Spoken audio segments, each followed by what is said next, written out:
venom, while her immunity to this particular snake's poison grew to a greater extent.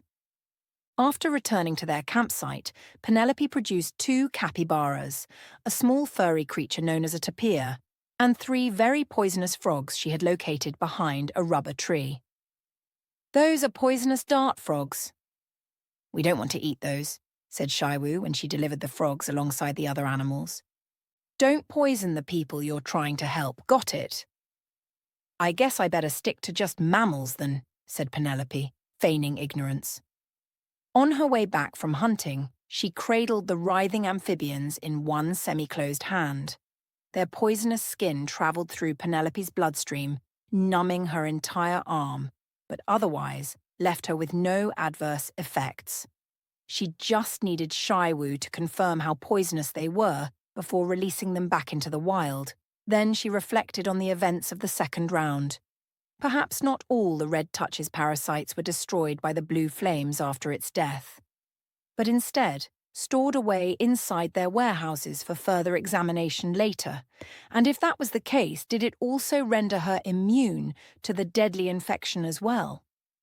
Penelope watched Shaiwu as he skillfully peeled each animal's hide away, fearful that she'd unwittingly transferred the red pathogen to all of them by accident. When the Red Touch's infection finally took hold of them, would the people she'd tried saving erupt into an insane, bloodthirsty rage? Shaiwu looked up from his cutting to meet Penelope's penetrating gaze. "You want to learn how to do this? It's a good skill to have in our line of work." "This is my last round in the games. I'm considering joining the Earth Rangers after this." His eyes widen with respect. "The Rangers? No shit? Well, you'll definitely need to learn this then. And here I thought you'd be ruling your own planet or two when we got back." It was now Penelope's turn to show her admiration, for they had never discussed her royal status before this moment. "Well, right now I'm just a player," said Penelope, "and I was staring because I was curious as to how you felt. Besides being hungry as hell, I feel great. I don't know what you put in that magical water of yours. That's what they're calling it inside, by the way. But I know we wouldn't be here without it. So thanks again." "No worries." "Do you mind if I check your vitals?" He shrugged once before giving her the go-ahead. Penelope placed a few fingers on Shaiwu's neck as if checking his pulse. The nanobots confirmed his previous testimony. From what she could see, he was no longer experiencing the ill effects caused by the tropical jungle's harsh environment. Then Penelope checked for any trace amounts of the red infection within his blood cells. A unit of her supercharged nanobots traveled throughout his entire body, depositing trace amounts of the red parasites within his system. She suspended their activities and prepared to trigger their self-destruct safeguards, but paused the order after taking a closer look. The molecules within the red parasites were quite different from those synthesized by the Red Touch himself. In fact, these antibodies weren't red at all, but a dark shade of blue. Penelope theorized they were disguising themselves in his white blood cells in order to strike at any true illnesses that attempted to take root once more. "How am I doing, Doc?" asked Shaiwu, when Penelope removed her hand. "Just as you said, you're doing fine. And don't call me Doc, pop star. You know, being a Korean pop idol was on my list of potential career choices." "Seriously, so what happened?" "I had the looks and even talked a good game, but no matter how hard I tried, I couldn't manage to do this one thing." Penelope leans in close, intrigued by his road not taken. "I couldn't hold a tune to save my very life." Shiwu held her gaze for some time until they both erupted into an infectious laughter. Then the main tent swayed to one side, threatening to topple over as shouts of violence grew within. "You keep cooking. I'll go deal with them." Upon re-entering the shelter, she watched as the elderly man crouched behind one of the log pillars, causing the entire structure to go lopsided. "What the heck is going on in here?" Alice stabbed an accusing finger at the hiding man. "It's him! That crusty old bastard tried taking the branch, and when I tried stopping him, that decrepit motherfucker bit me." Penelope concentrated on her bleeding forearm until the roaming nanobots inside of her healed over the row of teeth marks. Alice wiped away the still wet blood with profound fascination, but chose not to comment on the astonishing feat. While the two men dressed in tattered hiking gear kept Alice away from Mr. Potato Sack, fearful of what might happen if she got a hold of him. From what Penelope had learned about the two gentlemen, they were biologists documenting animals that were formally placed on the extinct species list to update their Earth's census, when they became trapped inside the crystal branch's telepathic domain. They tentatively held the young woman at bay, wishing someone else would take charge of the situation. Penelope soon obliged the two men by standing directly in front of her fellow contestant, so that their gazes couldn't help but meet. "Thank you, gentlemen, but you can let her go now." Both men released her, then retreated outside the makeshift tent, relieved at their dismissal. With Penelope now blocking Alice's path, she considered pushing past the Empress in order to get to her target, but Penelope just channeled her inner Vanessa and got really close to Alice's ear while pretending to whisper something coldly. "What do the rules say about killing a non-player on their native Earth?" "It's strictly prohibited," said Alice, never taking her eyes off Penelope's. "I know he's still underneath the branch's control, and I don't think there's a way to break him free of it. So play along, but stay close to him." With that said, Penelope shoved Alice to the furthest side of the tent, then watched as her new spy stormed off in a huff. She knew the mental barriers erected around the elderly man's psyche would never be effective. One look at his shrunken hippocampus and rewired neurons told her he would be under its spell for the rest of his short life. Penelope planned on deceiving the crystal entity into believing it also had a spy among them, thereby preventing it from altering its strategy. As additional torchlight supplied the small area with much-needed brightness, Penelope retrieved the silver pouch from inside her jumpsuit, preferring that the old man attack her instead. "No one here is under the branch's control anymore, and I'll prove it." She flipped the silver bag inside out and removed the crystal branch from its pulpit. "The light! I must have the light," said the old man, fearing that she would take it away from him forever. He roared at Penelope while rushing towards the glowing object as it became dimmer within the bag's cavity. Prepared for her moment, Alice grabbed him in a chokehold and yanked him back and forth like a life-size rag doll. Penelope winced to herself when she heard the old man's neck snap in half underneath Alice's unyielding grip. A vision of Frank's neck shattering into pieces as he slammed against the truck's windshield quickly invaded her thoughts, drawing her attention away from the crucial moment at hand. Then one of the biologists sprang onto Penelope's back from behind, forcing her slender frame to crash against the shelter's floor. In reaction to their brains being repeatedly shielded, the crystal entity had cleverly hidden this individual from her thoughts, as evident by the biologist's now clearly distorted neural pathways. "You must share the light with us," he said right up against Penelope's ear. A sudden chaos erupted within the crowded tent as someone hastily yanked him off her back. Penelope, however, stood far removed from the utter pandemonium surrounding her, as she now laid fixed in a trance-like state, while one of the crystal's exposed leaves now firmly pressed against her forehead. Chapter 20. The Queen of Crystals. Penelope sat in one of the large booths near the restaurant's window, picked up the laminated breakfast menu, and waited for her server. The multitude of choices promptly drew her attention to the French toast special, which included 2 eggs, bacon, and a slice of French toast, topped with your choice of fruit. She took a quick survey around her favourite diner and noticed that the privately owned business was empty of any other customers. Previously constructed as a popular franchise, the former owner failed to pass the most basic of health inspections and was forced to close his doors by the city. Troubled at the loss of his favourite greasy spoon, a regular customer by the name of Bill Miller purchased the vacant building along with the mineral rights beneath. He then renamed the establishment Joe's Diner in honour of his late father's love for cooking. With no need to change the structure's layout, Bill left things as they were, and the restaurant soon became a favourite among the locals. And as the popular franchise began renovating their other restaurants with a more modern design, Joe's diner's now retro atmosphere became all the more appealing. With old cylindrical-shaped lighting perched atop a dark granite bar, this provided its patrons with an unobstructed view of the kitchen area. While just beyond the row of circular bar stools, two lengthy columns of square seating tables stretched the width of the entire serving room. Although, in Penelope's humble opinion, the booths near the windows offered the best value for your dollar, as their soft, light brown leather-like material supported your backside and bottom like nothing else would.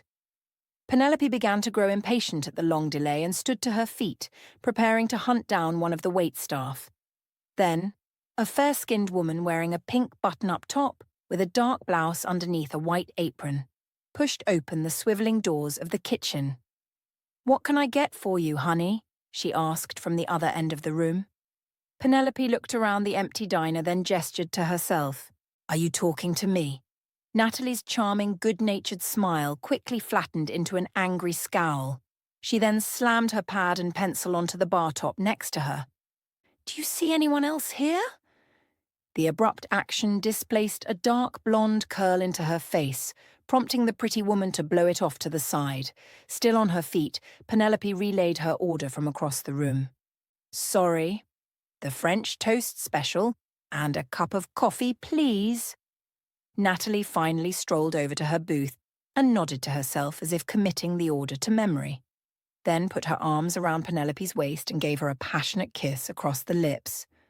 "Honey baby, I've missed you so much," she said over and over again in between bouts of deep breaths. Penelope firmly clenched her teeth shut to prevent Natalie's tongue from seeking out her own. The waitress promptly broke her embrace, perplexed by the lack of reciprocation from the younger girl. "I don't understand. You chose this bit of role-play for us. Now that we're on the subject, your female image is a bit too youthful for my taste, but I'm still game, if that's what you're into these days." Penelope could only muster one more apology as she finally realized the gravity of her situation. The individual standing before her wasn't John's new girlfriend, but the crystal branch now in human form. While Penelope's beloved coffee shop was only a manifestation inside her own thoughts.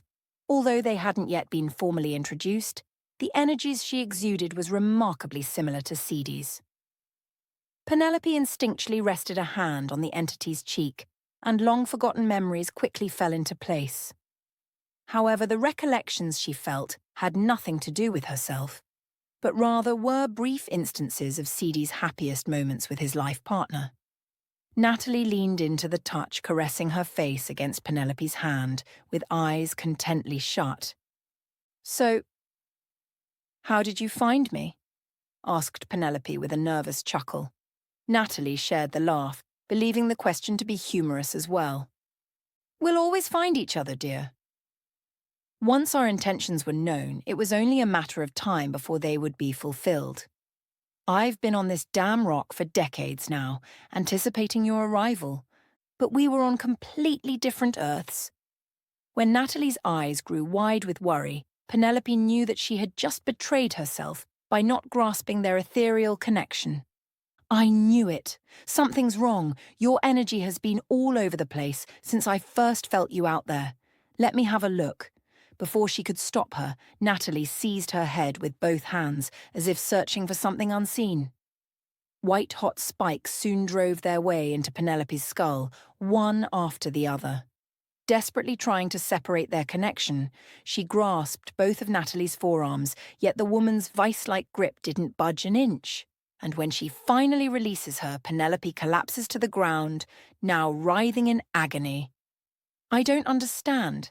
I can feel my one and only inside there. But when I try to find him, there's only you."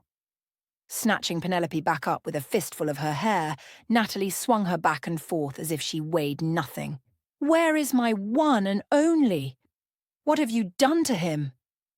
Not wanting to be subjected to that kind of pain for a second time, Penelope started from the beginning and told the crystal alien everything, while only omitting the occasions where her memories were still hazy. When her tales of death-defying adventures with Seedy didn't satisfy her, Natalie threw Penelope into the center of the restaurant. After crashing through the first set of tables, her momentum gradually reduced itself upon hitting the next few rows. Penelope could only lay there clutching her head in agony while praying for the pain to go away. "We were supposed to meet here," said Natalie, storming out of the restaurant's front exit. The anguish of being driven through multiple tables at once paled in comparison to the searing knives that probed inside her mind. Penelope scrambled out of the rubble and hurried towards the door's exit that Natalie had just departed from, only to discover she wasn't wearing the crown or black jumpsuit anymore. A single glance within the door's reflective glass revealed her lavender sweater and blue jeans, while a forceful jerk on the diner's two exits confirmed that they stood securely locked in place. Seedy's power coursed through her veins, causing the entrance's steel and glass to bend a few degrees to one side. As if in a loop, Natalie instantly burst into the dining area through the kitchen's double doors, with her face alight at the promise of seeing her one and only again. However, upon viewing solely Penelope's presence, her demeanor relapsed into a scowl. Realizing her mistake far too late, she materialized the Xiphos within her left hand. Natalie dismissed her aggressive action with a prompt shake of the head. Penelope looked down at her weapon only to discover that a bouquet of red roses had been substituted for the short sword. She threw down the prickly shrubs and attempted conjuring her weapon back into existence once more. But Natalie just prevented this from happening by driving more of the mental spikes within her skull. Penelope battled to push away the cerebral assault by using only her mind's strength alone. In the end, however, the darkness of oblivion overwhelmed her much weaker psyche, and she passed out from the excruciating pain. The act of being tortured on a daily basis can drastically alter your view on life, in addition to the circumstances that led you up to this point. Compound that with your torturer having no real concept of what they were searching for, and you had to modify your perception of what suffering truly entailed. Frank could humiliate her with his words, slap her around, but he was never able to get at the core of who she genuinely was. While all indications suggested that he had no desire to do so, the same thing couldn't be said about Natalie's determination. She disassembled the essence of Penelope's true self, one piece at a time, as if peeling the layers back from an onion's skin. 100 years within Frank's abusive arms would have been nothing in comparison to the mental suffering she was now undergoing. Penelope did everything she could think of to unblock her thoughts to Natalie's brutal scrutinization. However, the action of doing so had little to no effect on the always enduring torment. Then, on the fourth day, the karma for her previous misdeeds in some faraway reality caused Penelope to burst into laughter. "What is it?" asked Natalie, sitting in the booth across from her. "It's nothing." "Keep going." Penelope hadn't been hungry for any kind of food since her arrival here, and when Natalie became bored and left, she inspected the kitchen stores to occupy her time. In addition to the furnishings and equipment required to operate a restaurant, she was unable to locate any sort of nourishment. "What are you hoping to find?" asked Penelope, with teeth gritted during one of Natalie's latest mind combs. "That isn't your concern. If only you would open your thoughts to me. This may well be over by now." "I've been trying." "No, you haven't. Look right there. This memory took me days to open." At one end of the restaurant, a scene of her past life emerged from nothingness. Penelope was getting bullied by a gang of her peers in middle school for not having a mother. The footage continued with her rushing down a hallway lined with dark blue lockers and didn't stop until she reached the inside of her upstairs closet. Penelope did her best to conceal the unpleasant memories, not from Natalie's discerning gaze, but from herself, so as not to generate unwarranted anxiety. But how could she explain that to this crystal extraterrestrial in such a way that she'd understand? Penelope shook away the past ordeal as soon as the illustrations inside the diner began to solidify themselves into their reality. It made me sad, so I preferred not to remember it. As Penelope reflected on the traumatic experience, a realization emerged to the surface. Perhaps what Natalie assumed was hidden from her was just something Penelope simply desired to forget. With this new piece of information, she began revisiting her worst moments in life, inundating her captor with a bunch of painful events. Natalie perked up at the incoming deluge and smiled favorably at Penelope. Yes, they're all coming easier now. Good girl. Penelope's third week within the Crystal Branch came and went, and she could no longer ignore her perilous situation. The 11th Multiverse Games had in all likelihood marked her quest as an utter failure. And with that, the door back home would have flickered out of existence, leaving her and the others stranded on this earth forever. It was foolish for her to think that she could just stop her mission to aid the others without consequences. This dangerous scenario might have been avoided if she had just considered her own needs from the very beginning. Penelope tried not to think of her family, but their unwanted faces were always prominent inside her thoughts. Sam with his perpetually crooked grin, John's relentless dad jokes that always made her smile, and Mel's scrutinizing expression as Penelope detailed her day's difficulties. The distinct awareness that she would never see them again caused her stomach to lurch and the tears to flow freely. "You did this to yourself," said Natalie, bearing witness to her breakdown.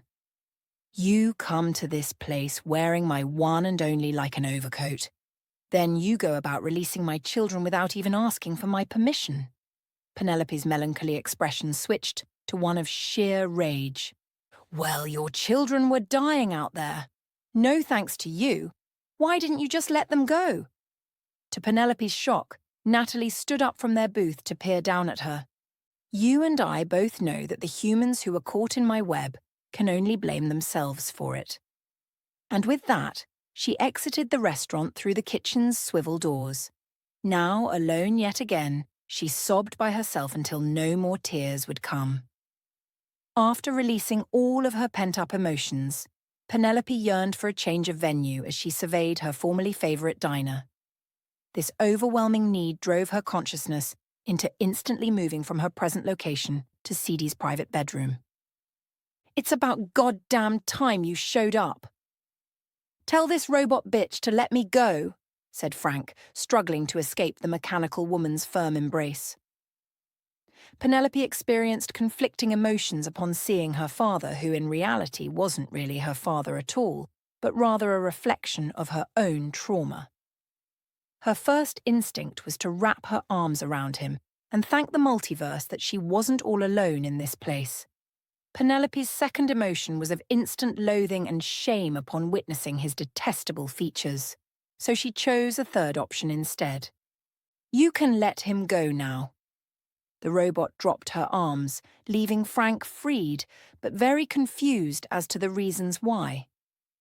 Penelope peered cautiously outside her window, waiting for Natalie to pop up out of nowhere and resume her mind-altering torture. 10 minutes passed by without incident, then another hour. She ignored his increasingly irate attitude and continued to stare at all the possible entries to the room. "What the hell is going on with you?" asked Frank, staring at her disquieted features. "Quiet! Use your inside voice. Have you noticed anything wrong in the past few weeks while you were in this room?" The muscles in his face contorted into a deep frown, as if he were about to utter something vulgar. But one glimpse into Penelope's frightened eyes told him to tell the truth. "No." "Why?" "Because we're in the third round of the games and nowhere is safe when she's around. Maybe not even in this place. I'll be right back." Penelope thought about Joe's diner again, and as if she had never left, appeared within the restaurant's lobby. However, things were very different this time around, as someone had restored all the destroyed tables and chairs with brand new ones. The complete reset of this location sent chills throughout her already fatigued body. Had Natalie only recently returned to this place? And when her prisoner was nowhere to be found, Did she restore everything back to its original position, then go outside in search of her? Careful not to use any of Seedy's power, Penelope took one of the chairs and flung it across the room. Then she popped back into her hidden bedroom where Frank continued to stare at her suspiciously, but still kept quiet all the same. Without uttering a single word, Penelope returned to the diner, only to discover that the chair had been returned to its initial spot. She appeared to be the sole catalyst inside this area, with Natalie's comings and goings having no effect if she weren't present to observe them herself. Struck with an idea, Penelope envisioned the tent and the surrounding rainforest in her thoughts and concentrated on that area. But when nothing happened, she abandoned the notion and shifted back to Seedy's bedroom instead. That's when Penelope spotted the one thing that might end Natalie's excruciating exploration for good. Only half listening to Frank's frantic questioning, she snatched up Seedy's glowing sphere from off the table. Listen, I may not be back for a while, so avoid doing anything stupid in here. While you're at it, do us both a favor and lose the Frank meat suit. You're not fooling anyone anymore. With those last few words of wisdom, she propelled herself back into the diner. Penelope had never requested an audience with Natalie before, so she was uncertain whether this would even work. She waved the sphere at the restaurant's ceiling. Hey, one and only down here. I got something you might want to see. Penelope then employed trace amounts of Seedy's energy just to drive the point home. A few moments later, an annoyed Natalie pushed past the outside double doors and tried changing the perceived weapon inside her hands into something else. However, when her target maintained its shape and glow, Penelope placed the sphere into her hands, then backed away slowly. It's a message from my love, she said after a quick examination, and it's overflowing with data. Natalie paced the floor from one end to the other while glancing down at the letter within her upturned palm. It appears that this needs both of us to open it. She took the message over to their torture booth and gestured that Penelope sit across from her. Here, touch this part. Right here, said Natalie, pointing at one of the sphere's poles. Penelope pressed down on the area that she had requested, then watched as the section sank in on itself. They repeated this process 11 more times before Seedy's sphere morphed itself into a metallic card. A miniature hologram of the elderly man whom Penelope had only met once on a bus ride to the zoo soon came into focus. Now identified as Seedy, the image hovered above the card's paper-thin surface, awaiting further instructions. I'm here, my love. Talk to me. When the image didn't respond to Natalie's pleading, she glared menacingly at Penelope until she said something as well. Read letter. The hologram responded to her voice, processing them as the key to unlocking his message. If you are listening to this message, I have finally perished due to my injuries. I must apologize for my deceptive practices up to this point. Penelope sat there in utter astonishment as the bombshell of his death fell right into both of their laps. It was almost incomprehensible that someone as formidable as Seedy was dead, yet his powers still pulsed inside of her. His genuine faith in Penelope gave her the courage needed to advance in the games without succumbing to the debilitating fear. She continued to stare at Seedy's talking image, not daring to glance in Natalie's direction. I once told you that a being such as myself does not die. That was a deception, however. It was also the truth. When our consciousness dies, the energy that we wield lives on. My life force would have dispersed without intervention, as all things must. Nevertheless, my species has other options available to us. I can offer my energy to someone else at my time of departure.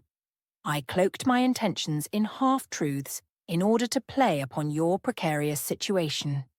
In a shared memory, you witnessed my ship receive damage, but you awoke before seeing what happened next. After my shuttlecraft sustained irreparable impairment, I found myself drifting through outer space. Your planet provided me with the opportunity that I needed to mend my wounds. More time passed by on your Earth than I care to remember, and the energy I lost was not replenishing itself. That's when I knew my life was coming to an end. Natalie slammed her fist down on the table, halting the message from playing any further. Did you know about this?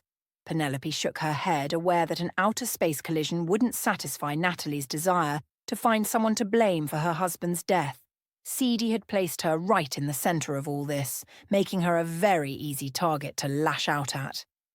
Penelope was shocked and upset by her friend's passing, and this goddamn tree branch had the audacity to glare at her as if she had anything to do with it. If you want someone to blame, try looking inside a mirror. When your one and only was injured and stood floating through space, where the hell were you? Didn't feel a sense of his danger? No disturbance in the force? Natalie now sat in an embarrassing silence and gazed down at the stationary hologram, which had never been seen in the entirety of their unpleasant encounter. Despite the unexpected loss of her friend, Penelope was relieved to discover that even this ruthless creature felt some sense of remorse. That's what I thought. Continue message. When her voice was heard again, the image of Seedy resumed speaking from where it had left off. I crash-landed in a dense forest and spent many years recovering from my injuries. Rarely frequented by humans, if I wanted to access the portal between worlds, I would need to be found by one with such capabilities. Then, I arrived at an idea. Plant a tree that is distinct from all others on this continent and wait for someone to notice it. Underneath her breath, Penelope let out a sigh of regret. Duped yet again, you dummy. And when a little girl continued to come back to visit my tree, I made sure her experience was a pleasant one each time. Farewell for now, Penelope. She regarded Natalie with a bewildered expression as the image vanished. It seemed as though a substantial portion of what he wanted to say was removed. But Natalie's also perplexed expression revealed that she had nothing to do with the abrupt ending to this half of the message. After a brief pause, the image reappeared. This time, Seedy materialized himself as a crystal branch. Hello, my love. I knew in time you would find me. I've enclosed a data bundle only for you. A small twinkle of blue light passed in front of Natalie's tearful face. She eagerly accepted the private message by pressing it into her chest. Penelope wished to express her condolences, but the anguish she had put her through over the past few weeks was still fresh inside her mind. Natalie rose from the table and grunted her acknowledgement to Penelope before exiting the restaurant. The doors she left through, however, remained wide open this time. She didn't know if this was an oversight caused by grief or just her way of saying that she wasn't needed anymore. Either way, this was Penelope's opportunity to escape. A white expanse of nothingness surrounded Joe's diner's exterior, while stretching in all directions around her. After witnessing this bleak and barren landscape for herself, Penelope wished it had stayed in the realm of popular movie tropes. Choosing a path at random, she ran until the diner was no more than a speck of dust in the distance.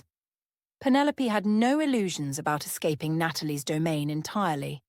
While everything was occurring within the boundless plane of the Crystal Branch's realm, running was simply an act of defiance. Penelope changed course every mile or so, hoping to lose herself completely. However, each time she paused to have a look around, the diner's whereabouts could be pointed to with very little effort on her part. It would take Penelope the same amount of time to get back there, but the location was as clear as a cell phone's GPS signal. Despite this, she never really wanted to go back, so she wandered around the white vastness for days on end. Chapter 21. The Queen of Crystals resumed. When Penelope finally took a break from her long walk across the endless expanse, she retrieved Seedy's last will and testament from her back pocket and listened to it again. The contents of the incomplete message grew to infuriate her more and more each time she heard it. "Why didn't you just tell me you were dying?" she asked the flat piece of metal with an agitated shout. "I could have used less of your energy, and you'd still be here with me." As soon as the words left Penelope's mouth, the subsequent conservation of his power made no real sense. Despite Seedy's untimely demise, his energy was still in full effect and continued to live on inside of her. Even with the crystal plant's last fragment lying somewhere in the spaceship's compost unit, she could still feel his strength flowing unabatedly through her consciousness. "When did you die?" Penelope's question arose so suddenly within her thoughts that even she was surprised to hear them. As if on cue, a data compression of pulsating blue light rose from his message and hovered in front of her face. She seized hold of the floating memory with one hand and stood instantaneously transported to the street outside her home. The waves of intense heat striking Penelope in the face told her everything she needed to know about the instant of his ill-fated death. Inside the stifling hot cul-de-sac, they engaged in a passionate training session by means of clashing swords with one another. Penelope watched on in horror as he effortlessly repelled each of her attacks with the use of his walking canes, forcing her past self to re-evaluate the futile strategy. She clearly saw the fatal blow that ended his life within her mind's eye before the incident ever actually took place in front of her. The single clean hit Penelope had scored after days of combat was the very one that did him in. When her Xiphos penetrated Sidi's dark tweed suit, it left a deep wound along his side, which made him grimace in pain as blood began blossoming around his injury. At the time, she believed it was his way of lending reality to the fight for her benefit alone. However, present-day Penelope watched as her Sidi winked out of existence and was shortly replaced with a duplicate that her past self had undoubtedly missed. In order to continue his deceptive practices, he must have created an alternate version of himself as an emergency backup if he were to succumb to his crash landing. Penelope placed her indirect contribution to his death off to the side for later consumption and stared down at the multi-purpose letter. Millions of terabytes were contained within the compact device, and because they had both already unlocked it, Natalie's presence was no longer required for it to work. But it didn't end there. Natalie was the white canvas, while Penelope's conscious mind was the paints and brushes based on how the diner had responded to her every movement. And if a duplicate of Sidi was still out there, could she bring him here, inside Natalie's domain? As an unexpected burst of inspiration struck, she sorted through his files, hoping to find a copy of Sidi's latent code within. She put several interesting tutorials off to the side for further study later and continued her extensive exploration. Finally locating his backup program, Penelope unpacked the massive file on the spot. Sidi's elderly man appearance materialized directly before her, his body stationary and silent. "Hello?" she asked, uncertain of what else to say. Voice analysis confirmed. "Hello, Penelope. This is a pre-arranged contingency plan, if something were to happen to the real me. How are you faring today?" She quickly lowered her voice into a conspiratorial whisper. "Not good, my dude. Your mate is nuts, and a horrible hostess at that." I'm trapped inside her crystal. Penelope scanned in all directions, fearing that Natalie would pop up out of nowhere like Jason Voorhees. When no one sporting an algae-covered hockey mask showed up, she returned her attention to Sidi's formal introduction. Humans and our species have engaged with one another since the beginning of time. Each circumstance is unique in its own special way. Please clarify your current situation. For example, is this a lack of understanding between you and them? Or do you find yourself underneath their influence and seek to free yourself from their hold over your mind? Do you wish to give them a gift, but are afraid they'll read your thoughts and spoil the surprise? 2. It's number 2. You have selected underneath their influence. Is that correct? Are you serious right now? Yes. That is correct. A small light floated from the letter and into Penelope's hands. The sudden influx of knowledge triggered a chain reaction inside of her mind, leaving her initially perplexed at first. But when she broke down the constant stream of info into 3 separate categories, things began to improve gradually. The first category had factors that were useful to Penelope within her current situation. while the second one included things that might be useful in the future but didn't hold any importance as of now. The third category either had things not meaningful to her current circumstances or were beyond her abilities to execute at this point in time.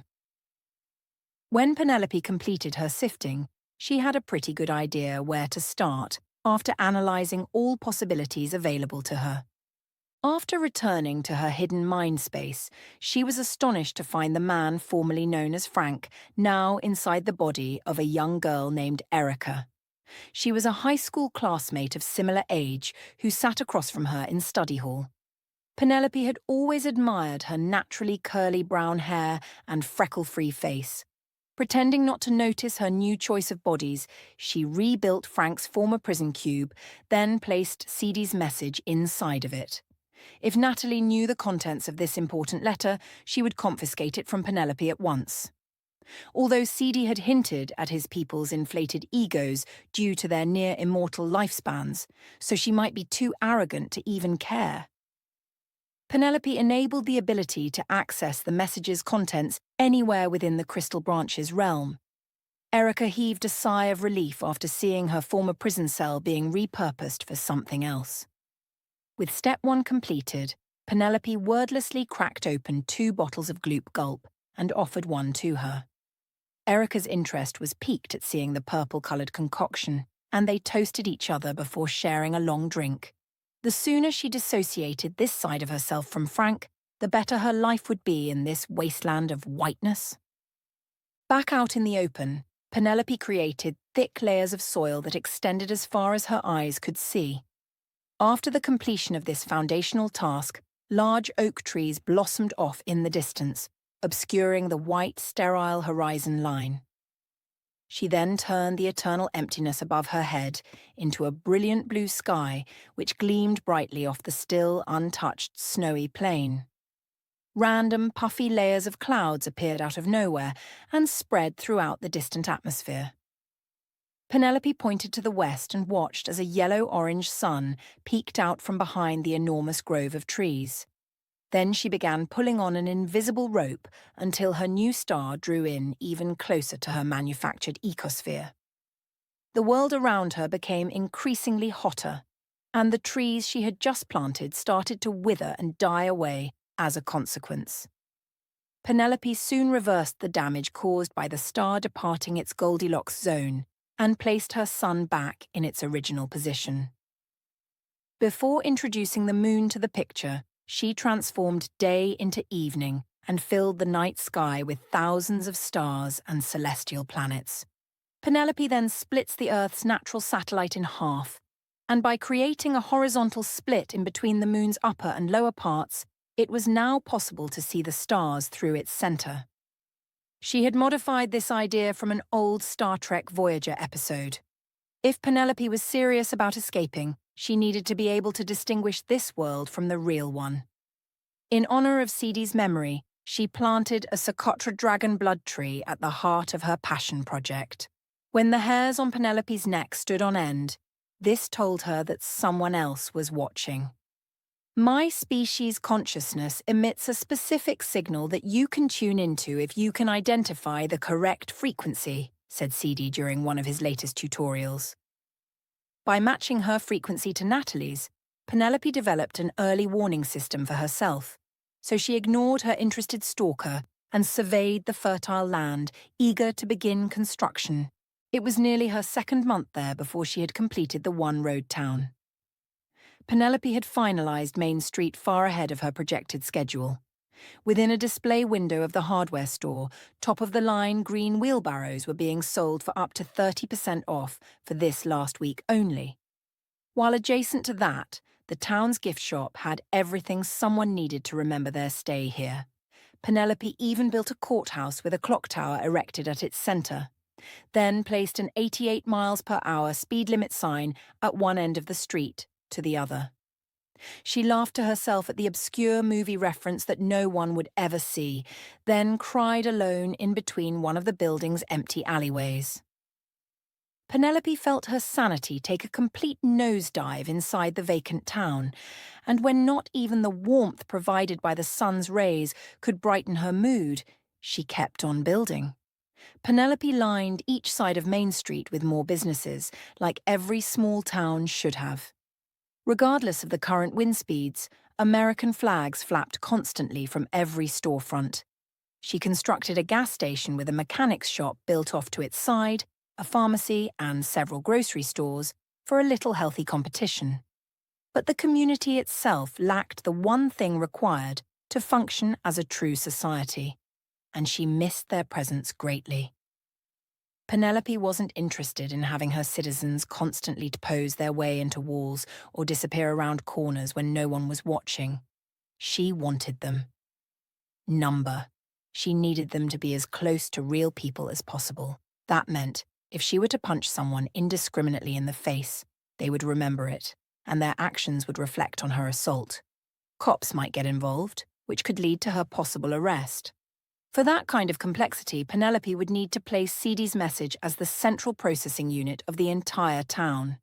Every decision a person made would either be random in nature or something based on their pre-arranged personalities. Penelope needed simply to input her configurations and then allow CD's central processing unit to do the rest. In a few weeks' time, and she found herself attentively staring up at an office ceiling fan which regularly blew cool air across the spacious room. Penelope reclined against a red leather French settee in hopes of finding the answers she so desperately sought. Dr. Patel sat across from her wearing a comfortable orange dress shirt and blue slacks, with a notepad in hand, as he waited patiently for her to speak. His primarily dark skin and wavy salt and pepper moustache brought out his northern Indian features, while rows of tall bookcases loomed behind him, signifying that her therapist was an avid reader. The book's covers and bindings, however, stood blank if you peered at them for too long. Penelope had stopped caring about the minor details some time ago and began using broad strokes in her overall creation. A short oval coffee table sat between them, with boxes of tissues at the ready. She had given up crying by herself quite a while ago, and now only shed tears while in the presence of Dr. Patel's office. As Penelope wept down the sidewalks of Main Street, many of the residents halted their daily activities to come to her aid. They would remember her mental breakdown in the streets, and from then on, whenever she encountered one of them again, they would surreptitiously inquire about her health. She considered altering their empathy levels towards her, but ultimately left things alone when the parents began using her sobs at night to get their kids home before dark. If you're not back before nighttime, the Wailing Empress will snatch you up and take you off to the forest, and you'll never be heard from or seen ever again. This entire concept gave Penelope her first genuine smile since her arrival here. Besides, without thoughtful neighbours, this small town wouldn't be much of a honey trap for her true target's benefit. Penelope began questioning her strategy after the third month had come and gone inside her open world, when even Natalie was losing interest in her creations. "Tell me about Sam," asked Dr. Patel, invoking his name once again like he had always done since their first session together. Penelope responded with the same two words each time he did. "Perhaps tomorrow." She had firmly closed the door on anything related to the real world, with her closest companions now a topic she just would not discuss. Despite this, Dr. Patel was quite knowledgeable about Sam, as well as her other family members. Penelope had made sure he was aware of them during his creation, and he never missed an opportunity to bring them up. However, she never faulted him for doing his job to the best of his abilities. "We've already touched on various subjects, yet your melancholy state still remains. Your creations are concerned you might do something rather impulsive." Dr. Patel allowed the word impulsive to linger in the air. In reality, he was the only actual concerned party within the entire town itself. After Penelope created Dr. Patel, she not only told him everything, but gave him partial access to CD's database in the likelihood of her incapacitation. He was aware of the construction of the town, her captivity within the Crystal Branch, as well as her intentions to escape. His self-preservation, and that of the only individuals he had ever known made her smile. Creating almost 500 citizens in total, each one with their own hopes, fears, and desires, would be a feather in anyone's cap. Yes, CD's central processing unit kept them going, but it was the little things she added that gave them real life. For instance, Genevieve suffered from a severe peanut allergy. So when she collapsed inside the ice cream shop, Penelope had quickly fabricated an EpiPen and injected her on the spot.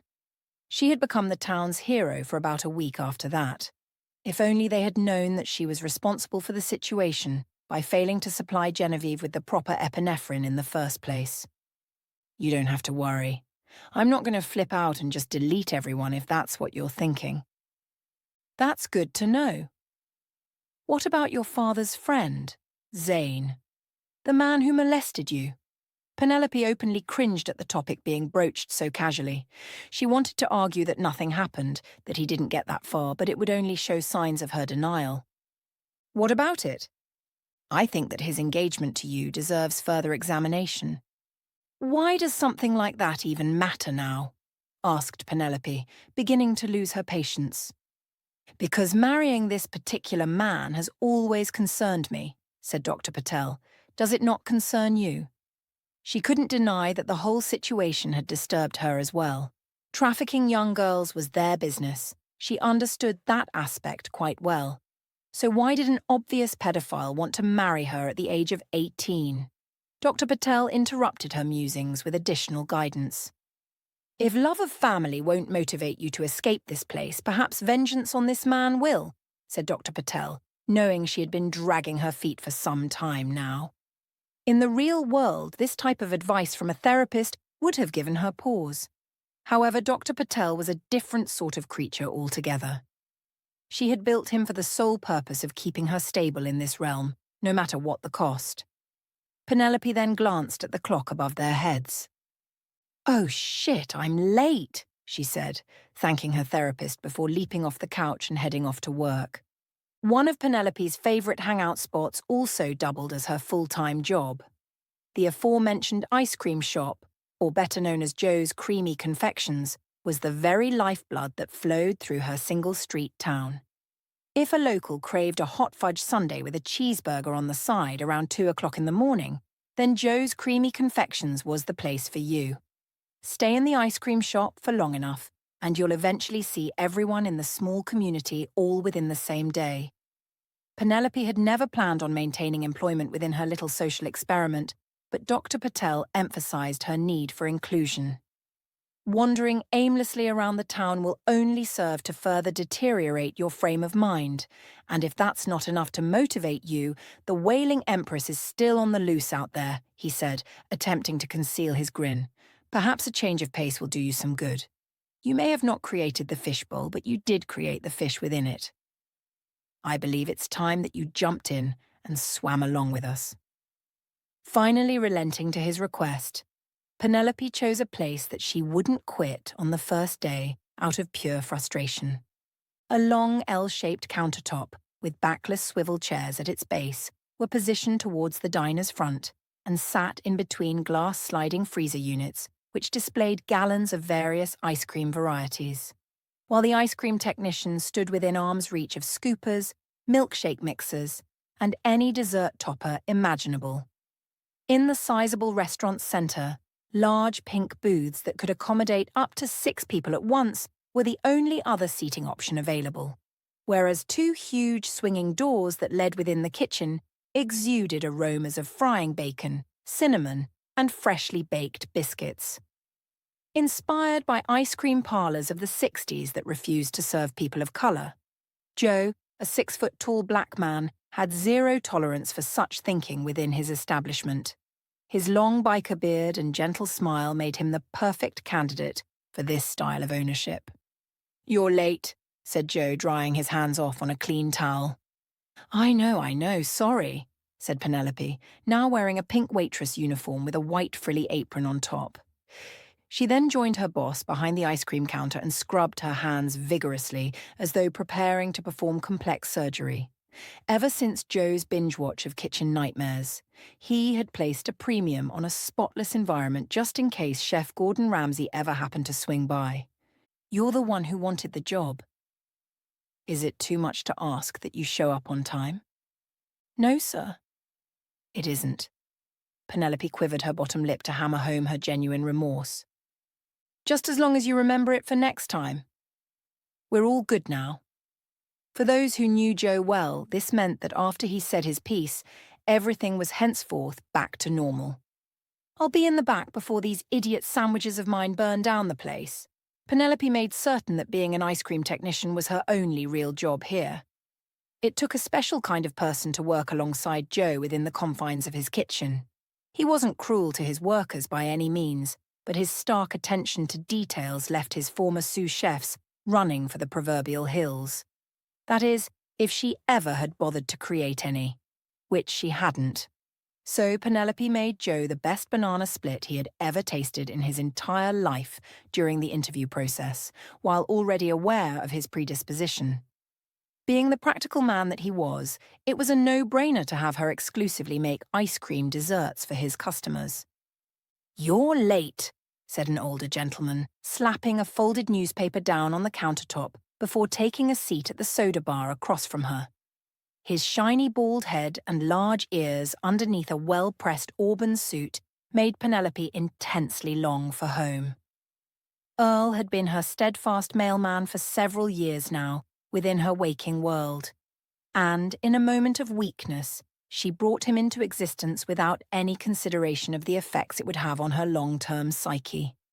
Seedy's extensive database had generated most of the town's inhabitants at random intervals, which had alleviated much of her stress. "Hey, old-timer, want your usual today?" "Don't you old-timer me. I've been wandering around the hardware store for so long that Tom thought I might be considering murdering my wife." "Why would he possibly think that?" "Because he caught me glaring at a shovel and some rope for perhaps a bit too long," Penelope gasped in horror while clutching at a string of invisible pearls. "I want to make a citizen's arrest over here," she said to the evening rush of people who promptly ignored their usual banter. "Got any evidence of that?" What if I said the rope was thin twine, then added tomato seeds and long wooden sticks to that list? "Then I'd say you were starting a tomato garden and Tom saw what he wanted to see." "Good. Now you're using your head." This version of her Earl was a retired big city detective who migrated down to these parts so that his wife could be closer to family. They would regularly discuss his past murder cases, as well as what lengths he often had to go through to solve them. Penelope made one of her famous root beer floats inside of a tall soda glass and slid the ice cream confection across the counter towards him. She then placed the check in front of Earl before retrieving the receipt and paying for the old-fashioned treat herself. "I was just teasing you about being late. You don't have to pay for me out of your own pocket." "Oh, that's not it at all, old-timer. I need to pick your brain about a case I'm working on. That's if you still got the right stuff." "You know I do." "Tell me what you know." Penelope told him everything she had figured out so far, while only changing the names to protect the innocent, which, in reality, was to protect her own shame at the whole situation. "It's the young girl's role in it all that confuses me," said Penelope, ending her detailed synopsis. Intrigued by her story, Earl thoughtfully sipped at his float, no longer deriving any pleasure from it. Most crime syndicates find themselves working within the guise of legitimacy. This element of the organization keeps their finances flowing and their true intentions under wraps. So it stands to reason that a marriage to an 18-year-old girl needs to be legit as well, perhaps for traveling somewhere out of the country. Was the girl abused by her father in any sort of way?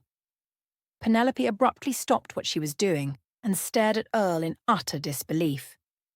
She had hidden her abuse at the hands of Frank, believing the two had no real connection with one another. Yes. But how did you know? Abuse of a child isn't always about a flimsy need to control them. It can also be about training a person to remain obedient, even when they're left alone. Penelope ardently shook her head as Earl carefully laid out his theory. Sometimes the abused child is given a small amount of freedom so as not to stunt their overall growth. Perhaps a friend or two in order to keep them sociable with others. Earl paused in his musings when he saw the scowl forming on Penelope's face. Is there something I'm saying that doesn't sit well with you? Maybe. Why? Because you look as though you want to jump across this counter and wring my scrawny little neck. Penelope made a conscious effort to remove her resting frank face. It's just that the man we're talking about is a drunk with serious anger issues. So I assumed that those were the only factors that led to his abuse. Yes, and that would make you an ass.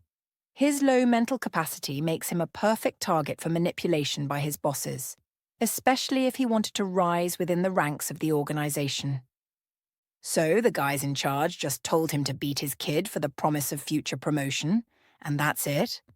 No, they felt him out first. Maybe asked him how his kid was doing every so often. Oh, she's a pain in my arse, he might say, giving them the opening they were waiting for.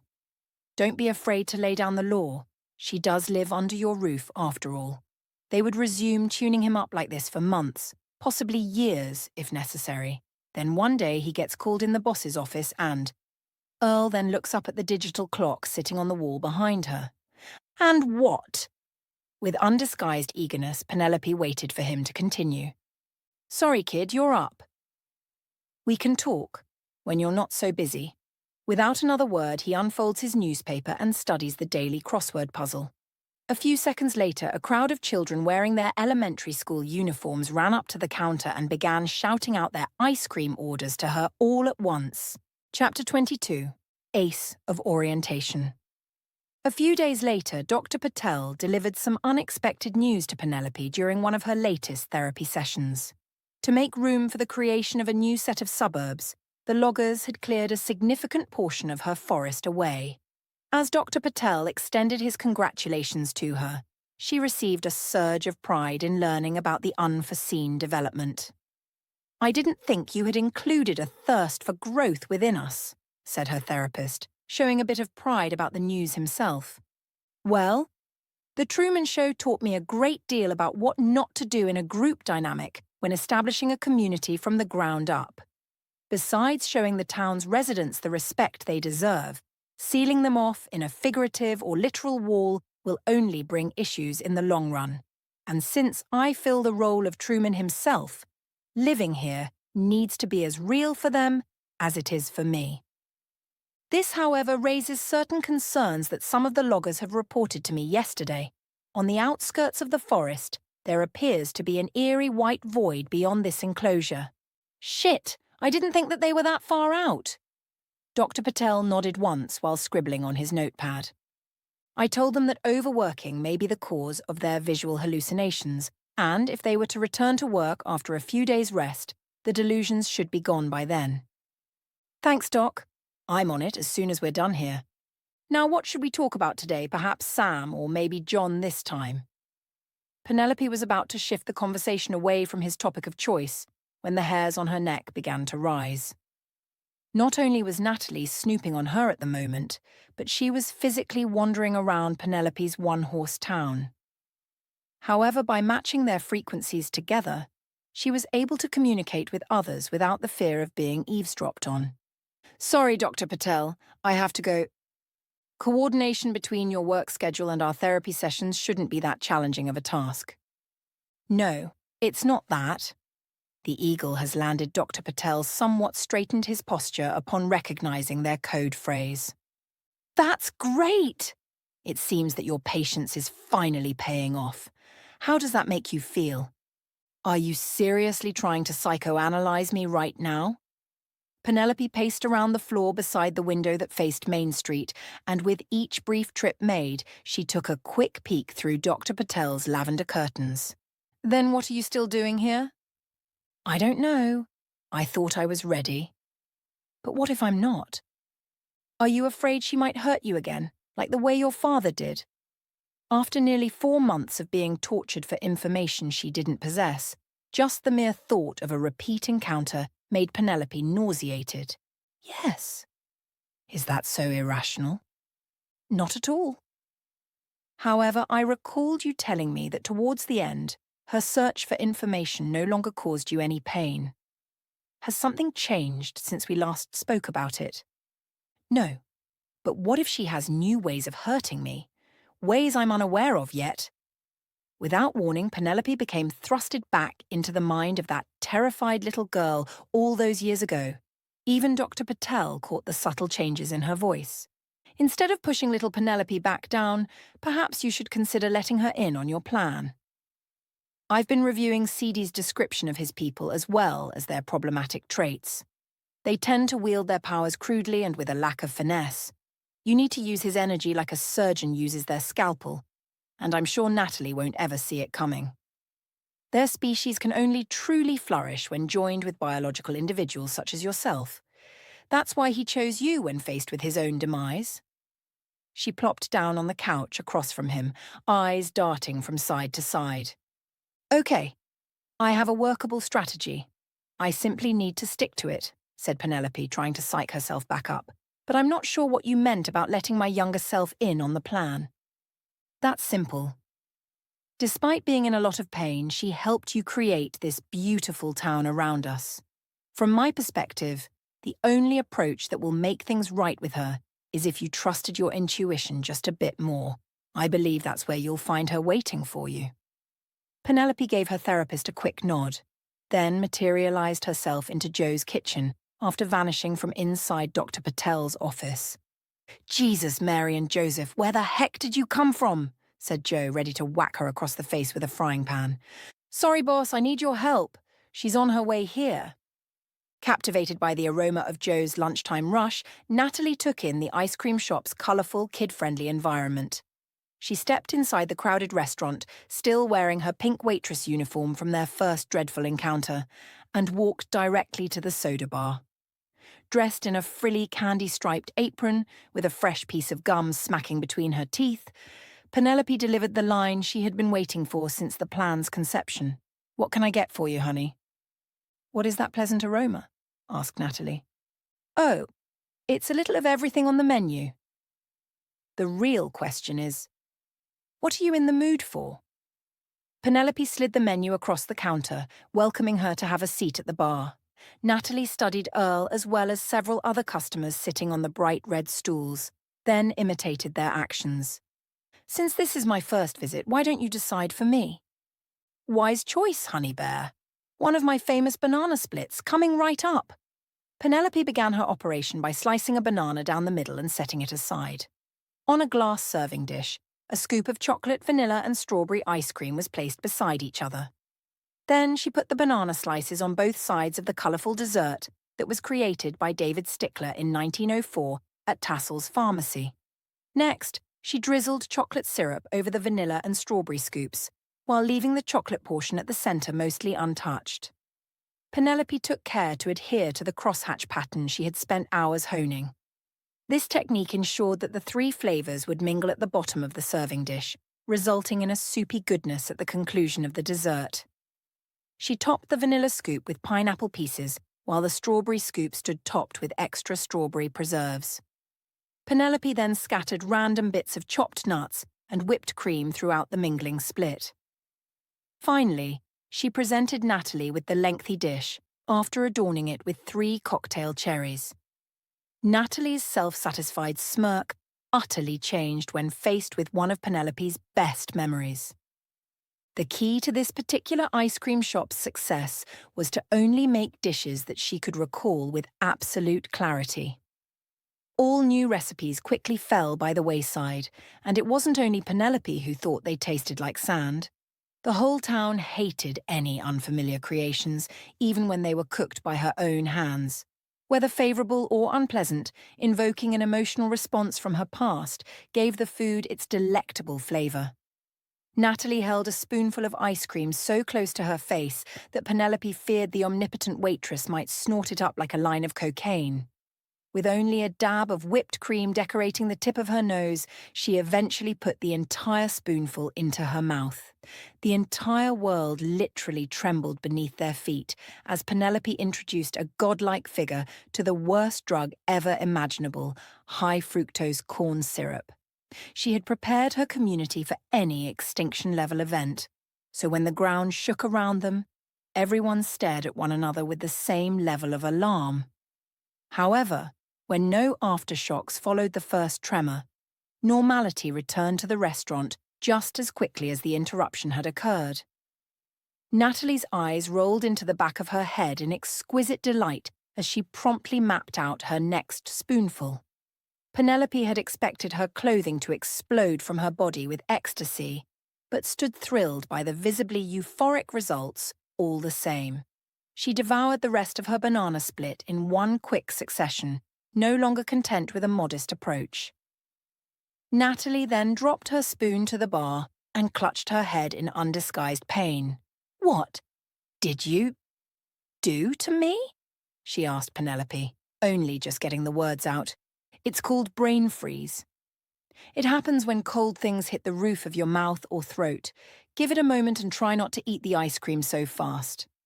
A fatal flaw within Natalie's makeup had just revealed itself, and the effects were astonishing. In this fictitious universe, her body's pain receptors were functioning normally, but as to the reasons why it happened was still a mystery to Penelope. Now fully recovered from her brain freeze ordeal, she licked her lips before pushing the dish back across the counter. "I wish for another one. One more banana split coming right up." Despite restraining herself considerably when consuming the second one, Natalie insisted that 3 more were made as she gradually completed the one in front of her. Customers within earshot began to take note of her remarkable ice cream indulgence with every banana split ingested. A young boy, no more than 9 years old, with dark, shaggy hair and wearing a 1970s rock band t-shirt, stood atop of the booth's cushion seats and watched the insatiable waitress intently. After witnessing what would later become known as the Banana Split Challenge, he felt compelled to provide some sage wisdom to Natalie's gluttonous pursuits. Penelope recalled that his name was Jimmy, and that he was one of the most outspoken children in the entire town. "Hey, lady!" Natalie continued to devour spoonful after spoonful of the banana split, despite his calls for her attention. Intent on being heard, Jimmy rose from his seat and tugged at the corner of her white apron. "Hey, lady!" She finally looked down to acknowledge the small boy with an infuriated glare. "What do you want, tiny human?" Penelope instantly got Wicked Witch vibes from her unblinking stare. Jimmy must have gotten them too, since the words he intended to say vanished from his mind entirely. "It's okay. You can tell me," Natalie said, after realizing she had frightened the young child. "My mom says if you eat too much ice cream, you'll get a tummy ache." With his conscience now cleared, Jimmy ran back to the safety of his mother's arms. However, continued to peek over his side of the booth to see if his words of warnings were heeded. "Is what the boy says true?" asked Natalie, with the sound of indignation tinged in her voice. Yes, it is." "Then why didn't you stop me from doing so?" "Would you have stopped if I asked you to?" Natalie pondered her question for only a few seconds before responding. "No, I don't suppose I would have." "Well, there you go then. 5 banana splits comes to a total of $25.12. You're asking me for money? In here? I won't be paying for this." Joe's deadbeat alarm must have gone off because he now stood, arms crossed, alongside Penelope. "Mom, I have a sign posted outside my front door, and it's one of the few rules I won't bend on. Did you happen to read it on your way in here?" "Let me think," said Natalie, tapping her chin with a single finger. "Open for business 24 hours a day. All are welcome. Paying customers only." "That's right. Now, I don't know which restaurant you work for, but I'm sure your manager would feel the same way I do." "Bacon cheeseburger special every Wednesday after 5 o'clock. We call the police on anyone who can't pay," she said, continuing to read off Joe's window signage. "Yes, it says that too. Do you see what kind of predicament you've put me in?" "No, I do not." Now deflated and perplexed, Joe hip bumps Penelope to the other side of the counter. "Is your friend all right in the head, Penelope? Do we need to call someone to help her?" "Don't worry about her. She just needs to be brought down a peg or two. You're doing great. Turn up the heat a bit more and I'll signal you when it's time to stop." Having overheard their brief conversation, Earl reopened his newspaper but still listened to their interaction with great interest. Joe walked around the counter, then grabbed Natalie by the upper arm. "Look, miss, I'm going to call the cops, but until they get here, you're doing some dishes." After utterly failing in all his attempts to lift her from the red stool, he looked at Penelope with a now-what expression plastered across his face. Natalie was completely immobile within the confines of her universe, just as she had predicted. It was as though she carried a planet-sized density around with her at all times. However, those who stood attuned to her frequency could easily sense it emanating from her body. Not pleased with Joe's physical contact, she began gathering up all her strength, preparing to smite him out of this existence.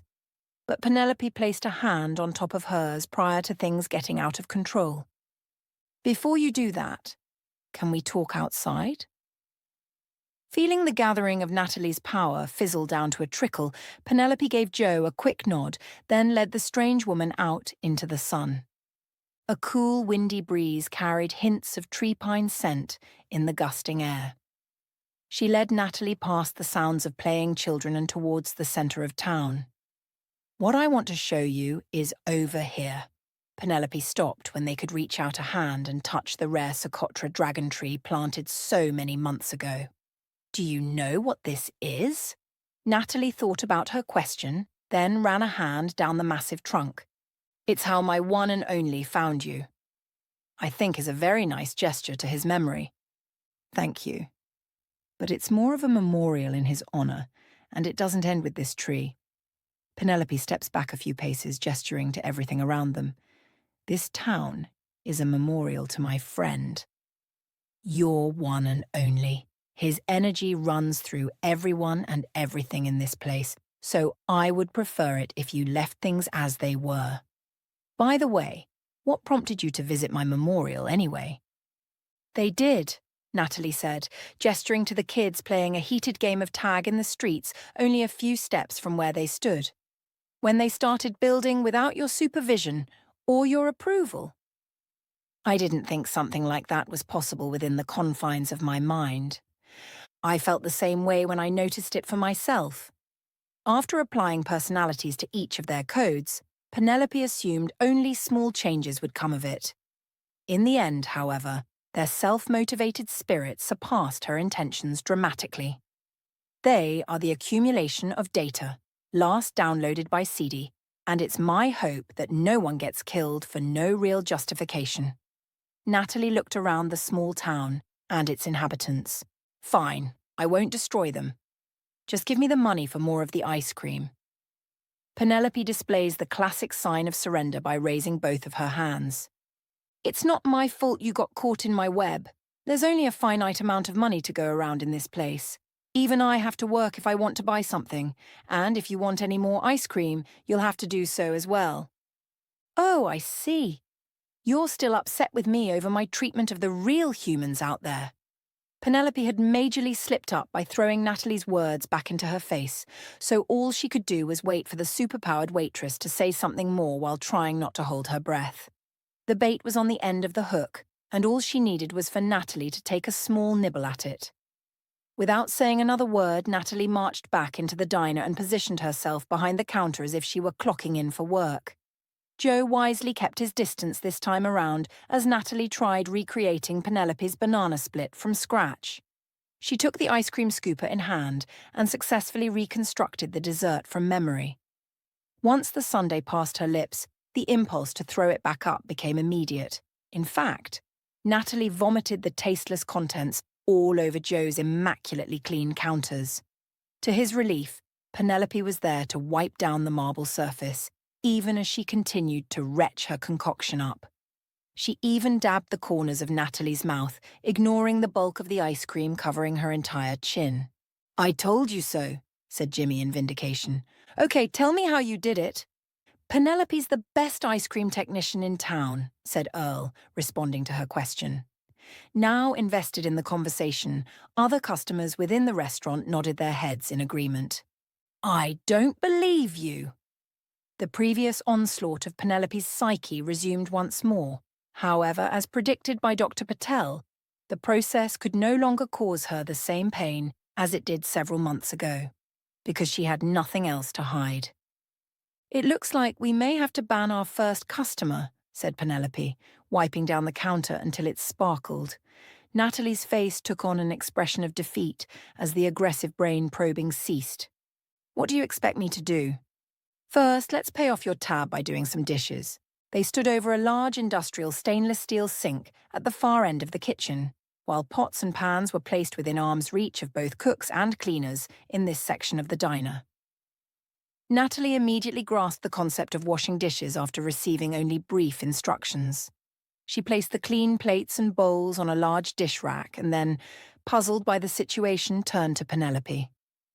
"If this is all I need to do for more of the ice cream and bananas, then I should work here from now on." "No," said Joe and Penelope in thunderous harmony. After handing Natalie a fresh towel to dry her hands with, she led her out into the alleyway behind the building. "We have plenty of dishwashers here, and you make Joe extremely nervous. Look, I'll ask around for work on your behalf." Noticing that she was still unconvinced, Penelope added some additional incentives to her promise. "I'll buy you one ice cream and bananas every day until I find you a job." "When is every day?" she asked like a young child with no concept of real time. "It's when the sun is at this stage in the sky." That's every day Natalie looked to the heavens, locating her world's brightest star. By Penelope's calculations, the time was 3:57 in the afternoon. The hairs on her neck returned to their previous position, as Natalie disappeared back to God knows where, only leaving behind a damp towel on the ground. Chapter 23. Ace of Orientation resumed. True to Penelope's word, a banana split was waiting for Natalie each time she appeared at the diner within the appointed hour. Joe was dubious about the arrangement made between the two parties at first, but ever since they reached a deal, her aloofness towards others had improved significantly, even to the point where some of his regulars began mimicking her straightforward, yet otherwise naive disposition. Leaving Penelope to persuade Joe not to give her the part-time job that she had so flippantly asked for about a week ago. "Perhaps I was wrong about the strange woman," said Joe, as he also found himself warming up to the unemployed waitress. "Everyone here seems to have really taken a liking to her. What if we just got off on the wrong foot or something?" "No!" "She's dangerous, boss. More dangerous than you could ever imagine.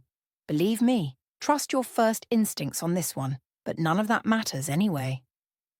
"I already found her employment elsewhere." Earl sat at the edge of the diner's counter, reading his newspaper while still intently listening to everything unfolding around him. "If Natalie's really as dangerous as you claim, why are you manipulating her in such an obvious fashion?" "Well, obvious to the two of us, that is." Penelope parted her lips to explain to them her reasons why, but it would only lead to more questions that she was unwilling to answer at this time. Hence, she fabricated another lie instead. "Natalie's a distant relative who refuses to relinquish an inheritance owed to me by my late father, but it has nothing to do with actual money. That's why I'm acting this way when she's around."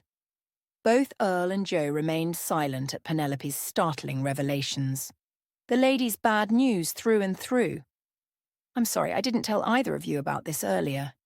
"It's all right, kid," said Earl, softening his voice a little. "Now that we know what's really going on, give us a heads up if you need any help." Joe gives her a hug around the shoulders before nodding his agreement. "Thanks, gents. But what you both did during your first encounter with her was more than sufficient for me. The rest of my manipulation, as you say, Earl, is my responsibility alone." A week later, Penelope called out Natalie's name in front of a department store located several blocks away from Joe's Creamy Confections. The retail store's interior featured racks upon racks of professional attire with brilliant fluorescent lights reflecting off of the pale porcelain floors. In addition, dark grey rectangular columns were strewn about the place for added structural support. In the wake of her appearance out of thin air, Natalie gave Penelope a frown after denoting the angle of the sun resting in the sky. "I realize it's not ice cream time yet," said Penelope, cutting off any and all banana split-related remarks.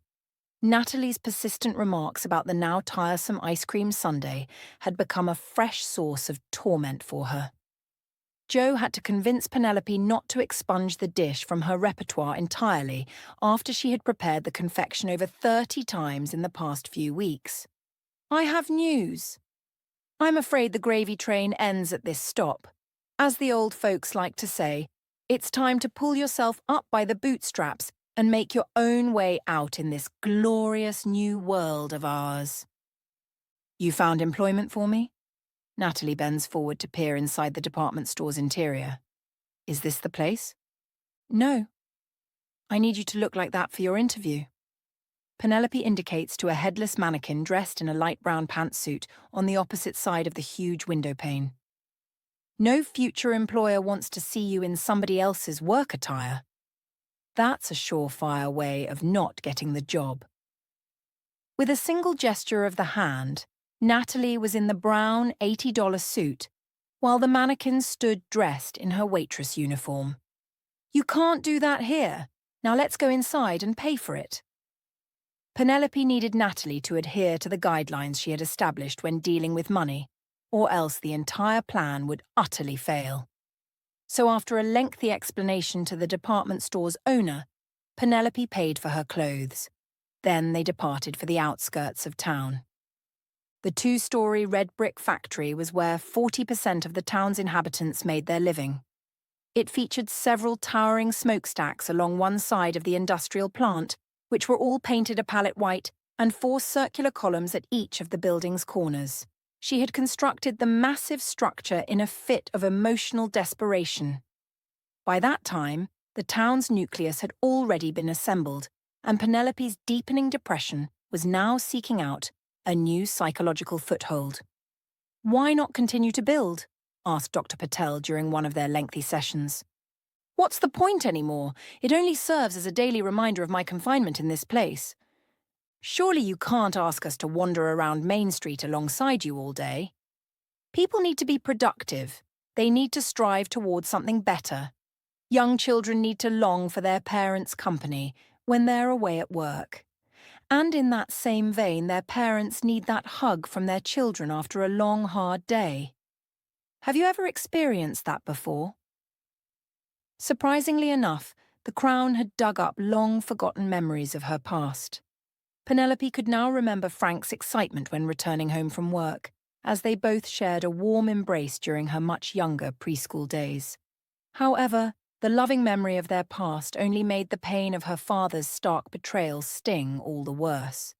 As Penelope grew much older and became increasingly jaded, she would often wonder where that father had gone. "Is this where I'll be washing dishes?" asked Natalie, surveying the very empty parking lot around them. Penelope had never learned how to operate a motorized vehicle before, so including any automobiles going down Main Street was quickly ruled out.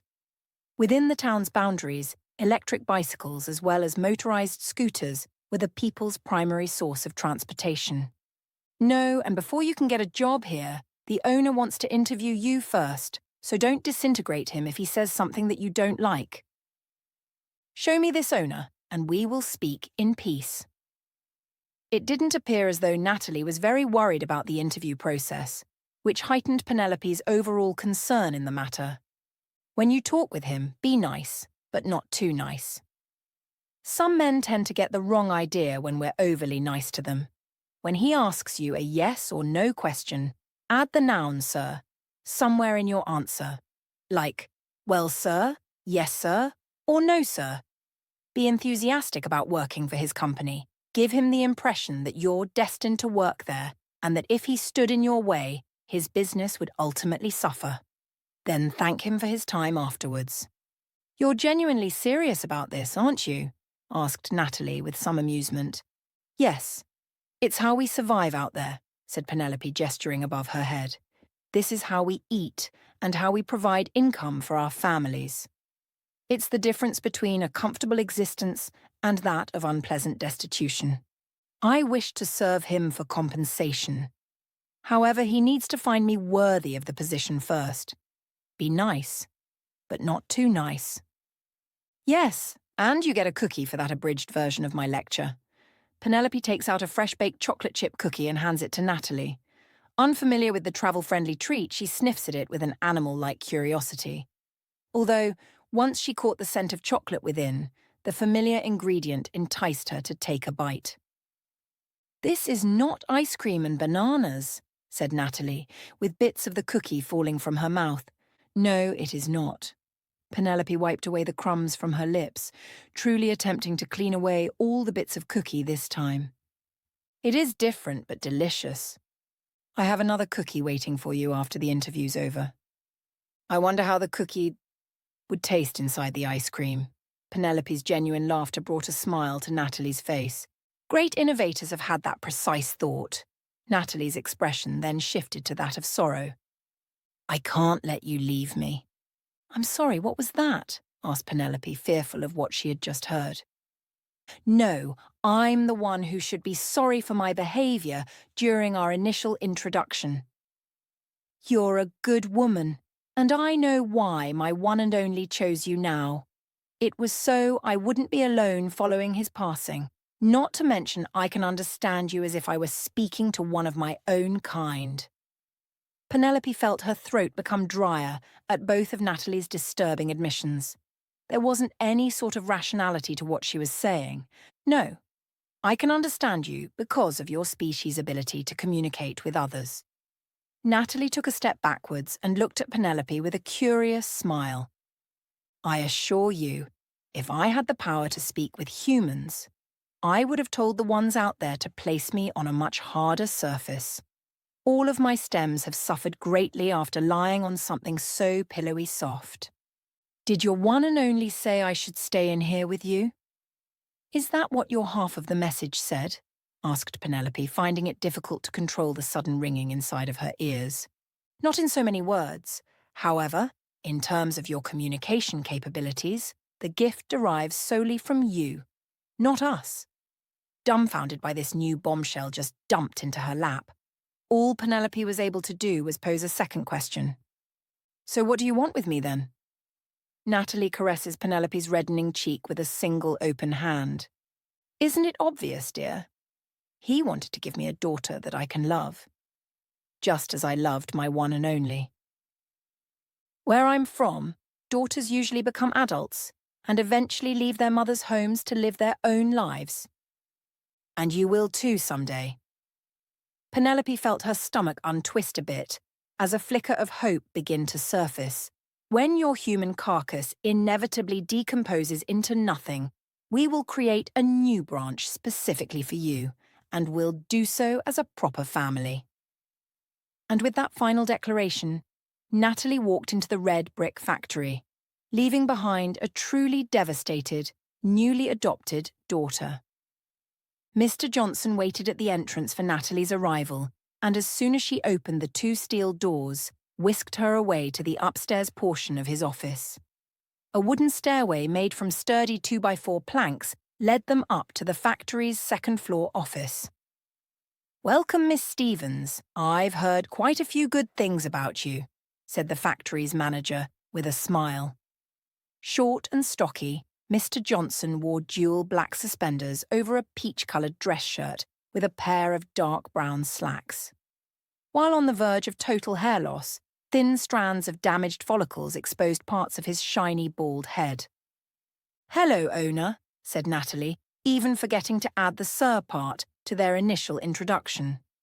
Penelope winced to herself at the cringy greeting, then took out her phone and activated the cameras arranged inside his office. With the new plans Natalie had in store for her, the success of her job interview was far more crucial than ever before. Penelope had no intentions of becoming Natalie's crystal offspring if she had any choice on the matter. "Please, call me JJ. Everyone else here does," said Mr. Johnson, gesturing to his workers from their upstairs vantage point with a sweep of the hands. Along the expansive manufacturing floor, 15 mobile assembly lines moved at breakneck speeds. while exposed steel beams and HVAC system ducts were interspersed on the building's highest floor. 35 individuals stood opposite one another at each end of a 3-foot-long line, as stuffed canines of 2 distinct hues were pumped out of 4 enormous machines that generated each dog like plushie out of thin air. Yes, JJ, and you may call me Natalie. Penelope calls me that as well. She does a sweeping gesture of her own, indicating to the doors where Penelope stood just outside. That's just fine. Natalie. My office is right through here. On Mr. Johnson's oak wood desk, invoices and loose sheets of paper stood piled dangerously high beside one another while threatening to topple over at the slightest disturbance. Forgive my messy desk. Please have a seat. If your desk is messy, why not simply throw away what you don't need? Mr. Johnson lets out a hearty laugh as he takes his seat behind the heaping mass. Don't I wish? Currently, what I need and what I don't are at the moment all jumbled together. Now, Natalie, let's talk about our mutual friend. Where do you know Penelope from? Well, sir, my husband took responsibility for her well-being prior to my knowledge, and I only found out of her existence after his passing. I then blamed Penelope for his death and wished to have nothing to do with her. My love, however, saw something inside of her that I could not, as my grief still blinded me to his sudden loss. But now I can clearly see how special she is to me, sir. What a sad yet wonderful story. Does that mean Penelope is your adopted daughter? Yes. Although I wish to make her my real one someday. Miss Natalie, I want to make it through this interview without crying, but you're making that quite the challenge for me. Penelope would have found it hard to maintain her composure as well, if Natalie's intentions of transforming her into a crystal branch hadn't only recently been disclosed. Despite this, her misconceived motives relieved a lot of Penelope's real fears. Knowing that Natalie wasn't just going to blink her out of existence in a fit of rage or jealousy was an immense weight off her shoulders. Still, simply the notion of staying here for a single day longer than was necessary would push her to the very brink of mental instability. She could sense Natalie's white nothingness diminishing the warmth of her star's glow as it drained away her humanity, one molecule at a time. Penelope had no other alternative but escape this suffocating prison, because far more than her mental health was now at stake. I enjoy consuming banana splits, said Natalie, when asked about her hobbies. Mr. Johnson leans back in his chair and pats his round tummy. I'm a hot fudge sundae fan myself. Maybe a little too much of a fan. Is it true overindulging in ice cream will give you a stomachache? Asked Natalie, attempting to verify little Jimmy's assertions. Unfortunately, yes, it does. I speak from personal experience, of course, and yet I always go back for more. Natalie then peers at the row of shelves above Mr. Johnson's head. On the central ridge were moulded plastic trophies of a golden figure gripping a bowling ball in mid-swing. They have awarded you with more than a few past accomplishments. Oh, those old things, said Mr. Johnson, following her gaze.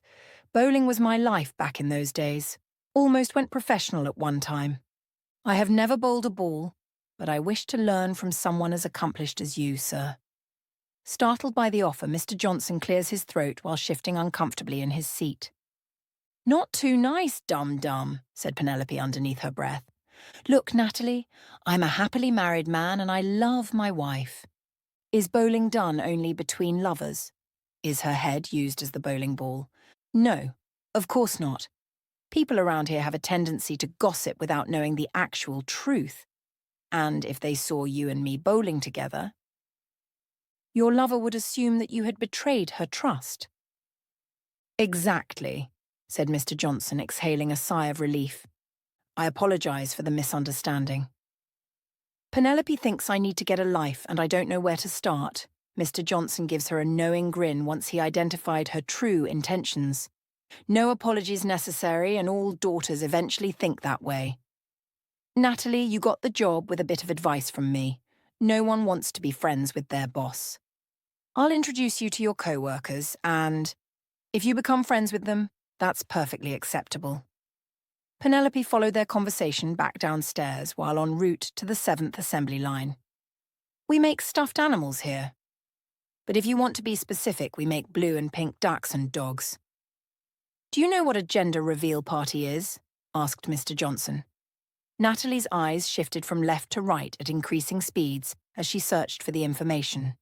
Penelope could feel her accessing CD's database, and because it controlled the entire town, she was unable to break the connection. She was a fool to think that the nearly sentient demigod couldn't access CD's files from within her limitless domain. For everything to go as planned, Natalie had to maintain a degree of ignorance, and that wouldn't work if she kept retrieving bits of information from CD's server. It is when humans announce the sex of their offspring during a celebration. Correct. And we provide that sex with our dachshunds over here. Mr. Johnson then scans the row of employees in search of someone in particular. Sally, there's a new employee here I'd like you to meet. A tall, lanky woman with coarse grey hair and dressed in casual clothing left her place in line and walked over to them. Natalie, this is Sally, our current floor leader. She's one of my best workers. I'll leave all of her initial training up to you. Sure, JJ. It's a pleasure to meet you, Natalie. Thank you for your instructions. I'm looking forward to learning from you. Sally gives Natalie a warm, toothy smile in reply. Penelope broke her promise and left Natalie to her training in order to re-secure CD's database, while also hoping to expose some unsettling truths about herself. After entering her not-so-secret bedroom, she found Erica sunbathing within the home's front yard, clad in a light blue two-piece bikini of a provocative nature. Once Penelope's presence was detected, she rose from a brown and white striped beach towel onto her elbows and partially lifted a pair of sunglasses onto her forehead. I didn't know going out there was even possible, said Penelope, wondering how much more existed within the small fragment of her imagination. You're welcome to join me if you want, said Erica, seeming embarrassed by the genuine invitation. Thank you, but I can't right now. Penelope retrieved the metallic card and set it on the table. Okay, what part did you leave out of my message? In response to her direct question, CD's hologram materialized from the flat piece of metal, only to stare at her annoyed expression. Please restate the question. Don't play dumb with me. It's time to divulge what you've been hiding. I'm serious this time. Show me everything. Now! Chapter 24. Ace of Orientation resumed. In what felt like seconds, Penelope's Japanese-inspired bedroom utterly fell away, revealing the exterior of her actual home during a cold, inauspicious night. Now laying across the concrete pavement of her driveway, Erica quickly covered herself up in the large beach towel when hit by a chilly gust of wind. What just happened to us? She asked, her teeth chattering with every syllable. Although getting unexpectedly dragged inside her memories wasn't anything new for her, taking Erica along with her suggested that Penelope's new roommate, much like Frank, was far greater than the sum of her parts. That's my bad. I didn't think that CD's program would take you along for the ride with us. Just a bit of total recall. No need to be alarmed, Penelope examined her surroundings in an effort to pinpoint the actual date of this memory. With the beach towel now draped around her slender figure, Erica gestured to something at Penelope's back. A 12-year-old version of herself scanned the nighttime's gloomy surroundings, with tears still fresh inside her eyes, while hefting a backpack that rested across both shoulders. She proceeded to wave a silent farewell to Sam and John's place, while simultaneously giving the middle finger to her own. I remember this memory, said Erica. You finally had enough of Frank's bullshit and were planning to run away. Yeah, but I chickened out at the very last minute and went back inside after just a short time in this cold weather. But things didn't turn out as she'd recalled, as they watched her younger self leap over Mel's fence and sprint across the open field into the forest's tree line. Penelope discreetly took Erica's hand as they both flickered out of existence and went to the dragon blood tree's location, having some idea of where the crying girl was headed next.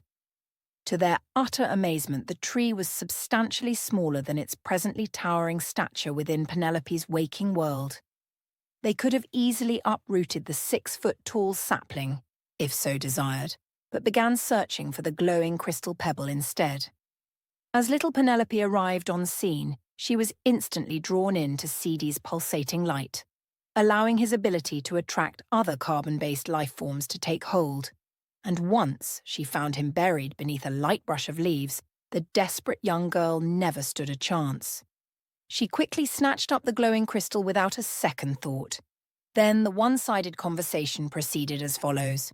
"Hold on a minute. Slow down. I can't understand you if you're all talking to me at once." Young Penelope then waited for the light to stop frantically pulsating. "Okay, that's better. Yes, I can understand your language. No, I don't know how it's possible, I just can."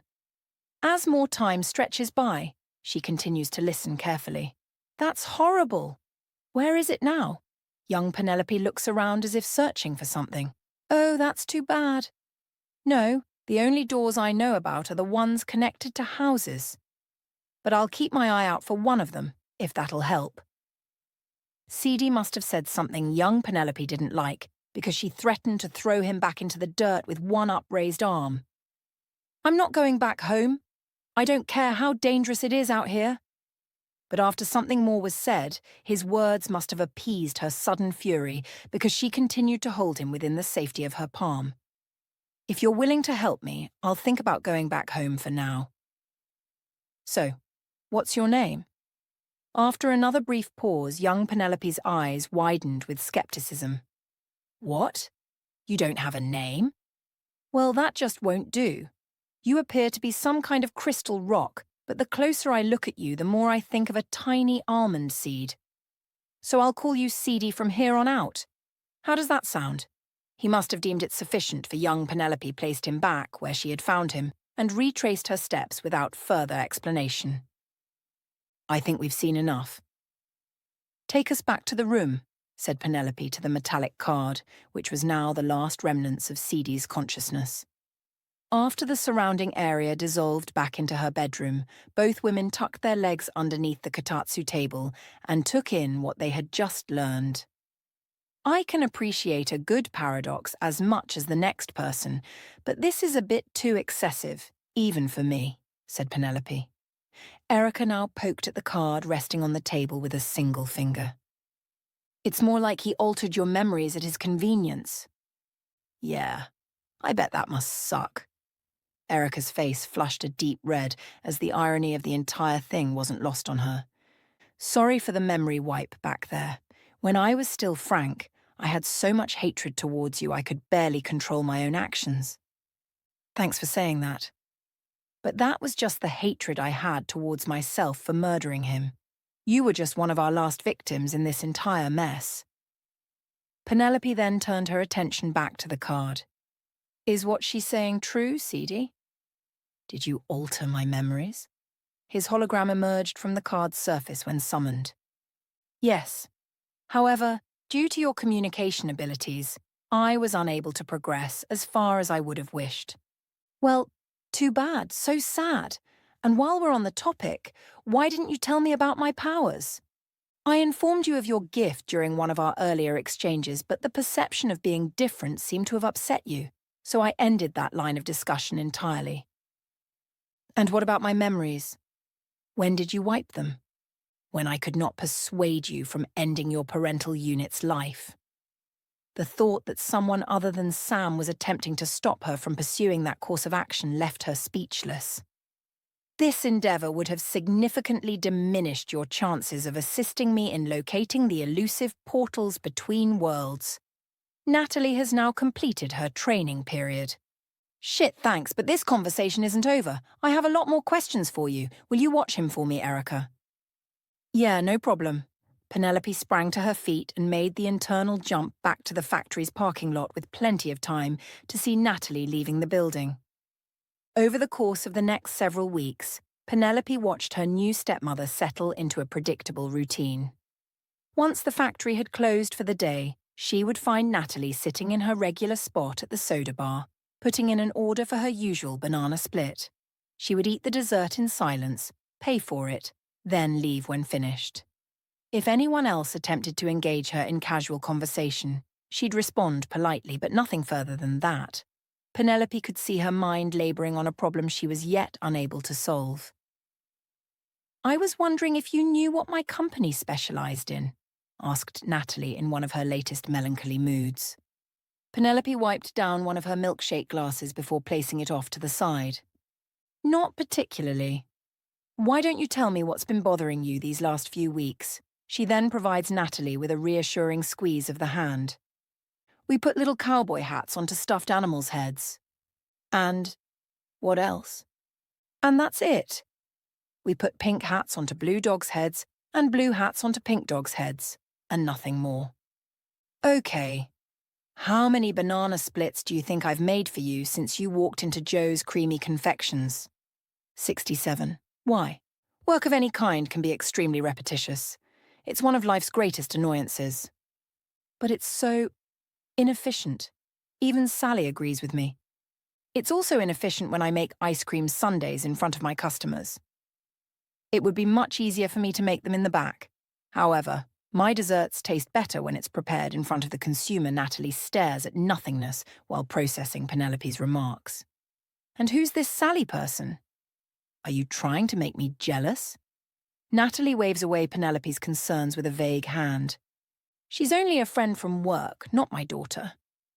Can you not discern the difference? They exchanged a slight chuckle with one another. In only a matter of weeks, Natalie was attempting to joke around with her, as awful as those efforts were. The substantial growth she had exhibited may have even exceeded that of her own mate's development. "So tell me what else Sally thinks," asked Penelope, seizing on her frustration. Natalie looked down at the counter, making cursory circles with a finger along the speckled granite. "She thinks I should stop eating banana splits all the time." Penelope could tell that her co-worker had shamed her for doing so on several occasions.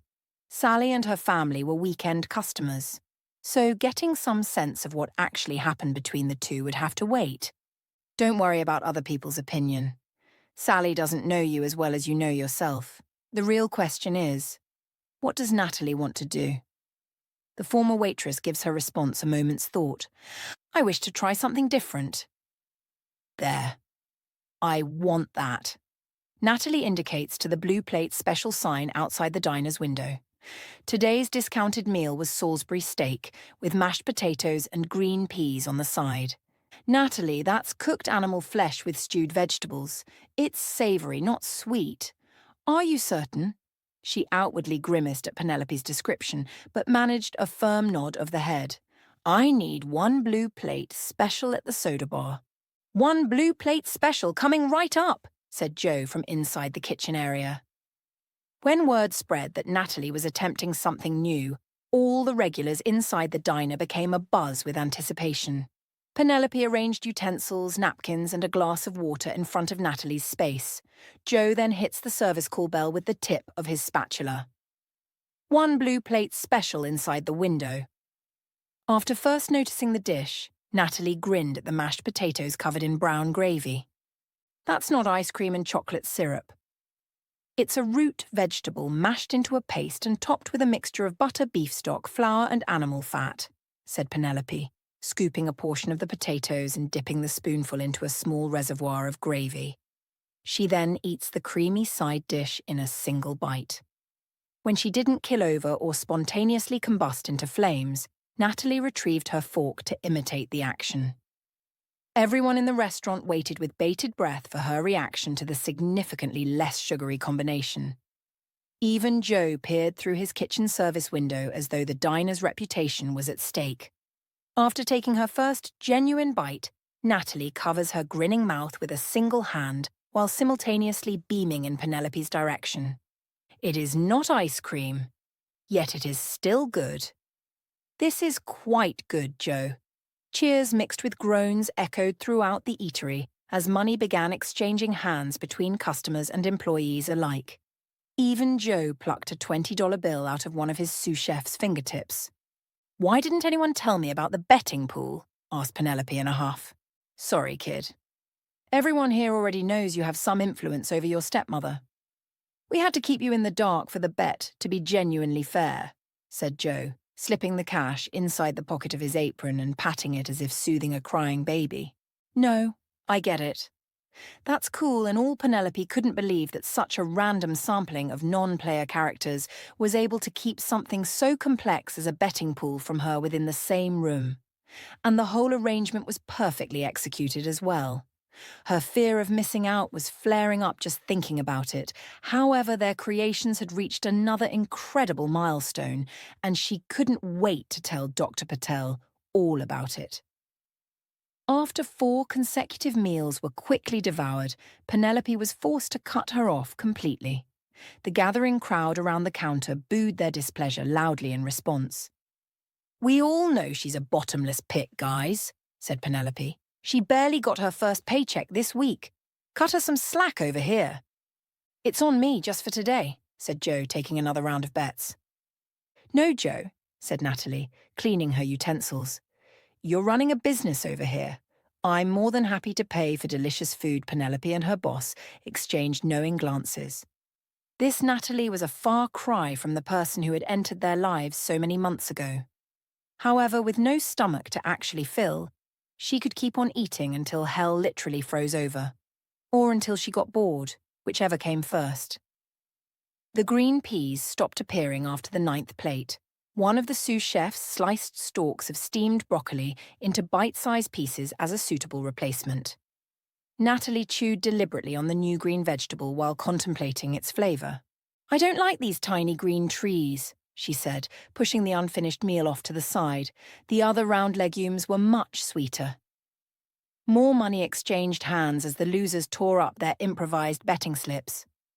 Perhaps she should build a casino on the other side of town, Penelope mused to herself.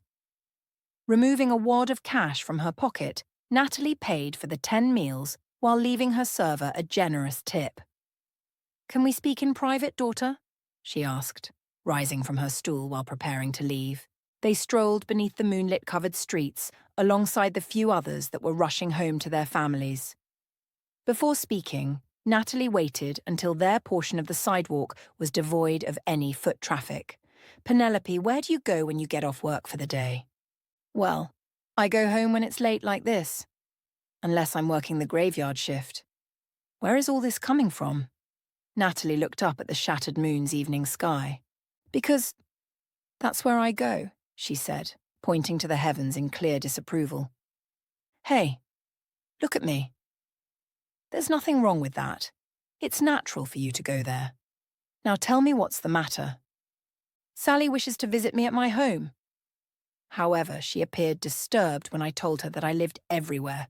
Penelope's worried face soon twisted into that of a scowl. "Her again! You know what? I'm pretty sure she lives just down the street. I think it's about time for us all to have a little conversation together." After seizing Natalie by the hand, Penelope pulled her in the direction of Ceedy's memorial. "No, stop," said Natalie, snatching her hand away.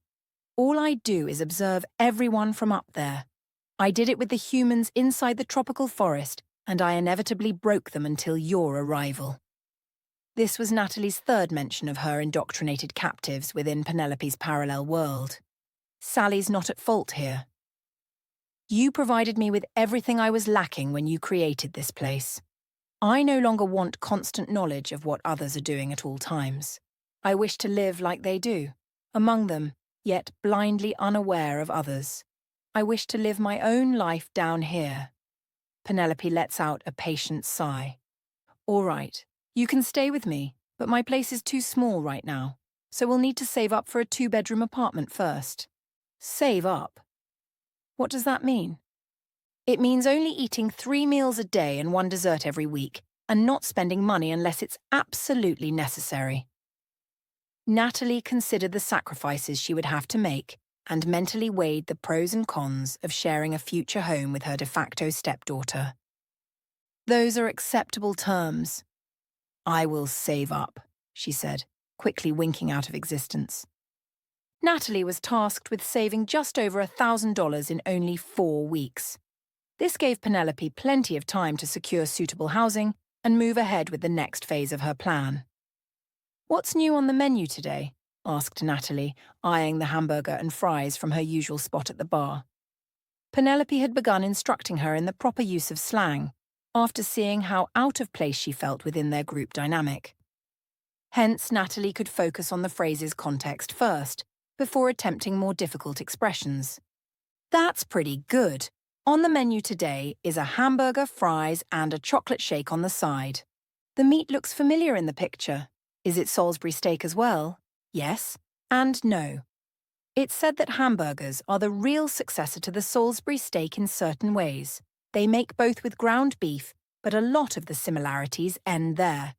This specific meal is intended to be eaten while on the go or engaged in other activities, although nowadays it's treated as a sit-down meal like everything else. Yes, I would like that, please. I need a hamburger and fries in the window, Joe. One hamburger and fries coming right up. Penelope then picks up an invisible hamburger in both hands and takes an imaginary bite. Do you see how I'm holding it? The hamburger buns catch all the juices from the meat and condiments, so you don't get messy fingers or crumbs all over your clothes. Natalie mimics her actions while waiting for her meal to arrive and sips on the offered milkshake with familiar appreciation. And when her food appeared, she cradled the bottom bun as if it were a newborn kitten. It's not Ming Dynasty porcelain. Just take a bite out of it already. I'm eager to see what you think about it, said Earl, looking up from his daily crossword puzzle. The retired detective had missed out on the Salisbury steak event and was still peeved when anyone in the diner brought it up. Joe sticks his head out of the kitchen's service window, waving a spatula in Earl's direction. Good food is always meant to be visually appreciated first. He then turns to grin at Natalie's intense examination. You go on right ahead and stare at it all you want, little darling. Earl taps a pen on his newspaper anxiously, stuck on a particularly tough row. Well, while you're staring away, I need a 7-letter word across. The clue is to pay homage. Respect, said Natalie after taking a modest bite of the hamburger. He glanced down at his paper, then began filling in her answer. She's a goddamn encyclopedia. Natalie's mastery of all things crossword puzzle had made her and Earl fast friends, despite Penelope's earlier warnings to him. But she did instruct the two men to be nice, so they were only following her pre-arranged script. After watching her finish half the burger in relative silence, Penelope steered the conversation to the news that everyone was now talking about. So, how's work going? Did anything important happen today? Natalie glances up after dipping her French fries into a tiny ketchup-filled paper cup. Yes, JJ took a vacation, leaving me responsible for the majority of his duties. That seems kind of strange. You've only been working there for about a month and a half now. Couldn't he find someone else more qualified? Well, 2 days ago I accidentally organized the paperwork on his desk while he was attending to other obligations. JJ was so angry at me at first, I very nearly had to wipe him from the face of this existence. But you didn't, right? No, daughter, that was a joke. I recalled the promise made to you and withheld my wrath, relieved by the news Penelope encouraged her to continue. He told me to get back to work and come see him at the closing of the day. Once I relayed this discussion to Sally, she said I should expect a pink slip when I saw him next. What is this pink slip? It means you were going to be fired, said Earl, injecting himself into their conversation. Natalie jumped from her stool in an absolute panic, desperate to leave, but unsure of where to go. Penelope assumed she wanted to race towards a closed factory, or perhaps to plead her case at Mr. Johnson's now empty home. Not since the death of her one and only did genuine dread mar Natalie's beautiful features. Laid off, terminated, sacked. I need this job to save up. Fearful she might have a nervous breakdown prompted by the anxiety-induced contradiction, Penelope attempted to soothe her in an effort to clarify the situation. That didn't happen, though. You weren't terminated or sacked, remember? Everything's okay now. Once she noticed that everyone in the diner was staring at her with concerned looks, she quickly sat back down. The idea of nearly being fired left her transfixed on the unfinished meal that sat rapidly cooling in her presence. The spectators soon returned to their food, leaving Penelope worried about this very human aspect of Natalie's personality. I don't understand what just happened. I was irrationally terrified by the prospect of losing my job, despite the fact that I'm currently employed at the present moment. The thought of losing employment still troubles me. Penelope hands her a glass of water. After joining the workforce, plenty of people experience apprehension about losing their jobs. Here, watch this. Hey Joe, I'm quitting. Denied. Now get back to work. Natalie smiled at Penelope and Joe's brief exchange. See that? Good employees never have to worry about getting fired. So try not to dwell on what didn't happen. Now, finish your story according to what actually occurred. Natalie considered where she left off, perplexed by the emotions she was presently experiencing. Perhaps this level of humanity was too much for her species to handle. Penelope pushed aside her guilty conscience and focused solely on her escape. You needed to see JJ at the end of your shift, Earl said, giving her a place to start. Yes, I visited his office where he stood, delighted at first. However, when he saw my face, he became irritated again. I remember him asking me how I did it. How I did what? I asked in reply. How did you know where to put everything? I told him that I had been watching him as he worked. JJ got extremely uncomfortable after that. I'm sure he did. He probably still thinks you like him, said Penelope. But I do like him. I mean the way you liked CD. I could never love him in such a manner. We take only one mate and it's for life, said Natalie, disgusted by even the prospect of it. I told him his method of filing documents was inefficient and that my new system would increase his factory's productivity by 30%. That's when he told me about his vacation and requiring a temporary replacement. What about Sally and your other co-workers? What did they have to say about your new position? When they next saw me, I was lacking the assumed pink slip. Then I told them the same thing I'm telling you now. And how did they take it when you told them that you would be in charge while he was away? They kept hitting me on the back repeatedly. I believe that's a sign of congratulations. Penelope smiled to herself when replaying the scene on her cell phone later that day. With cameras on every street corner, they kept a watchful eye on Natalie's movements, so she could act accordingly with every decision made. Penelope didn't know that Mr. Johnson would be going on vacation so abruptly, only that Natalie needed to be in charge of the factory's daily operations. She couldn't take the chance that Natalie would try to access CD's database again, so Penelope inputted her intentions into his algorithm and allowed him to create random scenarios for their constantly evolving scheme. I would also like to extend my congratulations for your temporary promotion, said Penelope, retrieving Natalie's half-eaten meal. Thank you. You may hit me on the back if you wish. I can do you one better than that. Meet me in front of Patty's flower shop tomorrow evening, Provisional Manager. Chapter 25. Ace of Orientation resumed. Penelope couldn't bear the thought of not having a Patty's flower shop around, which reminded her of the long walks to school each morning with Sam. So she broke her nothing from the real-world rule yet again and rebuilt the acid-wash brick building several blocks away from Joe's Creamy Confections. Each week's beautiful floral arrangements covered the entire storefront sidewalk and brightened up Main Street's overall appearance. Penelope always looked forward to passing by the wonderfully scented shop on her way to work each morning, much as she had done in high school prior to their graduation. She waited for Natalie's workday to end while inhaling trace amounts of white gardenias in the air. However, long-stem pink roses were Patty's featured flower of the week. The roses stood scattered throughout the shop, occupying every flower arrangement and imparting a richer hue to each of their designs. Bright yellow sunflowers, purple orchids, and dark red tulips, along with dozens of other angiosperms that she couldn't identify, filled every empty spot within the colourful nursery. At the shop's centre, two huge white circular pillars, adorned with 3 tiers of woven baskets, stood opposite one another, each packed tightly with their own lively arrangements. After a leisurely stroll from the storage area, Patty appeared behind her glass counter, which displayed artificial plants that wouldn't perish due to someone's neglect, with well-kempt curly grey hair, and high cheekbones, the elderly woman had a slight curve to an otherwise short nose, and after seeing Penelope's presence within her shop, she waggles a bony finger in the young girl's direction. "Rent's due on the 1st of each month. There are no exceptions, you two young upstarts. And keep it down up there," said the tiny store owner, taking a small curtsy afterwards. Patty wore a blue dress with simple shoulder straps, alongside a pink rose pattern on its surface, as well as the thickest pair of glasses Penelope had ever seen in her life. "How was that, dear?"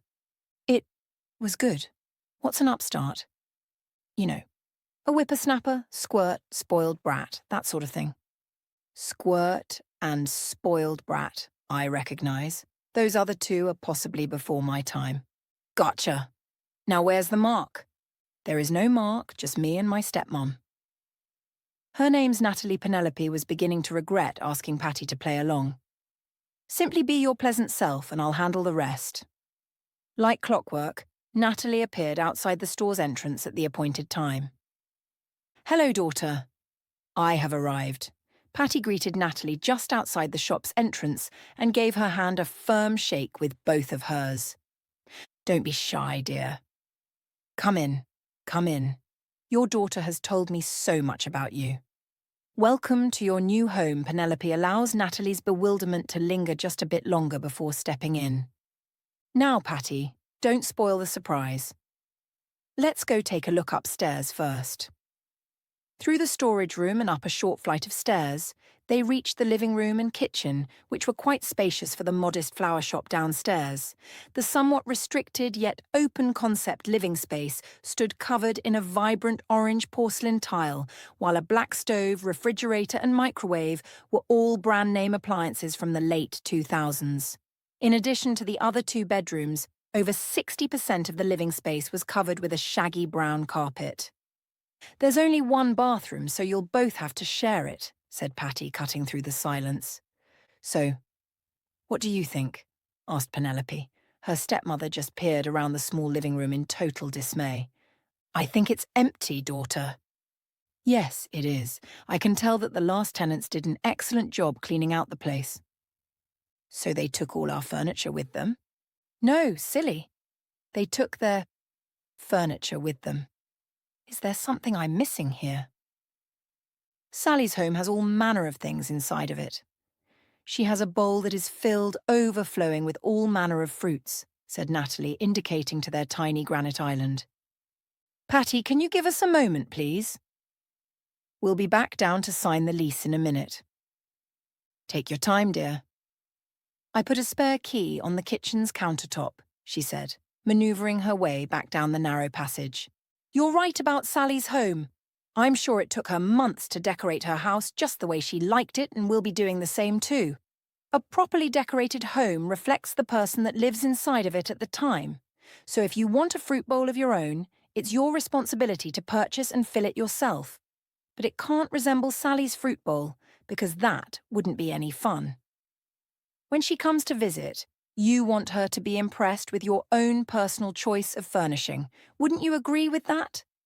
Natalie surveyed her surroundings while reflecting on Penelope's decorating advice. "A couch and coffee table should go there. We will have a clear view of the television that way." "Okay. I like where this is going. What colour should our coffee table be?" Natalie almost said red like Sally's, but caught herself before speaking the words aloud. "Black. Our new coffee table will be black in colour." Her eyes lit up with overwhelming joy as she made an unconventional human choice for herself. With each passing day, Penelope encouraged Natalie to select a number of lounge chairs, wall-mounted pictures, and potted plants with which to decorate their new place with. However, when certain countertop cooking gadgets, such as rice cookers and air fryers, cost more than they could afford, Natalie devised a saving strategy to purchase them at a later date. Gradually, the living room started to take shape, enticing her stepmother to proceed with their bathroom and bedrooms alike. With a modest twin bed, side table, a dressing mirror and desk lamp, Penelope kept the design of her room rather simplistic. It appears as though the occupant of this dreary room had no intentions of staying any longer than was strictly necessary. On one of the rare occasions when they both had the afternoon off work, Natalie peered inside her room with her now characteristic scowl. "Where are all your things, daughter?" "Do you know what a minimalist is?"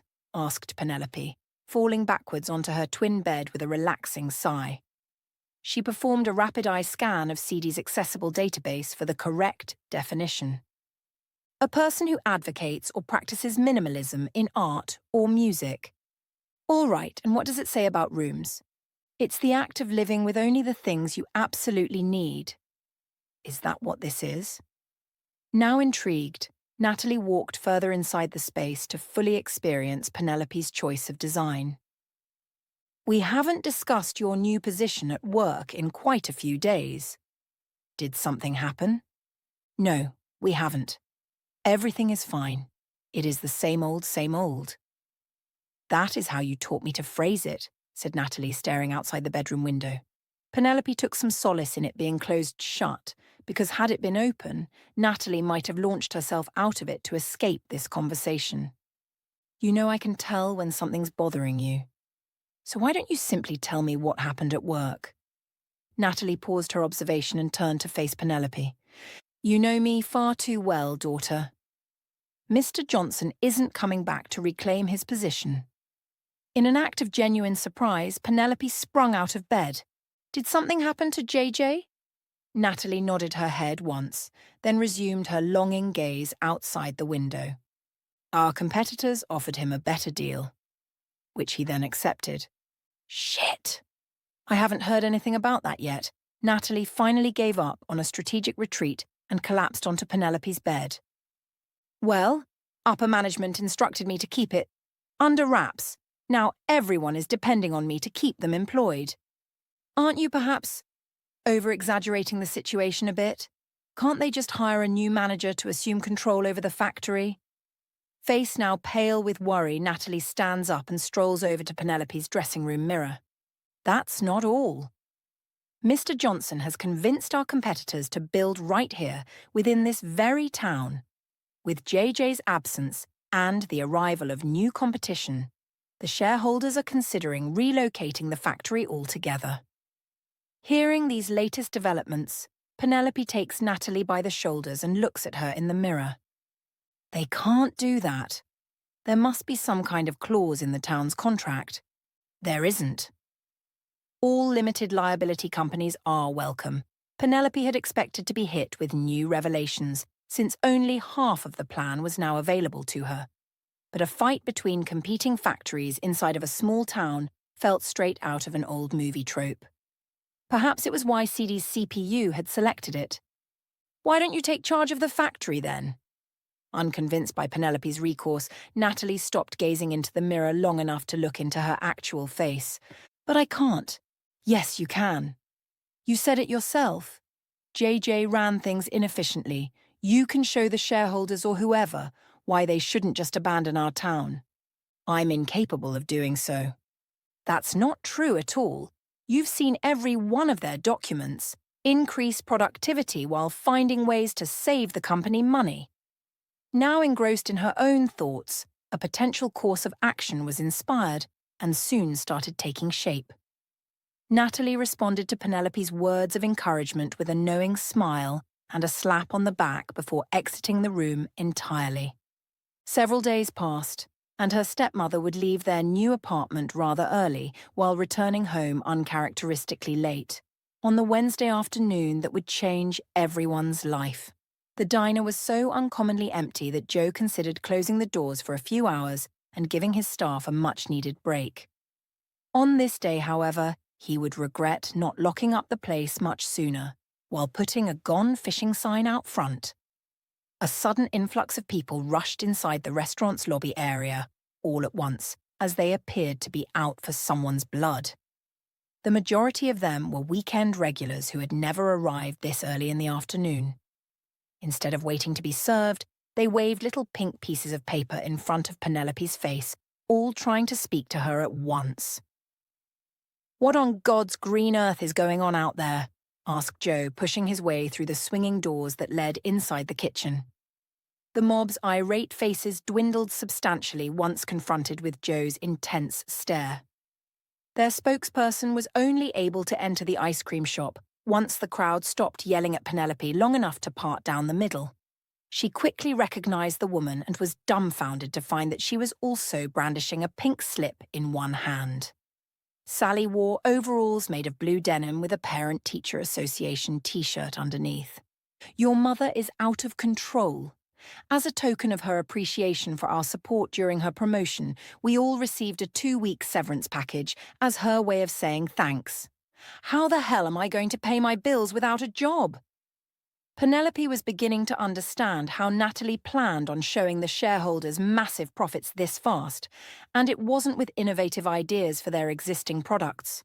Sure, they would be impressed by the company's quarterly earnings, but her mass layoffs would only be a temporary band-aid to her overall problem. Now hold on a moment! They were going to relocate the factory entirely if nothing was done. No, Penelope. You don't owe these people a goddamn thing, especially any kind of explanation, said Joe, practically seething now. In fact, they're the ones who owe you an apology, and I mean right here and now. Or get the hell out and don't come back. Joe's quiet yet deadly tone left no room for ambiguity or any type of strategic retreat. Thus, over half of the group immediately made their apologies to Penelope and departed the diner the same way they had come. While even more of them hoped that Joe would eventually forget the blatant disrespect towards his staff and allow them to continue eating there. As their righteous indignation over being fired waned, the majority of them glanced around, unsure of what to do with themselves. "I am truly sorry for the disturbance, Joe, but you don't know the whole story." Sally then leaned in close so that only Penelope could hear her. "I did everything that you asked me to do. This isn't what you promised. You're right, it isn't. Give me a few days to speak with Mr. Johnson, and I'll make sure you all get your jobs back with an even higher salary this time. Can you at least give me that much time?" "Fine. You can have 2 days. Then I'm going to your stepmother and telling her everything." The rest of the diminishing crowd made their apologies to Penelope and Joe before slowly filing out of the diner. With everyone now gone, Joe crossed his arms and waited silently for his ice cream technician to explain herself. Penelope soon found a particular spot on the counter in desperate need of a good cleaning. She even discovered a lovely tune to whistle to herself while getting into those hard-to-reach places. "Penelope, want to tell me what that was all about?" Pretending not to hear him, she produced a higher-than-average note in between her puckered lips. "Come on, Penelope, it's me. I'm already well aware of your intentions towards your stepmother. Don't shut me out now." "What was that, Joe? Are you saying I can't whistle while I work, boss?" "You know that's not what I mean." "I can tell they just came from the factory. So why come here to confront you instead of challenging your stepmother right then and there?" Penelope sighed to herself and gestured towards the back for some additional privacy. Joe cleared out all his kitchen staff and she told him about her inside woman, Sally, as well as the new factory being built in order to compete with the old one. However, Penelope could only guess at Natalie's intentions to keep her facility from being moved out of town. "How in the heck could you be responsible for the plans of those captains of industry assholes?" "Beats the hell out of me, boss," said Penelope with her lies now coming without thought. "But I'm going to fix it. I just need a little help from JJ first." Over the next few days, she built the new factory from the ground up, roughly 7 miles away from the original one. Penelope wasn't concerned with Sally's hollow threats. If worst came to worst, her inside woman would experience a death in the family and would need to leave town for an indefinite period of time. After her construction stood completed, she needed direct access to CD's database to bring JJJ back into town as quickly as possible. However, when she returned to her hidden room, Erica sat sobbing at the kotatsu table with her head down, arms crossed about her face. Penelope had been awaiting this moment to come, and she wasn't the only one. Although Dr. Patel was relentless in his pursuits at getting to the heart of her trauma. When the topic moved to CD's version of Frank, which now went by the name Erica, Penelope could sense his interest peak at the mere mention of her. "Thank you for placing a camera nearby so I can monitor Erica's development within this new form. She's handling the change better than I thought she would, said Penelope, staring up at the ceiling. I think she's putting on a brave face, so as not to worry you unnecessarily, given your still precarious position within round 3. Erica feels guilty for the time she took from you, as well as Seedy. Well, there's plenty of guilt to go around, Doctor. I practically dealt the final blow to his life. I'm aware of her connection to my unresolved trauma. But what makes her so interesting to you? Because I believe that she's Seedy's actual daughter. Dr. Patel said the words in such a matter-of-fact way that Penelope had to go over his revelation inside her head before the ridiculous notion finally sunk in. What? You're crazy, Doc! All therapists are crazy in one way or another, but that just makes us great at our jobs. Let's not forget, while you were manipulating your stepmother and making ice cream floats, I've been learning everything I can about the crystal branch entities. These are the most powerful beings in the known multiverse, yet they are incapable of independent movement on their own. With such a loss as that, what do you think they've gained in compensation? Not thinking it was funny anymore, Penelope sat up from the couch to consider his question. A way to influence others with their light? Nope. The light is just a byproduct of their actual abilities. The ultimate source of their powers is the manifestation of their intentions in order to influence future events, which is directly related to the encompassing space and time that seems to be controlled by their sheer willpower alone. Dr. Patel pulls out a $20 bill. How would you get this specific bill from me? I'd ask for it. What if you were a crystal branch without the capacity to request it or remove it from my grasp? Penelope thought about it for a moment, then stood up quickly when she finally had the answer. I'd wait for you to come into the diner and buy something with it. Bravo! With almost immortal lives such as theirs, all they would have to do after expressing their intentions is wait. Seedy has carried you from one place to another within his sphere of influence, ultimately bringing you to this place. She sank back onto the couch, her mind now racing through all the chance encounters that brought them here. But sometimes he showed me what to do, while other times he let me make my own decisions. How would something like that even work? Well, the way Seedy's processing system explained it to me was that they have momentary glimpses of the different paths ahead of them based on prior selections made. However, once you merged yourself with his powers, you became subject to those same selections. Let's go back to that $20 bill again. With you and Seedy now one person, he no longer has to wait for me to buy something at the diner. He can just ask you to take it from me instead, thus moving you down the path of his choosing. At that precise moment, two things stuck out in Penelope's mind: the crown and the black jumpsuit. Both objects were key factors in getting her where she was today, yet Penelope chose the jumpsuit on her own, whereas Seedy insisted that she purchase the crown himself. Without the crucial training of his species' method of binary coding, which he had taught to her while she was both awake and asleep, Penelope would now be completely at the mercy of Natalie within this hostile environment. I can see that you're beginning to realize Seedy's true purpose for you. Now let's discuss the intention he had for Erica. I did my due diligence as an unlicensed therapist and scanned her genetic makeup as it was. Then I examined my own as well as those of others in this community. What did you find? Asked Penelope, almost certain that she already knew the answer. Erica's construction was significantly more advanced than we could ever hope to become, having been carefully put together over the course of many years. In my humble opinion, that process began after his meeting with you. Therefore, Natalie's assertions weren't as far-fetched as we had first imagined. We just assumed it was you, given the information that was provided to us at the time. So, what does that mean for the two of us? As far as you're concerned, it means nothing has changed. You still need to escape as per your wishes. However, we must keep Erica here with us. When you leave in due course, Natalie will eventually go back on her word and destroy us all. As for how and when, I cannot say. But if her actual daughter is here and vouches for our continuing existence, we stand a much greater chance of survival.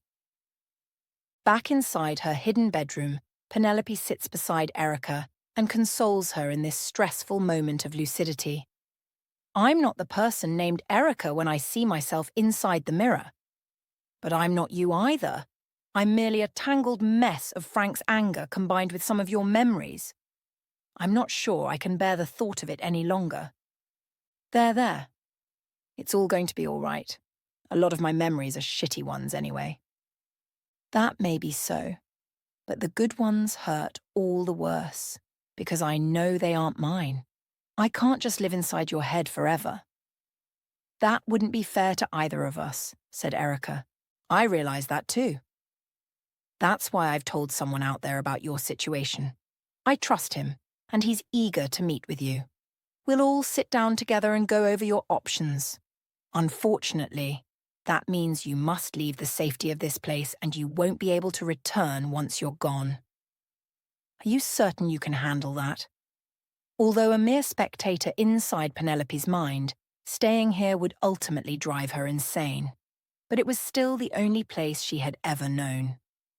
God damn you for this one, Seedy, said Penelope just loud enough for both of them to hear it. Erica wiped her runny nose on an offered handkerchief, then braced herself for the new life that lay just beyond this room. Okay, I'm ready to go. Just tell me what to do. Chapter 26. Ace of Orientation resumed. After letting go of nearly half of the factory's workforce, Natalie's otherwise stable popularity among its citizens quickly took a massive nosedive. And given the townspeople's close-knit community, news of her actions travelled faster than anyone could have ever imagined. As an act of collective defiance, fewer and fewer individuals acknowledged her presence while out in public. No one, however, ventured to say anything negatively about Natalie behind her back, or especially within her vicinity. It was as though they were fully aware of her otherworldly powers within this artificial plane of existence. Although a select few still remained totally uninformed of the demigod's penetrating gaze. Phil Moore, a co-owner of the general store, which was nestled in the centre of Main Street, shouted a few derogatory obscenities at Natalie from a safe distance away. The distance apparently wasn't safe enough because Phil's wife was still asking about his whereabouts several days after the incident took place. Dr. Patel's forecast of the townspeople's systematic destruction was coming to pass far quicker than she had ever expected. Penelope was contemplating her first real funeral for the reckless man when Natalie strolled her way inside the diner. She had on a black power suit with a white blouse underneath. "Hey, we need to talk about Phil," said Penelope in a low whisper. "I thought we agreed that you weren't going to eradicate any of my town's people. At least that was the promise you made to me."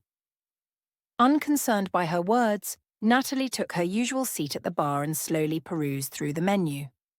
"Phil who, dear?" "You're a cold-hearted robotic bitch," said Penelope, imitating Phil's deep, throaty tone. "Oh, that Phil! He isn't dead. Just in time out. His family misses him, so if you would be so kind as to bring him out of time out," said Penelope while motioning her hand in a loop. "Yes, fine. He's back home with the wife and kids. Are you happy now? What the hell has gotten into you?" Natalie was about to open her mouth to speak when a familiar voice called to them from the diner's entrance. "Good afternoon, ladies. Anything good on the menu today?" asked Mr. Johnson, sitting at the stool next to Natalie's. Now, in a pricey beige suit and tie, JJ had no qualms about flaunting his new corporate position. "What are you doing back here?" asked Natalie, surprised by his sudden arrival in town. "I was hoping to get my regular." "I need a hamburger, no tomatoes, and a side of coleslaw to go," said Penelope, reciting his lunch order from memory. Joe stuck his head out the serving window once he recognised Mr. Johnson's favourite meal. "Is that you, JJ? Apparently I can't live a long and happy life without your delicious food, Joe." We wouldn't want you to die too prematurely on us now, would we? I'm guessing you'll be wanting your seat back at our poker table as well. Don't tell me you found someone else to replace me already. You can't have it back, said Natalie, interrupting the two men's friendly banter. What my mum is trying to ask is what brings you back home so soon? We'll catch up later, Joe. Mr. Johnson then swivels his stool in Natalie's direction. Funny story.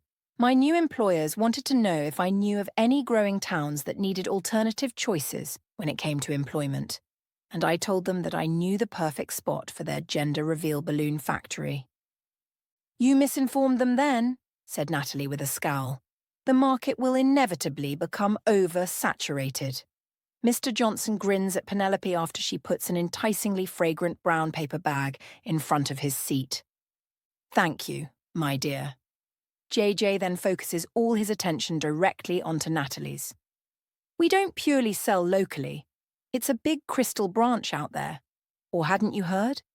Penelope's throat seized up at the very mention of their true location, but Natalie couldn't notice anything beneath her seething rage.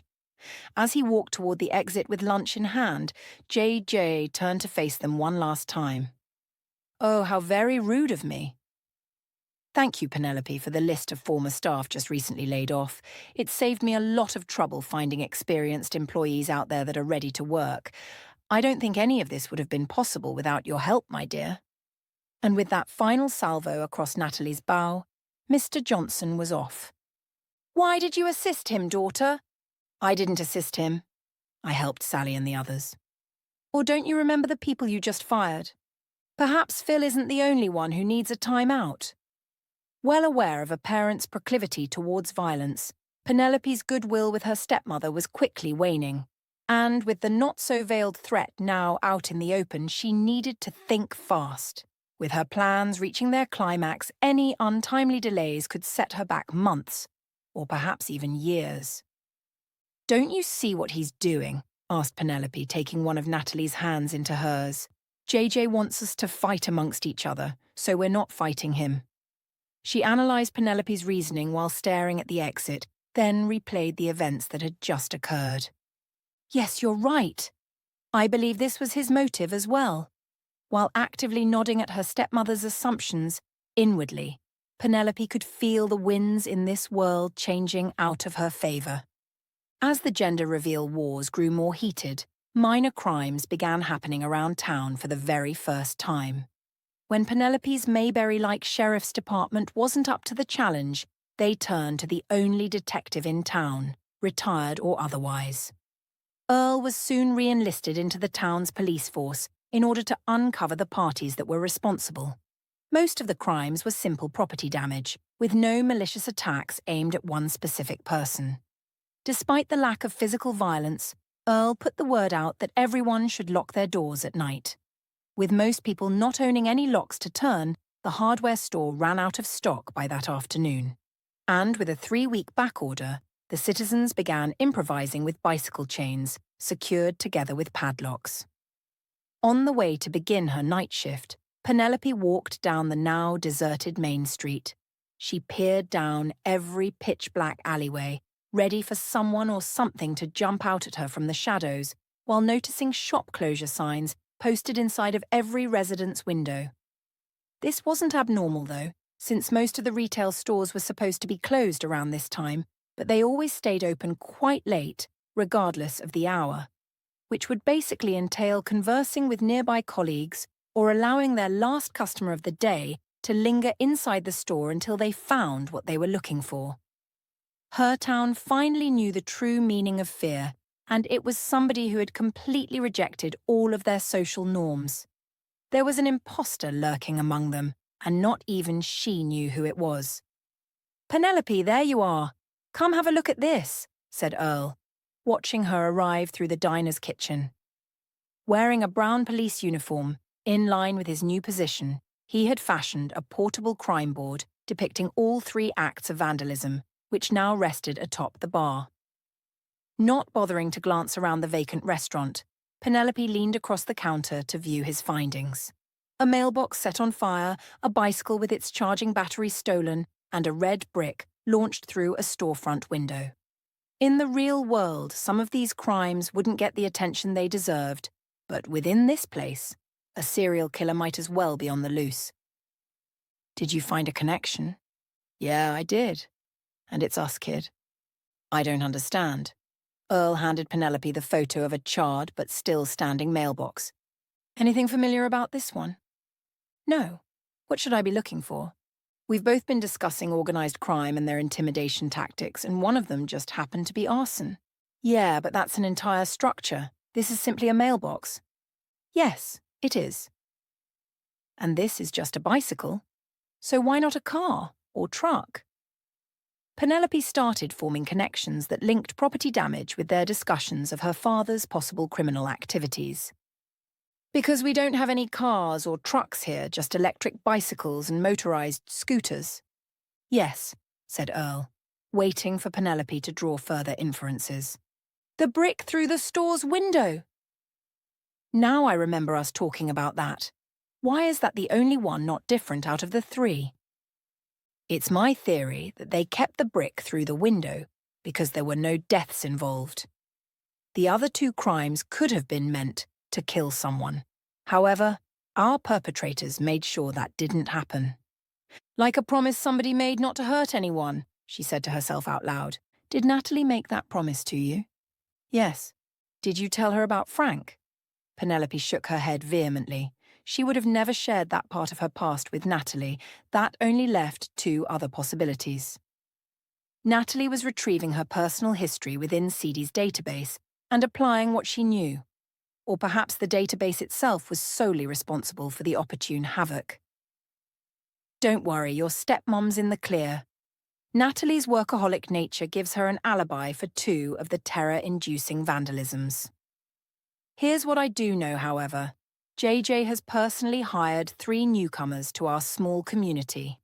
Witnesses spotted them loitering around several of the crime scenes in question. Unable to conceal her relief, Penelope's shoulders visibly relaxed. I figured that would make you feel better. But there's more. When I tried to locate them for questioning, I was a bit more than unsuccessful in all my pursuits. Apparently, all 3 of them vanished off the face of the earth without a single trace. Penelope was fully aware as to who was capable of committing such an act. Come on, Earl! They obviously sensed the fuzz on their tail and left town in a hurry. I thought the same thing too. Then I made a visit to JJ's home. Although he strongly denied the vandalism claims, he did acknowledge that they were under his employment, while also confessing that he hadn't reimbursed them for the security work in which he originally contracted them for. An individual that suddenly vanishes out of nowhere. Does any of this sound familiar to you? Penelope chose to remain silent, but thought about poor Phil and his big, brave mouth. I've always believed your allegations about your stepmother being dangerous stood rooted in the guise of upper-class influence or financial power. But perhaps that wasn't the power you were trying to warn us about. Be careful around her, Penelope. I'm certain you know what she's capable of. Far better than anyone else does. With nothing more to say, Earl stood up, paid his bill and left the diner so she could reflect on his words. She completed the rest of her shift in relative silence, with only Joe's hardcore regulars visiting the establishment on this inauspicious night. Giving Penelope an excessive amount of time to weigh all of her options, Natalie had committed the crime of disappearing the 3 vandals, yet there was no way for Earl to actually prove it. Despite this, it was CD's database that brought the vandals into town to begin with, making the husband and wife skirmish a complete wash. When the sun's light peeked over the horizon, Joe decided to let her go home early. Penelope surprised him with a quick hug, then walked inside the bathroom and blinked out of existence.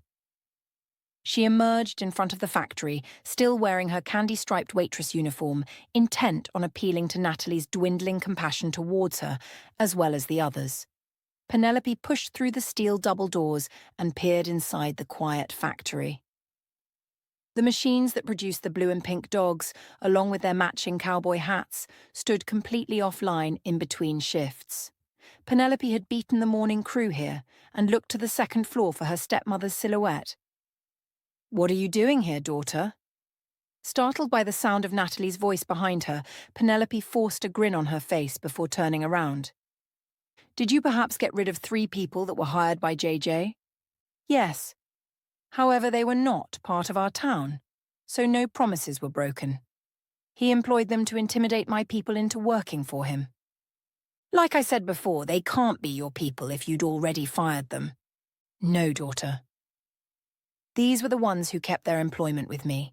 JJ has now started poaching my people directly from this facility, and if that's all he has to offer, I eagerly anticipate his next course of action.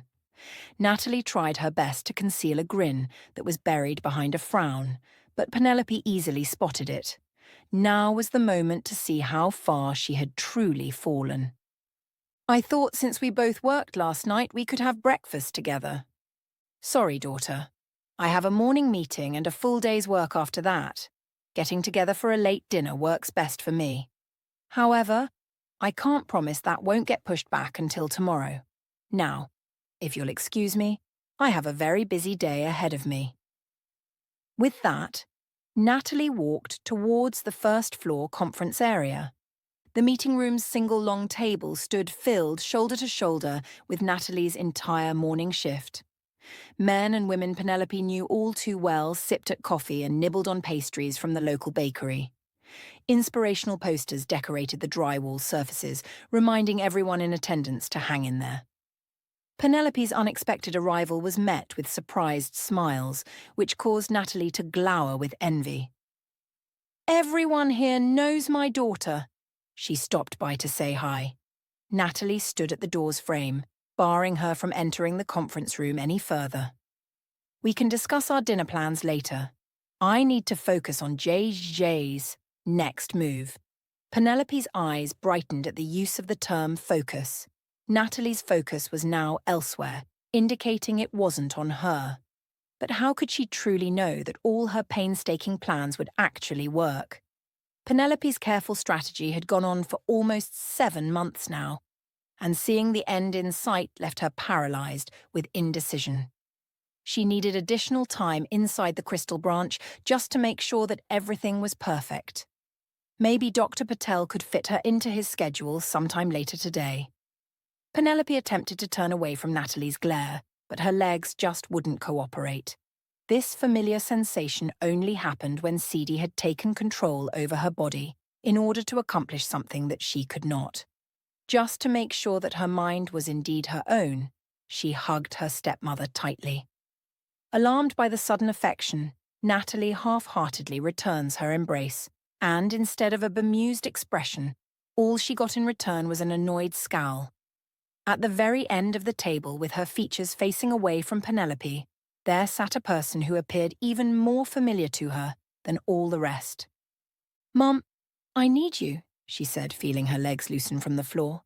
"I'm sorry, daughter, but this meeting is closed to employees only." Natalie then distanced herself from Penelope and shut the door in her face. "Okay, people," said Natalie to her employees. "I need ideas over here. What have you got for me?" A slender young girl with long brown hair that was around Penelope's age rose from the table, then cleared her throat. "What if we offered different coloured hats for our dogs to wear? Then sell the hats as a bundle set along with each dog. This would give the customers more options to choose from while simultaneously increasing our profit margin." Natalie mulled over the idea for a moment, considering all the logistics that would be involved. "Erica, I like where your head's at. Come on, people. Are you going to let the new girl show you up on her second week here?" Penelope could do nothing else but walk slowly towards the factory's doors, while taking into consideration the last 3 weeks. Dr. Patel sat across from the 2 young women in an endeavour to explain Erica's current situation. "Okay, Erica, that is what we know about your beginnings and why you were conceived. Do you have any questions for us?" She looked down at her hands and fidgeted with them, similar to how Penelope had always done as a child. "If Seedy is a man, how could he make me?" Dr. Patel grinned broadly at the understandable question. "I don't think your species have gender-specific roles within their partnership dynamics." Dr. Patel made sure to include her as one of the extraterrestrial entities, so she would become accustomed to the idea. When CD first introduced himself to Penelope, she identified the crystal branch as a male, despite the genderless alien. "The last conversation I had before meeting CD was with my father," said Penelope, patting Erica on the thigh. "I suppose that was one of the factors that altered my perception of its identity." "Okay, I can understand that. But why put you through all of that by disguising me as your father?" "At the very end of his life, CD didn't have the strength to just pack you away and place you out of sight," said Dr. Patel, going over his notes. "Therefore, he enveloped you into someone that she wouldn't view as out of the ordinary within her own mind. You see, the more CD learned about humans, the more he felt regret at creating a version of Penelope without her proper consent." Erica turned to Penelope in affright, then seized her by the hand. "What about you? How do you feel about it?" "Well, if you were an exact carbon copy of me, I might have a problem with it. But you're not like me at all, so don't concern yourself with anything like that. Besides, I've always wanted a little sister." Erica could no longer stop the tears of relief from flowing down her face. "I know you always did. And me too. But I guess you knew that already." They were all silent for a long moment before Erica chose to speak again. "What if Natalie won't accept me as her daughter?" "That's always a possibility in anyone's life," said Dr. Patel, not sugarcoating her worries. "However, when it comes right down to it, Natalie is a logical being in all of her dealings. And CD made sure to weave aspects of herself within your DNA along with his as well.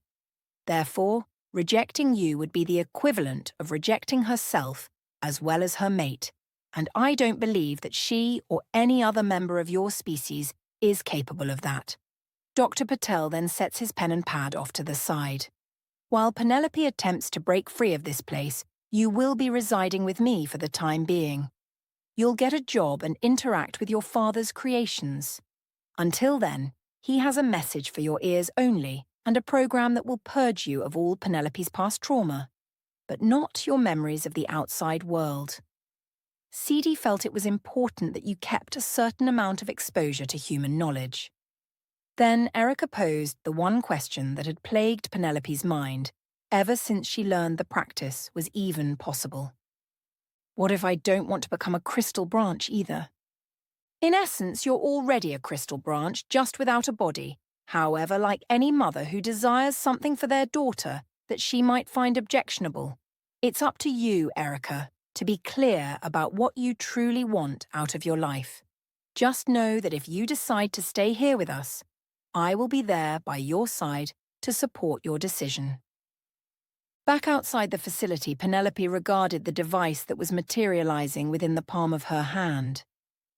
The dead man switch was a black cylindrical tube with a blinking red button at one end and a short signal wire at the other. When constructing her quiet little town, she made sure CD's blue energy flowed throughout every stone, building, and person within it. This steady flow of power is what initially drew Natalie to her, like an animal's pheromones wafting through the air. Once she took the initial bait, extracting her energy proved to be more complicated. "If left unused, you, as well as my kind, will eventually lose the power that resides inside of us to disperse throughout the atmosphere," said CD during one of his many tutorials. "This permits us to generate more within its place." By the time Natalie had taken her first bite of banana split, Penelope was siphoning off microscopic amounts of her energy undetected. Yet, whenever she disappeared from Main Street, the energy she had been gathering ceased its flow entirely. That's why Penelope needed Natalie to stay within the confines of her modest town, or the extracting process would take forever. So, in order to convince her to remain here permanently, it took a little bit of gluttony, greed, and a whole lot of shaming for it to work. To Sally's credit, she never let up on expressing to Natalie what being a normal person essentially was, and how best to conform with everyone else. Even though CD and Natalie were both the same species, the power within each individual entity couldn't have been more unique in their physical makeup. "Avoid merging too much of my energy with those of my kind. Similar to humans, "We all possess a variety of distinguishing characteristics," said Seedy. He continued by stating that the majority of their illnesses resulted from mixing their two unique energies haphazardly. They performed these practices within controlled environments, leaving both parties briefly sick afterwards. Penelope's ultimate plan came down to giving both her and Natalie one big booster shot in the arm. The last thing remaining to do was trigger the dead man's switch and hope for the best. Thus, with eyes tightly shut and a ringing in both her ears, Penelope pressed the red button, with her only regret being not having said a proper farewell to all her friends. Chapter 27. 5 of Inspiration. When the crystal branch slid from Penelope's forehead and fell to the earth beside her, the single act alone triggered total mayhem within her central nervous system. The increased sensitivity of both her eardrums stood in danger of being blown to pieces by the rhythmic hammering of her beating heart. While in concert, the lungs just behind Penelope's sternum burned heavily with each tortured breath that was taken. Even as the joints within her bones mildly rubbed together, they screamed with protest at the slightest of movements. Simply existing in this humid, rain-soaked environment made any minor effort performed feel at least 10 times more difficult. Penelope surveyed the empty, torch-lit tent, with eyes still blurry from a lack of use. They had positioned her beneath a firm surface that sat elevated several feet above the ground while relocating her to the shelter's center. Penelope then quickly rolled onto her side and vomited out what little contents lingered inside her stomach. Now coated with mysterious chunks of her liquid wretch, she spotted Natalie laying on the ground in one of the torch's flickering lights. The only way to relieve her anguish for good was to return to Main Street, where she sensed nothing of her antagonistic body. Hence, she stretched out an arm to recover the still dazzling crystal branch, which had fallen just out of reach of her prone form. But before she could seize it within her hand, someone unseen ran up beside the makeshift bed and kicked the pulsating crystal well out of her reach. "Oh no, you don't, honey bear. You just came back to us and I'm in desperate need of some Italian cuisine," said Alice, now kneeling by her side. "I don't even care if the food is subpar." "I'll eat anything at this point," Penelope tried screaming in distress at her now inaccessible home, but no sounds would come out of her hoarse throat. After repositioning her struggling form upright, Alice held her securely in place and started rocking her from side to side, as a mother would have done to a distraught child. Her soothing approach was very effective, though. As Penelope ceased her fighting to regain the crystal and began softly weeping into Alice's chest, the commotion inside the tent must have been noticed, as there was a gradual stirring just outside the shelter. "Don't come in here. Everyone's fine. She just needs some time to collect herself." When Penelope eventually stopped crying, Alice tenderly wiped the remaining vomit from her lips. "Don't try talking just yet. You've been out for quite a while now. Here, try to drink something." She then raised a half-coconut shell to her lips and tilted it at an angle. Penelope took in a small amount of water at first, then choked up the rest after a botched effort to swallow more. "I can't believe you waited here this long for me," she said in a raspy voice. With the coconut taken from Penelope's chin, Alice looked away uncomfortably. "We didn't really wait that long. We carried both you and the branch to the door on the second day. Apparently, you have to be awake with your prize in hand for the third round to be completed." Finally able to put her autonomic nervous system into the background of her thoughts, she asked Alice a question. "What about leaving the rainforest for civilization?" That was the next topic of discussion. If you didn't wake up within the next week, our objective was to explore the nearest city carefully to determine if these alien plants had taken over this part of the Earth already. There might be entire trees out there that this crystal branch undoubtedly fell from. Moreover, the hikers you rescued were uncertain, as their memories were still hazy while you slept. "Don't worry about that. Natalie over there is one of a kind," said Penelope, recalling the images of Seedy's very distant crystalline home world. "You were in real contact with it?" "Yes. Natalie was waiting for her mate to arrive, but he had died while on his way to her. We were merely trapped here unknowingly due to the light that she naturally emits. That's a pretty wild story. And to think we were simply going to remove her from their rendezvous point. It's kind of tragic if you stop to think about it. Yeah, a real Romeo and Juliet for the ages, Penelope said, with a hint of bitterness in her voice. The tent flaps tentatively swung open, allowing Shy Wu, Ricky, as well as the two others that she had saved inside the spacious shelter. Only the elderly man and two hikers were absent among them. She was pretty sure that the old man was dead after Alice broke his fragile neck in two. Once that happened, Penelope had just enough time to turn off his nanobots and keep them from mending his vertebrae back together again. Perhaps the hikers who also had their brains rewired by Natalie's light were still outside. To Penelope's surprise, they each took turns hugging her one after the other. When it was Shiwu's turn, he added a kiss to her forehead, where the crystal branch had left a deep reddening impression. "I knew you would make it out of there," he said with a relieved smile. "I'm grateful for the warm reception back to the land of the living." "But what's with all the love?" "While you laid there unconscious, you kind of became our mascot, / lucky charm. Of course, Alice, Beth, and her daughter Emily took care of all your personal needs as well as feeding you. But we all sat by your side in shifts." Penelope squeezed Alice's hand, then searched for Beth and Emily's profile within the dim torchlight. Sensing that they were needed, her other two caretakers came forward and smiled expectantly at her.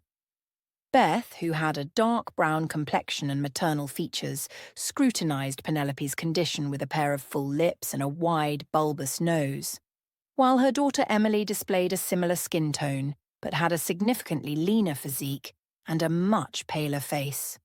These two kind-hearted individuals were forced to wear the same worn-out clothing night after night, while Penelope ate hamburgers and slept in a warm bed inside her dreams. This resulted in a pang of guilt for her delayed recovery after a lengthy slumber. She couldn't fathom what had brought Beth and her daughter to such an inhospitable environment, only to conclude their journey by being caught inside Natalie's inescapable snare. "Thank you for taking such good care of me. Really, to everyone here, thank you," said Penelope, focusing on her 3 24-hour nursemaids. Taking care of a complete stranger for nearly 9 months couldn't have been easy for any of you. Both Alice and Beth eyed one another hesitantly. "Shit! I forgot to do the lucidity test," said Alice, removing strands of greasy hair from Penelope's face. "Do you know where you are?" She opened her mouth to respond, but the parallel Earth's customary identifier quickly fled her memory, so she replied as best she could. "I'm in the 3rd round of the games, and we're currently somewhere in South America." "Okay, that's good enough so far. You told me about communicating with the alien plant. How long was that communication for?" "We didn't talk the entire time I was in there, but it was longer than I intended for." "How long?" asked Alice, repeating her question. Penelope sighed in frustration before answering. 8 months, 2 weeks and 4 days, give or take a day or two." "That's incorrect," said Alice with more than a little worry. "It's only been 1 week and 5 days, give or take, not even close to 8 months. Small amounts of hope began to fill Penelope's otherwise grief-stricken heart. Perhaps this was how Ebenezer Scrooge felt on Christmas morning. Penelope believed that the time she had lost was gone forever, only to learn it was being refunded back to her with interest. Time must have slowed considerably inside the crystal branch, comparable to the training sessions she experienced within Seedy's domain. "Okay, just a week and 5 days have passed. What happens to us now? Now, we let you get your strength back before heading to the door again," said Alice. This seemed to have been a topic of contention among the 3 surviving players, because the mere notion of even staying here a second longer sent Ricky into an uncontrollable rage. He kicked an airplane cushion at the wall, causing the entire structure to sway from side to side. "I've been in this damn place for long enough." "We should carry her to the door like we did before." Penelope felt the front of Alice's chest stiffen in response to the tired argument. "We tried that already, you numbskull, and it didn't work the first time. She needs to be walking within her own capacity while carrying the branch in one hand. I'm sure all your adoring fans are still out there somewhere. Another day or two won't make a bit of difference. You're a drink, Ricky, said Penelope, cutting through the growing tension amongst them. Ricky swung around to challenge her interruption, while simultaneously primed and ready for a fight. What the hell is that supposed to mean? In the food court next to the market. They named a drink after you. It's called the pretty smoothie Ricky, hearing that he hadn't been forgotten. Ricky sat cross-legged opposite of Penelope, while still shooting daggers in Alice's direction. Calm speculation now gradually replaced his earlier fury. Well, is it any good? It's a mango blueberry smoothie. I thought it was pretty good. You see that, Ricky? That was your favorite drink, said Shaiwu, heading for the exit. Dinner's almost ready anyway. Let's get Penelope fed and hydrated first. Then we'll see how she feels later tonight. Anything else named after me besides a drink? Alice rolled her eyes at his egotistical tendencies, but remained quiet while they spoke. It's my turn to ask a question. Where are the two hikers? Oh, this one's rich. When they realized what they had done the next day, they quickly regretted their actions, letting us all know you were still fighting to get out of there. They decided to set off on their own, given their familiarity with the terrain as well as a dread that you might kill them once you woke up. Penelope tried using her tendrils to seek out the two men's current location, but a surge of nausea warned her that she was experiencing the same ailment as Natalie. With this new information given, Penelope turned towards Beth and Emily. Why didn't you two go with them? Please don't be angry with us, Empress, said Beth, squeezing her forearm. It had been a very long time since someone had addressed her with that particular title in a truly deferential manner. Like it or not, those 8 months felt quite real to Penelope's internal clock. She would just have to find a way to learn from the experience and move on with her life. We were afraid that leaving your side would diminish the mystical healing properties that you had bestowed upon us, Empress, said Beth. Penelope leaned against Alice's weight and grinned up at the tent's ceiling. She had, in fact, returned to the real world. While Beth watched over her alone, she ate a bowl of capybara stew, which included wild mushrooms inside the watery mixture. The Brazilian woman furrowed her brow as she contemplated life's unanswerable questions within the torchlight. How are you feeling? As Penelope gulped down her third bowl of the cute furry animal concoction, she constantly drank cups of water with her other free hand. Much better. I should be able to walk to the door pretty soon. Yes, the door without walls. I've seen it as well. How are the mushrooms? They're delicious. Why? Beth scoots in a little closer. I'm almost 99% sure that they're all deathly poisonous. Hearing the admission made Penelope choke down her last spoonful, then dry cough out the rest. Sorry, that wasn't meant to scare you, said Beth, refilling the water bowl and wiping her mouth. We have all been eating them ever since your arrival. Is this also due to your healing properties? Penelope had reprogrammed each of the nanobots floating around in their systems to a kind of survivalist mode. This, in turn, enabled the microscopic machines to extract the maximum amount of nutrients from whatever was consumed, thus bypassing any harmful defense that a plant, insect, or, in this situation, a fungus might employ within their bodies. Penelope returned Beth's inquisitive gaze as she searched around the gloomy tent for her seniors, but they were all outside sorting out their belongings. Well, I'm certain that you're correct in this regard. When I found you and Emily out here, neither of you were in very good shape without proper access to a team of doctors. So, I used my healing abilities to aid in your recovery. Penelope hoped that the ambiguous answer would satisfy her curiosity. 3 years ago, I was hiking up Angel's Landing in one of Utah's national parks, said Beth, gazing at her sleeping daughter. Needless to say, it was more than I could handle at the time. On that unfortunate day, I took a nasty fall and fractured my right hip and broke my leg in 2 places. Luckily, the route I took was regularly walked by other hikers, and they soon found me calling out for someone's help. My injuries were so bad I needed to be rescued by helicopter and taken to the nearest hospital. While in physical therapy, my doctor informed me I would need a cane to get around for the remainder of my life. Overwhelmed with emotion, she stared down at her leg, afraid it might break yet again without warning. Penelope grasped Beth's hand, signaling that she should continue. I struggled to do the simplest of tasks after that, and at times the anguish from the dull, constant aches would sometimes become unbearable. This is the old me that you see before you. The new me should be on a couch somewhere, straining to find the remote control. Beth quickly shakes the notion out of her head. I lost my cane back in the forest some time ago, and my daughter had to assist me in order for us to even get this far out. So I just wanted to say thank you for this wonderful gift you've given us, and especially for my daughter's ill health. My limp is now completely gone, thanks to you, along with the constant pain that followed me around like a curse. Please, don't mention it.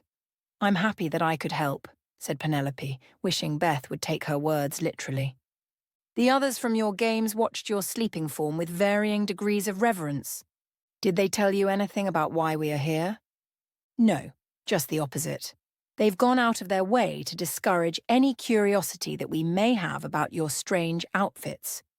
Even if they could speak Spanish as fluently as you do, Penelope hadn't experienced a hint of nausea throughout their entire conversation, finally putting to rest her powers of communication and where they actually derived from. Well, the sooner we can get you out of here, the sooner you can start your new life without pain. Penelope rose to her feet on shaky legs that had received little to no use. Beth took an arm to steady her swaying form and proceeded to lead her outside the musty-smelling tent. She took a deep breath and stared up into the night sky, searching for this Earth's moon. "What are you looking for?" asked Beth. "The moon."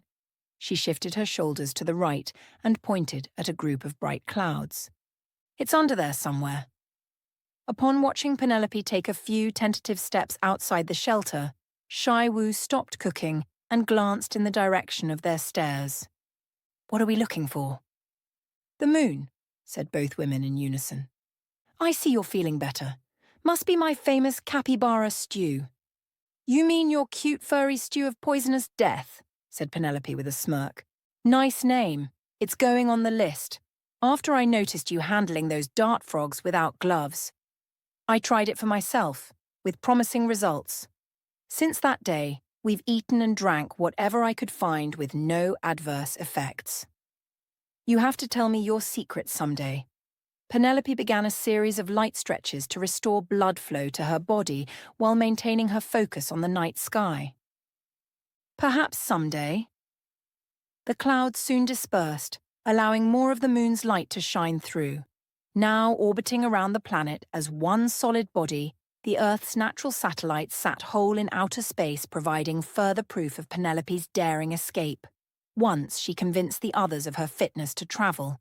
They packed away their meager belongings and set off for the door without walls. Just beyond a steep incline overlooking the plane's wreckage below, the portal between Earths stood beside several deep-rooted trees a few yards away. Secured inside its silver bag, the weight of the crystal branch hung heavily in Penelope's grasp, as did the methods she employed to escape her confinement. She dangled the swinging bag into the air, making sure that the last two functioning cameras saw it clearly. After a 15-minute wait, one of the high-tech drones flew to eye level. Its two primary jets generated additional thrust to stay afloat. "There are too many members in your party," said a voice from one of the drone's speakers. Penelope regarded Beth and Emily with worry, fearful that this might occur. "The round won't be complete until only one player remains with the branch in his or her possession." Penelope and the others instantly knew the alarming implications of the voice's pronouncement, and the two non-combatants had little to do with it. Although this round started as hers to win or lose, any official player could bring the entity back through the door. Ricky steps forward and holds out his hand in Penelope's direction. "Look, I'm clearly the most popular one out of the group. If everyone simply goes back to the tent and lets me take back the branch, I'll convince them to reopen the door for you later." Alice snorted out a mistrustful laugh. "You know that's not what he meant at all. And do you really think anyone here is buying your bullshit? The Empress is literally standing right in front of you. Next, you'll be telling us that you're more loved than the Queen of Empathy." Ricky opened his mouth to speak, but thought better of it as a flying drone passed by. "I have an idea," said Penelope, turning to Shaiwu and Alice. However, before she could go into specifics, Ricky quickly closed the distance between them and punched her in the side. Immense agony exploded within Penelope's jostled kidney, dropping her to both knees. Ricky tried taking the bag after his initial attack, but she gripped the covered branch tightly with both arms folded over her chest. Now doubled over in pain, Penelope's forehead rested in the rainforest's muck as she took short, shallow breaths. Shiwu leaped over her incapacitated body and adjusted his trajectory to deliver a Superman punch to Ricky's face. His massive frame wasn't fast enough to dodge the aerial assault and staggered backwards when Shiwu's vaulting blow connected. Beth and Emily hid behind a large tree while Alice circled the two men from the right and waited for her opportunity to strike. Ricky went into a boxing stance, then unleashed a flurry of jabs in Shiwu's vicinity. Still recovering from the sucker punch, Penelope tried drawing in Sidi's power, only to find that almost nothing of it remained. A tiny blue light sat flickering within her, which was no bigger than a candle's dim flame. After expending all of Sidi's energy to escape, the act of doing so left her powerless to help anyone else. Waiting for him to overcommit his position, Shiwu countered Ricky's attacks with a low spinning back kick to his midsection. Having found her opening, Alice set Ricky lunging forward with a standing push kick to his lower back. This sneak attack failed to produce the expected results from the two-person assault, as Ricky used his forward momentum to snatch Shiwu up into a bear hug. Then Ricky repeatedly hammered the much leaner man's face with the groove of his forehead until Shiwu's nose blossomed into a spray of blood. Alice jumped onto Pretty Ricky's back in a desperate yet futile maneuver as the tide of battle now swung in a precarious direction. After dumping an unconscious Shiwu onto the ground, Ricky peered over his shoulder for the nearest tree. He then rammed his back into the enormous Brazilian mahogany that Beth and Emily had taken refuge behind. With each crushing blow against the sturdy trunk, her chokehold around his neck began gradually loosening. Ricky then flipped Alice onto her back and motioned a stomp to her head when Penelope shoved him off balance. "That's enough, Ricky." "It's over." "Not until you hand over that bag." Free from Ricky's onslaught, Alice took the opportunity to roll out of his reach. "I'm warning you." "Stand down," said Penelope. Ricky flashed a grin at her, showing his pearly white teeth, then leaned his back against the tree, unconcerned with her hollow threats. "You heard the man. Only one of us is getting out of here alive, and it might as well be me." To his dismay, Penelope removed the crystal branch from its pouch with her bare hands and offered it to him. Then she flung the silver bag behind her into the darkness before he could properly track it with his eyes. "In that case, all you have to do is take it from me then." Chapter 28. 5 of Wands resumed. Ricky launched himself from the base of the tree, not towards Penelope's outstretched hand, but in the direction of the silver bag she had just thrown over her shoulder. He was so confident that he could prevail against her that he mostly disregarded their encounter entirely. Beth and Emily then announced their presence by flinging heavy branches at Ricky's head and back, while still concealing themselves behind the Brazilian mahogany. As the rotted wood shattered harmlessly off of him, Penelope watched his sneer at their efforts change into that of an uncomfortable frown, then changed yet again to that of severe discomfort and undisguised pain.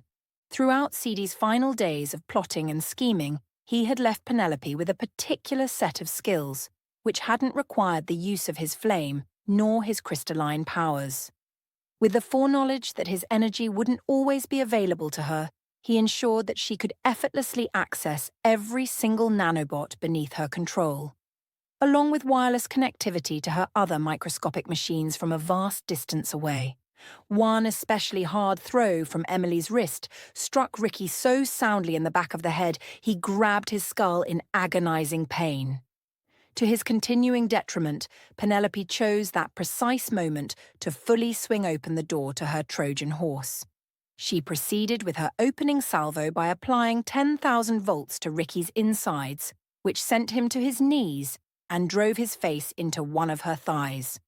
Penelope then seized a fistful of his dark blonde hair while commanding her nanobots to release all the toxins they had been accumulating for use as an antidote in the event of an emergency. Pretty Ricky's entire body went into violent spasms as his organs began shutting themselves down one by one. Then thousands of nanobots soon began boring through his insides, using microscopic lasers designed for the most delicate of surgical procedures. As Ricky died in her arms, Penelope experienced a tinge of regret at the underhanded tactics she had just employed. Still linked with her mind, the nanobots sensed her remorse and nullified their actions by dispersing a light cloud of blue mist within his already failing body. Ricky then awoke from what Penelope had presumed was his eternal slumber to gaze up at her with eyes of pure devotion. His vacant expression of utter loyalty brought with it serious concerns about the sudden change, which couldn't be fully comprehended at the time. But it was when a transparent blue liquid slowly began trickling from his eyes, nose, and mouth that Penelope knew something had just gone terribly wrong. Then, both their thoughts combined as one in perfect unison, while any future actions he may have considered now fell within the realm of her authority. Horrified at the mutation she had just created, Penelope buried his face inside her stomach, concealing him from the others along with the last two curious cameras. "Is he dead?" asked Alice, rubbing a swollen shoulder while getting far too close to the thing that once had been Ricky. "Yeah. I'm sorry. I knew you two were well acquainted. There aren't any real acquaintances in the games, and he definitely just tried to kill all of us. So don't you be sorry about one thing, honey bear." Penelope then kicked Ricky's body over the nearest precipice, allowing his living corpse to roll back down towards the campsite below, while instructing the nanobots to destroy his appearance and self-destruct after eliminating all traces of the Red Touch's infection. "Damn girl. Now that's more like it." Penelope forced on a grin for Alice's sake while wiping tears of uncertainty from her eyes. Shiwu ran up beside them with only enough time to see Ricky's dead body vanish over the cliff face. What just happened to him? Why did he just stop moving like that? Penelope was preparing to tell them about her mastery over the nanobots, now moving throughout their circulatory system, when Beth stepped forward, pulling Emily closely behind her. "My daughter hit him in the head with one of the rocks she found." They looked at Penelope for a translation, so she told them both what Beth had said. Alice slapped a grinning Emily on the back, which made her long for Main Street yet again. If anyone ever found out about Ricky's infection, the entire multiverse would hunt Penelope down like a rabid dog, with orders to kill her on sight. Now that Ricky's permanently in our rearview mirror, that doesn't end our problems of getting out of here as a group, said Alice. "I have a plan about that, but I need you two to be completely behind me on this one." "Are we agreed?" With both Shiwu and Alice agreeing, they all gathered themselves back at the door. "What do you want the two of us to do?" asked Beth. "Just stare at me with fear in your eyes." "We won't have a problem doing that, Empress." Beth knew that her daughter's small stone lacked the sufficient force to bring Ricky to his knees in such an abrupt manner. Penelope walked up to the door and jiggled its handle. The knob didn't even move an inch, but it received the notice of the two drones. "There's too many people in your party. Only one player may enter with the branch. Let me speak to the person in charge over there." "There's too many people in your party." "Only one player may enter with the branch," said the anonymous voice on repeat. When Penelope raised the crystal entity inside of her bare hand, Shiwu and Alice moved to search for the silver bag, however stopped themselves when remembering their promise to her. And once Penelope casually swept away a few dead leaves from a nearby boulder, She hurled the crystal branch into it as hard as she could. Upon impact with the sizable stone, tiny fragments of the translucent gem quickly dispersed in all directions. With a look of mock surprise on her face, Penelope retrieved the crystal branch from beneath some dead foliage and hefted it in a single hand while preparing for a second throw. Although its outer shell seemed frail, she knew that the alien in between her fingers was far more durable than it appeared. Penelope lifted the branch high into the air and threatened to throw it again. "Stand by." "Locating a producer now," said the anonymous voice. After hearing this, both her teammates emitted subtle sighs of relief.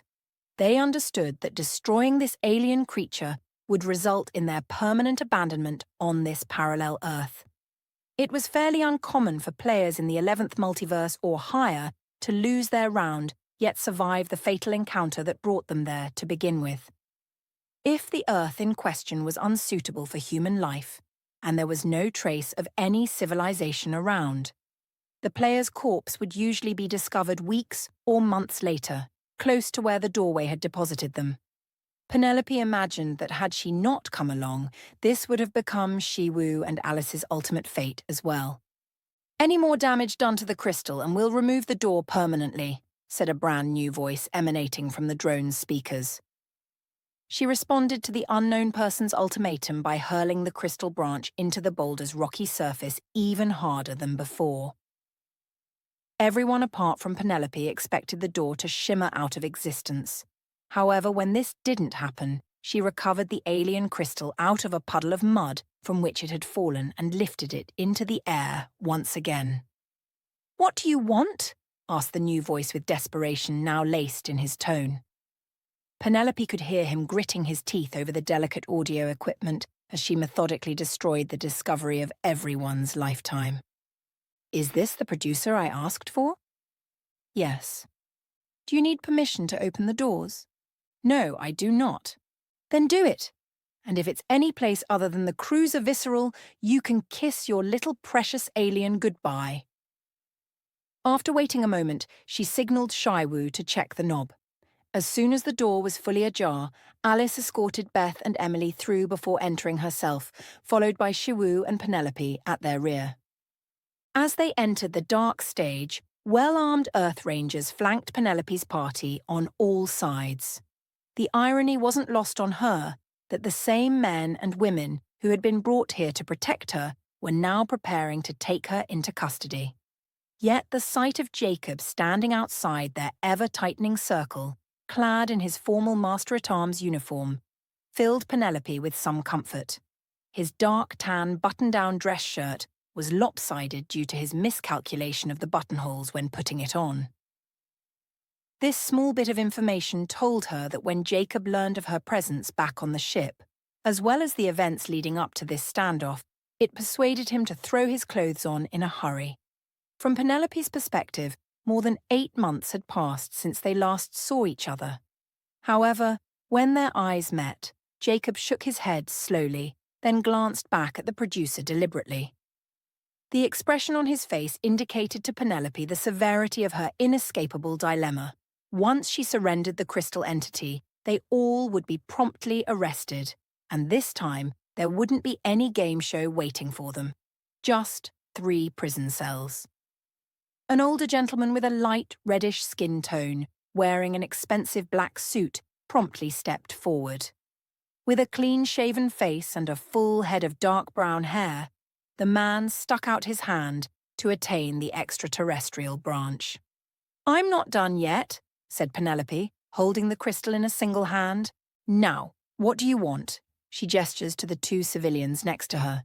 "Send them to the nearest city back on their home world." The producer turned to one of his technicians for the information, but Beth answered before anyone else could locate it. "It's Manaus. That's the closest city." "Fine.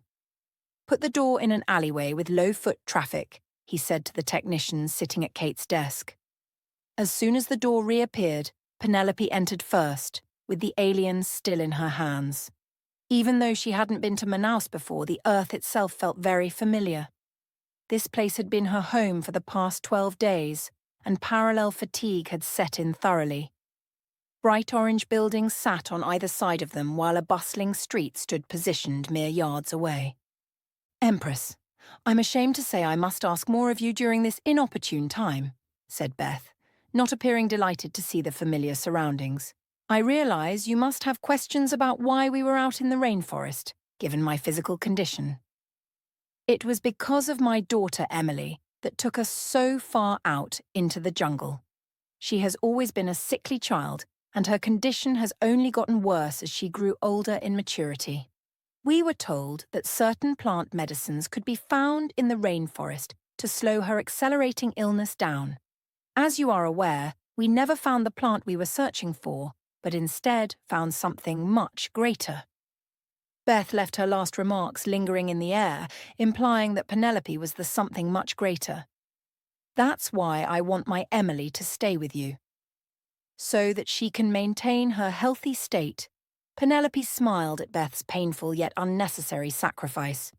"Sorry for not telling you this sooner, but the healing powers I gave you work on their own." She put a hand on Emily's cheek in an attempt to discover her mystery ailment, but the nanobots had already eradicated any disorders she may have had thanks to the spaceship's vast medical database. "I'm afraid you two are stuck with each other, because whatever was plaguing little Emily over here is now gone for good." With their long, arduous journey finally at an end, Beth broke down into tears of joy while Emily lovingly held her mother within a tight embrace. So Penelope silently waved her goodbyes and marched back through the portal to face the consequences of her actions. Back on the ship, the producer instructed Penelope to place Natalie inside a second silver bag provided to her by a Dr. Cho. She was the lead scientist in charge of all things Crystal Branch related, and by the scowl on her face was no fan of Penelope's one bit. With thick black gloves and a white lab coat worn over ordinary slacks and a shirt, she took the bag delicately from Penelope's hands. "Now don't break it apart into pieces or she will die in less than a decade. How dare you speak to me about destroying this sentient creature? They showed me what you did down there. Project Olive Branch is a humane study of the life and continuing survival of our extraterrestrial neighbours." Well, the airplane cushions she had been placed on hurt her stems, so I adjusted her back accordingly. "You must place her on the hardest surface accessible and modulate the ambient sound to these 3 frequencies in order to make her feel comfortable." "And how would you know all of this?" asked Dr. Cho with a healthy bit of skepticism. "They don't call me the Empress for nothing. Now I need something to write with so I can show you where her spacecraft is in orbit." Upon hearing this unexpected news, the producer's face lit up at the chance to obtain a second prize, despite all the troubles she had caused for him. Several of Dr. Cho's colleagues, still in their pajamas, slipped past him, ready to take the dictation of Penelope's every word. She instructed them on the proper eyewear to use, as well as the telltale symptoms that a person had fallen beneath Natalie's spell. They brought with them a special dark-tinted transparent containment apparatus with the crystal branch's natural shape in mind, while doing away with the soft padding that sat underneath it. Once placed inside, Penelope rested 4 fingers gently on top of the metallic-lined enclosure. Natalie's new pulpit was already pumping out a sound frequency on its own, telling her that they had been studying the crystal branch for quite some time now. "She's sick, so turn the vibration down by half or she won't get better anytime soon." "Can you take it back out for us?" asked one of the scientists with a name tag reading Dr. Carol Douglas. After Penelope held Natalie out, Dr. Cho provided her colleague with a scanning device. She made multiple passes across the crystal branch with a line of red light. "The energy readings are all over the place." Dr. Douglas then stuck her long, dark hair into a bun and took several scans of Natalie's new enclosure. "Yes, you're right. She would have remained in this condition if we left her inside of there." "What exactly is her current status?" "I gave her a kind of flu shot. She should be fine in a few weeks, though all the assembled scientists spoke in hushed tones to one another across the gloomy stage in light of this startling new development." "And what compelled you to do that?" asked one of Dr. Cho's biologists, who was prepared to jot down her response. It was the only way I could escape. Escape? Yes, said the producer, cutting into their conversation. The Empress was in an unresponsive coma for over a week now, during which she was linked to the olive branch in question. Dr. Cho carefully put Natalie back inside her new container. We appreciate you telling us how to care for her. You didn't have to go into such details underneath the circumstances. I'll be sure to add it to my report, said Dr. Cho, gathering up her people to leave, now that Natalie was on her way to an unknown laboratory somewhere, so went all her leverage along with it. Penelope was about to be taken into custody by the Earth Rangers when Shiwu and Alice obstructed their path. She used this opportunity to turn off the nanobots within both their bodies. Thanks for having my back. But it's over now. You two have nothing to do with this. It's wonderful to see our two best players again, said the producer, ready to take full control of the situation. I'll bet it is, Patrick. And what about when we were on Earthside? Was it nice to see us down there? Asked Alice. We have ratings to think of, Miss Brown. But I don't expect you to understand. A lot has changed since your unexpected loss a few weeks ago. With Patrick's veiled insult voiced, an enraged Alice broke her protective shield to charge at the now terrified producer. As different sections of the stage began to brighten, a buzz of pulsating electricity discharged around them.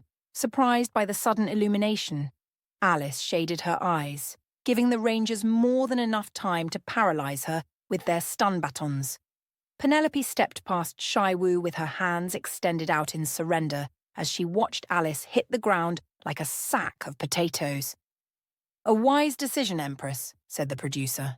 Dan enters the stage from their rear and quickly dons on a white suit jacket with rose-red accents, while Kate follows behind him, controlling 3 of her own personal hovering drones. After double-checking their attire one last time, he gives her a thumbs up to begin rolling the cameras.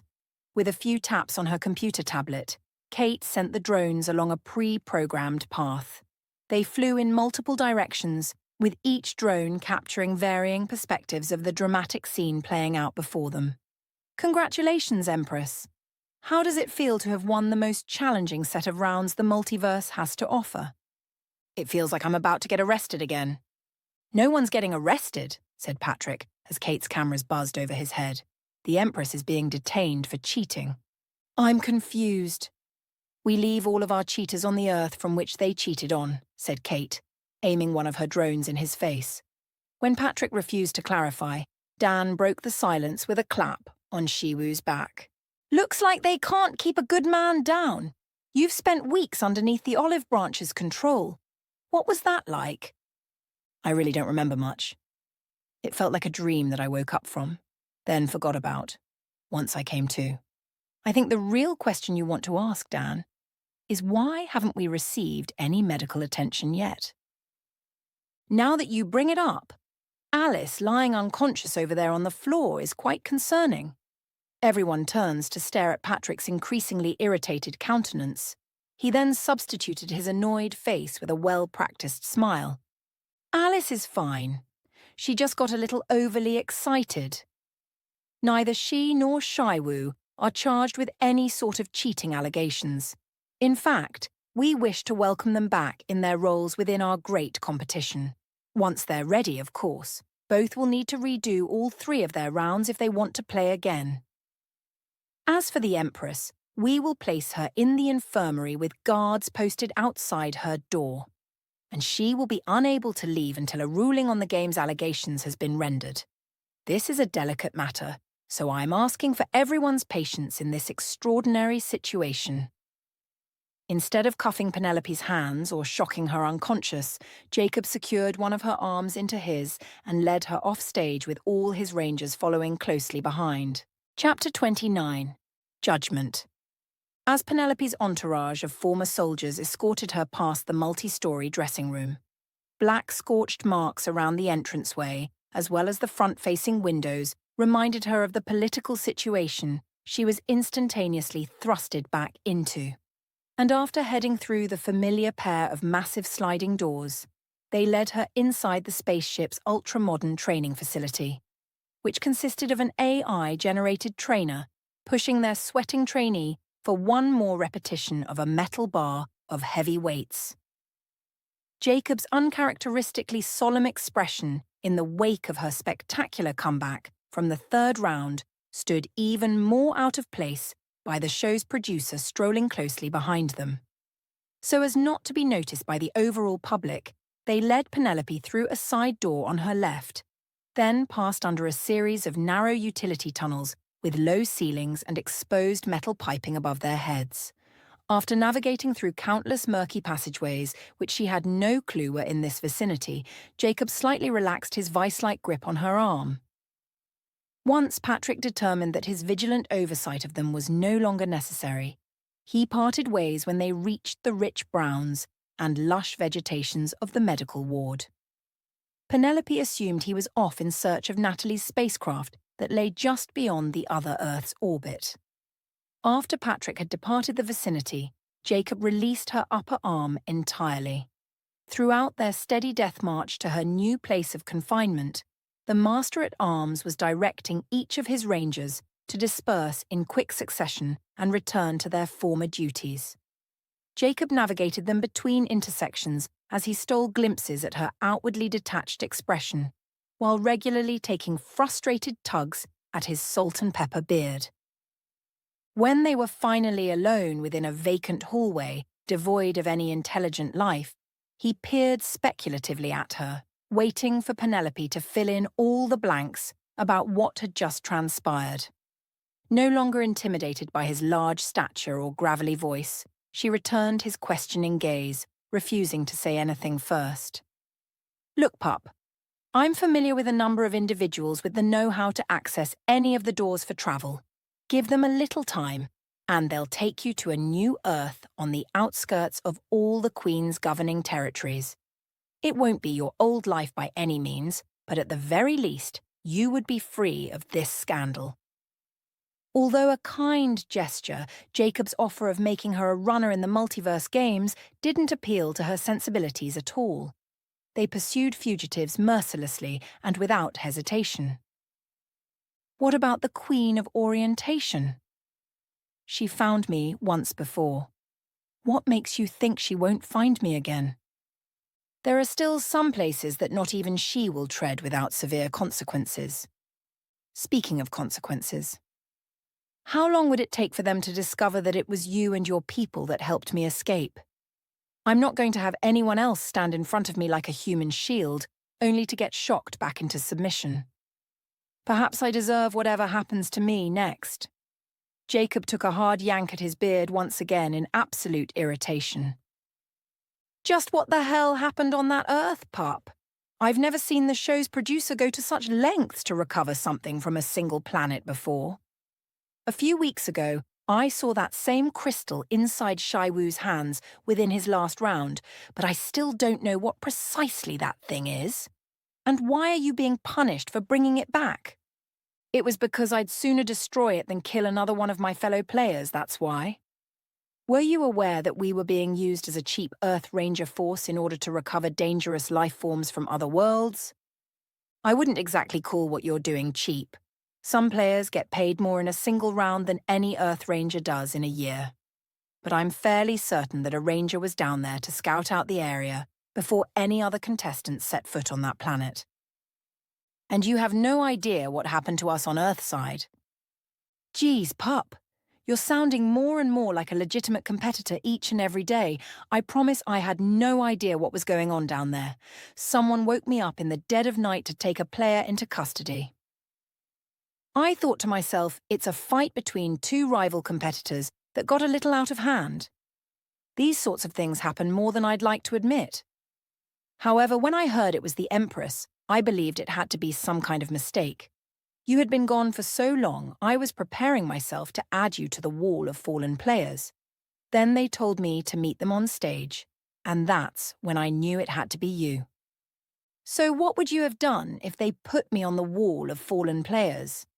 Firstly, your aunt and I would be the only ones doing any sort of ceremonial event in your honor.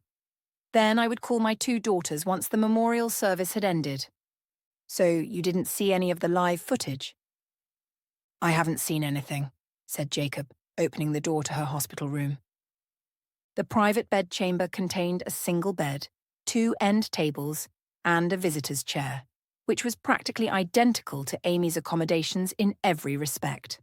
Penelope reached behind her back to detach the short Greek sword, then recalled that Shiwu had packed her weapon away with the rest of their belongings, only to have their stuff immediately confiscated upon returning to the spaceship. Since Penelope had finished her last round in the games, it was highly unlikely that she'd see her as Xiphos ever again. Feeling as though she had been awake for weeks on end, she unlatched one of the bed's guardrails and crawled on top of the plastic-coated mattress. Before anyone could disturb them, Penelope began her story by illustrating her threat to destroy the alien life form if they didn't meet her demands of permitting everyone back onto the ship, rather than just accept the order to kill each other until only one of them was remaining. So he just unlocked the door for you and the others after that? Asked Jacob, astonished by her brief account. Yep. How did you know your gamble would pay off? Ricky, Shiwu, and Alice were all the proof I ever needed. Despite their ever-increasing ratings slump, they were throwing all of their top players at the crystal entity. This told me that Natalie was far more important to them than the show had truly led on. So, what kind of life form is it? Natalie, I mean. She's just as a complex individual as any one of us wandering around this large ball of dirt, floating through outer space. In spite of that, Natalie is far removed from any concerns that we might deem as essential given her nearly immortal lifespan. That reminds me, everyone within proximity of her should have their brains scanned before leaving the station. Her light's influence can hide deep inside someone's mind for an indefinite period of time. Jacob took out a pen and notepad, then began jotting down the names of everyone on stage that evening. The longer she was away from home, the less frequently low-tech items such as common writing implements had made their appearance in front of her. When he noticed Penelope longingly staring at his everyday carry, an empathetic smile soon formed on Jacob's face. If you're still planning on becoming an Earth Ranger, having a few old-fashioned items in your possession can be the difference between life and death. Is being a ranger even a possibility for me now? I don't know, pup. But that doesn't mean you should ever give up on any of your future goals. From what you just told me, Patrick could be as equally liable as you are in this situation. He should have never unlocked the door for you or anyone else under those circumstances, but I'm sure as hell glad that he did, said Jacob in a low, sobering tone. Now tell me what I should be looking for in everyone's head. Penelope used the old man's rewired neural pathways as a prime example of what Jacob should be looking out for, in addition to how his brain chemistry stood permanently altered by the time of her arrival. I've seen the person you're describing. In the 3rd round, he's the one who attacked Shiwu. We'll recover his body along with Ricky's. When the first person Penelope had infected was mentioned by name, coupled with his body's inevitable retrieval, she turned to stare outside her window into the vast emptiness of outer space. The flat-screen monitor simply captured the universe through multiple mounted cameras across the ship, which cycled through numerous images every minute or so. While situated within the starship's interior, there were no real windows to speak of this deep inside the spacecraft. With Natalie's jarring light no longer near the airplane's crash site, Penelope could only hope that voracious jaguars or ravenous caimans would drag the fresh corpses to a new location where no one would ever find them again. Hey, Jacob, can you get some of my things out of the dressing room for me? Sure thing, pup. What do you need? Just bring everything. It's only one set of clothes and a cell phone. I have no real plans on ever going back there. And I almost really bit the big one this time, so call your daughters anyway. The urge to speak with Sam was starting to overwhelm Penelope at this point, and she wanted to update him on the current mess she now found herself in. And hearing a familiar voice after a prolonged absence would do wonders for her ever-worsening mood. While Penelope used her private bathroom to scrub the last 12 days of grime off her skin, Jacob waited just outside her room with 2 other Earth Rangers, who stood posted as her new prison guards. When she received a knock at the door, Jacob called out her name rather than letting himself inside, which gave her just enough time to throw on a pair of blue hospital-issued pajamas. Dr. Thomas also strolled into her room behind him, while simultaneously scrutinizing his handheld computer tablet. "It's good to see you again, Miss Stevens. Your last visit was quite some time ago." It was comforting to know that her doctor wasn't a chronic consumer of the multiverse games and treated her as one of his normal, everyday patients. "I'm doing good, doctor. Just a little bit tired."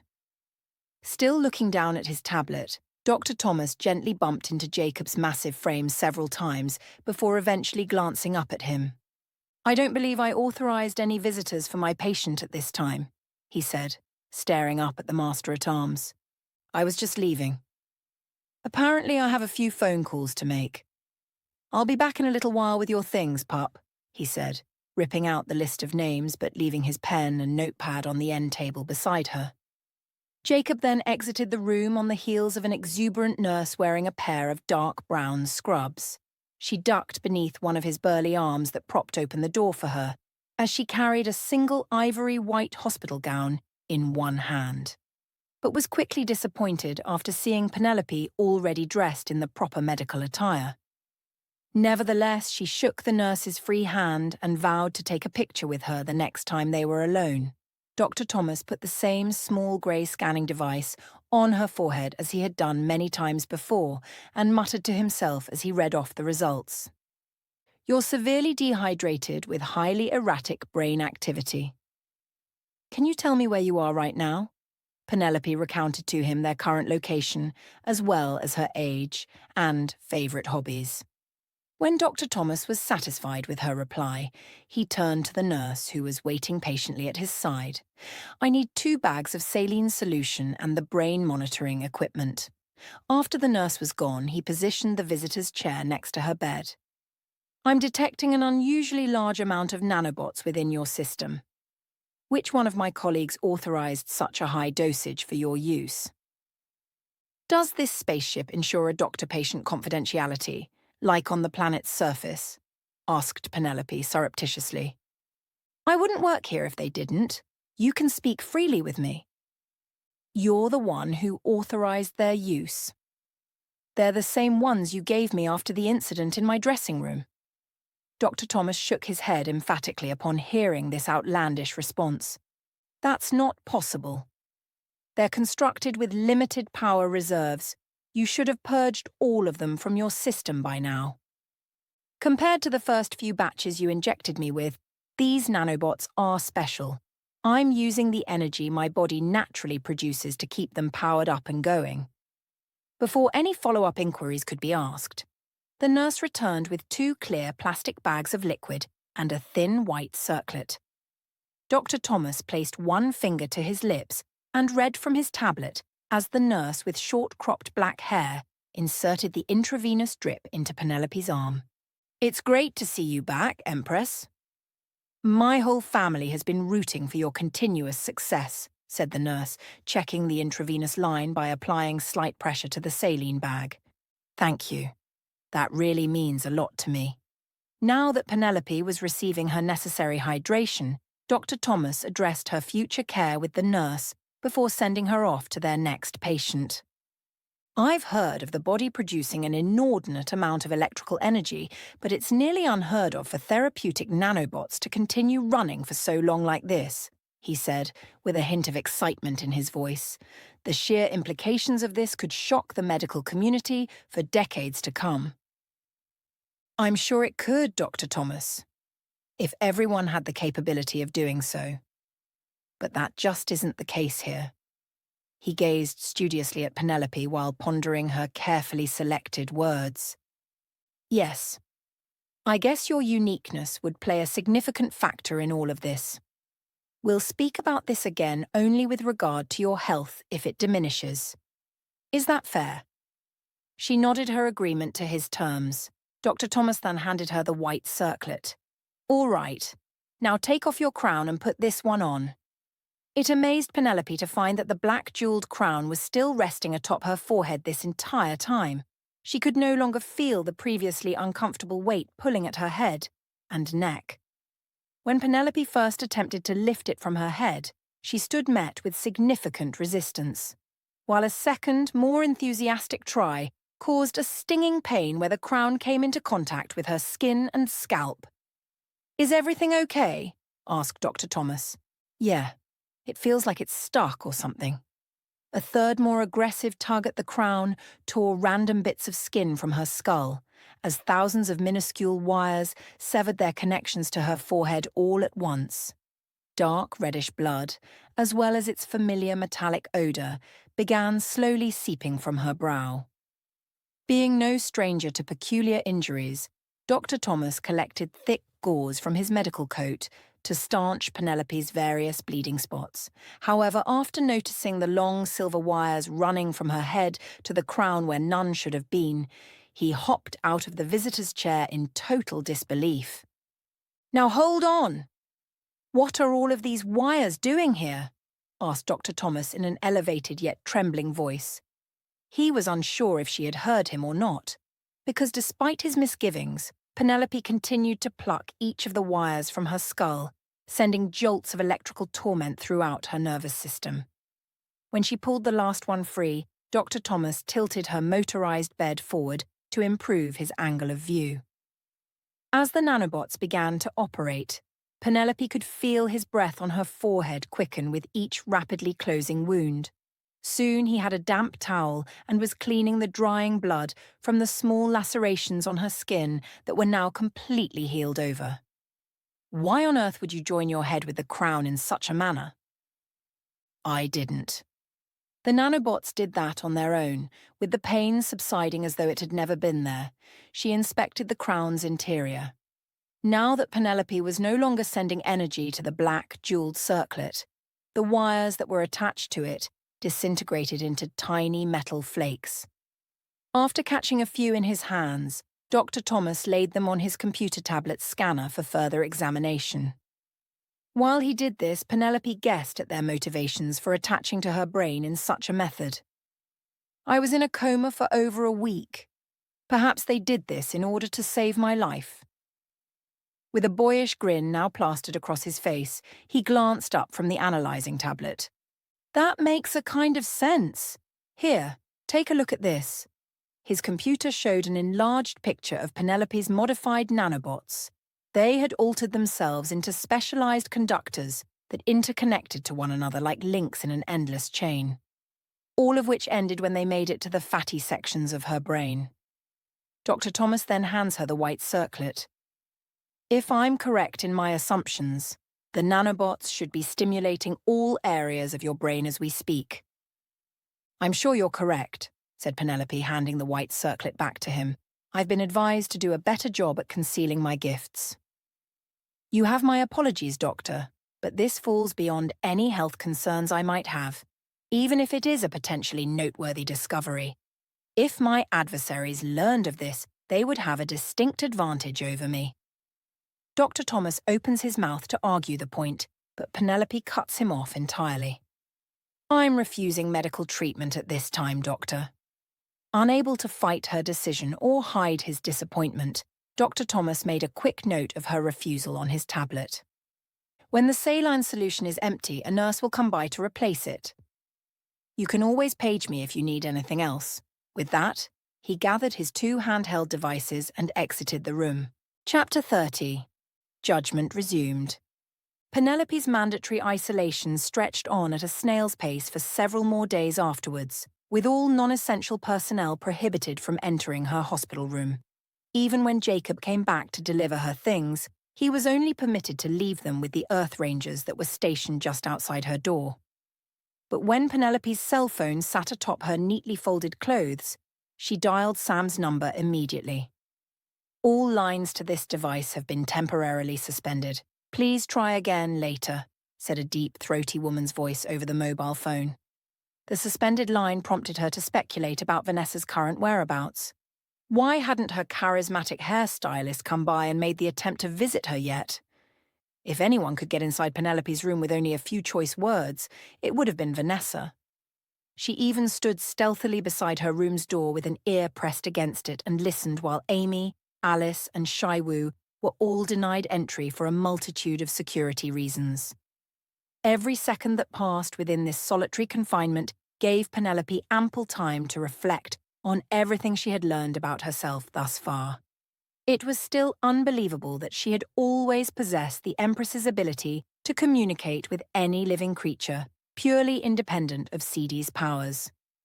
The Queen of Empathy had informed her that the choosing of a monarch within these parallel worlds was random in nature and unrelated to any familial ties. However, this didn't deter her from asking the single most important question more times than she cared to count. But why me? Penelope asked herself this repeatedly as she wandered around the spacious room. Once this line of inquiry had completely exhausted itself, with no real satisfying solutions, her thoughts then turned to Ricky's fate, back on the Earth's surface. Now a living, breathing red touch in human form, she had inadvertently infected him via means of her nanobots. Or perhaps she was a new breed of the infectious disease now that her nanobots had made modifications to the original version. If the colour of myoglobin that seeped from a person's orifices determined the organism's name, they would sooner or later view her new classification as a blue touch instead. Penelope sat among them with the real capabilities of unleashing her infection on the entire spaceship in a matter of days. She considered eradicating all the nanobots from within her system and starting entirely from scratch, but her immunity to its infection was now stronger than ever before. And because of Mary's stark warnings, Penelope knew that it was just a matter of time before the multiverse's new menace invaded the Queen's territories in earnest. Regardless of the outcome within this cheating scandal, she needed to be ready when the red touch finally stumbled upon the right door to their numerous Earths. With Penelope's death now off the table, it seems as though the worst-case scenario would be her abandonment on Beth and Emily's planet, if she were to be found guilty. After a total of 5 separate rounds within the 11th Multiverse Games, this outcome would be a sort of vacation in comparison. If the 4 queens did decide to abandon her on a parallel world by way of her prompt disqualification, they would still assimilate her Earth within their society, granting her former government exactly what they wanted in the end. Penelope pushed those thoughts aside and attempted to regain access to Sidi's blue flame or return to the hidden bedroom inside of her mind, only to be confronted with even more nausea in response. When the doorknob on her standard hospital apartment began to turn, she sprung out of bed quickly, starved for any recent news of her current situation. After being greeted with Ginger's cheerful face, she mirrored her handler's reaction before exchanging a tight embrace. Wearing a dark blue dress that went well past her knees, and her long grey hair put up in its customary bun design. Ginger draws Penelope out to arm's length for a closer look at the young woman. The weekend they spent touring Tokyo alongside one another had brought the two women far closer together than they could have ever imagined. "I was afraid I'd never see you again," said Penelope with undisguised enthusiasm. "They said I wasn't allowed to have any visitors." Yes, that was the case before. But that part of the ruling is over now. What? They started the trial without me? Isn't that illegal or something? Ginger led Penelope over to the edge of her bed, whereupon she sat down in the visitor's chair beside her. It's a little more complicated than that. First, all 4 queens started their inquiry by voting on this single question. Is Penelope Stevens a player in the Multiverse Games? With all versions of the games having had their share of cheaters, the majority of them, if not all, happened in the preliminary rounds. When sent to different Earths, it becomes considerably more difficult to cheat in the games themselves. Whereas cheating in the final round is practically unheard of, due to the secrecy placed around its undisclosed location. Therefore, if someone such as yourself has no more rounds to play, what does that ultimately make you? A player or a civilian? That's what they've been discussing these past few days. So, your being here means that I'm still a player. That's right. It's a small victory in all of this, but a victory nonetheless. They provide active players with certain inalienable rights that civilians just don't possess within these walls. Penelope, tell me something. How many queens have you met so far? Let's see. The Queen of Empathy when I was with you. The Queen of Inspiration condemned my very existence from the bleachers when she first saw me wearing the black jumpsuit and circlet on stage, while the Queen of Orientation was the one who took me into custody, even though I didn't believe she was royalty at the time. I wonder if that still counts as a proper introduction. Yes, it still counts. Although you only met 3 of them. During the initial inquiry, all 3 women found that their unlikely meeting with you quite strange, given that most people go their whole lives without encountering a single one of them in the wild. These odd circumstances changed their entire attitude towards you. In light of these new revelations, Penelope now understood that it was Seedy's innate powers to influence future events that drew each of them towards her, so as to guide him back to his one and only. Yet she regarded Ginger's remarks with an inquisitive tilt of the head. Don't get me wrong, I'm not complaining. But what does a couple of chance encounters have to do with anything? Asked Penelope, deciding it was best to play dumb. For starters, it has a lot to do with Brittany's memorial service. At the mention of the Page of Inspiration's funeral, she began studying her lap with earnest. However, Ginger brought Penelope's head back up with a single hand. Even if she hadn't succumbed to the Red Touch's infection, her orders still were to kill you during the second round. Now, before you ask how I know, it all came out during the Queen of Inspiration's apologetic confession. I was there throughout the voting period as your formal representative. That way I could fully comprehend what she put you through. I'm truly sorry about my professionalism that following day. If I had known she'd just tried to have you killed, I would have been far more forgiving of your situation. Penelope takes one of Ginger's hands. It's okay. You were saying something about Brittany's funeral. Ah, yes. The Queen of Inspiration quoted you during her services. When this was mentioned, Penelope regarded her comments with some suspicion. Well, that doesn't sound ominous at all. What did she have to say? Ginger cleared her throat and began quoting the Queen in her customary regal tone. When our page fought with the Empress, she was the only one strong enough to sever the Red Touch's control, and with Brittany's final breath, asked for my forgiveness. Then she allowed the Empress to take her life, rather than serve the infection for even a second longer. Brittany's strength is a testament to the strength of our people, and she'll always have my gratitude for that. Oh, that quote. Penelope's off-the-cuff speech had more of an impact than she had intended it to. In all honesty, I just wanted to show her up and prove that I was the bigger person. Well, it worked out far better than you thought, because the Queen took those very words to heart. Now everyone believes you two are of the same mind. Here's an excerpt from court today by the Queen of Inspiration herself. Ginger took out a thin computer tablet from her oversized shoulder bag, then pulled up the transcripts. The conclusion of the 3 rounds does not forgo our responsibility of a player entrusted to us. Therefore, Penelope Stevens is due the rights of all current and former players until further notice. They sat there in silence, letting her pronouncement completely sink in. It sounds impartial towards me, said Penelope. I know, isn't that great? I've never seen so many surprised looks on everyone's faces before. The Queen of Empathy and the Queen of Inspiration were actually smiling at one another. Can you believe it? They were actually smiling at one another, said Ginger with animated emphasis. I take it that doesn't happen too often. Being constantly on the verge of wringing each other's necks. No, that sort of thing doesn't happen too often. Regardless of what jumpsuit colour you decided to wear, your presence alone has had a major impact on all of them, as well as all of us. Now that brings us to the second part of the inquiry.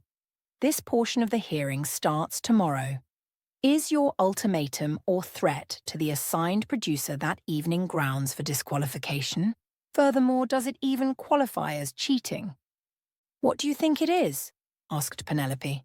I can't really answer that. The clearly distinct terms of threat and cheat muddles the problems you currently face, no matter how many angles you look at it from. Your lawyer will arrive later today. You two should devise a persuasive argument to ultimately sway their decision in your favor. Wait, I have a lawyer now? When did this happen?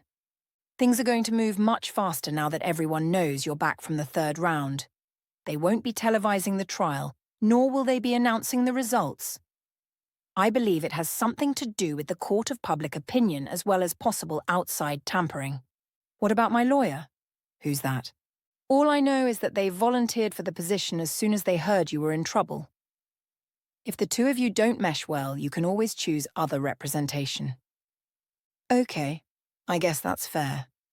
They continued to chat for a little while longer when another knock sounded at Penelope's door, signalling the presence of a second visitor. It's open, said Penelope, cinching her bathrobe a little tighter just in case.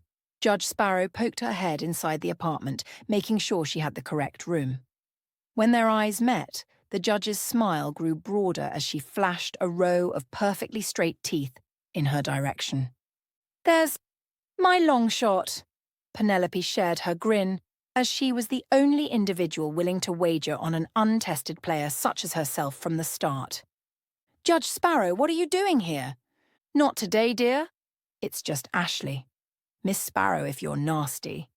The judge held a black garment bag with a set of hangers attached on the inside. Then she hung the mysterious clothes on a hook behind the door before hugging Penelope with enthusiastic delight. I was so worried about my Empress. I simply couldn't contain myself when there was no word of your return. How much was it this time? Asked Penelope with an expressionless tone. Judge Sparrow pulled away from the brief embrace while feigning an incredulous disbelief. I don't have a clue what you're referring to, dear. You were gone for so long that I feared you might never come back to us. So, if I never came back, how much would you be on the hook for? Judge Sparrow's arms fell to her side as the usually confident woman now stared down at her feet. Everything. All of it. The whole shebang. I bet all that I had won from your previous 2 rounds, along with a tiny portion of my life's savings. Which was all I had left inside my bank account, she said, becoming quieter with each admission. Everything? Why didn't you put something away for a rainy day or something? Just in case I lost. I'm a gambler, dear. We don't do just in case. Besides, you're here now. All we have to do is prove your innocence, and all will be right with the multiverse again. Hang on! You're my lawyer! Judge Sparrow does a twirling pirouette, followed by a demure curtsy. I am at your unwavering service, Empress. Do you have any experience as a defense attorney? Asked Penelope, trying to hide a small smirk. Why, Empress? I'm hurt by the lack of faith you've shown in me on this day. I'll have you know during my days as a prosecutor, I've put away some of the dirtiest, no-good criminals this side of the multiverse has to offer. You'll do then, I guess. I take it that your bookie is holding on to all the money until I'm officially declared the winner? Yes, all winnings are officially being held until this matter is completely sorted out. Well, I can't say that you're not motivated enough. Thanks for your help, Miss Sparrow. It's my pleasure, dear. Now tell me everything, just as you remember it. They all migrated back towards the bed, whereupon Penelope recounted the incident for a second go-around. This time she made sure to recall each person's remarks in great detail, while excluding nothing of importance. Judge Sparrow periodically asked questions from time to time, but for the most part, remained silent.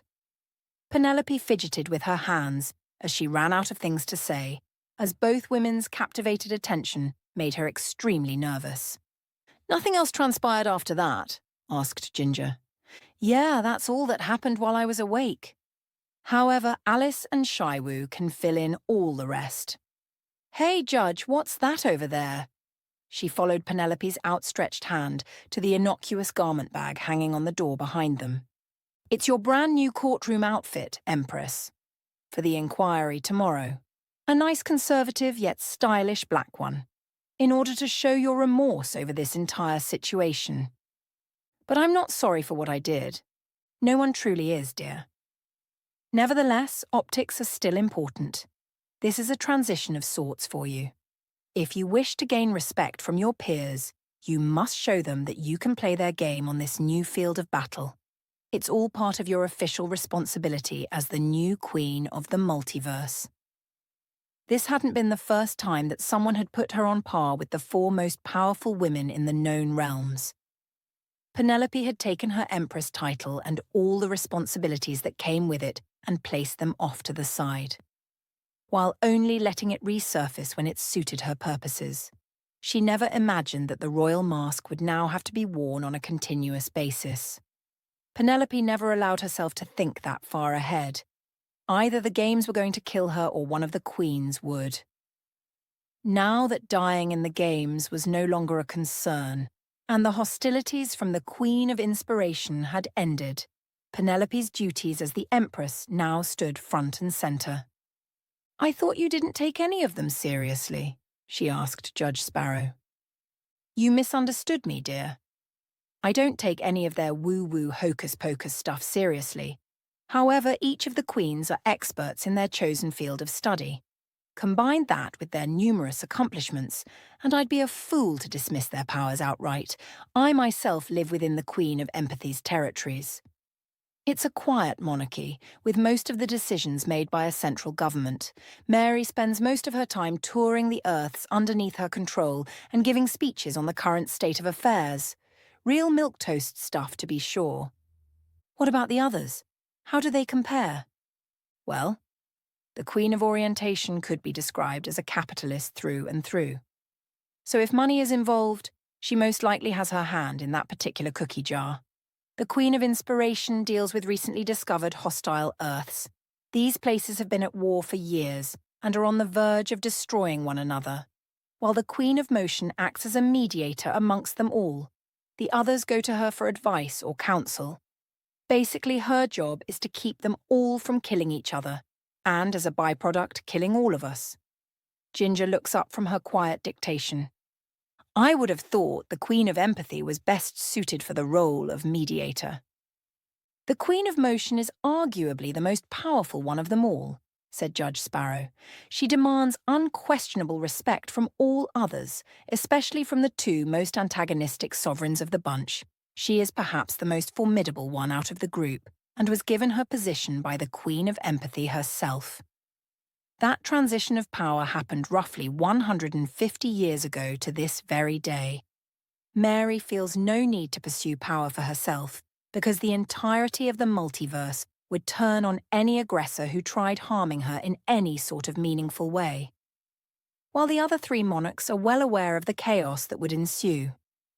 Without access to Cd's downloaded knowledge, Penelope assimilated as much information as possible and asked several follow-up questions for later review. After that, Ginger insisted that she try on the dress before they departed. 2 thin straps secured the shapely black dress over both shoulders, while the middle waist section draped tightly around her slim hips in a snug fit. It flared out toward Penelope's thighs and stood layered with a series of transparent black lace patterns atop it, making her look like a material girl from the mid-80s. Both women poked and prodded her upper body and waistline until they were satisfied that it fit properly. Once they had departed her room, Penelope slipped back into her pajamas and placed an order for 5 turkey and bacon club sandwiches with a large bowl of chips on the side.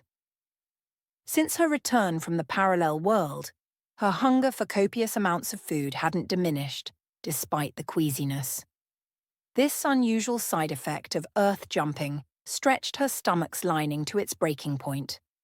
While gorging herself on a bowl of homemade potato chips with a subtly fragrant starchy taste to them, Penelope kept taking quick glances at her cell phone, which now sat atop the bedside end table and mocked her with every single bite she took. With it being decided that she was still a contestant in the Multiverse games, they had reinstated all her phone privileges. However, the urge to call Sam had shifted itself into a depressing foreboding. What would be the point of getting his hopes up just for Penelope to be stranded on a parallel Earth with no way of returning home? Despite Judge Sparrow's belief that she would eventually be vindicated, there was still a chance that she'd get exiled on a foreign Earth. While forced to live out the rest of her days as a stranger in a strange land. Hence, Penelope placed the cell phone inside the end table's bottom drawer, then curled up in bed, and tried to prepare herself for the long days ahead. Chapter 31. Judgment resumed. They held Penelope's trial in one of the partitioned-off classrooms, which had the mile-long aquarium within and was evenly spaced out between 6 other interconnected rooms. Artificial sunlight streamed through the massive sheets of rectangular glass, while the smell of potent seawater filled the entire lecture hall. Similar to her initial visit, a wealth of diverse, multicolored aquatic life swam alongside them, blissfully unaware of how far from the Earth's veritable oceans they actually were. Penelope hoped to once again see the highly intelligent, silvery squid who sought out refuge up here in order to escape the unknown dangers now plaguing her own Earth. However, the aquarium itself was so vast in size and shape that she might as well have been in a whole other county by comparison. They had reconfigured this educational space so that it resembled a courtroom-like setting, with 2 plain hardwood tables and 4 chairs facing the front of the room in its center. A third table rested near the head of the classroom and pointed towards the aforementioned 2, while one chair was pushed beneath its center and another one sat just to its left. And behind that was a giant flat panel monitor which displayed 3 silhouetted individuals cast in total darkness. She could only presume that these were the 3 other multiverse rulers who wanted to remain anonymous for privacy reasons. When entering the courtroom, the televised monarchs turned to watch as Penelope and Miss Sparrow took their seats. She was guided to the table near the room's only door and placed in the chair farthest from the prosecutor's desk. Remember, don't speak unless spoken to, and your accuser gets to make their opening statements first, so don't let what they say about you show up on your face, said Ashley, leaning to whisper in Penelope's ear. She had spent the entire morning preparing her look of indifference, while hoping that no sudden surprises would alter her practiced gaze. Soon Patrick, as well as another man she hadn't seen before, entered the room. As both men took their seats near the far wall, they wore identical black suits with matching burgundy ties. At first glance, the unknown man appeared handsome, with short tapered dark hair and a straight yet broad nose, while an oval-shaped head and formidable jawline brought out some of his best features that Penelope could see. Ashley soon caught her staring closely at the matching pair. The man next to Patrick Levy is the prosecutor in your inquiry. His name's Mitchell Campbell. Ignore their identical style of clothing. It's just a cheap ploy to throw us off, she said, sporting a black skirt that was similar to Penelope's. Aren't we doing the same thing? Before Ashley could reply, Penelope's royal doppelganger entered the courtroom. Mary's long red hair and gracefully aged features were the only real differences between the 2 women. The Queen of Empathy even had on the same frilly black dress as her, minus the jeweled crown, which Penelope had put on at the very last minute. In response to the monarch's physical presence in the room, all 4 of them quickly rose to their feet. This has to be a good sign for us, said Ashley from out of the corner of her mouth. It's not. She appeared as me the first time we met. Once Mitchell took in Mary's identical look, the prosecutor made an audible huffing sound before speaking. Your Majesty, with all due respect, surely your appearance shows a slight bias towards the defendant. I assure you, Mr. Campbell, it does not. I met Miss Stevens several weeks ago wearing this exact face. Readjusting my appearance to someone else takes more time and effort than I care to admit. If I had known we would be here today, my exterior would have reflected the gravity of this situation. Mary then turns around to face the 3 screens behind her. Sisters. Do you believe me capable of acting impartially in this inquiry? We trust that you'll be fair and impartial in this case, said one of the rulers from the top left screen. Please proceed with your administering. Their shadowed outlines spoke with a distorted voice, concealing their identity from everyone within earshot. The Queen of Empathy sat down, then signalled for each individual in the room to follow suit. Today is a somber day for us all, because as of 3 days ago, one of our players has been accused of cheating. If we find Penelope Stevens guilty of said action, she will be exiled to the earth where the infraction took place on. We will be hearing witness testimony involving the suspected breach of etiquette. When all has had their say, my sisters and I will vote on the fate of the 11th Multiverses contestant. With that said, Penelope's accuser will begin opening statements. Go ahead, Mitchell. The prosecutor quickly rose to his feet before smoothing out the non-existent wrinkles from his tailored suit. Thank you, Your Majesty, and you couldn't have been more correct. Today is a somber day for us all, that the accused, Penelope Stevens, would take our sacred games and violate the rules of them so brazenly. Upon hearing this, Ashley shot to her feet, and with that, a different sort of game had just begun. Objection, Your Majesty! I fail to see how many rules my client actually broke, because I'm only seeing one violation that she's accused of on the non-existent list in front of me. Forgive me, Your Majesties. I must have misspoke. We intend to prove that the deliberate destruction of the alien life form was in violation of the game's rules, as well as its traditions. The prosecutor then reinforced the point by hurling one of his empty hands to the ground. We will show that Penelope Stevens is a menace to our social norms and sets a terrible example for future players as well as current ones, and that this rare creature's life stood threatened each time the accused didn't get her way. The poor thing was barely alive when the experts finally arrived.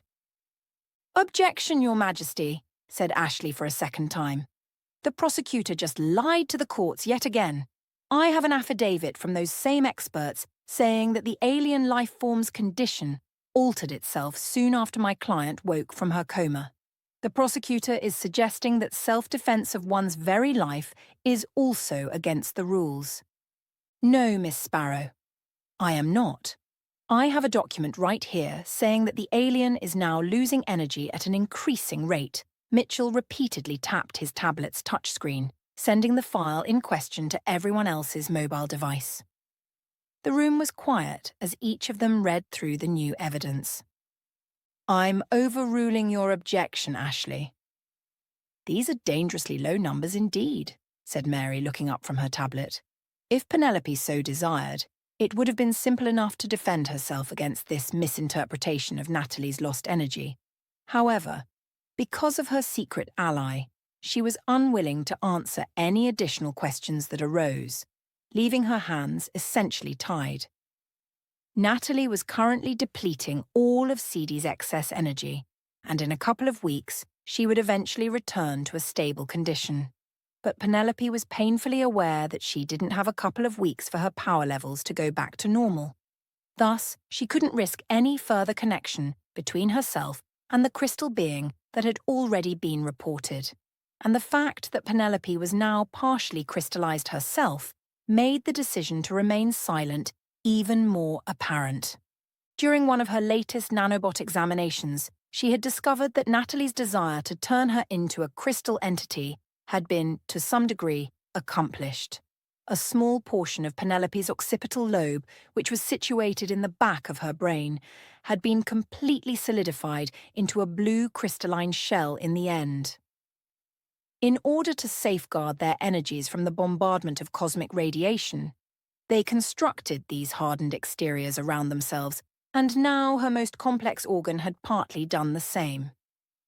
Penelope didn't experience any negative effects from the biochemical modifications done to her brain, and once the connection between them had been completely severed, the crystallization process ceased entirely. After Ashley lost her objection, she fell back into her chair smoothly. Then she shifted her body slightly towards Penelope and patted her on the hand several times.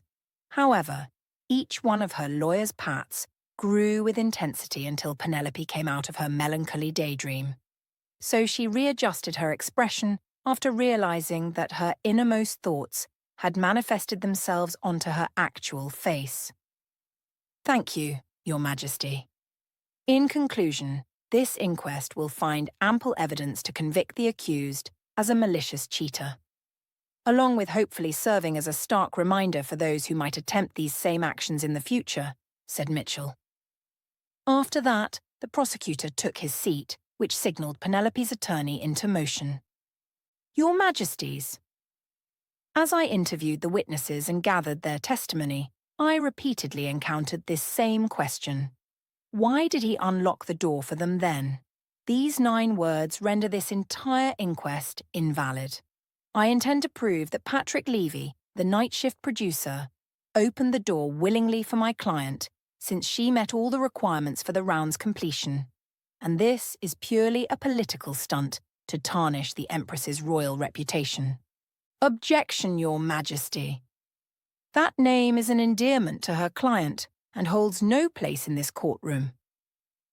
I tend to agree with him, Ashley, said the Queen of Empathy. From this point forward, refer to your client by her actual name, if you please. Yes, of course, Your Majesty. I have nothing further. If that's all for opening statements, let's take a short recess. Mary then rose to her feet, followed by everyone else, and departed the room. What the heck just happened? I know your opening statement had more to it than that, said Penelope, as the monitors that sat behind Mary turned off. Instead of responding, Ashley slid her tablet across the table. As Penelope studied Miss Sparrow's opening arguments, she soon understood why her attorney had stopped going on. Line after line, the Empress's name was utilised in a manner that made her appear larger than life, and that her punishment was a crime in of itself. Despite the fact that Ashley's reasoning was sound, it only took one objection to bring her entire opening statement crashing down around them. Don't give me that look, Empress. This is all part of the plan. My time spent in Las Vegas taught me a little more than just how to gamble. Whenever I found myself in financial trouble, the only thing that could cheer me up was attending a Vegas show or two. One type of live entertainment in particular always captivated my full attention. Can you guess what it was? Was it Tournament of Kings? Oh, wait, I know, the Blue Man Group. Not even close. It was the magic shows that left me spellbound by the magician's art of misdirection and sleight of hand. You see, I predicted the prosecutor would object if I identified you as the Empress. Any mention of your royal lineage would give me an unfair advantage in his arguments against us. Because of this, he jumped all over the low-hanging fruit I placed out for him to take. If I know Mitchell, which I do, he's almost certainly patting himself on the back as we speak, and that's exactly the mood I want him in. After the short recess had ended, witnesses were called to the stand to deliver their testimonies. One of Patrick's technicians, still wearing his navy blue work uniform, sat in a chair next to the Queen of Empathy while periodically shooting glances at the ruler with uneasiness. There's no need to be nervous, said Mary. You're not in any legal trouble. Simply answer their questions to the best of your ability. Hello, Mr. Nemes. Do you know who I am? Yes, you're Mr. Campbell. Please, call me Mitchell. Can you tell the court what you saw during your time at the commentator's desk? Yes, Miss Stevens and the others arrived at the door requesting that I unlock it for them. And when you didn't, what happened next? Miss Stevens threw the winning prize to the ground. When Mr. Nemes reached Penelope's vandalism of the crystal branch, the prosecutor stopped him there with an upraised hand. So, you're telling us that she threw the alien life form to the ground when her demands weren't met? Yes, sir. I thought she had destroyed the alien right then and there. And what did you do after that? When I saw that it was still in one piece, I got the producer on the line straight away. I have no further questions, Your Majesty, said Mitchell, taking his seat. Ashley rose from their table, still glancing at her notes. Mr. Nemes, please tell us what took place the first time they all arrived at the door. Well, they tried the door, but it was still locked. That's when I told them that there were too many people in their party and only one of them would be allowed through. No, you misunderstood me. I meant the very first time the technician looked around the room in confusion at first, but his face soon grew pale as the real answer dawned on him. I see that you're still confused, so let me clear things up for you then. On June 8th, that same party carried an unconscious Penelope to the door. Were you on duty that day? Yes. Then tell me what happened. Nothing happened. So, are you telling us that you didn't communicate with them at all? Where was your assigned producer in all this? She wasn't there at the time. The technician looked across the room at Patrick, then at Mary sitting beside him. She was watching them from her office. And what did she tell you to do? She told me to not open the door under any circumstances.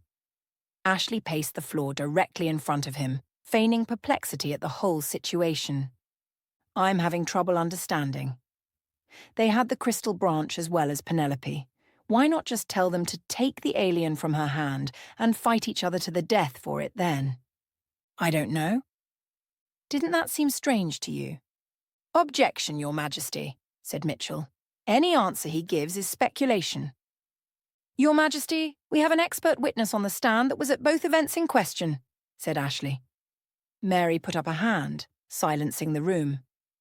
Mr. Levy, how long has this gentleman worked for you? The producer stood up swiftly. I don't have an exact date. If I may, Your Majesty, I believe Patrick wants to say almost 7 years in total, said Ashley. The Queen of Empathy turns to the technician for confirmation. Yes, Your Majesty, 7 years sounds about right. And is this man an expert at what he does? Mary asked Mr. Levy. Penelope could see Mitchell's face turn sour as they snatched their witness away from them. Yes, Your Majesty, I would consider him an expert on the matter, said Patrick. Mitchell, I'm overruling your objection. Answer the question, Mr. Nemes. I'll ask my question again. Didn't that seem strange to you? At the time, no. But when Miss Stevens was awake and in possession of the alien life form, that's when it became unusual. And why is that? Because Miss Stevens wasn't scheduled to face off against any other players in order to win this round. And those other players? What was their status within the games themselves? They were all considered dead. Thank you, Mr. Nemes. I have no more questions. Mary quickly regarded her tablet before addressing Miss Sparrow again. Okay, Ashley, call your first witness. I have only one witness, Your Majesty. And it's Patrick Levy. However, my client and I will need an additional day to strategize. All right, Mr. Campbell. Do you have any more witnesses to call today? Not eager to fall into another one of her traps, the prosecutor glanced over his short list of eyewitness accounts. I see here you have Dr. Cho on standby. She secured the alien life form from Penelope. In your opening statement, you mentioned that the entity was unwell. I can't speak to the alien's current condition, Your Majesty, only to its health upon entering the station. Well, I think we should find out how it's doing right now. Wouldn't you agree? Yes, Your Majesty. I called Dr. Cho to the stand a few moments later. The scientist with whom Penelope had entrusted Natalie with entered the courtroom. To everyone's surprise, she carried the crystal branch inside her new home and set it on the table next to Mary. With Penelope's blue flame still greatly diminished, she couldn't feel anything harmful emanating from her alien stepmother. The Queen of Empathy, however, was an entirely different story. Imperceptible discomfort caused Mary's lips to lose much of their colour as she squeezed them tightly together. Dr. Cho, thank you for coming. I only have a few questions for you, said Mitchell. Sure, whatever I can do to help. What condition was the alien in when you first examined it? The alien's normal vibrations were very erratic at the time. It appeared to be in an unknown kind of distress. And was it on the verge of dying? In my professional opinion, yes, it was. I'm finished with this witness, Your Majesty. The prosecutor sat back down in his chair, no longer with the same level of self-assurance as before. Dr. Cho, both you and my colleague just commented on the alien's condition a few days ago. What about now? Asked Ashley. Well, thanks to the Empress's suggestions, the life form appears to be recovering rather nicely now. Objection, Your Majesty. Mary turned to the scientist who sat in the witness chair beside her. Dr. Cho, Empress is Miss Stevens's stage name. Please refer to her as Penelope or Miss Stevens from this point forward. Yes, Your Majesty. I didn't know Mary gives Dr. Cho one of Penelope's best winning smiles. It's quite all right, Doctor. And, Mr. Mitchell, it's your duty to brief all of your witnesses in such matters. It was you who initially objected to the name. Yes, Your Majesty, I apologize for the oversight. Okay, go ahead, Counselor. Dr. Cho, do you know why you are here? Asked Miss Sparrow. I was told it had something to do with cheating. I see. And what do you think about Penelope? Well, in my field of study, we discover new carbon-based life forms all the time, said Dr. Cho, brushing Natalie's enclosure with a couple of fingers. But nothing akin to her, she said, gesturing to Penelope. When I first heard that, someone had finally withstood the crystal entity's control and was now bringing it back to us. I won't lie to you. The prospect of getting a closer look at it excited me. However, prior to that, I worried about its safety as well as the safety of my people within the sphere of the alien's influence. However, when the Empress— Sorry, Your Majesty, I meant to say, when Miss Stevens began communicating with it as if they knew each other intimately. I'm not ashamed to say I wanted to bring the pair along with us for further study. The fact that there was someone out there who understood the alien's needs on a deeper level was a tremendous relief to our project. Thank you for that, Dr. Cho. Now please tell us about the Rufus tactus, also identified as the red touch. I believe you have colleagues attempting to comprehend this creature as well. This time it was Penelope's turn to go pale white. Ashley never said anything about covering the deceased red touch during her questioning. Dr. Cho's eyes lit up when the conversation turned to the second round's malicious invader. Yes, they've begun making great strides since the sentient virus spoke to Penelope. Even in death, we know more about it now than the very first unfortunate encounter nearly a decade ago. For instance, the beetle-like creature that nestles its way into our brains is a— The doctor breaks her train of thought and glances up at the screens displaying the 3 anonymous monarchs. My heartfelt apology, Your Majesty. That was insensitive of me to say within your presence. The Queen of Inspiration confirmed her anonymity by nodding once in the upper right-hand corner. That's fine, Doctor. Please continue with your testimony. Yes. Thank you. The Rufus tactus reserves their insects for humans with greater willpower, while leaving the majority of their neurological functions mostly intact. However, in the case of the Page of Inspiration, her will was much too strong for the virus to handle, causing problems with its ability to maintain control over her. Nevertheless, we'll still need Penelope's insights on the organism's general motivations in the future. When the opportunity Ashley had been waiting for presented itself, she pounced on it quickly. Well, you better make it fast then, because your alien whisperer is slated for exile to another Earth with no multiverse communications. Startled by this news, Dr. Cho looked to the Queen of Empathy for confirmation. Mary gave the doctor a sobering incline of the head in response. If we find Miss Stevens guilty of cheating, then yes, she will be exiled, never to be seen or heard from again.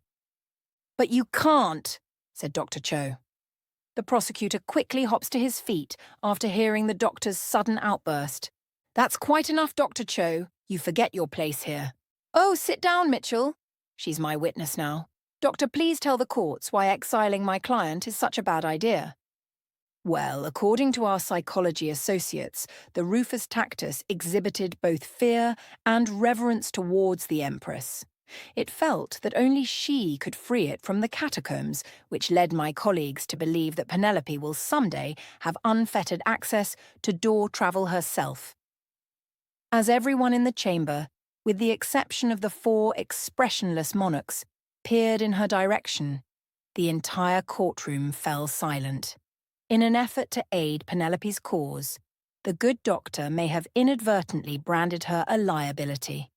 She discovered some time ago that a significant percentage of the Queen's revenue was generated by leasing out the doors to others, while they branded those who utilized the portal without paying the export tax in the form of hard currency as rogue earths or thieves. As the courtroom's focus shifted away from her client's freedom, Ashley swiftly ended that line of questioning. "Thank you, Doctor.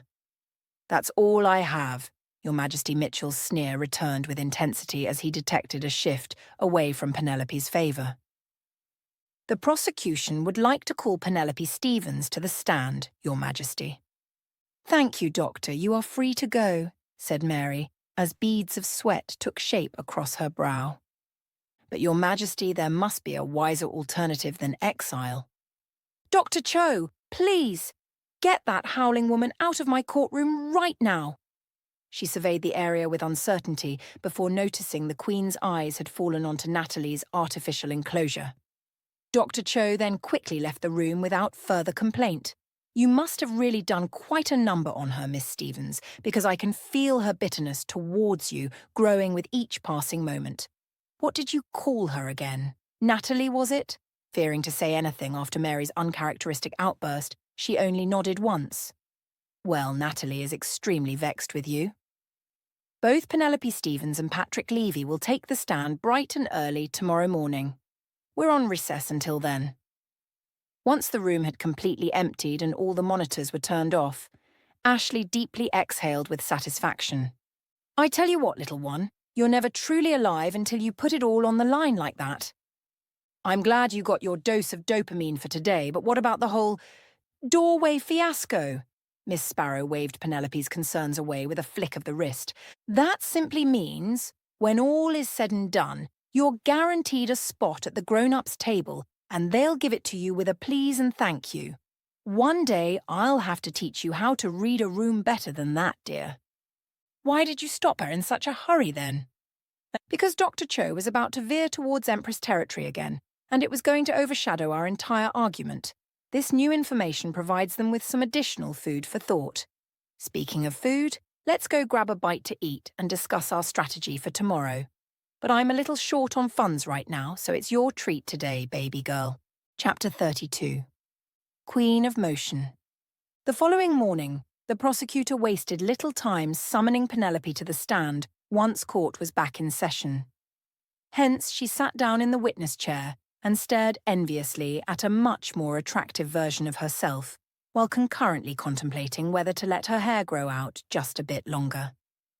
In response to her curious gaze, the Queen of Empathy smiled briefly at her, but said nothing in reply. Penelope understood that Mary had to maintain her impartiality within the trial itself. Yet she was also highly aware of the lack of empathy not flowing in her direction, as it had once done in Japan. Despite this, the complete absence of rapport shown towards Penelope bothered her more than she would have cared to admit. And with this, an additional layer of Mary's abilities were exposed. She now knew why the Queen of Empathy's citizens adored her emphatically and were willing to risk their own lives to protect hers. As Mr. Campbell kept a watchful eye on Penelope's mannerisms, he practically towered over her as she sat calmly next to her much older duplicate. "You're new to the games. Is that correct, Miss Stevens?"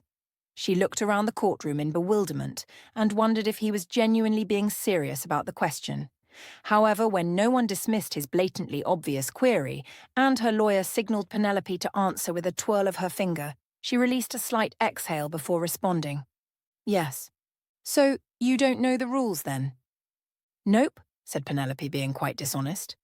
"Well, how could you have known about a floor judge, then?" asked Mr. Campbell, pointing towards her lawyer.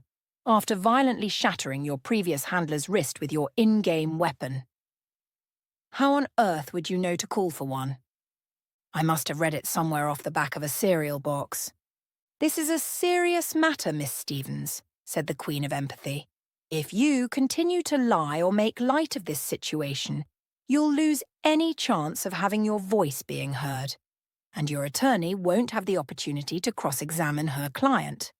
Yes, Your Majesty. Penelope then turned to face the prosecutor once again. Sam taught me some of the rules of the games in between rounds. And Sam is my friend. Well, did your friend tell you that rounds can be altered while the games are still in progress? No, he did not. The Queen of Empathy didn't possess a judge's gavel, so she knocked on the table with her fist instead. That's twice now you've lied in my courtroom, Miss Stevens. Mary then looked at Penelope's attorney. You seem rather quiet over there, Ashley. Did you put your client up to this? No, Your Majesty. I informed Miss Stevens to answer each question honestly and that I'd fix any mistakes she might make in my cross-examination. Well, do a better job of keeping your client truthful while she's on my witness stand, Counselor. I'm finding you in contempt of court, Miss Sparrow. That's $5,000 and 30 days in your county's jail when the inquiry has ended. Penelope wanted to jump from the witness chair and shout at Mary that it was unfair to punish someone else for her misbehaviour. However, she had already gone through this same song and dance with the show's host before, so her cries of unfairness would be all but futile. After rendering her contempt verdict, Mary regarded Penelope with even less sympathy than before. Oftentimes, those without the means of reaching us will punish those that we care about for our misdeeds. It took me quite some time to learn this painful lesson. I hope that it won't take you just as long as it took me to learn it. Yes, Your Majesty. I'll rephrase my question if it helps, said Mr. Campbell, if not your friend, Sam. Then who taught you about the rules? Penelope thought about Ashley's now 1-month jail sentence before embarking on a half-truth instead. The crystal entity taught me the rules. The prosecutor's face contorted with undisguised anger at this response. Your Majesty, if Miss Stevens won't take this seriously, perhaps another contempt of court is in order. I don't know how it's possible given the muddled timeline involved, but she's telling the truth this time, and I'll be the one to determine who receives those in my courtroom, Counselor. Of course, Your Majesty. All right, Miss Stevens. Why did the alien life form notify you of the rules to the games? Because it wanted to help me. Was that before or after you threw it to the ground? Before. Objection, Your Majesty. Is Mr. Campbell going anywhere with this line of questioning? Asked Ashley. Only that Miss Stevens cannot be trusted. I have no further questions. In fact, the prosecution rests their case. All right, Ashley, she's your witness. I have no questions for my client at this time, Your Majesty. All right, Patrick Levy. Join me on the stand, if you please. The producer made the brief trek to the witness chair and settled in next to Mary. Still engrossed in her tablet's notes, her lawyer took several brief glances at Mr. Levy prior to asking a question. Mr. Levy, why did you unlock the door for Penelope, Shaiwu, Alice, and 2 other non-combatants? Asked Ashley. Well, because she forced me to. I see. And when did Miss Stevens begin her work for the games? Furthermore, when did she surpass you in seniority? Objection, Your Majesty. Asked and answered, said the prosecutor. Overruled, Mr. Campbell, answered the question Patrick. Miss Stevens has never worked for the games before. So take us back to that moment. All but one player has rejected your technician's ultimatum set by the producer on duty. That would be you, Mr. Levy. Now a player is dead, and the others are refusing to follow suit. What did you do then? I unlocked the door for them, said Mr. Levy in defeat. What is Rule 17 of the Player's Handbook? Mr. Campbell rushes to his feet in order to voice his objection, but a downward gesture of Mary's index finger sends him plummeting back to his seat. Once one or more players have returned to the stage, all requirements for the round have been fulfilled. That's perfect, Mr. Levy.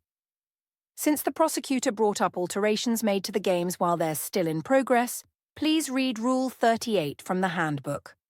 Once more than 75% of the player's campaign has been completed, no changes or alterations can be made within said round. I have no more questions, Your Majesty.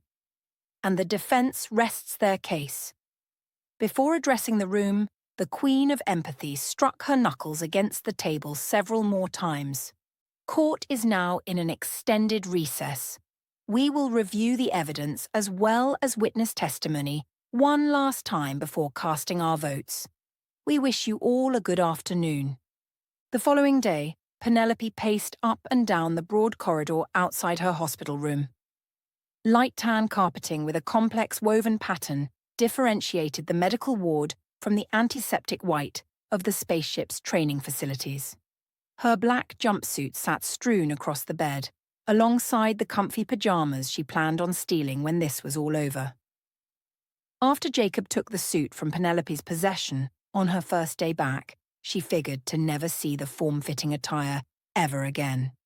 Nonetheless, there it sat, mocking her practically worthless deeds, as well as all the second-rate accomplishments she had made thus far.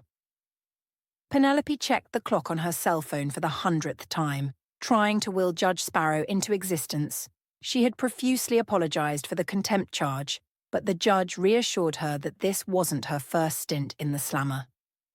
And once news got out that Ashley had sacrificed herself for the Empress's cause, even employment on gold and silver Earths wouldn't be out of her reach. The 105th time of willing her lawyer into existence must have been the charm, because Judge Sparrow appeared around the corner with a worried expression on her face. What happened? Did something happen? Asked Penelope, matching Ashley's anxious demeanor. Yes, and no. The Queen of Motion would like to meet with you. Okay, said Penelope, not knowing how she felt about the sudden request. Like a Zoom call or something. No, like a face-to-face meeting. I hope you didn't completely sweat through that dress I got for you because you're going to need it again. Still wearing the frilly black outfit, Penelope took a quick sniff underneath each armpit. Nope, still fresh as a daisy. Good. We should head for the door then. I'll tell you what I know along the way. Penelope's fellow competitors greeted her return to the public space with all sorts of startled expressions. Most of them were under the impression that she had died in round 3 and was never coming back. When questions about her award ceremony were voiced, the judge provided them with a misleading response as they hurriedly walked by. They're in talks to make the Empress's last round a 2-parter, so editing the whole thing is going to take a bit longer than expected. This explanation satisfied the majority of those who congratulated Penelope while she strolled by. Back on stage, the television set was undergoing a second dramatic transformation, one of them being an enormous black silken cloth stretched high in the air, containing opaque silver balloons loaded with brightly coloured confetti, along with accommodating a significantly larger audience by reconstructing the bleachers into a semicircle that surrounded the stage's centre. Penelope thought that the new set design looked appealing. It would be unfortunate if she never got to see it in use. Or, perhaps the balloons would be dropped onto Penelope's head immediately after her banishment to another Earth. Once they passed underneath the door's archway, a towering theatre resembling Roman-like architecture and a dome-shaped structure at its glassy rooftop came into view. High vaulted ceilings streamed warm, incandescent light through a number of sloping windows, infusing the entire space with a dazzling radiance. On both sides of the open chamber, men and women dressed in long, elegant tangerine-coloured robes sat at 12 individual partitioned-off workstations, while discussing the various cargo that needed to be sent to different Earths, as well as the human passengers who were waiting for their allotted planet to be called. I have 2 priority visitors on deck from Earth W-58 Alpha, waiting for the arrival of Sir Chen as their escort, said a nearby technician, referring to the 2 of them. As computer screens on every desk displayed each flight path and its corresponding priority, the work personnel made swift, modest gestures with their fingertips as they switched to different screens. And with each delicate alteration, fresh transportation graphics appeared on their displays. This is the Queen's private import-export team, said Judge Sparrow. Everything that's necessary for the airship to maintain its flight gets processed through here. That way, it never needs to land or dock for anything. Penelope paused to admire the view from an adjacent window, which was almost the same height as herself. Dense dark grey clouds passed beneath her feet as the Queen of Motion's flying aircraft travelled through the sky at an unidentified speed. "So, you're telling me this thing never lands?" "That's right," said a shaky voice at Penelope's side. "The Valkyrie hasn't landed officially for the past 7 years." And that was only for scheduled maintenance. She quickly spun around to see a hunched-over elderly gentleman wearing orange robes that were fastened together with blue straps. The majority of his weight stood supported by a wooden cane fashioned to resemble a large Scottish sword from the late 1600s. If it weren't for the man's advanced age, Penelope might have believed he trained with the massive weapon almost every day of his life. "Greetings and welcome, future champion and advocate. My name is Sir Chen, but you may just call me Chen." Judge Sparrow gave a brief curtsy to the white-bearded gentleman that rested his weight on the lengthy blade. "From your lips to the Queen's ears, Mr. Chen. Thank you for the generous greeting. Your mistress has extended an invitation to us. Yes, you're eagerly expected here. Please, walk this way." Sir Chen led his visitors through a set of hefty metal doors adorned with mysterious sigils around its arch and frame. Some of them resembled the image captured on each of the doorways that ferried individuals in between the earthly realms. In the wide corridor beyond, thick, white marble floors with veins of gold and silver flanked them on either side. Penelope could hear each of their heels clicking against the pricey stone now that all the pleasantries had come to an end. While both ceilings were approximately the same elevation, golden chandeliers provided the majority of the light in the prolonged passageway they now occupied. The two women stood instantly captivated by the 6 portrait-style tapestries that soared above them nearly 12 feet in height. As all textile fabrics depicted regal women of various ethnicities sitting on, or standing next to, a throne room chair, they all clasped dangerously long swords in one hand, while their other stood extended outward in a gesture of peace. Sir Chen waited patiently as both Penelope and Judge Sparrow took in each of the tapestries in their entirety. He allowed them to meander down the hall for a bit before reclaiming their attention with a gentle clearing of the throat. They rejoined him beside a set of matching steel doors that stood directly across from the ones they had just passed beneath. "Future champion, you are to enter the throne room through these doors. Advocate, you will follow me." Upon hearing of their subsequent separation, Judge Sparrow drew in closer to Penelope, their arms almost touching.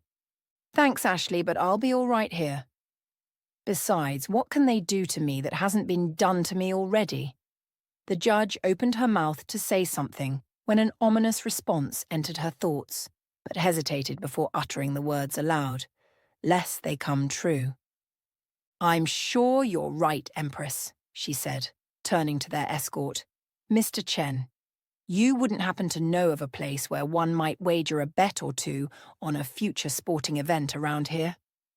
I heard that one of the most popular bars on the Valkyrie is well renowned for its gambling establishment within. But don't you want to visit our extensive law library? The sheer size of our reference section is truly a sight to behold. I'll be sure to check it out on my next visit here. Now, which way is that bar you were referring to?" As Judge Sparrow and Sir Chen sauntered away arm in arm, they left Penelope to manipulate the 2 massive metal doors on her own. Despite their size and shape, after applying the minimum amount of force to them, both entrances took on a life of their own and swung open all the way. Once Penelope came inside the throne room, the doors reversed course and began closing by themselves. If she hadn't previously been within the transport room or seen Sir Chen for herself, she would have assumed that this place was a tomb for a long-dead ruler. The vast throne chamber was a perfect square shape in diameter, with the same larger-than-life regal chair represented in the outside tapestries, which sat directly across the room where Penelope was now standing. Small, swirling gusts of wind were carved into the back post, as well as both the armrests of the ivory marble throne. When Penelope looked to her right, to see that the entire wall was covered by an ancient stone mural which didn't fit with the airship's Roman design.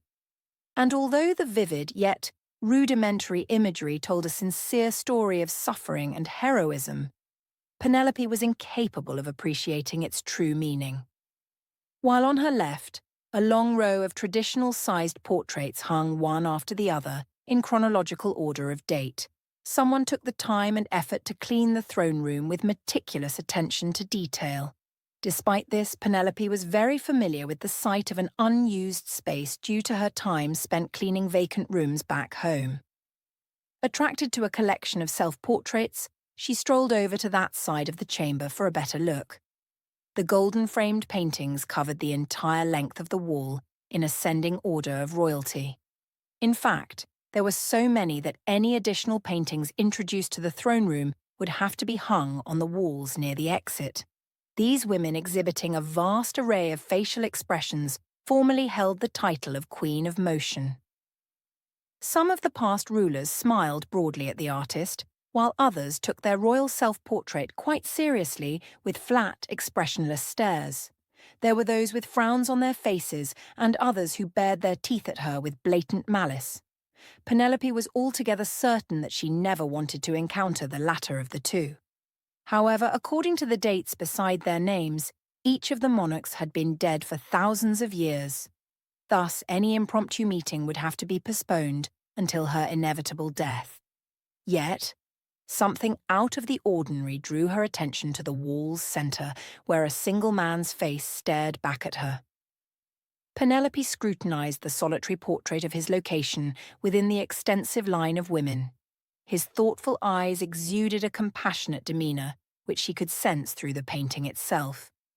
It's extremely rare, but not uncommon, that a man takes up the role as king, in place of a queen, within the 11th multiverse, said Vanessa, conveying the unasked question at Penelope's back. So what happened to him? Someone that he trusted assassinated him while he slept. I think I can relate. What about you, Your Majesty? Can you relate to his betrayal? Oh, don't be like that, darling. We all have our little secrets. I thought if anyone could appreciate that fact, it would have been you. However, the answer's yes, I can relate to his betrayal. I killed my best friend in the very room we're now standing in. But that's a story for only a select few. In regard to one of my predecessors, Benjamin Castaneda was a very fine king, in spite of his sex. His only crime was not being born a woman. So tell me, darling, how long were you aware that I was the Queen of Motion? I never really knew for certain. I only had my suspicions once the second round had ended. For instance, Amy's unwillingness to make eye contact with you during my visit initially led me to believe that something was awry, and when Sam returned to our dressing room in the wake of my assassination attempt, he only had Carson by his side, despite swearing to me that you had just been shopping with them mere moments ago. I imagined you had to leave quickly once word got around that one of your sisters just tried to have me killed. Yes, Prudence can be quite a handful sometimes, but she's one of us, and I still love her in my own strange way. And as far as Amy goes, she had her own reasons for not meeting my gaze. However, let's talk about why the two of us are speaking in this room today. I figured I was here to acquire your vote or something along those lines. You can't acquire any of our votes as it stands. We've already made our decision. You're here because I'm giving you a chance to salvage what's left of your otherwise normal life. Penelope shifted her gaze to the woman she had once admired. Vanessa stood clad in black compression leggings and a ruffled white poet shirt with small winged fairies encircling a great oak tree, while a foreboding straight-edged rapier hung sheathed on her left hip. Its curved golden hilt gleamed brilliantly as her dark scabbard absorbed the majority of the weapon's light. Regardless of the outcome on the ship, I will personally open the door and send you back home. On top of that, neither I nor my sisters will bother you or your family ever again.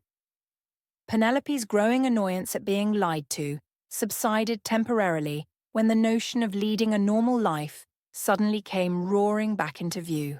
No more games, no more killing, and especially no more royalty to contend with. What do I have to do? Denounce your role as Empress. Penelope peered at Vanessa with uncertainty. I thought the four of you did that already. You can't even say the Empress's name in court. That's just judicial politics at play. It doesn't hold any real meaning to us up here. Now denounce your role as Empress. I won't be gracious enough to repeat this offer again. Penelope opened her mouth to speak, but if denouncing her role as Empress was that simple, she had already done so on multiple occasions. Although most times she had never said the words aloud, the thought of freeing herself from the regal moniker had entered her mind. This royal title had done nothing but cause her pain while considerably increasing the dangers she was already facing. It made Penelope wary of new acquaintances and suspicious of well-known friends, and yet the power it granted in exchange could be intoxicating at times. As she strolled through the halls of the starship, she did her damnedest to avoid the numerous wide-eyed glances targeted at her. With every action and decision Penelope made, or was ever going to make, put underneath a critical microscope. But something deep within her disregarded Vanessa's tantalizing offer outright, and there was no highly influential alien crystal to blame it on this time.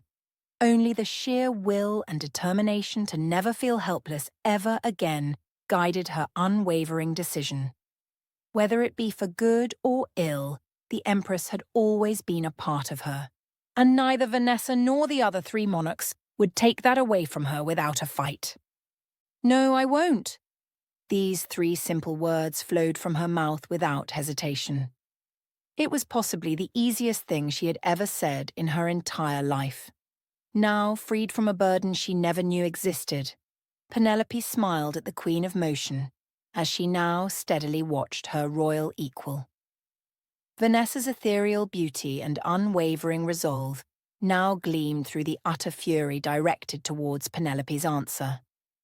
I sat by quietly and listened to you make a mockery of me and my sisters, and all you have to say to me is no, I won't. You have my sincere apologies, Your Majesty, for my rude behaviour back then. I was scared and ill-informed at the time, but that's no excuse for my actions. My greatest wish is for all of us to start over. I fear we're long past apologies now, Miss Stevens, said Vanessa, reaching behind her back to unhook Penelope's Greek sword. I now wish to determine the true calibre of the Empress's strength. Are you prepared for round 4? Unless Penelope was mistaken, Vanessa had just declared this to be a fight to the death. The Queen of Motion placed the copper xyphos on the floor between them, then retreated a fair distance away, giving Penelope ample space to retrieve her sword. Chapter 33. Queen of Motion resumed. Penelope was glad that Judge Sparrow had finally given in when it came to her choice of footwear. On the first day of court, she was given a simple pair of black kitten heels to complement her stylish new dress. Impulsively slipping them on when she scarcely wore that style of fashion in the past proved to be a very uncomfortable experience for her. By the end of their first recess, Penelope had purposefully discarded the fashionable torture devices underneath the defence's table. So, with her bare feet now slapping against the cold floor, her lawyer just shrugged with indifference after seeing her old tennis shoes make their reappearance the following day. While opposed to clashing swords in heels of any kind, the pair of well-worn sneakers she had on felt pleasant beneath her feet. A brief inspection of her power reserves showed that her candle-sized blue flame now had a modest undertone of white beneath its base. This kept her nanobots fully charged and on standby, but not much more beyond that. In order to compensate for her shortage of power, Penelope would have to rely on Seedy's awl to brief training lessons when it came to the art of swordplay, although she never stopped practicing the Xyphos's signature sword stances and swings, even while imprisoned within the immense void of Natalie's realm. Still, as a whole, Vanessa would prove to be a much greater authority in the use of all bladed weapons. Penelope picked up the familiar sword and examined the short copper blade from every angle. Even though Jacob had honed and sharpened the weapon not too long ago, she could tell it was hers by the numerous battle-worn scrapes and scratches on its hilt. The moment Penelope freed her Xephos from its sheath, Vanessa closed the distance between them instantly and was on top of her with extraordinary speeds. The Queen of Motion initiated her assault by lunging the narrow rapier directly at Penelope's heart. A scattering of blue sparks flew from the flat end of her blade as she held the weapon up to her chest like an improvised shield in both hands. Thus, because of the hurried attack, a minuscule portion of her internal flame soon evaporated into nothingness. Penelope's instinctive use of Sidi's energy had just saved her from a mortal wound. After noting that her opponent was still standing upright, Vanessa retreated out of range, but held her sword aloft in preparation for a second assault. Penelope elected to return to a defensive stance while clutching the Xephos in a single hand and aiming the blade's end at Vanessa's chin. With the Queen of Motion's upper body leaning somewhat forward, she held her left hip with one extended arm while also directing her rapier firmly at her target. Rendered fixed in position by the Queen's initial attack, Penelope had to consider alternative options, or their battle would be over before it even started. Both double-edged swords were meant to take down multiple enemies in quick succession, so any crucial errors made by either woman could in all likelihood be their very last. Vanessa had speed, reach, technique, and experience in her favour, whereas Penelope was the true embodiment of what some would call an underdog. She was all the more certain that not even Judge Sparrow would bet on her within these slanted odds. Vanessa then unleashed her second attack. However, this time, she repeatedly pierced the air around Penelope's face and neck.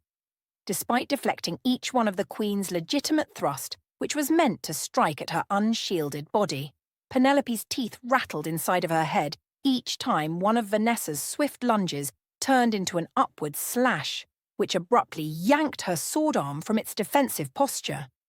As her untenable position was driven backwards at a steady pace, the wall of portraits quickly began encroaching at her back. She twisted her body to the left in preparation for a heavy counterattack. But Vanessa saw it coming and rebuked her for the perceived maneuver by delivering a series of massive, over-the-top downward strikes in her vicinity. Unable to counter this sequence of slashes, Penelope launched herself into a forward roll, then hastily executed a second one after that. While twirling end over end in an irregularly shaped ball, she inadvertently collided headfirst into the Queen's throne chair, knocking the royal furniture on its side. Now that Penelope was out of striking range, she laid flat on her back and sucked in copious amounts of oxygen. "You give up yet?" "I think that's the question I should be asking you, darling," said Vanessa, lowering the point of her sword to the ground. "Well, someone had to say it."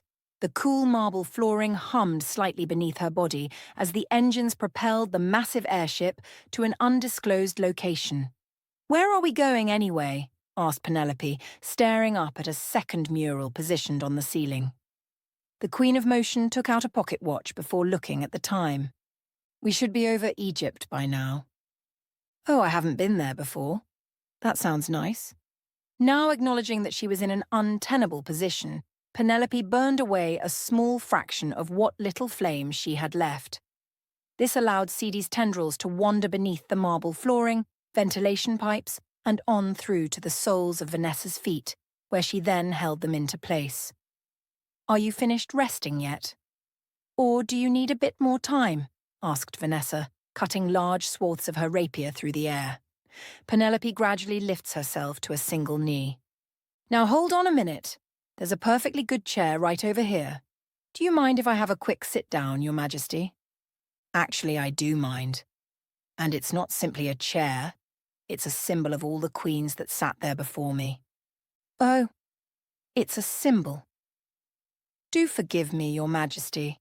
I assume it symbolized an absentee ruler, given how dusty it looks." Penelope lifted the chair back into its original position and ran a finger down its back post.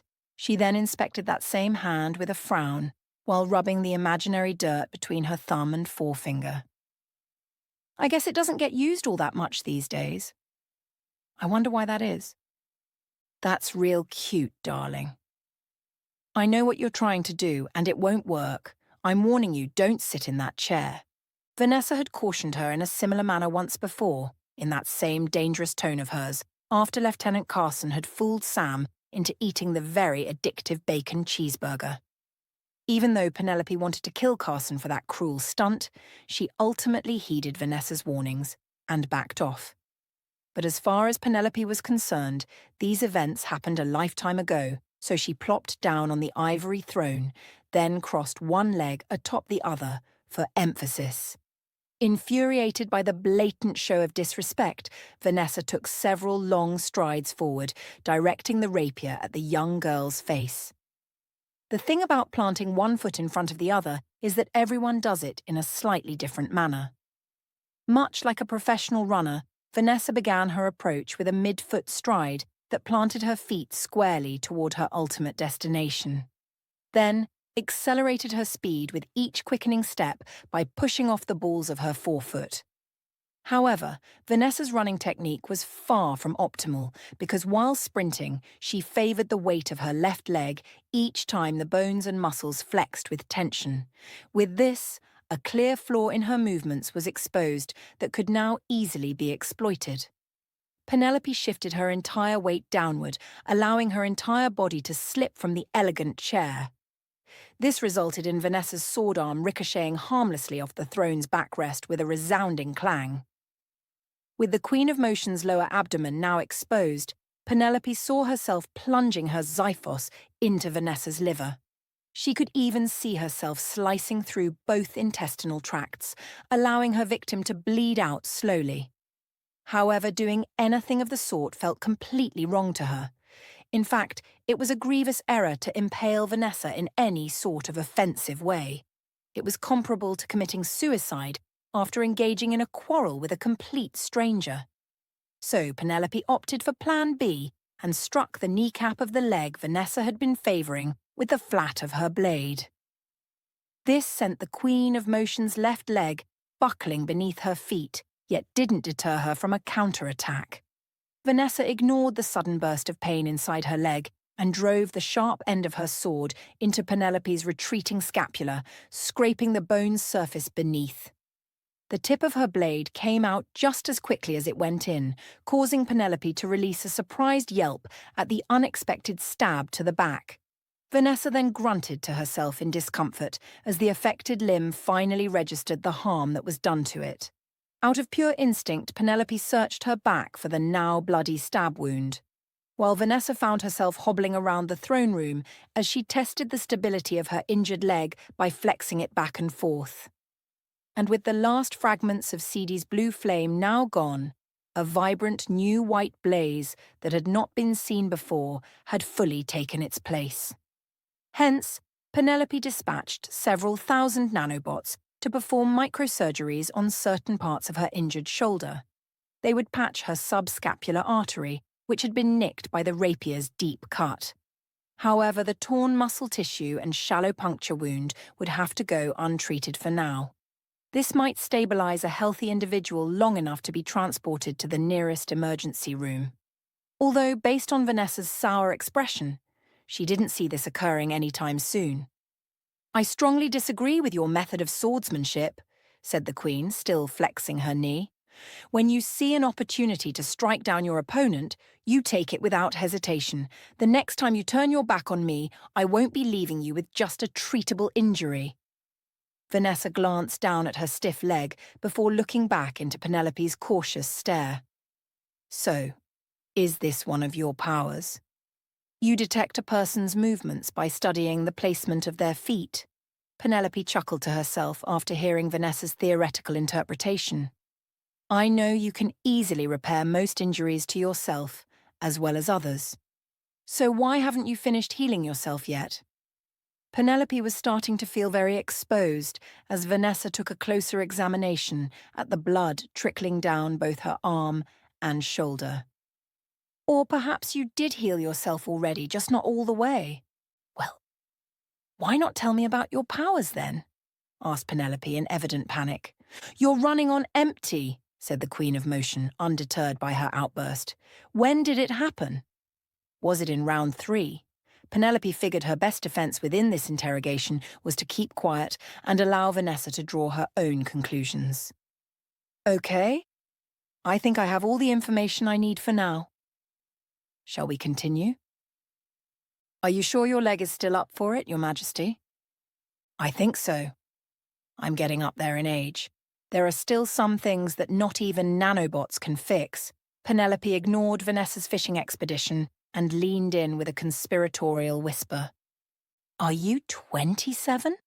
Because you look 27 if that makes you feel any better." "I'm 155 years old, but thanks for the kind words, darling. You make me feel 50 again." When Penelope pretended to count on one hand her exact birth year, the Queen of Motion renewed her attack. Vanessa's probing lunges directed at her mid-torso smoothly transitioned themselves into short, sloping swings.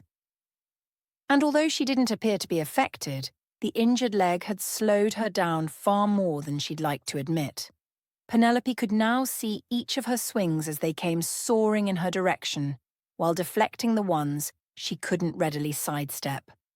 Major holes in Vanessa's defenses began to appear, as though they were open invitations to lash out at her. The promise of going on the offensive within this sword fight quickly entered her thoughts. But after Penelope made the attempt, the Queen of Motion deflected her Cyphos with such force that all of her vital organs stood exposed in a few deliberate swings. However, rather than slicing open her guts in a single quick motion, she ran her blade along one of Penelope's forearms instead. As a fountain of blood erupted from her sword arm, she flinched away from advancing any further inside Vanessa's guard. "The man who taught me swordsmanship once slashed my arm in that same manner. He stated that losing so much blood all at once can trigger your opponent into shock, prompting them to reassess the fight and its progression." After the paralyzing attack, Vanessa withdrew to the room's center, abandoning the onslaught entirely. With regard to this particular method of brutality, the unnamed instructor was accurate in his assessment. Because once Penelope's arm had been severed wide open, she hadn't been able to move a single inch since. "I see that most of your bleeding has already stopped. Has that depleted the rest of your powers yet? Or do you still have something left in reserve?" Instead of shouting at Vanessa in frustration, Penelope checked what remained of this new second layer of energy of hers. A modest white flame now danced at irregular intervals, while warning bells of impending danger lit up various parts of Penelope's brain. She re-established her defensive stance after silencing all the internal chatter. "No, I can keep going unfazed by her decision." The Queen of Motion shrugged her shoulders, then approached her throne room chair. She removed a roll of bandages sealed underneath the ivory furniture and tosses the bundle in Penelope's direction. Pink hearts and yellow smiley faces formed a vertical pattern across the bandage's design. Not waiting for permission, she took the dressing and taped it around her loose skin, while tugging the open wound back together. "Amy sends her regards." Despite my orders not to, she put those bandages under there when she believed something like this would inevitably happen. "It appears as though loyalty towards you can even surpass my authority within this very kingdom, and that's a dangerous precedent to set." Penelope could sense Vanessa's feet shifting as she prepared to rush her again. But rather than covering the distance between them with swift, long, decisive strides, the 157-year-old woman completely vanished from sight. Penelope was hit with a wave of nausea as the evident void that the Queen of Motion had left behind permeated in ripples throughout the entire room. The soles of Vanessa's feet then reappeared alongside of her, propelling her into another headlong roll. The rapier's thin blade displaced the atmosphere above Penelope's head as Vanessa put all her weight into the horizontal slash. But she had miscalculated the distance of her swing by quite a lot, because the hilt of Vanessa's sword was more likely to cuff her over the head than slice it off entirely. Despite her sudden vanishing act, This single attack struck Penelope as odd, given her precise accuracy up to this point.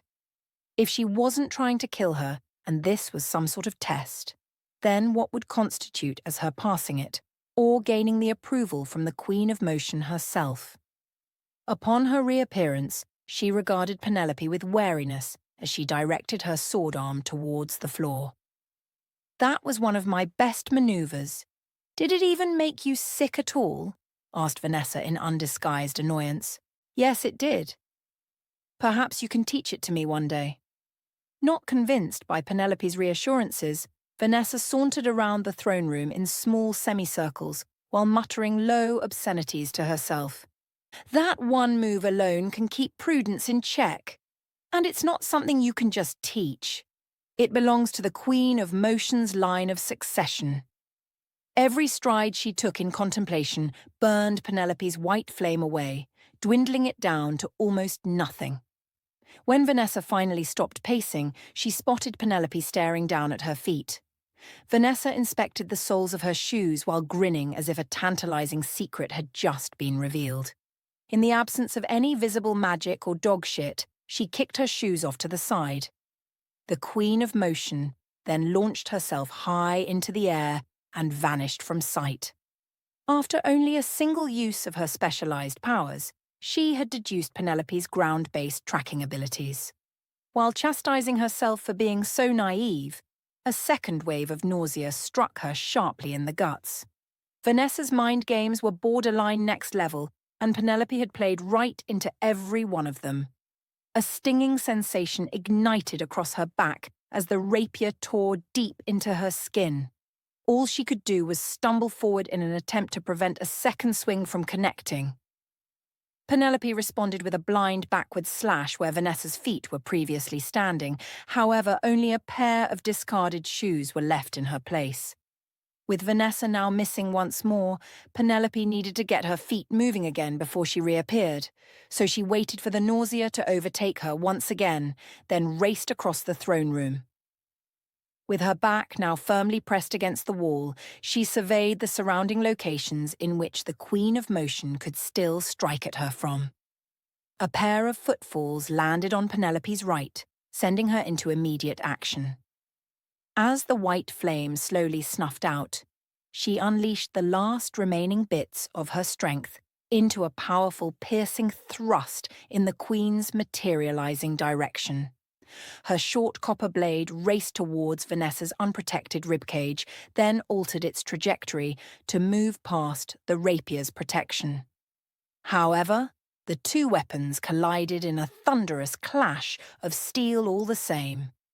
As Vanessa's sword arm was launched into the air, Penelope's Xiphos continued on, like a cruise missile homed in on its target. The Queen of Motion's eyes widened in panic at the folly she had just committed before vanishing from sight yet again. Now frustrated to no end, Penelope screamed at the top of her lungs to the empty room around her. Then something unforeseen arose within her, for which she could have never anticipated. Under the intensity of her frustrated emotions, the white-hot flame reignited itself while growing exponentially in size and shape. Like a rebooted server, the full extent of CD's powers came flooding back online, filling her thoughts with real-time information. The throne chamber was now mapped out in a grid-like pattern of highlighted, cordoned-off squares. What remained of CD's programming theorized that these specific spots were at the greatest chance of Vanessa appearing from next. Once the familiar nausea struck again, it came in the form of a visible, pulsating wave that blanketed the entire room. The crystallized portion of Penelope's brain took charge by communicating with those same signals permeating throughout the environment. Each time Vanessa vanished from one location to another, she left a wake of slight disruptions that could now be avoided by shifting from one highlighted square to the other. When a fresh disturbance appeared behind her, Penelope dashed away from the emphasized spot, and with it, a new plan of action began to emerge, no longer able to conceal herself for such a long duration of time.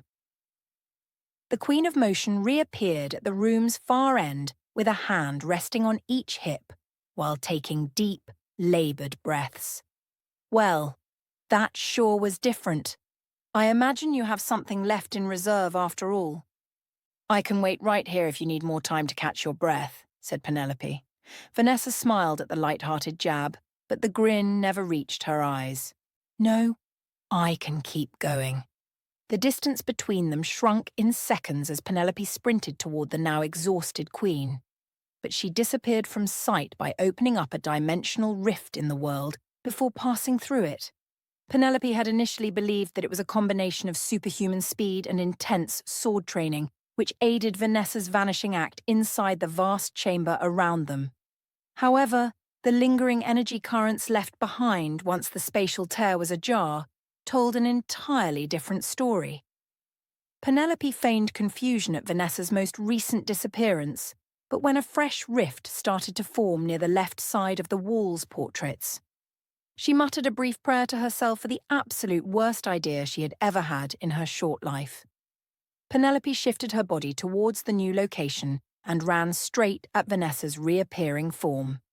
And when the Queen's sword began solidifying itself within her right hand, Penelope altered her trajectory in the hopes of evading it. As the Queen of Motion's rapier was taking shape, Vanessa instinctively swung the sword back into Penelope's direction. Incapable of changing course in time, the long, narrow blade re-solidified itself within the center of her stomach and on through to the base of her spinal cord. Then an assortment of loud expletives, which were all drowned out by the sudden ringing in Penelope's ears, accompanied Vanessa's shocked expression. Her overall objective was to get close enough to the Queen's smog face, while landing a single knockout blow in the process. However, the insane plan never took any meaningful shape that she could see or readily justify. While re-emerging inside Penelope's lower abdomen, Vanessa's sword tip struck the lumbar portion of her spine. This caused both her legs to grow numb, prior to them giving out entirely. Penelope sank to her knees as she felt the Queen's trembling arms guide the rest of her limp body to the ground. "I need a medic in here," said Vanessa, louder than she had ever heard her before. "Hold on, little mother. Help is on the way." Penelope lay dying on her side, unable to fathom what had gone so terribly wrong. Although she still had some energy remaining, as soon as Vanessa's rapier rematerialized inside of her body, her nanobots began shutting themselves down one after the other. Like a failed magician's trick, the sword's heavy hilt stood wobbling from side to side beneath Penelope's drooping face. "Pull it out," she said, in a faint yet audible whisper. "No, that will only make things worse. Just hold on. I hear them coming now." The heavy double doors at their rear stood flung open, followed by more stunned gasps at the scene that arose before them, while additional hands supported Penelope's dead weight. "I thought this was only going to be a test," said a familiar voice kneeling down beside her. Penelope could hear her friend Amy speaking words of encouragement inside her ear, yet the phrases reverberated so far off in the distance that they might as well be on another planet. "Not now, daughter. Just give me the nanobot injection and call for more." Penelope's bowels soon gave out, and even on the verge of death the embarrassment was evident across her face. "Pull it out," she said for the second time, to anyone who was still listening. Someone eventually grabbed the sword's hilt and yanked it from its precarious position within her. However, no pain was apparent following its removal. Penelope soon found herself spiraling end over end, plunging through the dense marble flooring before entering a world of absolute darkness. Chapter 34, The High Priestess. When Penelope finally had the courage to open her eyes, the dazzling white realm she now found herself hurtling through felt oddly familiar, once the vastness of it all was taken in. Similar to Natalie's inner domain, yet very different at the same time. The emptiness that surrounded her was less condensed than a liquid, but far lighter than a gas. Despite the disorganized physics, Penelope kept sinking towards something unknown at a highly consistent rate, as though she were plunging deep into the immense depths of the Pacific Ocean. While her body descended lower and lower into the white expanse, she continued to spin end over end like an astronaut trapped in outer space. With all of Penelope's wounds now gone and the black dress she wore hazy to look upon, she tried readjusting her angle by mimicking swimming strokes with her arms and feet. The constant movement of her four extremities gradually pulled her body upright, but never slowed her continuous descent. Yet the strangest part of Penelope's death was the absence of any fear. Now that it was actually happening, she reasoned that her lack of a physical body was one contributing factor, regardless of how badly she wanted to shout that it wasn't her time to die. The words just wouldn't form around her now transparent lips. Then the glittering white void materialized inside Penelope's mind and gave her the answer she had been searching for. In short, the entity all around Penelope told her that she was safe and there was nothing more to fear. But when she opened her mouth to address the enigmatic everything that surrounded her, nothing but unintelligible babble that not even she could decipher would come out. That's when she noticed something especially enormous, rapidly encroaching beneath her feet. The behemoth-sized planet stood approximately the same distance from her as the Earth did from the Moon, while settled inside a fixed orbit around a sunless solar system. Penelope had no words to describe the level of darkness that encapsulated the surface area around the planet. However, the terrestrial body as a whole could only be described with one recognizable name, and that was the planet of Saturn. Yet this was no mere gas giant orbiting through outer space, although a spectacular ring system surrounded the entirety of the darkened globe. Massive lunar-sized volcanoes poked narrow craters out of whirling black vapor storms that erupted from the planet's polar regions and spewed bright orange lava in immense plumes of dark smoke, while a set of 7 intricate rings exhibited varying degrees of shadow, with each band displaying its own distinct shade of black between sizable gaps at her current angle. If Penelope could generate any real emotions at the time, it would have been that of sheer wonder by the grandiose sight. She then felt something strike the soles of her feet, sending jolts of electricity throughout her entire body. Suddenly, the possibilities of a planet, similar to Saturn, existing beyond the living world, sent shivers down her non-existent spine. Dormant emotions that she was unable to express within this place now bubbled back to the surface at an accelerated rate, while fears of Penelope's impending removal from the multiverse drowned out all other sensations as she peered down at the massive planetary storms whirling just beneath its helium layers. Due to the extreme darkness within the atmosphere, it was difficult to distinguish between the various degrees of rapidly moving ammonium clouds. Unlike the tangible Saturn, however, the planet began broadcasting images inside Penelope's consciousness of all the Earths she had visited throughout her fleeting lifetime. Then it showed her the 2 most important worlds in all of the parallel galaxies. While both were clearly 2 individual Earths, one stood completely washed in a black hue, whereas the other stood entirely tinted with white. Despite the fact that these planets had identical continents and oceans on their surfaces, the implanted vision made it difficult to distinguish between either land or sea. And if that wasn't bizarre enough, the positioning of the 2 globes was rather impossible to overlook. The black Earth hovered above the white Earth as they both vibrated in perfect unison with one another. And yet, Penelope's initial impression was that something was very wrong with what she was seeing. The 2 planets under discussion sat far too close to each other and repeatedly trembled back and forth at alarming speeds. This permitted the 2 neighbouring poles to scrape violently against one another at a persistent velocity.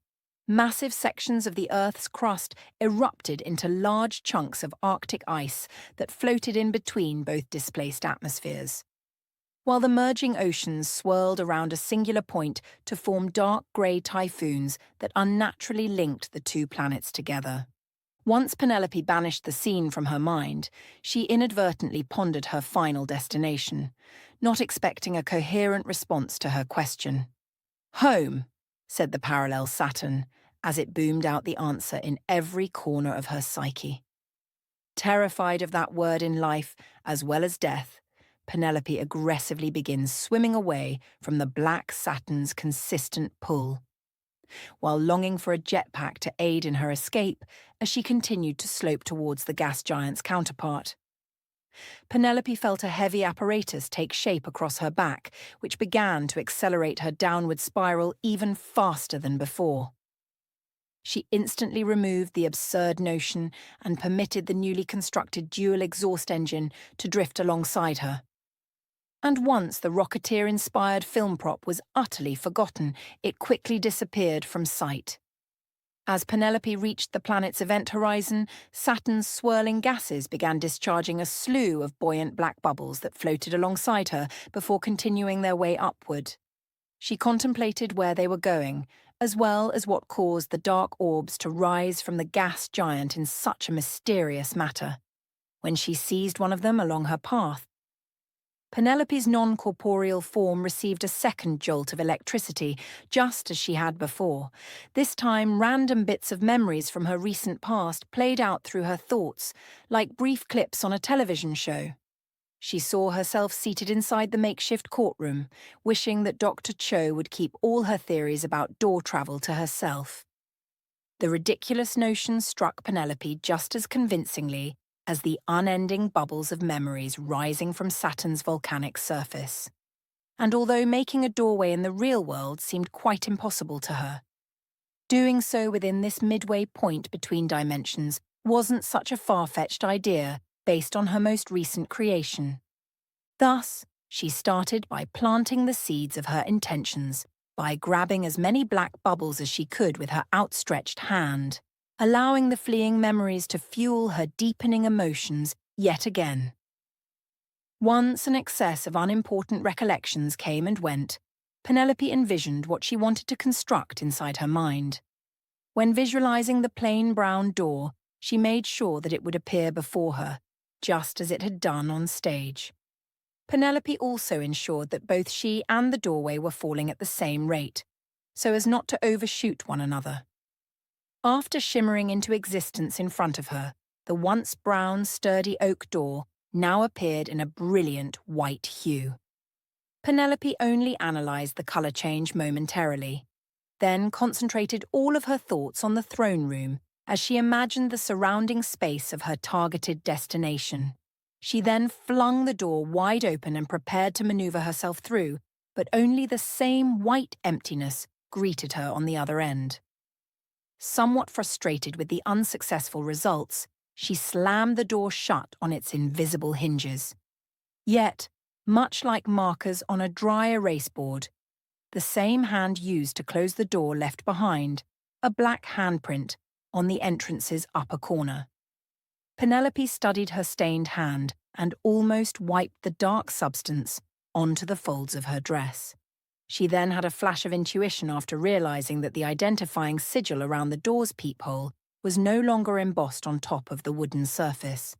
Thus, she began the careful process of smearing the 8 circles onto the door with her blackened index finger. When that was completed, Penelope verified that all lines linked to each of the circles in straight, uniform intervals. The parallel Saturn, however, wasn't all too pleased with her doing complex sigil magic within its domain.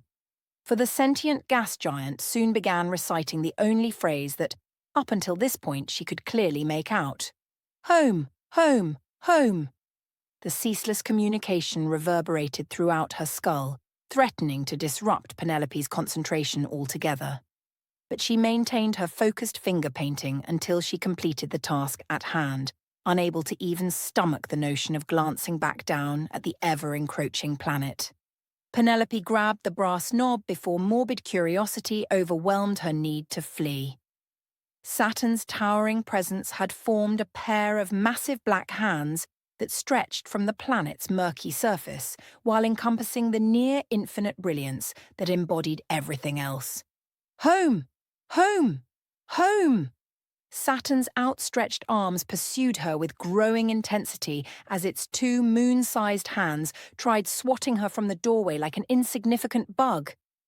Penelope was quite aware that once the fingers wrapped around her incorporeal form, she would be dragged down to the black surface with no means of escape. Preferring not to face any karmic retribution for the things she had done in her life, she swung the door open and flung herself through it. "Home, home, home!" said the now enraged Saturn as she slammed the door shut behind her. Penelope opened her eyes yet again, only to feel the unpleasant sensation of the stiff marble flooring pressed firmly against her outstretched body, then surveyed the entirety of Vanessa's lovely face, smiling back down at her. The Queen of Motion's sudden relieved expression was so palpable you could feel it throughout the entire throne room. Vanessa still wore the same colourful outfit as before, which let her know that not much time had passed since her untimely demise. "Did I win?" asked Penelope with an exhausted groan at being shoved back into her mortal coil. Vanessa exhaled deeply before presenting a brief grin at the question. "No, little mother. You died." She could tell that Vanessa had been crying just moments ago but decided not to mention it. "Oh, that sucks. Is my head resting on your lap?" "Yes, your head is on my lap." "And your momentary death very much did suck. I didn't have the heart to send you off to the morgue so soon. Thus, here we are now." "When Sam hears about this, he's going to be so jealous." Vanessa's sudden relieved laughter caused Penelope's head to bounce atop both her thighs. "I'm certain he will be, little mother." "Where's Amy?" I thought I heard her voice. "Yes, she was here with us as well. After we injected you with more nanobots, I withdrew my sword, as per your request. We both waited to see how you would fare, following the completion of the 2 tasks. However, when you continued to lie here motionless, Amy rushed out of the room, unable to suppress her grief over your unexpected death any longer. Although that was prior to your miraculous return from the dead, little mother." Vanessa said this last part with a healthy bit of skepticism, despite witnessing the entire feat for herself. Penelope shifted her body to face the pair of large double doors and found herself lying beneath a lovely multi-layered quilt that smelled of something far older than her. "That's the 3rd time you called me little mother." "What does it mean?" Vanessa thought about the question for a moment before giving a suitable reply. "We sometimes refer to the first 5 queens within the line of succession as mothers, while the remaining 28 monarchs defer to each other as sisters. You could even say at this very moment that you are the mother of all things. And with your unparalleled communication abilities, you've proven that to everyone with some degree. So, I'm the Empress again? As far as I'm concerned, yes, you are. And once my sisters witness our little skirmish, they will as well," said Vanessa, indicating to several security cameras placed around the room. "And what about my little cheating scandal?" Vanessa pursed her lips for a long moment while absorbed in thought before responding. "That will continue, I'm afraid. Until all of our votes have been cast. On the subject of our rulings, we can't exhibit any form of favoritism. Especially if an empress is involved." Penelope headbutted Vanessa's lap, expressing her displeasure at the inquest going forward, despite her recent ordeal. However, the Queen of Motion only stroked her curly red hair in response. "I'm sure everything will work out just fine. You'll see." "So, what happens now?" "Now, you clean yourself up, because the High Priestess wants to have an informal meeting with you." "Okay. Who's that?" "She's a spiritual advisor to all the royal families. And, in a sense, to you now as well. Even though I eventually wanted to come clean with you about my true title. The High Priestess is the real reason you're here today. Aside from the dried bloodstains on Penelope's black dress and the lengthy sword tear that fell across her upper back, she had survived their intense scuffle mostly unscathed." "What's that smeared all over your hand?" asked Vanessa, pulling her from the floor. Penelope followed her gaze to a dull, black substance that coated her left index finger, middle finger, a partial thumb, as well as a good portion of her entire palm. Vanessa shook the large comforter, then inspected around the area where she had momentarily died. Sorry about that. Perhaps some charcoal got inside the quilt by accident. You can use my personal bathroom over there. Penelope only nodded once before tucking both arms behind her back. Whatever had transpired while she lay dead on Vanessa's lap was quickly fading from her mind, and she was perfectly fine with that. Because of these new markings, Penelope would be often asked to wash her hands before taking a seat at the dinner table. Sometimes she would even wash them again, hoping the stain of death would finally come off. Alone inside the Queen's private bathroom, she looked at the simple porcelain tub with dancing cartoon sheep displayed across the Queen of Motion's personal shower curtain, to the no-frills wash basin that sat below a small rectangular mirror, and wondered if this unassuming design embodied who Vanessa truly was. Penelope then stared down at the irregular dark stains across her fingers and palm, so she took a quick shower while scrubbing both of her hands vigorously, only to see a reddish-brown mixture of dried blood travelling down the open drain. Despite the absence of any external wounds, she could tell by a quick glance in the mirror that her mettle had just been tested. Once Penelope joined Vanessa back outside, the ruler had changed out of her exercise clothes and into a long, flowing orange dress, highlighted with light blue accents all throughout it. The Queen of Motion escorted her down several restricted corridors, designed for only the Queen's personal use, and into a central passageway bustling with undisguised activity, which had the same Roman-like architecture of tall, rounded pillars that greeted them at every turn, while white Corinthian archways had detailed stories carved into its marble.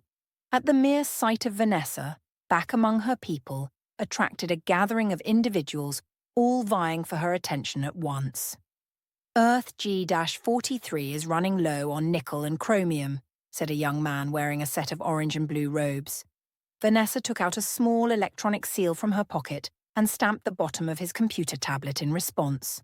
The man then bowed once to both women before quickly vanishing around the nearest corner. This form of interaction occurred several more times before they arrived at their eventual destination. Vanessa smiled politely to everyone who stopped to address her before sending them on their way, and even casually chatted with a few familiar faces. The Queen of Motion, however, never read any computerized documents put in front of her regardless of their significance.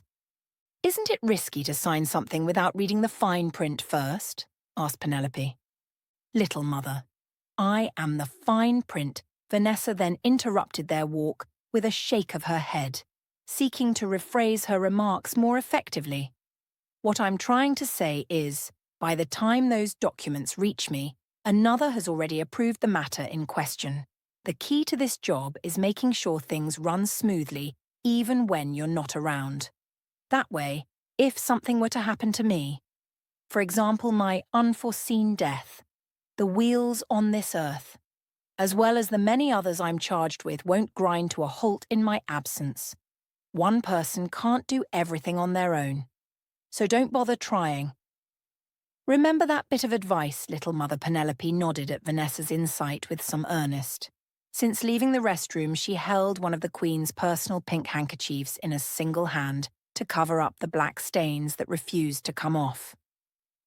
Vanessa spotted the commandeered tissue but made no mention of its theft. "Before we go inside, there's something you need to know about the High Priestess." "Okay, what's that?" "Well, for starters, she's much older than my sisters and I by several centuries. However, she's cursed to live out her immortal life in the body of a child, so it's best not to bring it up when you meet her. And she can be a little eccentric at times, so don't take it personal. We all see her at least once every decade or so, yet this meeting to see you is upon her request alone. Now, are you all set for an introduction?" "Yeah, I think so."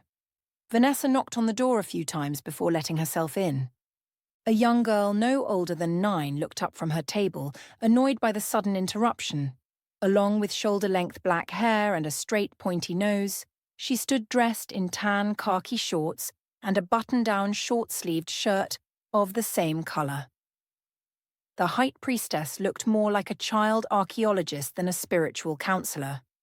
Inside the interior of the small apartment, a twin bed with thick, fluffy blue blankets was situated within the room's corner, while a short wooden end table, floral-designed lamp, and towering brown armoire filled out the remainder of her sleeping arrangements. A second door on the right led to the High Priestess's private bath chamber, which Penelope would never get a chance to explore on this occasion. The long table she sat behind was arranged in the room's center and sat covered with a plush, purple material that felt pleasant to the touch. An assortment of 12 oddly shaped crystals were arranged atop the fabric, with each of them lining the table's edges. Penelope could only identify the amethyst, tiger's eye, and jade gemstones that sat among the rest. Over 30 tarot cards stood spread out in no particular order in front of the young girl with dark hair, whereas a few of them were placed in the upside-down position from where the High Priestess was sitting. "What the hell just happened out there?" asked the elderly woman, who only appeared to be young. "One moment I saw the both of you as clear as day, then the next little mother was just gone from my sight." "The entire thing was my fault, Miss Priestess, ma'am," said Penelope, before Vanessa had a chance to speak. "I tried something incredibly stupid and got myself killed in the process." The High Priestess considered this latest information as she tapped a single finger on the table in an effort to learn more about what happened. "You don't look dead to me, little mother," she said, still eyeing Vanessa with some annoyance. "We'll come back around to your death. There's a more pressing issue at hand here. What's my preferred beverage of choice, my dear darling Princess of Swords?" "It's bourbon, Priestess," said the Queen of Motion with an uncharacteristic sigh of an impending lecture. "That's right, Princess. It's true blue, all-American bourbon. So why is it when I go to the bar to retrieve said bourbon, I'm only offered milk or fruit juice in return? And that's if I don't get immediately kicked out the moment I set foot inside. Do I look like some kind of baby calf to you, Princess?" "No, you do not, Priestess." "I will speak to all the bartenders again. Thank you, my child." Now let me speak with little mother in private. Vanessa might as well have slipped through one of her rifts in space and time, because the moment Penelope turned around to see her off, the Queen of Motion had vanished completely from sight. Penelope watched as the High Priestess gave her a curious smile as she began scanning the small room for an exit strategy of her own. "Don't worry, little mother. That wasn't personal in the least. In fact, I'm quite fond of Vanessa, as well as your very considerate lawyer." The not-so-little girl then twirled around an unopened bottle of the dark amber liquid. "Compliments of your advocate." Penelope searched the small room yet again, expecting to see Ashley sauntering out of the High Priestess's bathroom, drying her hands off on a towel. "Even though offerings are required for those who request my counsel." Miss Sparrow took it upon herself to offer a token of her appreciation for this meeting. "Now please sit across from me and give me both of your hands." Penelope did as she was instructed, letting the handkerchief rest on her lap. The High Priestess made no mention of the black stain on her left hand, just closed both of her eyes and began swaying back and forth. This reminded Penelope of those fortune tellers in horror movies that gave the protagonist crucial information to break the monster's deadly curse. When the High Priestess ceased her swaying, she opened one eye to analyze her thoroughly from top to bottom. She then pinches the skin between Penelope's thumb and index finger. "It was unwise of you to use your life force energy within a combative situation. It may have seemed like a lot at the time, but this type of energy can be fickle if not understood properly. Do you know what color it is?"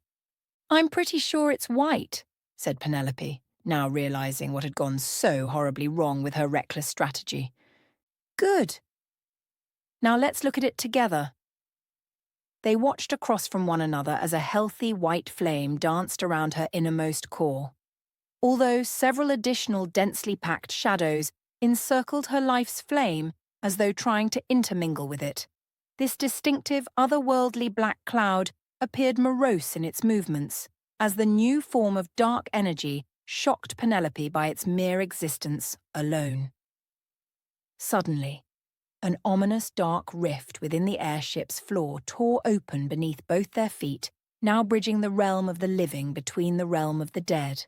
Then a pair of outstretched blackened hands crawled from the shadowy abyss, with the sole intentions of engulfing the entire room in complete darkness. The mysterious yet persistent power tightened around Penelope's sweltering flame in an effort to extinguish her remaining life force altogether. "Home, home, home," said the ethereal Saturn as it tried dragging her soul back down to the underworld, unimpressed at the sight of death itself. The High Priestess drew a thin blade from her belt, then drove it through Penelope's tainted hand. Chapter 35. The World. Oblivious to the knife piercing through her radial artery, Penelope screamed out in terror as the hands of Saturn suddenly disappeared from their world. As the forgotten memories of the afterlife came flooding back, she slumped forward in her chair and wept unabashedly for what seemed like hours. Rather than comforting Penelope, the High Priestess instead walked over to her bedside table and retrieved a first aid kit. She then poured boiling water from an electric kettle into a mug with the planet Earth design on both sides, then placed the teacup beside Penelope's good hand. The outwardly seeming young girl soon added dried tea leaves to the hot water, allowing the contents to steep slowly for a few minutes. This should help with the pain. But I'd like you to keep the knife in your hand for now. Penelope nodded while wiping her eyes with the pink handkerchief. The High Priestess had completely severed the connection between Penelope and Saturn the instant her hand stood pinned so indirectly to the table. She then poured herself a small amount of bourbon into a glass tumbler, which was also obtained from the nightstand. Sorry, but there are laws here against underage drinking. Apparently, it's supposed to stunt your growth. Despite the shock of it all, as well as the onrushing pain in her hand, Penelope couldn't help but laugh at the High Priestess's self-deprecating humour. However, she still downed the entire mug of pain-relieving tea in a single gulp. "Okay, now that you're in good spirits once more, let's put this matter to rest," she said, gesturing to Penelope's injured left hand. "As long as your skin is broken, it shouldn't be able to find you anymore." "What is that thing supposed to be? And why does it look like the planet Saturn?" asked Penelope, dreading to uncover more information about the black planet. "Because Saturn is the oldest world in our solar system. It signifies where we all go when our time comes to die.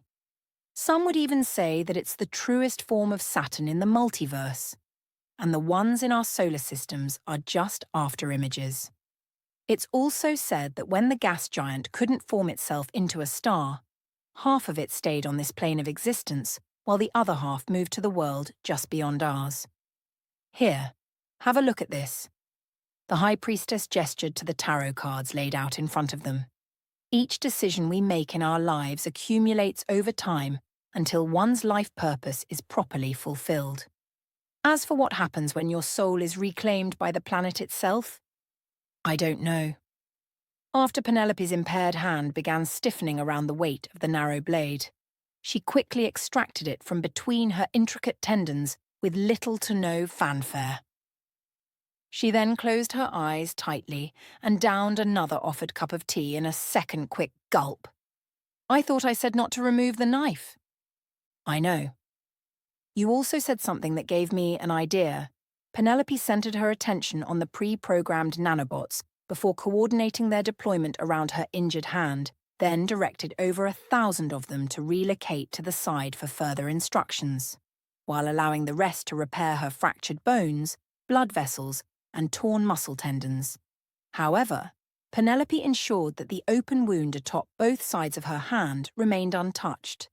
The tea began its work by relaxing the pain receptors within her palm and enveloping her mind in a gentle fog.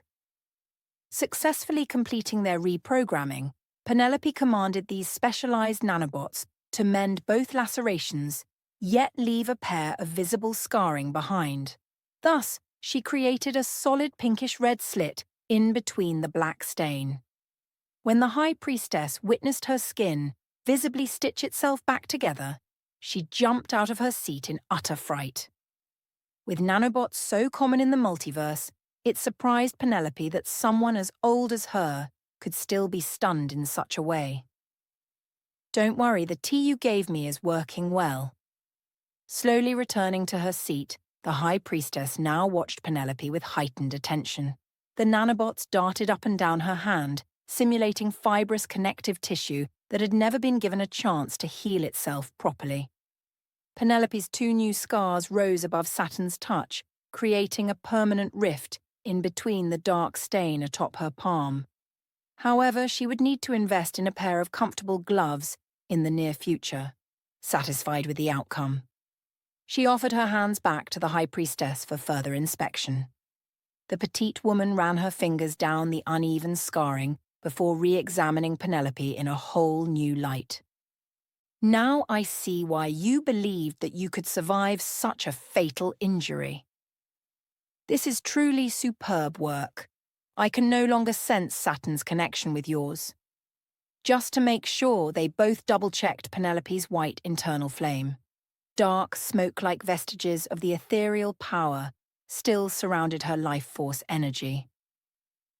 But when the High Priestess tried interacting with the darkened clouds in the same manner as before, nothing of note happened within the small room.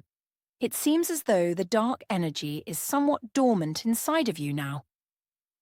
This time, be sure not to overuse your life's internal flame. I'm certain Saturn won't be giving you a third chance if you slip back into its territory. Now let's discuss your real purpose as the new Empress. "And what real purpose would that be?" asked Penelope, feeling more relaxed with each passing moment. Rather than responding, the High Priestess flipped over a card atop the tarot deck. A woman wearing only a purple scarf and encircled by a green wreath floated in the air while holding a baton in each hand. The card's exterior depicted white clouds behind the heads of a man, eagle, bull, and lion in each corner of the thin panel, while the world was written in bold capital letters at the bottom. "You will be the pillar that breaks all the worlds in two, and judgment will flow through you like the water and the wind." Sure, I can totally see that all happening. Anything else occurring that's perhaps less ambiguous? The High Priestess stopped her channeling to stare at Penelope's attentive face. "My readings will never be anywhere close to an exact science. You will always need to seek deeper meanings for a proper interpretation. So, take what resonates and leave what does not. Now, do you have any other questions for me?" "That's it." "What am I supposed to do with that?" "You meditate on those words until you find the answers you've been searching for."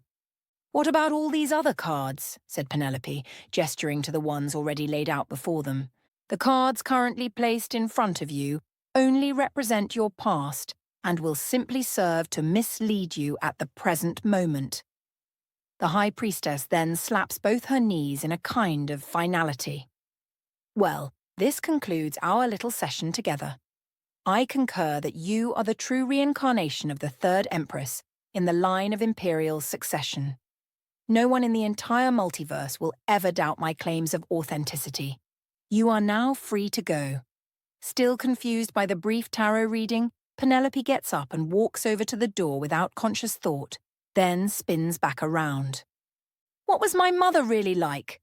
The question itself rolled off her tongue, devoid of any and all hesitation. "If I told you she was just like your father, what would you say to that?" "I would say that you're a liar." "I'm sorry, little mother. Channeling something like that is beyond my capabilities. However, I do know this. It's long overdue that you forgive your mother for her untimely passing." This straightforward observation stung Penelope's heart more than any knife through the hand ever would. The High Priestess sprang from her seat as she momentarily recalled something else. She then retrieved a brown leather belt with a small rectangular satchel attached to its band from her nightstand drawer. then scooped up the tarot cards on the table and threw them all into its pouch. I almost forgot. These cards are a gift, from me to you, for those late nights at the office. Back on board the starship Visceral, Penelope sat inside her hospital room/prison cell, unable to stop thinking about the High Priestess's remarks regarding her mother and forgiveness. In her mind, the mother she had never known had been placed atop a pedestal of unattainable heights. So why did Penelope need to forgive her mother for something she had no control over? And then there was the pillar that would break the worlds in two. Was the destruction of the multiverse foretold by Penelope's mere existence? The High Priestess didn't seem all that concerned about the end of everything. So why should she? Penelope looked at her black hand, then over to the leather pouch containing the 78 tarot cards inside. Once Penelope had fully settled in, she requested Jacob's presence so that he could design something specifically for her. And after describing the modifications she wanted made to her new attire, the Master-at-Arms went to work quickly. The brown leather belt gifted to her from the High Priestess needed a few extra pouches to keep various survival items she might need if the votes didn't go her way, as well as a comfortable notch in the back to accommodate a short sword, whereas Penelope's courtroom dress would be repurposed as a template to create a second one that would be suitable for any sort of occasion. While her existing undergarments were exchanged for a pair of knee-high shorts. Lastly, 2 snug-fitting black gloves concealed her brief excursion to the underworld. These densely woven items were designed to withstand a range of different attacks. Small-caliber bullets and bladed weapons of any kind would do little to no damage while wearing this new outfit. "It appears as though you're geared up for them to vote you into exile," said Jacob, having her turn around to inspect his work.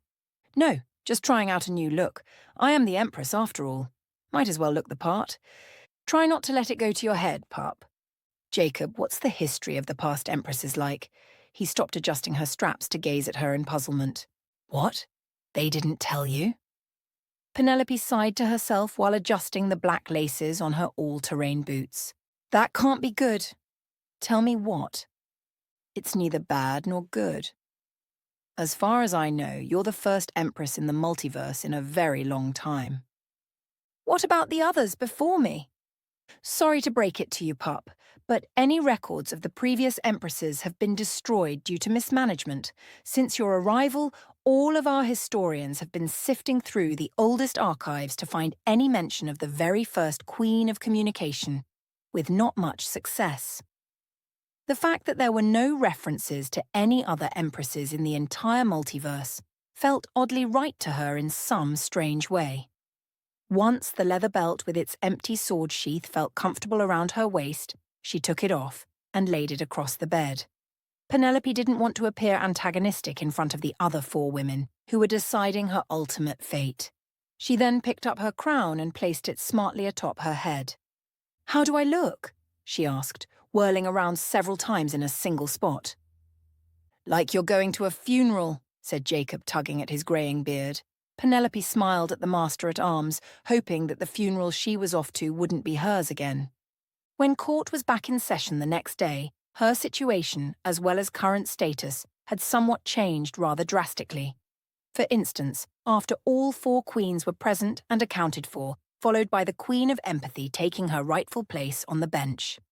Everyone in the courtroom remained standing until Ashley elbowed Penelope in her side.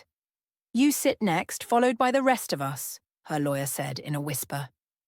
Striking the table with her knuckles, Mary signaled for the prosecution to begin his closing arguments. Mitchell opens by illustrating to his small audience how the rules of the games were established by former royalty and that they were extremely sacred, regardless of who was playing. Penelope tried her best to pay attention while appearing as regal as possible, but her thoughts often drifted back to the High Priestess's quarters. For some individuals, discovering their life's purpose was a never-ending winding road of successes and failures along the way, whereas Penelope's could be summed up in 2 succinct sentences. "You will be the pillar that breaks all the worlds in two." and judgment will flow through you like the water and the wind. These 24 words kept repeating inside of her mind. Vanessa, the Queen of Motion, was inextricably tied to the wind, according to her placement as the Queen of Swords within the 78 cards of a standard tarot deck, while Mary, the Queen of Empathy, had affinities to water, as evident by her representation of the Queen of Cups. Still engrossed in thought, Penelope looked up to see that Miss Sparrow had begun her closing arguments by mentioning the Empress's name every chance she got, and that losing the Empress at this crucial juncture in the multiverse's development would be downright criminal. At the conclusion of both arguments, Penelope was no closer to the answers than when she had begun. "My sisters and I will consult with one another before we reach a judgment," said Mary, addressing the courtroom before getting up to leave. Penelope jumped to attention when the phrase judgment was used. "Take it easy, Empress. Our case has only grown stronger since we've come back," said Ashley, misreading her startled expression, while waiting for Mary to return. Plates of Salisbury steak, mashed potatoes, and a green vegetable Penelope had never heard of were served to them on silver platters. "It's like a Brussels sprout." "You'll love it," said her lawyer, watching Penelope kick around one of the small cabbage-smelling sprouts with her fork. The unusual vegetable was initially a touch bitter at first, but was wonderful tasting nonetheless. When everyone had finished their meals, servers wearing dark suits came around to collect their dishes. One of the plates among them had barely been touched in comparison to all the others. The producer at the table across from them appeared as pale as a sheet of paper, which Penelope noted as she glanced around the room. Before there was any time to process his emotional distress, Mary had returned to the courtroom. She then cleared her throat behind the bench, capturing everyone's undivided attention. "Our votes have been cast and recorded in the court reporter's logs. Will the accused and advocate please rise?" Penelope stood to her feet on unsteady legs. As the moment of her judgment was swiftly approaching, she felt more anxious than ever before. Penelope was almost convinced at least 3 of the queens would vote in her favour. Mary then cleared her throat for a second time before reading from her tablet. "In the matter of cheating in the multiverse games, the Queen of Motion finds Penelope Stevens not guilty." If she could have seen Vanessa's face beneath the shadowy disguise, they would have exchanged wide grins with one another. "In the matter of cheating within the multiverse games, the Queen of Orientation finds Penelope Stevens guilty." She groaned inwardly to herself at the guilty verdict, but knew that this outcome was very much a possibility. Penelope had met the Queen of Orientation in person only once, so this verdict was a predictable result. In the matter of cheating in the multiverse games, the Queen of Empathy finds Penelope Stevens not guilty. This time, the 2 present women did exchange smiles and nods with one another. In the matter of cheating within the multiverse games, the Queen of Inspiration finds Penelope Stevens guilty. Penelope smiled broadly with visible teeth, indicating that she hadn't really heard the final verdict. It wasn't until Ashley shouted for an immediate appeal that she truly understood her fate. The Queen of Empathy put both her hands up, stalling all her lawyer's justifications for another trial. "We will not be granting any appeals for this case." Now Penelope looked around the courtroom in utter confusion. What's happening? Doesn't a hung jury mean a mistrial? Yes. However, these are no ordinary jurors we're dealing with. They're queens, and their words are law, but only up to a point. She looked at the table beside them and watched as the prosecutor shook the producer's hand in total victory. "Since my sisters and I could not come to a consensus, we must now defer our judgment to Patrick Levy, who was the producer on duty the day in question." "Penelope, I'm so sorry," said Ashley, placing an arm around her shoulders and pulling her in close. "They always vote in this manner." Most Earths under their rule have long since given up on asking them to resolve any disputes for this very reason. Ashley's gentle touch sent Penelope crashing back down to her chair. And just like that, it was all over. They would take her back to Earth F-47 Beta and exile her there forever. Penelope slammed her fist against the table as the thought of things ending in such a matter-of-fact way enraged her to no end. She had played their stupid game and won it with style, in spite of their ridiculous rules. And yet, all of her efforts proved to be utterly futile. Penelope slammed her fist against the table once again, this time with greater intensity. That's when the dark clouds of Saturn, which still encompassed her inner flame, sensed her emotional turmoil and slowly began seeping their way inside her dancing blaze. Then gradually altered Penelope's white flames into a much darker shade of grey. They had forced her to kill over and over again to satisfy their unquenchable bloodlust. The sturdy metal table in front of Penelope shortly buckled underneath its own weight as she pummeled it with one relentless blow after the other. And with it, the high pitch ringing in her ears returned. When a sudden shriek of terror echoed to her left, she turned towards the noise, ready to unleash her fury on something living. Patrick held both hands over his face, struggling to shed his tears in silence. He had won this damn trial, so why the hell was he the only one crying? Penelope wished she could utilize her powers as Empress to shut him the hell up. "Wait! That's it!" she said, flipping over the table in her haste to stand. Everyone inside the courtroom flinched away from her now towering presence, as well as her drastic shift in mood. "Hey, Judge!" Penelope turned to where her lawyer usually sat, but Ashley had withdrawn to the edge of the courtroom, analysing her as if she were a caged animal ready to strike. Unsure of what was going on around her, she looked toward the Queen of Empathy for some kind of explanation. But Mary was slowly inching her way towards Penelope, while one arm rested behind her back. Once she realised that the Queen was reaching for a weapon, the act itself tempted her to tear the thing out of Mary's hand with her arm along with it. One of the 3 display screens on the wall now lacked its distorted image. Penelope supposed that the vacant spot belonged to Vanessa and that she was on her way here to intervene. Whereas the table she and Ashley had used throughout the inquiry now lay in a twisted heap of metal across the floor, which separated the Queen of Empathy and the Empress from engaging in an all-out war with one another. Penelope took a few calming breaths before addressing Mary. "I need a short counsel with my advocate," she said, keeping a watchful eye on the only individual that stood a chance of defeating her within this very room. The Queen of Empathy cautiously put both of her arms by her side in response. "Ashley, are you still up to the task?" "Yes, I am, Your Majesty." Walking over to Penelope, Ashley led her to the back of the room. "Are you all right, baby girl?" asked her lawyer with some hesitancy. However, based on the warped geometry of their table, Ashley knew that the question had already been answered. Yes, I'm fine now. You said they always vote like this. Is it always empathy and motion on one side and inspiration and orientation on the other? Yes, that's how they vote all the time. What about the vote before this one? Do you mean the vote regarding your involvement as a player? Yes, that's the one. Because of the attempt made on your life, the Queen of Inspiration wasn't allowed to cast a vote that time. But it was still the same, right? 2-1 in your favour, yes. However, I still don't see where you're going with this. You will soon. Penelope took her advocate by the hand and led her back to the front. My dear sisters, it appears as though you forgot one last vote.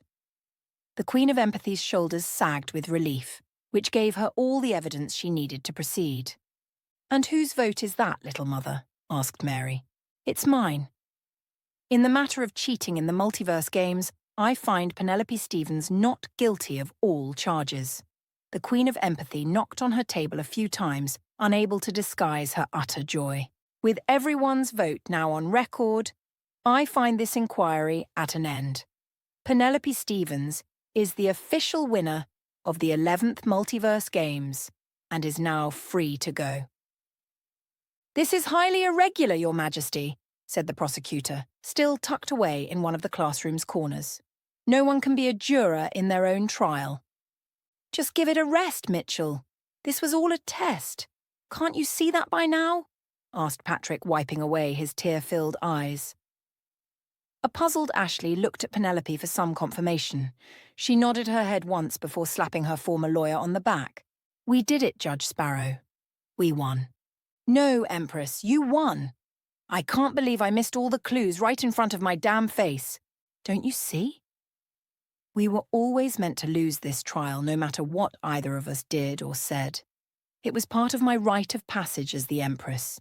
My purpose was to break the tie between queens, which represents all the worlds beneath their rule. How did you come up with something so convoluted as that?" "The High Priestess told me this when she interpreted my future. I'm impressed. Her ridiculous riddles can keep a person guessing for several lifetimes." With the inquest now resolved, Mary approached Penelope and Ashley to extend her well wishes. "Congratulations, little mother." It was close for a moment there, but I have to say, you exceeded all my expectations. "Thanks, big sis." "What's that behind your back?" The Queen of Empathy laughed aloud at the question until she realised that the Empress wasn't joining in on the amusement. Penelope found it quite unnerving when Mary laughed while employing her own facial muscles. "Oh, I see," said Mary, pulling a slender needle-like dagger from her lower back. "I assure you that my sisters and I never—" Penelope grabbed her wrist faster than anyone could detect with their eyes and squeezed it tightly. The Queen of Empathy let out a slight squeal of protest before dropping the dagger onto the floor. Once this happened, the entire room went back on high alert. Penelope could tell that Ashley and Mitchell wanted to physically intervene due to her aggressive contact with the multiverse's most popular monarch. However, with her officially named the Empress now, interfering in royal matters stood strictly prohibited by all. Penelope then released her grip just as quickly as she had taken it. "Yes, little mother, I believe you made your point." "No more test," said Mary, rubbing her wrist gingerly. Then Penelope surprised the room once more by embracing the Queen of Empathy as though they were long-lost sisters reunited after years apart. "You made me feel better when I was at my lowest. For that, I will always be eternally grateful to you. If you need anything, ever, I'll be there." Mary's smile appeared so genuine that Penelope felt a twinge of jealousy at not being able to reproduce the facial expression herself. "And another thing. I want a chocolate factory after all these damn tests," said Penelope, turning to the two women watching her from their chosen earths. Even though she was joking, Mary glances at her two other sisters without a hint of amusement. "You hear that, sisters? Little mother wants her golden ticket." "Then her wish shall be granted," said a voice Penelope had heard before but couldn't quite place. "Welcome to the family. We should go hunting soon. When you're not the prey, that is." And with that said, the Queen of Orientation killed the power on her display screen. From that point forward, Penelope was more careful in her requests, even when she was just kidding around. "You have my praise for winning the games without formal training," said the Queen of Inspiration without sentiment. "Thanks, Prudence. Couldn't have done it without you." The monitor suddenly turned itself off on the other end, while Mary shook her head at Penelope's not-so-subtle dig at her younger sister. Chapter 36. The world resumed. The tense atmosphere within the former courtroom gradually returned to normal, even as the aquatic marine life swimming just behind them continued their hunt for food as well as other agreeable mates to reproduce with. After watching Penelope effortlessly subdue the Queen of Empathy, the prosecutor took the hint and fled the scene like a thief in the night. Though, to Patrick's credit, he remained seated despite her more than adequate show of force. Yet, while Penelope, Mary and Ashley stood inside the classroom, his demeanour grew more and more muted with each passing moment. "Hey, Mary, what's up with the producer? Is he going to be all right?" "I don't know, little mother. I suspect he's wondering if you're going to kill him or not." "What? Why on earth would I do something like that?" "For his participation in your cheating scandal." "But that doesn't make any sense. Wasn't he just following your orders?" "To some extent, yes. But he was the one who initially filed the allegations against you. My sisters and I just worked with what we had to bring about your test. And let's not forget about Ricky. Even though I'm certain he knew the ramifications of his hasty decision, Pretty Ricky's death was entirely unnecessary underneath those circumstances. Penelope didn't think she would ever forget the look of utter devotion on Ricky's face, even after his official death. "Are you going to do it if I don't?" she asked, not sure where this was going. No. He played his part very well despite his nervous breakdown towards the end. So what if I wanted him dead? Would you even try to stop me? I think you've just proven that to be quite impossible. All three women looked down at the dagger still resting on the ground between them. So Penelope picked up the slender blade and handed it back to Mary, hilt first. "Is this another test? You promised me no more test, and I hold true to that promise." Notwithstanding the orders we gave him after the fact, he did just try to exile the Empress on a highly questionable technicality. You could even say that this was his trial as well. In other words, Patrick's life is now forfeit. Penelope's head was spinning at the numerous contradictions at play here. Would you even attempt to talk me out of it? Instead of responding to her question, Mary pulled both women towards the aquarium so that the producer wouldn't overhear them. "There's something you must understand, little mother. My sisters and I are quite unconcerned about such inconsequential matters, as well as exceedingly jaded to most outcomes. Before you came along, the Queen of Motion was the baby among our group, and even she is feeling the years diminish her enthusiasm. I personally have met over a dozen versions of Patrick within this year alone. If you were to kill him today, we would only replace him with another in due course. The point I'm attempting to make is that once we are gone, and new queens start popping up around the multiverse, they'll be looking to you and the Queen of Motion for guidance, not us." Penelope glanced over at Judge Sparrow, now fearing for her safety as well. "Should we be talking about this in front of you-know-who?" The Queen of Empathy simply gives the judge a sorrowful smile. "Unfortunately, you plan on stealing Ashley away from us to make her your personal advisor, and as a friend, it will be an offer she won't be able to refuse." "How in the hell did you know about that?" asked Penelope, feeling as though Mary was somehow inside of her head. "Ever since the High Priestess cited Ashley's generous gift of a bottle of barrel-aged bourbon." Penelope thought about inviting the judge to her royal inner circle if the verdict fell in her favor. But it was merely a passing thought, and she hadn't communicated her idea with anyone else just yet. "That's another one of my abilities, little mother. To see inside the hearts of all I meet. It's why I do the majority of the negotiations among my sisters. Remember that, if you ever find yourself in need of a skilled diplomat." Now, acknowledging what she had to do, Penelope approached the producer in the least intimidating manner as possible. "Patrick, we need to talk." "I'm ready, Your Majesty." "It's all right. I'm ready." Despite the brave face he put on, this man, who was 22 years Penelope's senior, was terrified at the mere sight of her. "I'm not going to kill you over some foolish mistake." "That's not the Empress I want to be." She placed her palm on his back to determine whether her words had a calming effect on him. "Thank you, Your Majesty. I won't forget your mercy towards me on this day," said Patrick, now crying tears of relief. The door unexpectedly slid open behind them, causing everyone within the lecture hall to jump a bit. "Don't do it, little mother." "He's not worth it," said Vanessa, clutching one of her sides as though out of breath. "Don't worry, sister. Penelope and Patrick have already made their peace," said Mary. The Queen of Motion looks to the producer for corroboration. He gives Vanessa a curt nod of the head.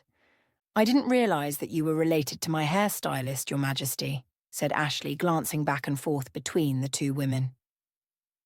The Queen of Empathy whispered something into the judge's ear, causing her eyes to widen significantly. "But she's been my hairstylist for years now," she said, peering at Vanessa's face incredulously.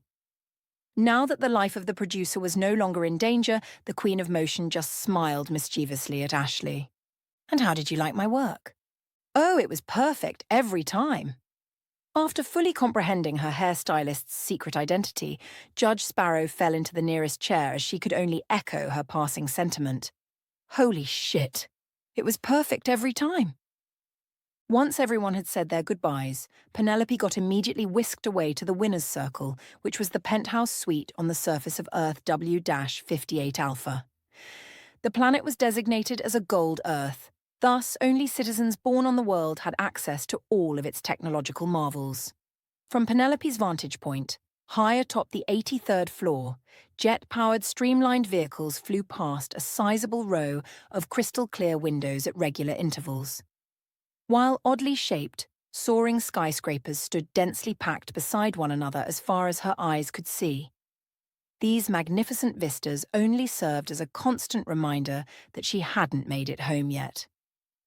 They designed these apartments to seem luxurious in nature, showcasing multiple Victorian chairs with floral designs displayed on the rigid backs of embroidered cushions, whereas the living room's centre featured two modern sofas that faced one another and stood situated between an oval-shaped 16th-century coffee table.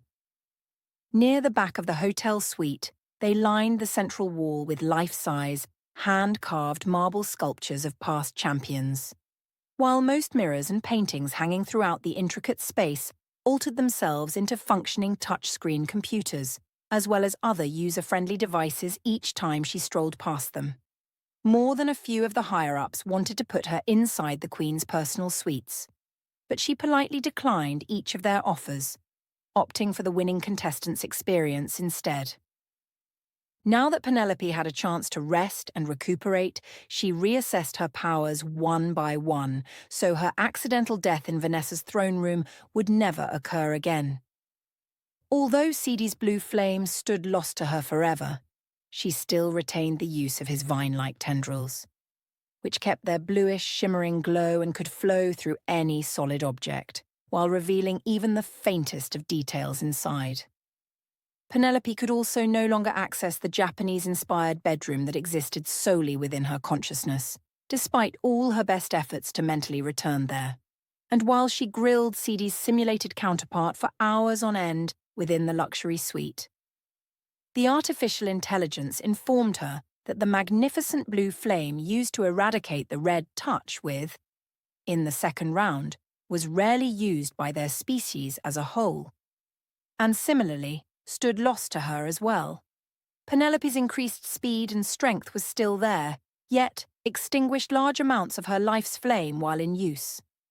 However, her fires would quickly replenish themselves after an adequate night's rest.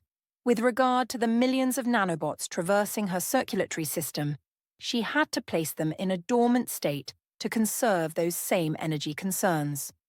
Although Penelope left behind several of what she was calling her super nanobots within a high alert status to arouse the others if necessary. As for the infection she now carried around inside of her, only those same superbots had access to the deadly blue concoction, which sat stored away in various microscopic factories constructed near the base of her vertebrae. Then there was the white doorway Penelope had brought back with her from the afterlife.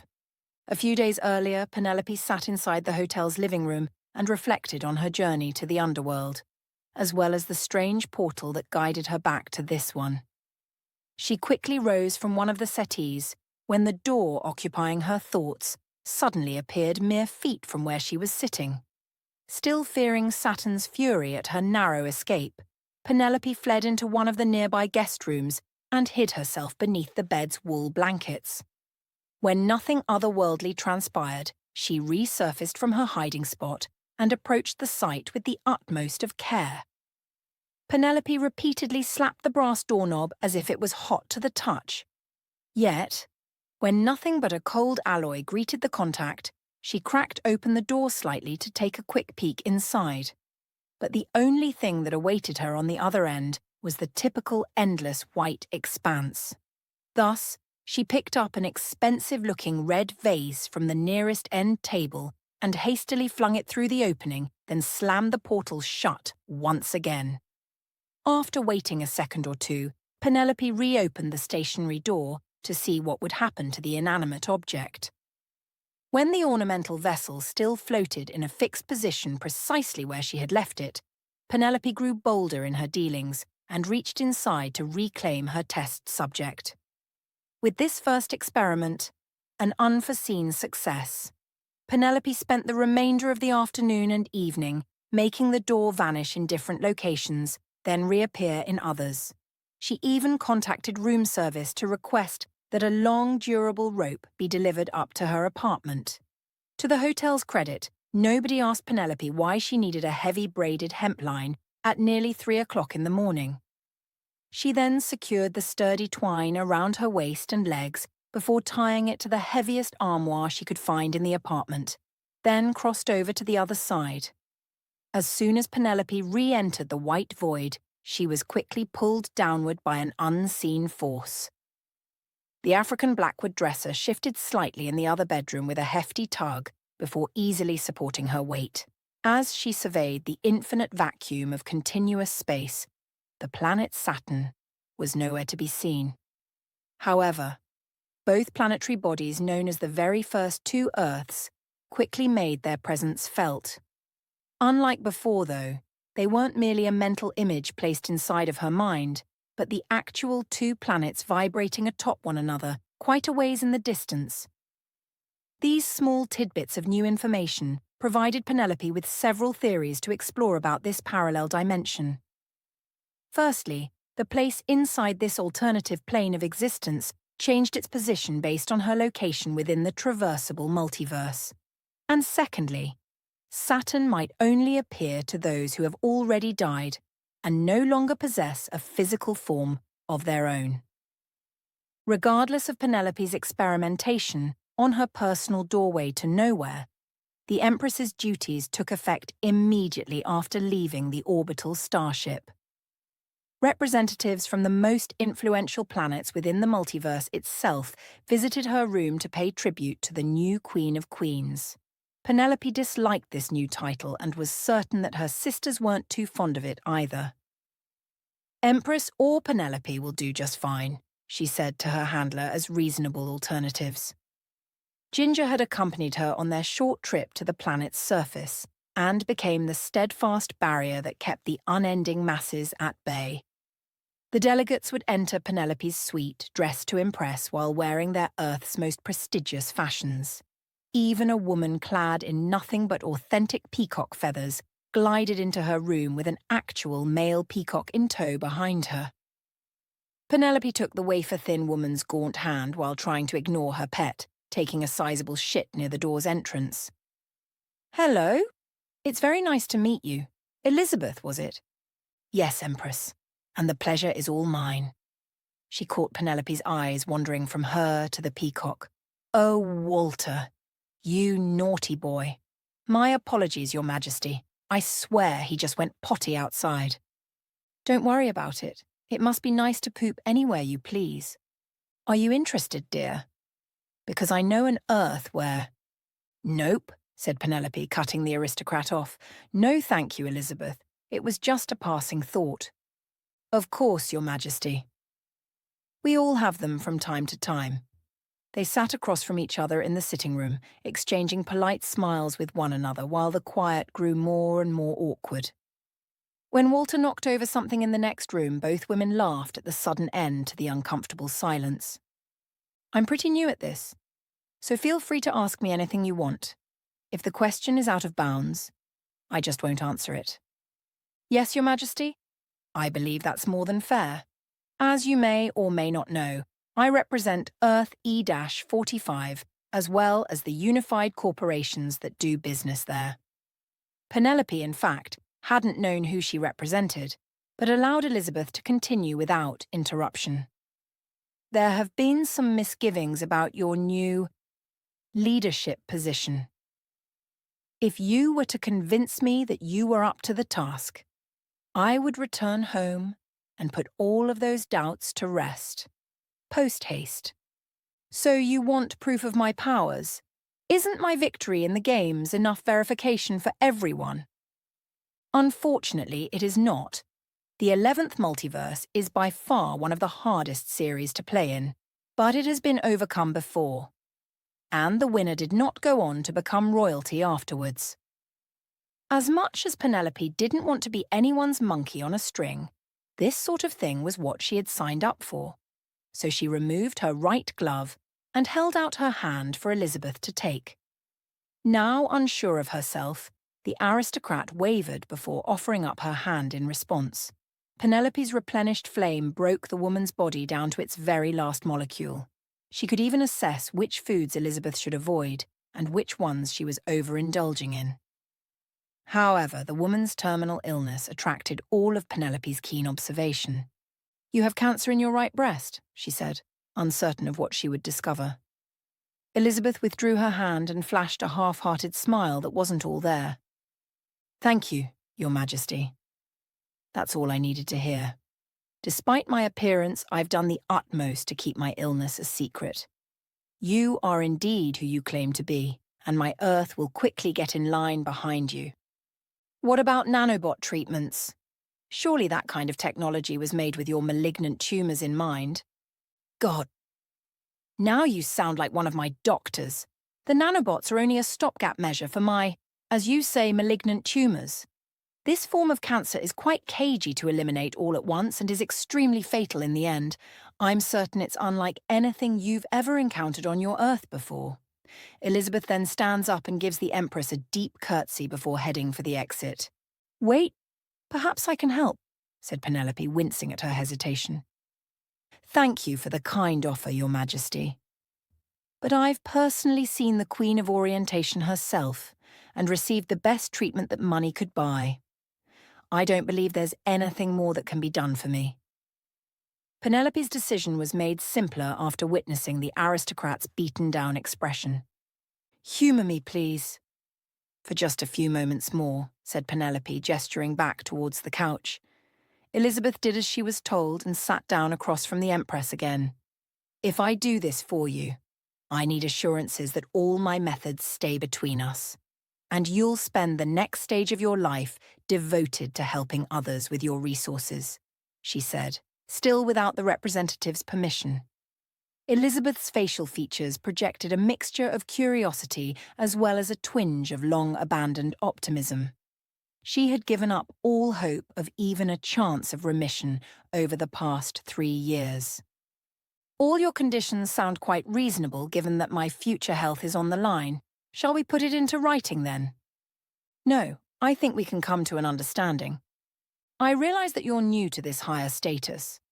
Still, Empress or not, a contract would be wise in this type of agreement. I usually just explain to the person what I'd do to them if they were to break our little agreement, and once they come to terms with it, we don't have any further issues after that."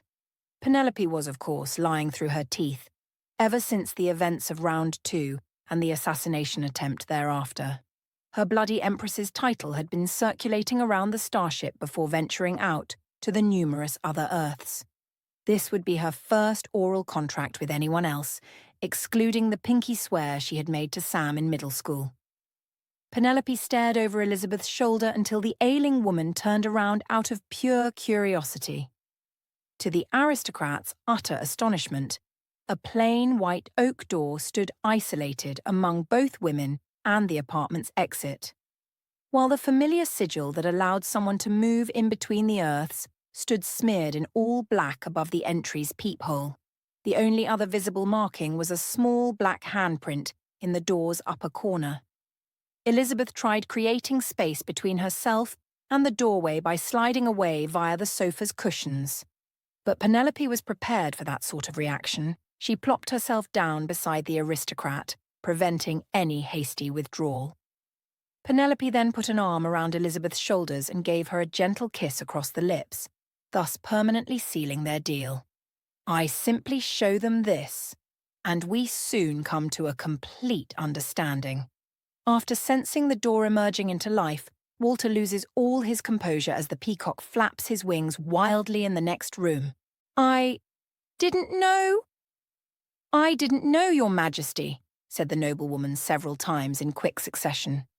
Penelope never learned what Elizabeth didn't know, but placed a finger in the air to stall her repetition. "Do you still want me to heal you?" "No. Yes, I do. I've never seen a door like this. Where does it lead to? To the very beginning as well as the very end. Should we open it and have a look inside? The peacock's subsequent freak out carried its way inside the sitting room with them. Now seeing his owner in visible distress, Walter took partial flight in the air, gliding straight towards Elizabeth's captor.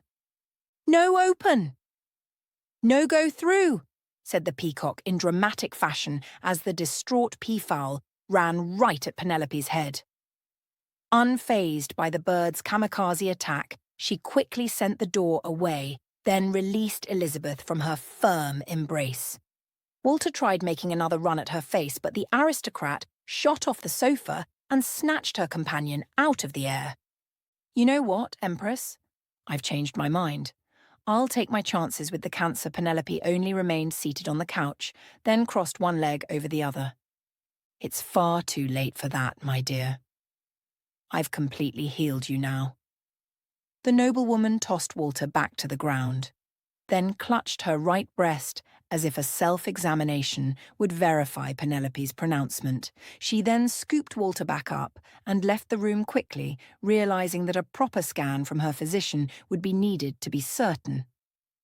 As more delegates came and went, Penelope adhered to her more routine parlor tricks that wouldn't result in an immediate heart attack. She had gone a bit overboard with the aristocrat, but needed her experience to be noteworthy, so that her miraculous powers weren't simply a matter of hearsay. As for the advanced cancer infiltrating Elizabeth's chest, it was a combination of faulty electronic brain implants that broadcast conflicting signals to the cancer, instructing them to disregard the nanobot's efforts and continue reproducing themselves at an accelerated rate. She would need to notify the Queen of Orientation of the massive oversight the next time they spoke. Penelope's strategy promptly took action, as rumours of her dealings with Elizabeth spread throughout the multiverse like wildfire. This latest report would serve as a stark reminder to all those who met her that while she was new to the position, her abilities still rivaled those of her 4 other sisters. Penelope heard a chirping sound through the apartment's loudspeaker as she enjoyed one of the hotel's 5-star meals, featuring a pungent yet still delectable tikka masala. With the room's sensors following her every movement, a small monitor rose from the dining room table's center. Penelope tapped a green icon and was welcomed by a salt and pepper beard, filling the entire view screen. "Pup, are you there? Can you hear me?" asked the master-at-arms. Penelope struggled to suppress a giggle at the burly man. "Move your face, Jacob. You're too close to the camera." "Oh, is this better?" "Yes, that's fine," she said, now peering up the burly man's nose. "I thought you'd be used to this high-tech stuff by now. When you're out in the field, these doodads are designed to be easily understood by everyone. Up here, however, you can't walk into the damn bathroom without a screen or something popping up in your face. It's pretty bad down here, too. Are you going to my homecoming party? Wouldn't miss it for the world, pup. In fact, I have a gift on its way in a few seconds." Penelope's doorbell rang in what felt like perfect timing. "Go on and check it out. I'll wait." She ran into the foyer, thanked the delivery person, then placed the oversized cardboard box onto the dining room table. "Do I get any hints?" "Just open it, Your Majesty." A military-style black rucksack, empty of all its contents, greeted her once she opened the box. Penelope could instantly tell that he made the material from a jumpsuit worn in the Multiverse games. "Jacob, it's amazing. But are you allowed to make backpacks out of this expensive fabric?" "I can when it's your winning suit." Excited by the possibilities, Penelope flipped the rucksack end over end to see if she could still identify any recognizable markings. On the bottom, where a bedroll could be secured into place, Mooney's stitched-together claw marks were clearly visible where the lioness had slashed into her thigh muscles. Hugging the recycled jumpsuit close to her chest, Penelope beamed at him. Embarrassed by the attention, Jacob cleared his throat before pointing at the screen. "Take a look at the front." A scabbard for a second short sword stood integrated into the left side of the backpack. "I also included a set of divided straps for your new leather belt to loop through." "Jacob, I don't know what to say. It's all part of the job, Empress. You don't need to say a thing. Penelope was dismayed by her friend's use of her formal title, but knew it was necessary in this strange new world she now lived in. I created it in the event that you were exiled. Now you can bring it along with you to Ranger Camp. I think that ship has long since sailed, Commander, said Penelope, using his old Earth Ranger classification. It looks like I'm going to be booked for the next century or two. Well, with you and your new sisters damn near immortal lives, becoming an Earth Ranger still might be just around the next corner. She shuddered inwardly at the notion of living far beyond her average lifespan. Although the idea of being consumed by Saturn's eager embrace in the foreseeable future wasn't on the top of her list either. Chapter 37, The World Resumed. The day soon arrived for Penelope's farewell appearance on stage, which led to a celebration in her honor on Earth, C-27 Gamma. Everything she had accumulated during her months away from home was hurriedly crammed inside her gifted rucksack and placed beyond the confines of the White Door. Penelope's backpack, as well as reclaimed sword, would now remain in that gap in between dimensions indefinitely, until she was ready to retrieve them from the other side. Despite her plans to wear something more casual for this afternoon's event, she still found herself slipping on Jacob's newly designed black dress and her crown, as though she were operating on some sort of autopilot mode. While Sidi's consciousness had died some time ago, his latent powers to influence herself, as well as selected outcomes, were still lingering within her. Ergo, Penelope finally gave up and left her private suite in the hopes of catching the next bound doorway, heading towards the orbiting space shuttle. In addition to Dan's passionate introduction of his more renowned guest, they played gentle music above her head, where she stood positioned just off stage. And now, the story of one lone girl who clawed her way out of the depths of despair to ultimately become a living legend within our games, will now do us the incredible honor of concluding our television presentation on this historical day. Once a convicted felon with literally nothing to lose, is now the only individual endearing enough to captivate over 1,000 different worlds and counting. Here she is, folks, our 47th winner of the 11th Multiverse Games. Penelope was nudged in the back by one of the set's stagehands, indicating her moment to walk through the split in the curtains. Now that Kate's control center had been completely removed from stage, the tall, dark-haired woman stood beside her husband in closely matching long-tail tuxedos. Dan's golden tux stood coated with a crystal-like sequence all throughout the suit jacket and pants, while his wife's sparkling silver tuxedo was just as dazzling. As soon as they spotted Penelope approaching center stage, both of them waved her towards the cameraman's mark on the floor, then halted her progression by lowering their hands simultaneously. She surveyed the stage's rafters, fearful that a bucket of blood might be dumped on her head at any moment. However, only a silk cloth of gold and silver held up a massive balloon drop that waited for the utterance of a key word before its release, which she had already caught sight of almost a week prior to this. Damn Sam and his horror movie obsession, Penelope mused to herself, intending to confront him about the traumatic after-effects later. They expanded the volume of available space surrounding the stage to accommodate twice as many seats as before, while 6 separate bleacher stalls were pre-arranged side by side for maximum capacity. Each section reached nearly 20 rows in height, with a majority of the audience members crammed alongside one another like canned sardines.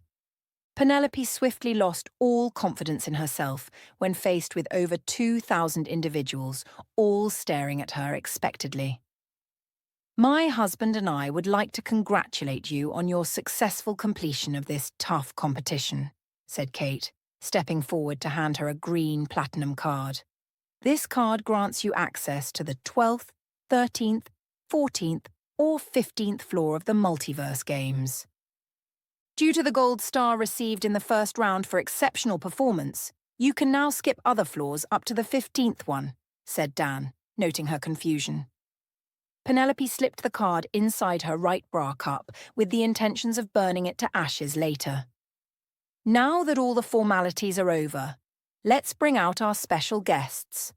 After Kate escorted Penelope to the side, a number of well-dressed individuals walked on stage while shielding their eyes from the several spotlights that were suddenly beaming in their faces. As they marveled at all the oddities found throughout the boisterous crowd, certain men wore expensive tailored suits, while others sported knee-length designer jackets popular in the country of Pakistan. Following behind the first cluster of people were a group of Indian women wearing traditional saris with long skirts or Western-style black pantsuits with fashionable blouses underneath. Penelope watched as an assortment of both Eastern and Western African dashikis and kitenge entered the stage after that. Traditional kilts with interlocking stripe patterns, flowery kimonos, wide-sleeved North Africa agbadas, as well as a number of Southeast Asia kabayas, took their place beside them on stage.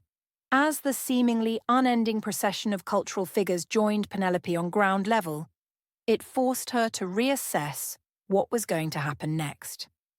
She promptly stood a little straighter when recognizing her aunt among the dense, culturally diverse assembly.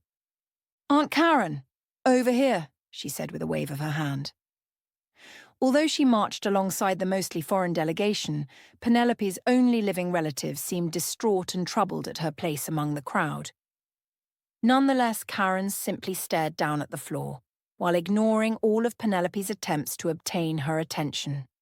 After Dan received the signal to proceed, he beckoned forth the roughly 200 individuals who stood alongside her aunt's column.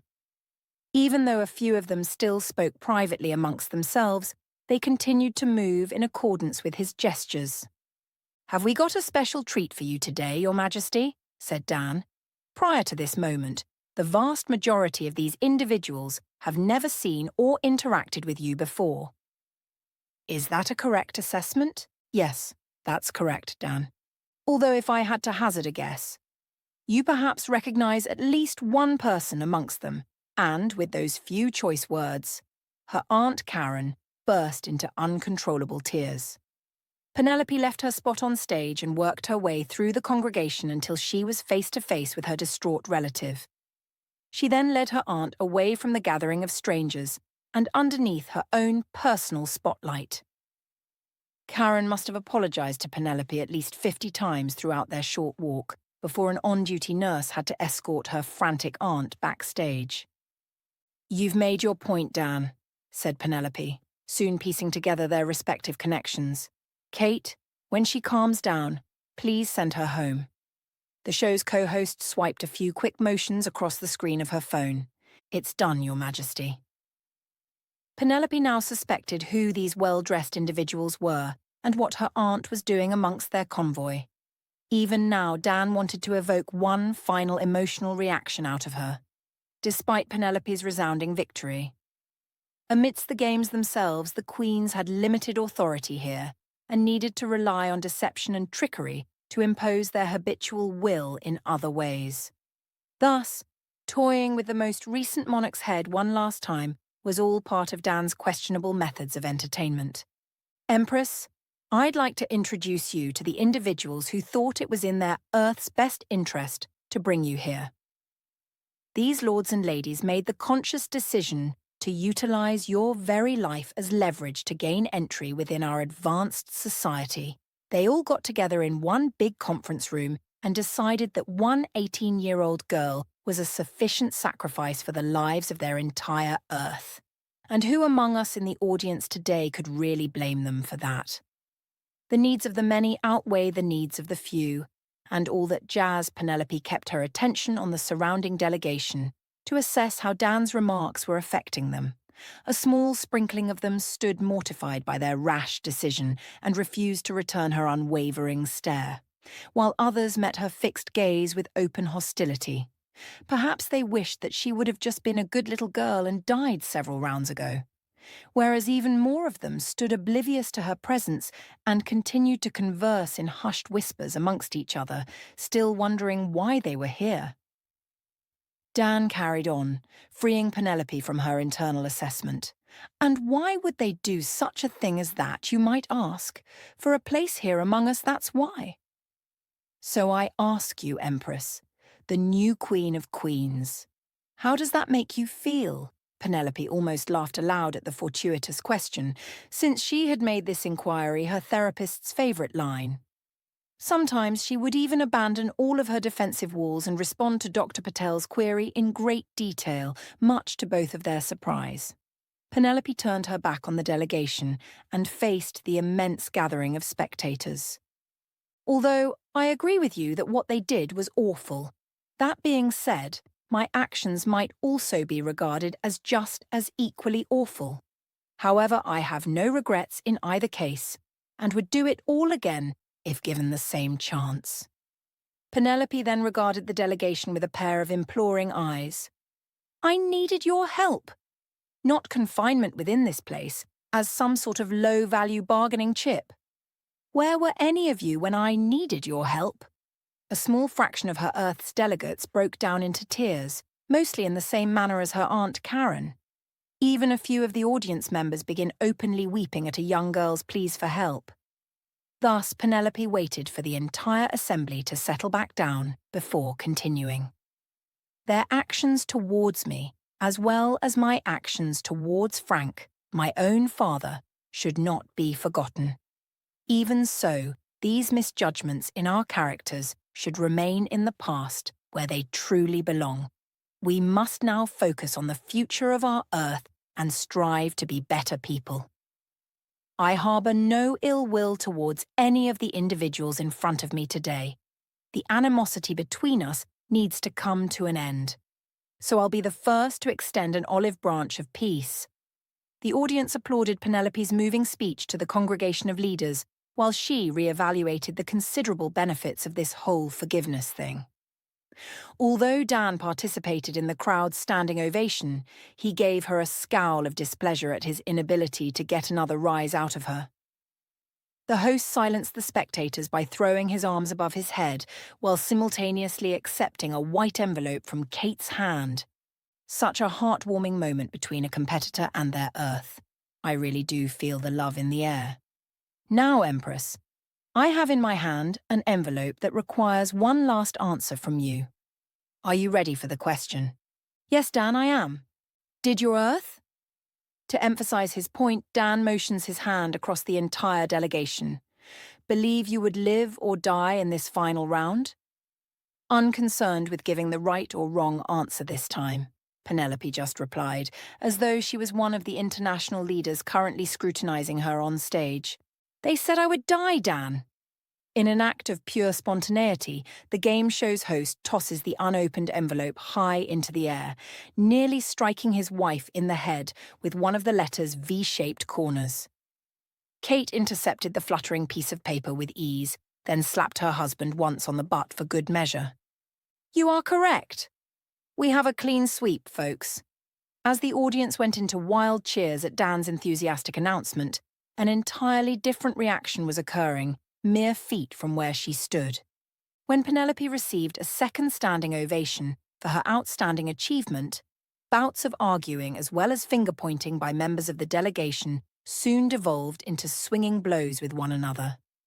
Representatives from India and Pakistan were soon rolling across the floor, both vying for a strategic position atop the other, while additional members of the UN launched into their own bouts of shouting matches.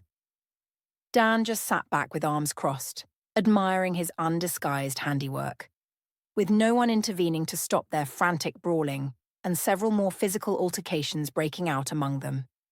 The delegation soon realized that they were now the multiverse's new source of entertainment. Once the violent scuffles and screaming matches fizzled out, Dan took that as his cue to walk inside the core of the hostile gathering. Two of the Scottish representatives thought Dan to be an easy target and flanked him within the crowded gathering on either side. They unleashed a barrage of pinpoint jabs, as well as a flurry of short kicks to the broadcaster's face and midsection, all the while undaunted by their kilts twirling about the air. Unbeknownst to Penelope, the agile game show host smoothly sidestepped each of the men's efforts with surprising quickness. Dan then unapologetically backhanded the closest of the two across their face. In spite of the previous fighting taking place all around them, everyone became eerily silent when the show's usually jovial host went on the offensive. Still astonished by the teeth-rattling blow, the delegate considered a second attack as he held his left cheek in utter disbelief.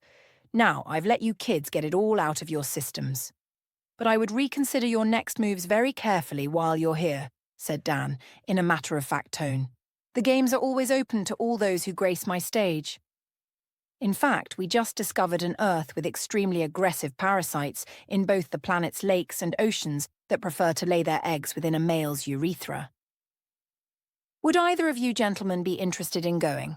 Both men involved in the confrontation with Dan cast quick glances in Penelope's direction. While reflecting on what she had endured in just the 2 preliminary rounds without actually leaving the grounds of the starship, when all of their eyes met, she shook her head so faintly that it was almost imperceptible. Devoid of any adequate training, regardless of how tough these 2 men believed they were, a single round in the games would ultimately be their last. In an effort to save what little dignity they had left, the 2 representatives withdrew to the outer ring of the gathering, while Dan continued his advancement towards the middle. I stood alongside of everyone here as the rights to your Earth were so brazenly signed away. No one would have thought any less of you if your planet had simply waited on the list with the other Earths. It might have taken several decades to fully integrate you into our civilization, but your Earth opted out of that particular version of the contract. And although wagering on our contestants is the cornerstone of the Multiverse games, being a bunch of sore losers is not. Penelope just stood there, outright horrified at what she had just heard. The individuals to whom they had entrusted the well-being of their Earth to had put their entire planet up for collateral in the hopes she would lose, only to suffer a humiliating defeat in spectacular fashion. No, wait! I forfeit. You can't take our Earth away from us, said Penelope, pushing her way through to the center of the gathering. Dan gives her a somber smile in reply. I'm sorry, Empress, but we have already recorded your win in our books. Well, I order you to give us back our Earth, then. As soon as Penelope spoke the command aloud, she knew immediately that her endeavors were pointless. Dan understood that she lacked the true authority to give such an all-encompassing command, and it pained him to see her try. All were informed in great detail of what they could lose, as well as the consequences that came with betting against your own citizen. In fact, no Earth has voted against their own player in almost 100 years, which is considered highly taboo and deemed extremely unlucky to root for your citizen's death. Still, no one within that same conference room much cared about our stark warnings to them at the time. Frankly, Empress, they only have themselves to blame for underestimating your untapped potential. Dan suddenly raises one arm for a silence that was unnecessary. The majority of those who weren't actively working in the show's background stood captivated by his every word. He then inserts a finger into one of his ears. What's that? Yes, sir, did we now? Asked Dan, talking to someone over his earpiece. Are you certain about that? Yes, sir, I understand. He takes a few steps in Penelope's direction. I'm terribly sorry, champ. That was my producer upstairs in the control room. If memory serves me correctly, you two are already well acquainted. Amidst all the chaos today, we neglected to award you with your final prize. You think I care about some damn money when you people just took my entire Earth away? Dan smirks to himself at Penelope's annoyance, then bends over to whisper something inside of her ear. This time, I got you. He then turns his back on Penelope and walks toward the hushed spectators, arms outstretched. Now, why didn't I think of that, folks? He asked the enthralled audience, while still feigning disbelief. Kate, dear, are you thinking what I'm thinking? I certainly am, Dan. Penelope for successfully surviving all 3 rounds of the games and correctly guessing each of your Earth's responses. The parallel Earth known as C-27 Gamma will now be signed over to your possession forthwith, with all ownership rights included. This comprises the right to govern, the right to exclude, the right to generate wealth, and the right to depose. As hundreds of colourful balloons fell onto everyone's head amidst the thunderous applause, Penelope's searching eyes were still unable to grasp Kate's uncomplicated meaning.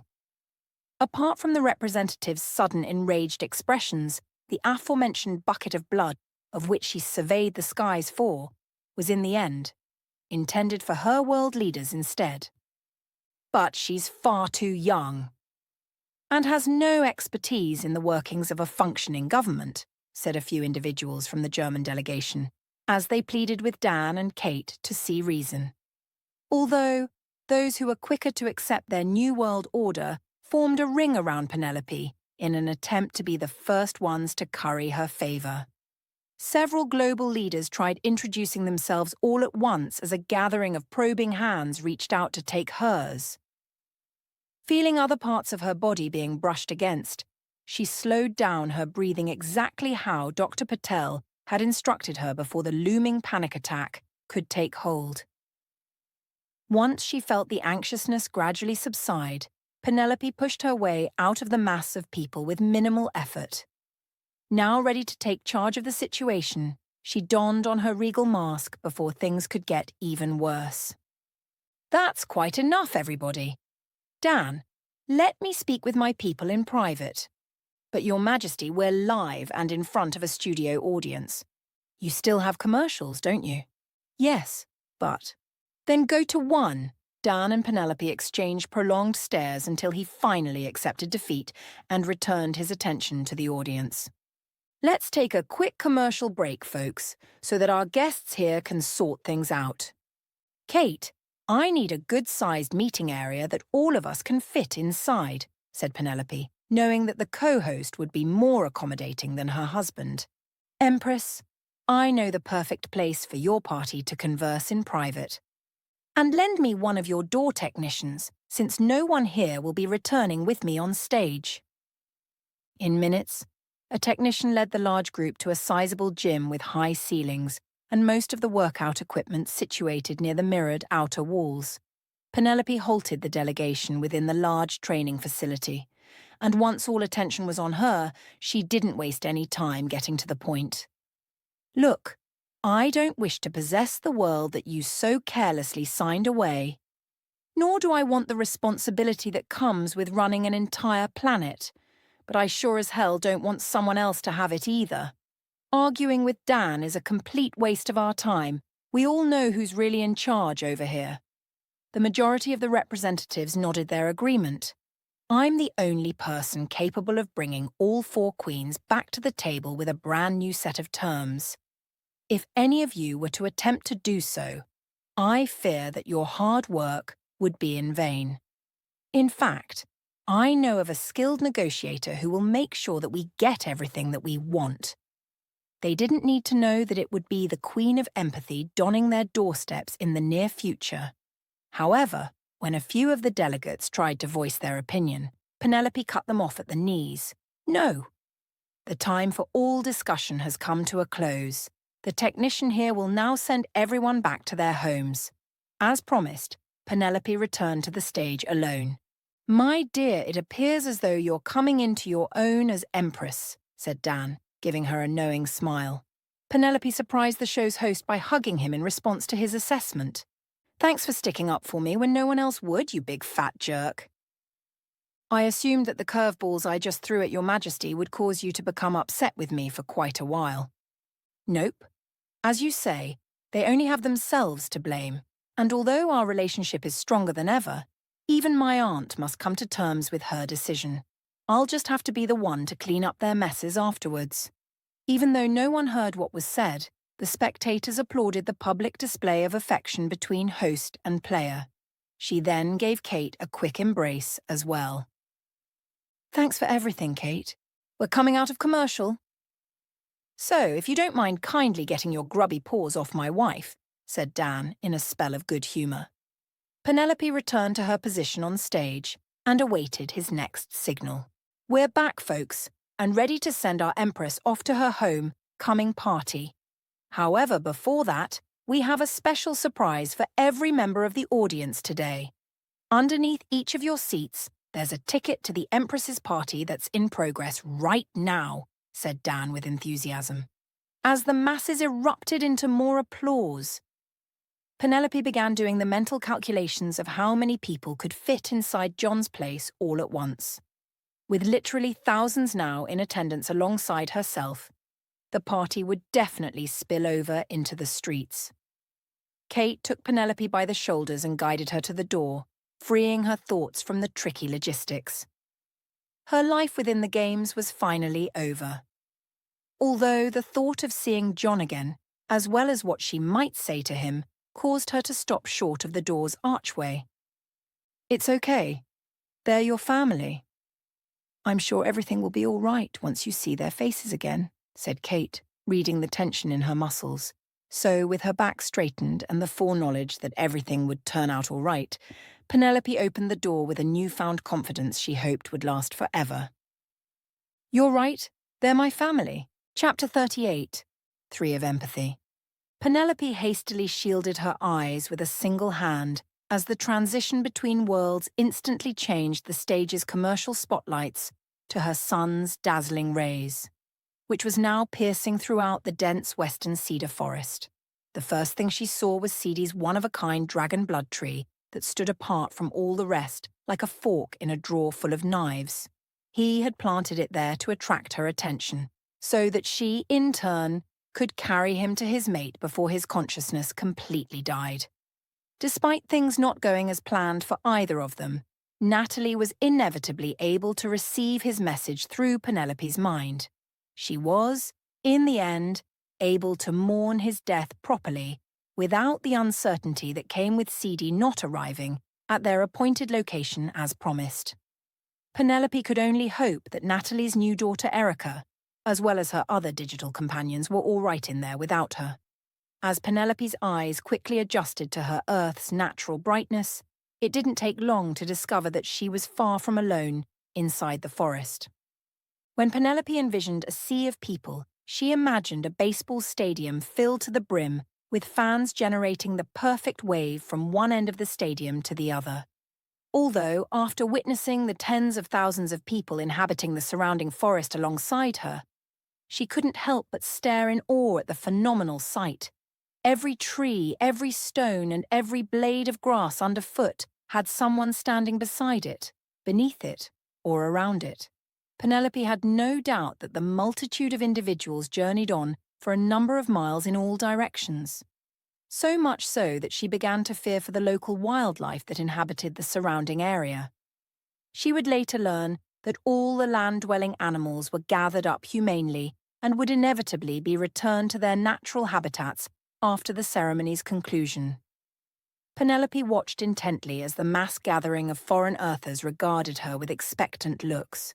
They made no move to applaud or cheer her return, rather simply stared at her, while she, in turn, stared back at all of them. Some exhibited wide-eyed grins as they glimpsed the new Empress for the first time in person, whereas others expressed a subtle yet undisguised lofty aspiration of all her future endeavours.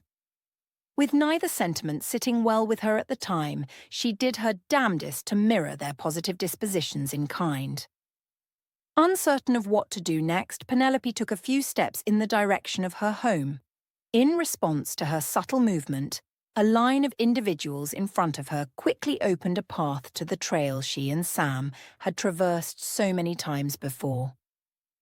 As Penelope made her way through the immense crowd, the likewise eerie silence encompassing her persisted with every step. At least a half-mile down the man-made path, she noticed the approaching tree line that led outside the forest and into the large, undeveloped field beyond. Hence, Penelope launched herself 14 feet into the air in an effort to convey the enormous crowd more accurately. She then performed a spinning somersault off the highest tree branch in order to view the surrounding region from every angle possible. And although her undergarments were exposed with each revolution she made, Penelope's short black leggings beneath her dress concealed her more sensitive areas. Some spectators even broke ranks at her superhuman aerial feats with a series of oohs and ahs, while others began clapping and whistling until their neighbours reprimanded them for their indiscretions. That's when the massive group of people began slowly exiting the vast forests to join in on her current celebration. When passing beyond the woodland's eastern edge, Penelope found herself wandering amidst a lively festival already in full swing. Within their improvised playing field, they had constructed 11 sizable rows of roughly 50 temporary stalls that exhibited twists and turns alongside one another like a giant maze. When attempting to navigate through the perplexing carnival, participants frequently encountered dead ends due to the winding design's overall complexity, while the majority of them shortly gave up all hope of finding a path to the centre, only to try their luck at the nearest games of chance instead. And after winning these fun yet challenging contests, the winners were often given their choice between several high-end prizes, such as the latest cell phones, digital drones with mounted attachments, or an assortment of flat-screen TVS. Some items handed out were so expensive that it would put the average carnival vendor completely out of business in a single afternoon. However, she already knew who was footing the bill for this extravagant homecoming party in her honour.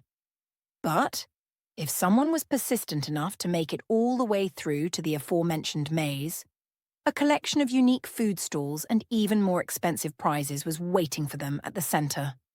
"Oh, hey, Penelope. Nice look you got there. Are you going on stage later?" asked a young boy, struggling to balance the latest console in one arm and a stack of video games in the other. With handsome facial features, hazel brown skin, and a pair of flat nostrils in between a curved nose. The 16-year-old boy had lived a few houses down from her for several years now.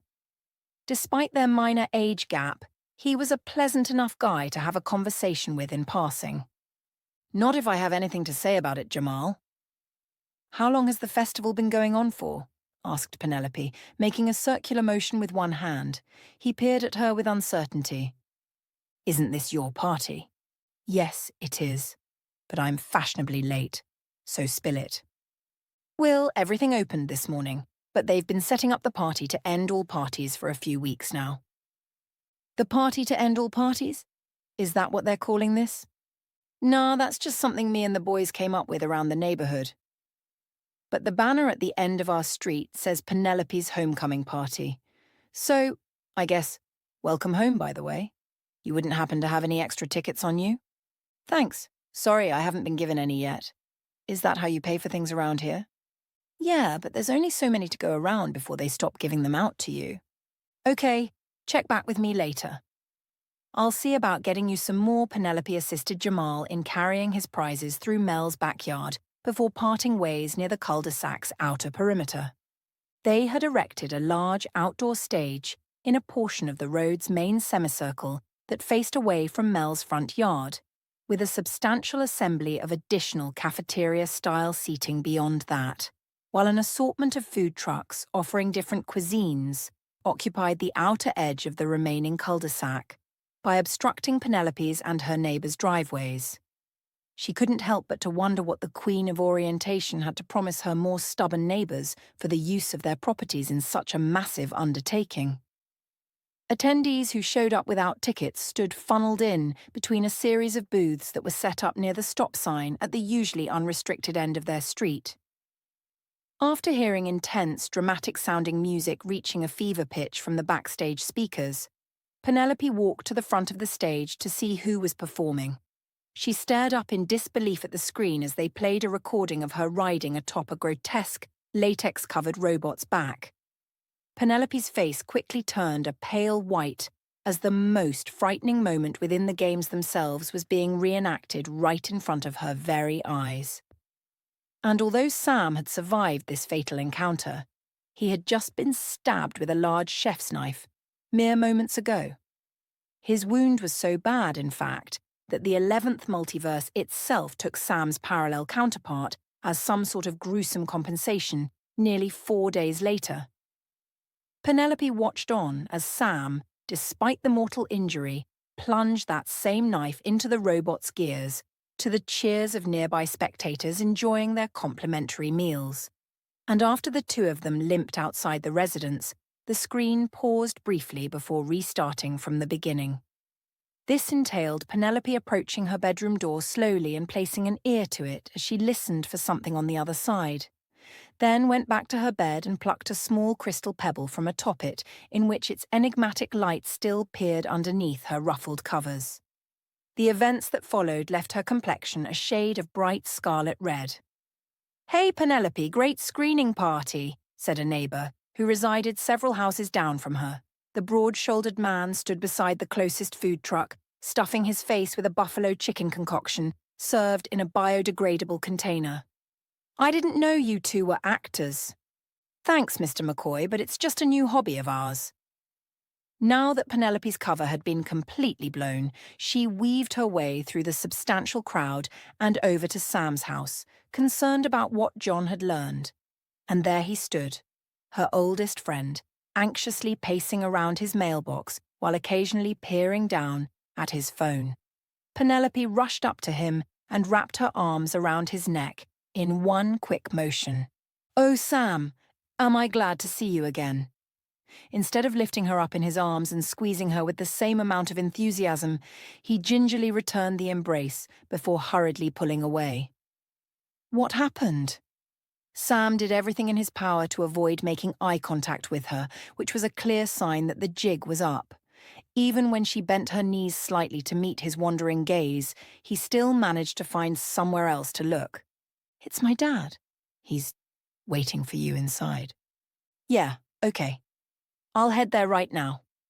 With all the commotion going on around her, Penelope rapped on the door once and waited for an invitation. Since just walking inside, as she had always done before, now felt highly inappropriate underneath these new circumstances. Whether it was a domestic terrorist group or something else entirely, the lie that she had fed John didn't coincide with the party now taking place in her honour. "Come in," said John in his familiar voice. Now feeling ridiculous in her empress get-up, Penelope wished she had gone home and forced herself to put on something different. However, since all of her clothes were now at John's place, this would have to come first. When Penelope finally worked up the courage to enter, John was seated in the communal living space with one of the chairs facing the doorway. It seemed as though he had been waiting for her to return in this position for over a month now, because once their eyes unavoidably locked, his features became as cold as stone. John was, for the most part, a generally happy person, with no one ever saying anything disparaging about him. Only at his wife's funeral did Penelope ever witness this particular side of him.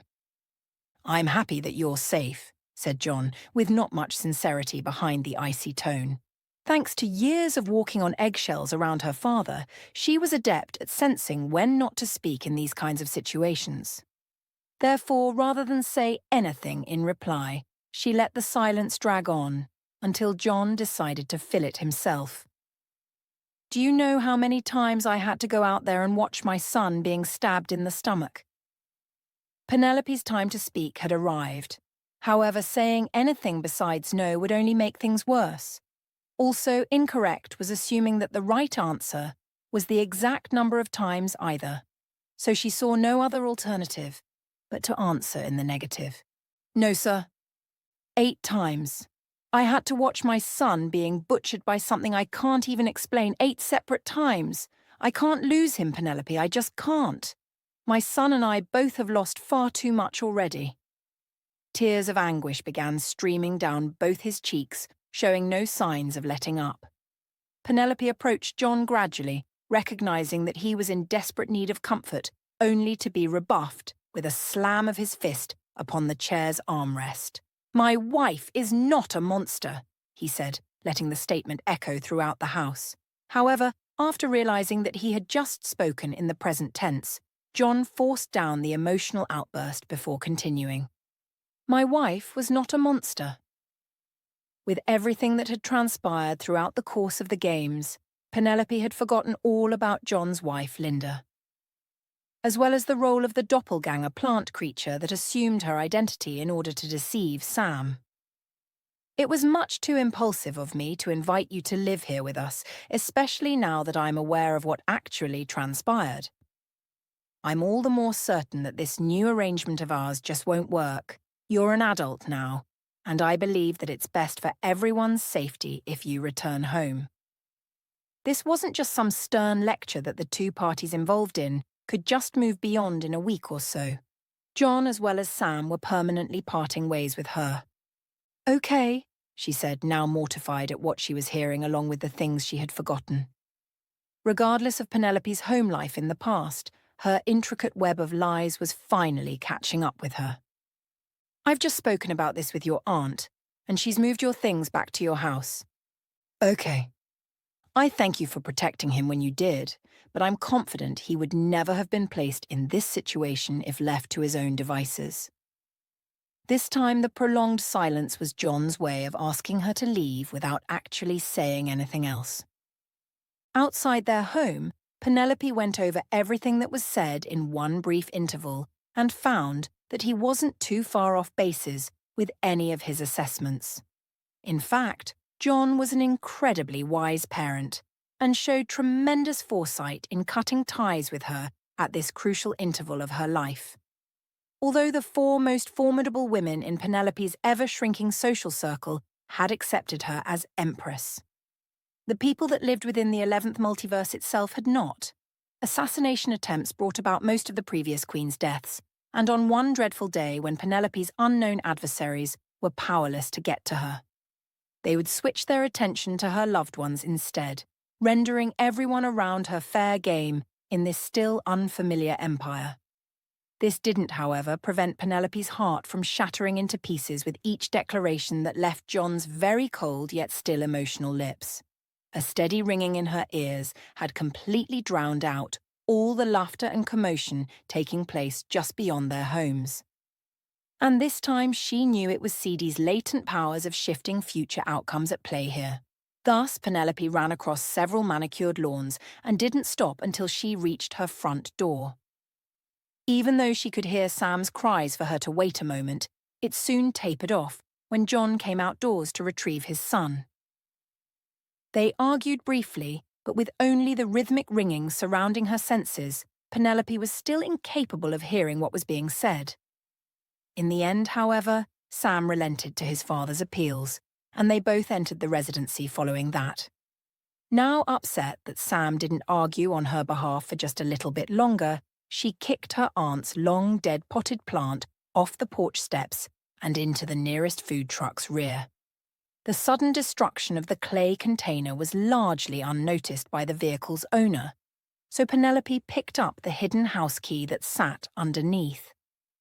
Just wanting to be alone, she slid the key in the single-cylinder mechanism, then shifted the door to its unlocked position before turning the knob counterclockwise.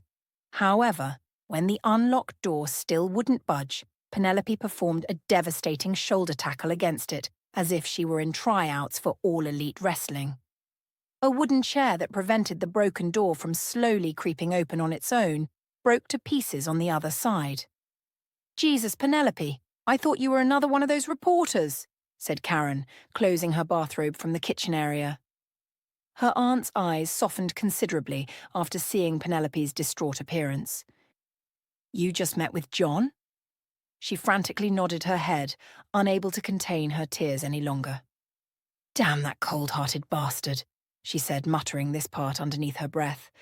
"I'm so sorry, Penelope." "I was hoping you'd come by here first."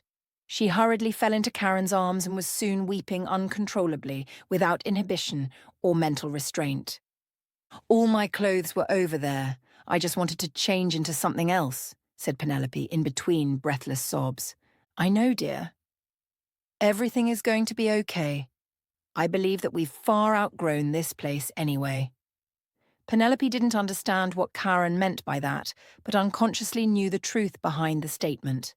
The festivities happening outside weren't just a homecoming celebration for her multitude of accomplishments, but a coming-of-age party of sorts, signifying a brand new direction in her life, in which this environment of lingering trauma had no real place anymore. Once Penelope's unrelenting crying and sporadic dry heaving had subsided, discussions of their next steps were a welcome diversion in their one-sided exchange. Although Karen had no desire to return to the games, her contract with the organization stretched on for several more years. Penelope's future, however, had no end in sight and would persist as long as the Empress could survive all its constant pitfalls. "Hello? Is anyone home?" asked Mel, sticking her head through the door's lopsided edges. "Mel!" said Penelope, jumping off their well-worn sofa and rushing over to embrace one of the last friends she had left on this earth, while simultaneously fighting down a fresh wave of tears that threatened to overtake her yet again. "Honey, I thought you'd be out there enjoying your party. Not stuck inside here dressed in a pair of blue jeans and a plain red t-shirt." Mel held Penelope out at arm's length, giving her a thorough once-over. "By the looks of those puffy eyes. Crying, it would seem." "We're hiding," said Karen, making sure not to overshare without permission. Mel pursed her lips into a frown. "Oh, I see. Honey, it is your party, so you can cry if you want to." But hiding from who? She couldn't bear to say either of their names, so she just shook her head and stared at the floor. Mel then looked to Karen for some kind of answer.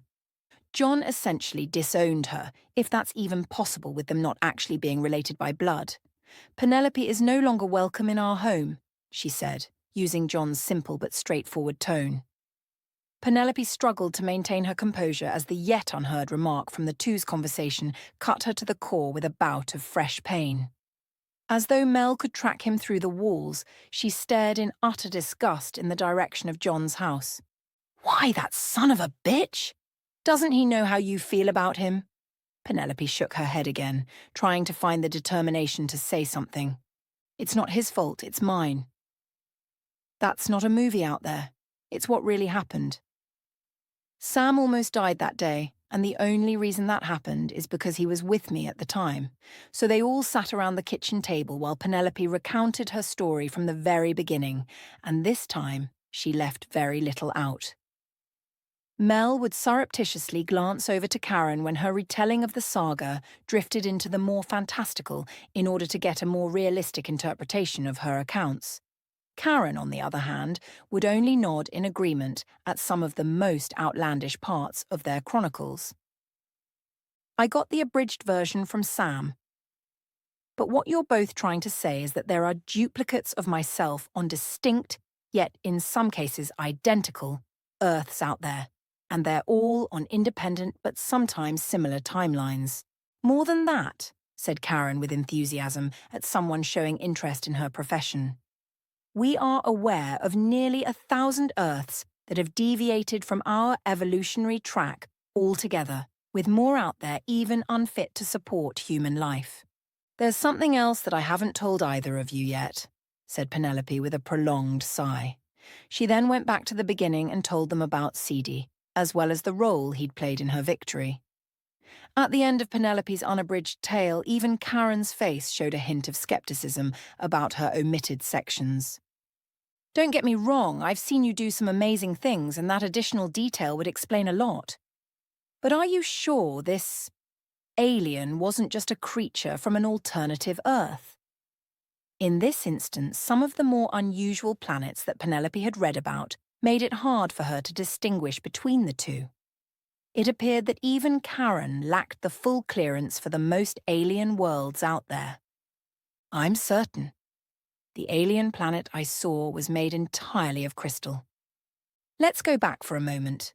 The 4 women you spoke of, how are they so sure that you're the Empress and it's not a case of mistaken identity?"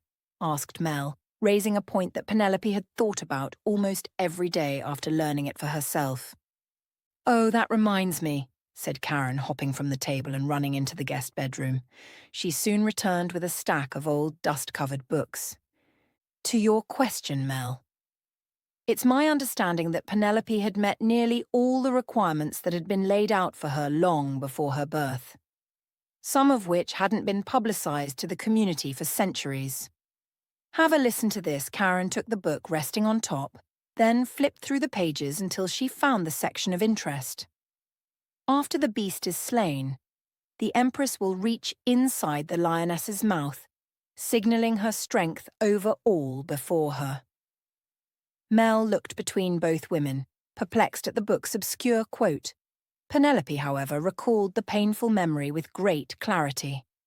"It really says that?" she asked, looking over Karen's shoulder. "Yes, and there's more. Venom bleeds from the lioness's fangs with the promise to kill in a single bite." Penelope sat back in her chair as key moments of her first round stood detailed precisely within these old pages. "Where did you get these books from?" "The Queen of Empathy gave them to me so that I could give them to you. She mentioned to me that you were interested in the Empress's lineage prior to yours." "Yes, I did, but I didn't think it would have my own personal story inside of there." "It doesn't.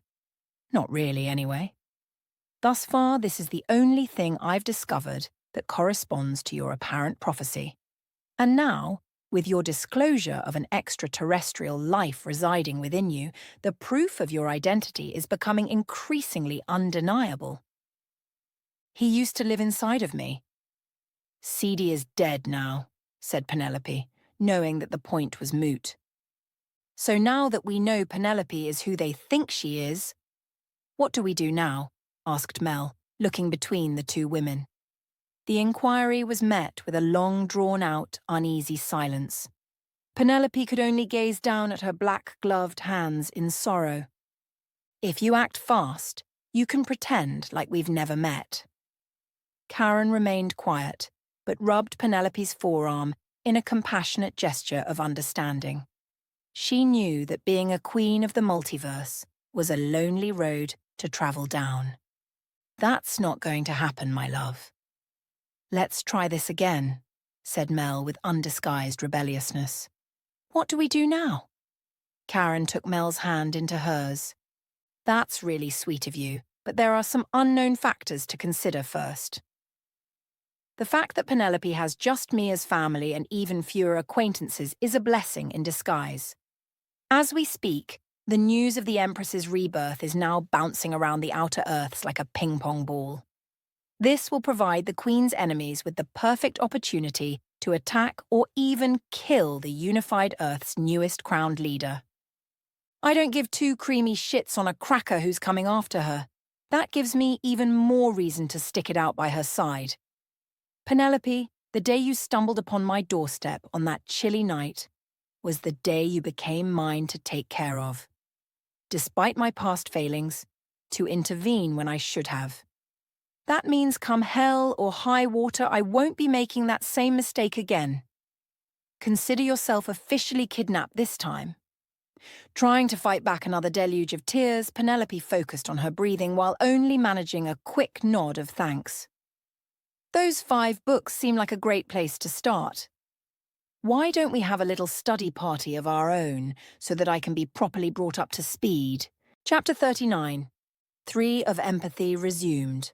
Once Karen obtained the rest of Mary's reading material from the other room, a second knock sounded from the lopsided door's tilted hinges. Thinking that it might be Sam coming to talk, Penelope got to her feet on a pair of shaky legs. But when a tall, thin man wearing a pair of dark slacks and a slim-fitting jacket poked his head around the fractured gap, she couldn't help but let the utter disappointment at the false alarm reach her entire face. "Remember when I said that we've outgrown this place? Well, that's your first meeting of the day, and you're both going to want to hear what he has to say."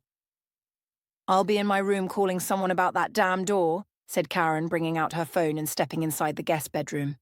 The amber-skinned man held up a brown clipboard at the door's threshold and waited patiently until Penelope welcomed him inside with a quick wave of her hand. Now that she got a better look at him, his retro-style garments appeared to be plucked straight from the late 70s, right down to his black fedora hat. The dated ensemble had a vertical light green pinstriped pattern down the suit's centre that somewhat complemented Penelope's early 80s decor. She could tell instantly that the man cordially smiling at the two of them was from an Earth about 5 decades behind theirs. Vanessa had explained to her that these types of Earths weren't all that uncommon in the multiverse, and for the most part was left to develop on their own with limited interference from the 4 queens. Prime directives aside, Penelope was now extremely wary of any new encounters arriving at the front door of her home. It's an honor to meet you at last, Your Majesty. I'm a curator with the Royal Preservation Society and here to speak to you on behalf of your Imperial Museum. An Imperial Museum? Doesn't that sound lovely? Don't you think so, little private? Asked Mel, trying to pull Penelope back to the present moment. Yes, it does. And where will this museum be located? On Earth W-82 Alpha somewhere, or another? No, Your Majesty, that would be highly dangerous. The machines are far too antagonistic at this point and, from what I hear, forming their own central government. The Imperial Museum is going to be right here, where we're all currently standing. My employers also instructed me to procure all the homes along this street as well.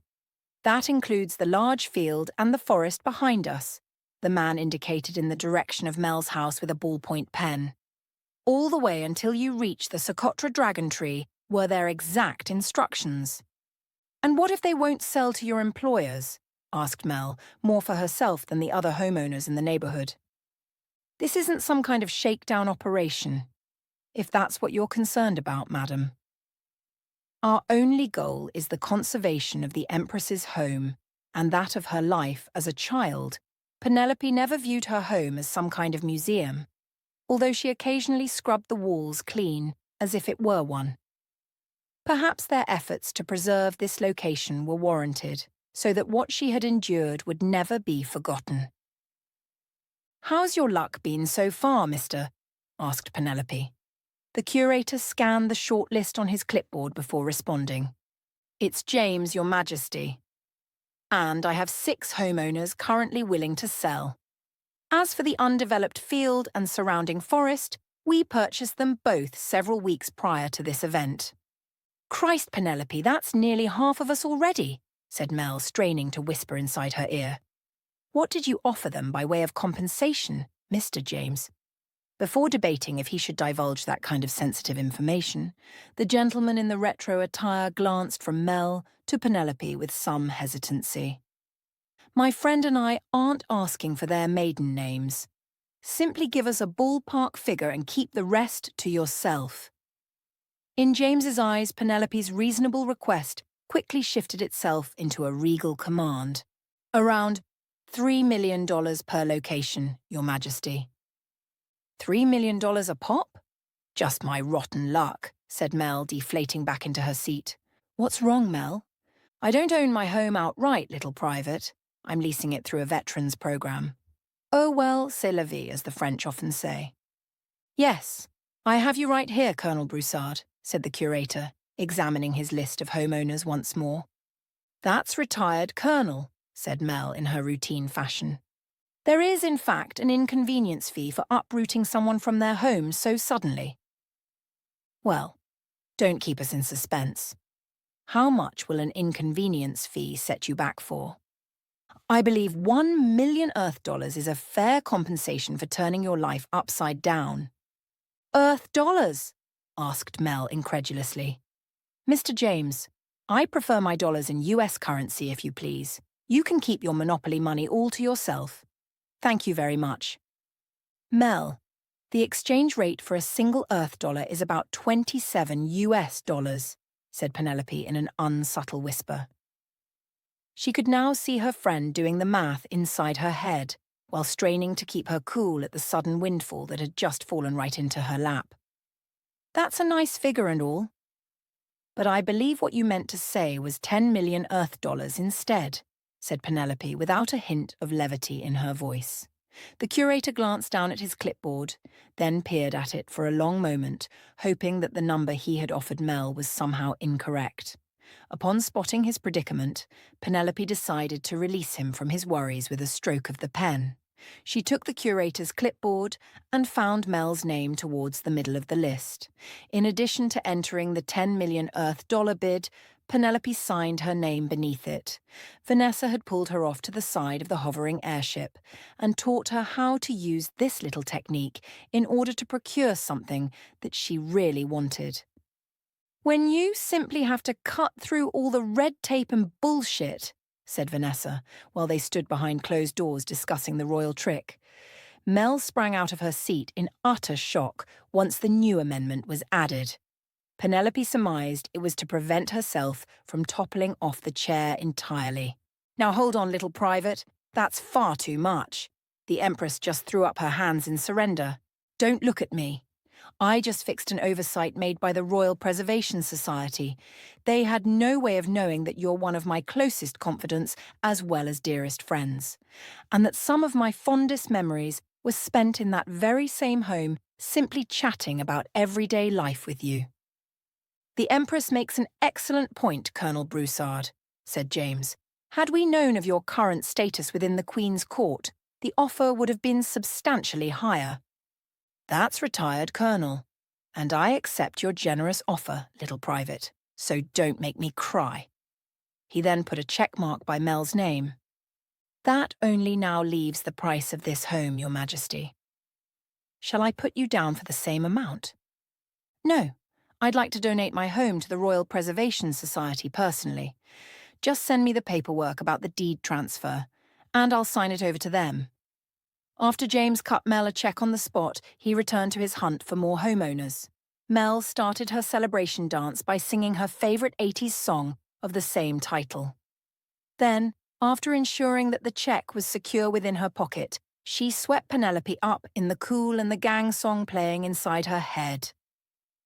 This only served to remind her of John's joy at his first real date after Linda's death, and the times when they were all at their happiest. Karen returned to the living room, only to be swept up in a second dance number with Mel. "I take it that your meeting went well?" asked her aunt between spinning pirouettes. Mel's infectious elation over her newly acquired financial security forced Penelope out of her melancholy mood at the not-so-distant memory. Thus, instead of sulking by herself, all three women worked together to re-secure the door onto its hinges and then temporarily convert the back door into the new front door. Mel asked about the channels she would have to go through to cash her new check, but Karen just replied that she'd have the money in her bank account by tomorrow. "Well, screw it! Let's join the party then," said Mel, with the enthusiasm of a teenager.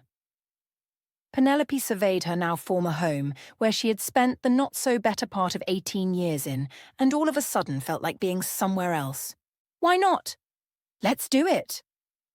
Penelope, Karen and Mel strolled down to the end of their street, which had been converted into a long column of 4 separate ticketing booths, with candy-striped banners announcing ticket sales for all walk-in guests above each stall.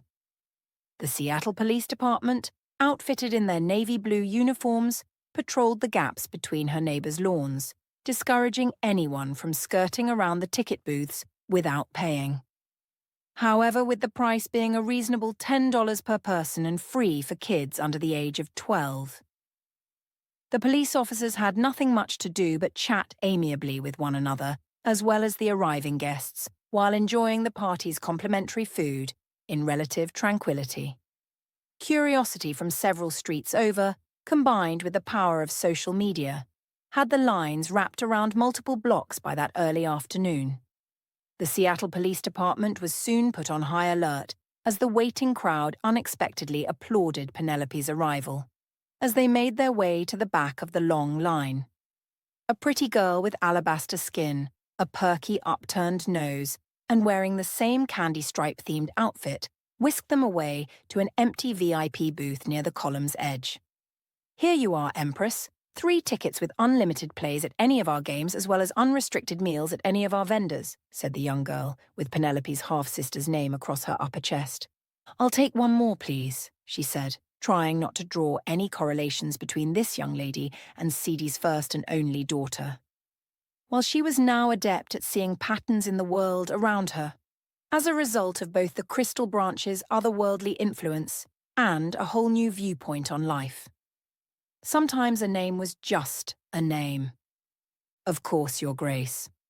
With all the goings-on around us, I was afraid you wouldn't stop by to see me." By all accounts, Erica's only task was to wait for the Empress to make her grand entrance, then follow her around the festival in case she required anything else. While touring the different vendor stalls strewn across the celebration, Penelope was embarrassed to discover her face plastered across countless numbers of t-shirts. In addition to case-packed action figures with ball-in-socket posable joints hanging on display. She was dressed in her signature black jumpsuit while brandishing a short copper blade and small shield in one hand, with the latter of the two weapons being lost to her in the underground labyrinth. Penelope even found multiple posters of herself, either slaying something she hadn't faced before or staring thoughtfully off into the distance at something yet unseen. She pondered to herself at what the still naive little girl was even thinking about at the time of the artist's rendering. Her two companions squealed with delight and ran off to a stall selling the Empress's t-shirts by the bundle before they were all sold out. Stepping in between Penelope and a potential threat, Erica smiled at Jamal with the patience of a preschool teacher. "Can I help you with something, young man?" "It's cool, Erica." "He's my fourth ticket mature beyond her years." The young woman gave a quick bow of the head and stood off to the side without another word. "Damn, Penelope, it's like that now?" "It sure looks that way," she said with a sigh. "Here you go, my friend." As promised, Jamal accepted the ticket while attempting to contain his enthusiasm. "How many plays are on here?" Penelope whispered the answer in Jamal's ear, then covered his mouth before he could shout her words aloud.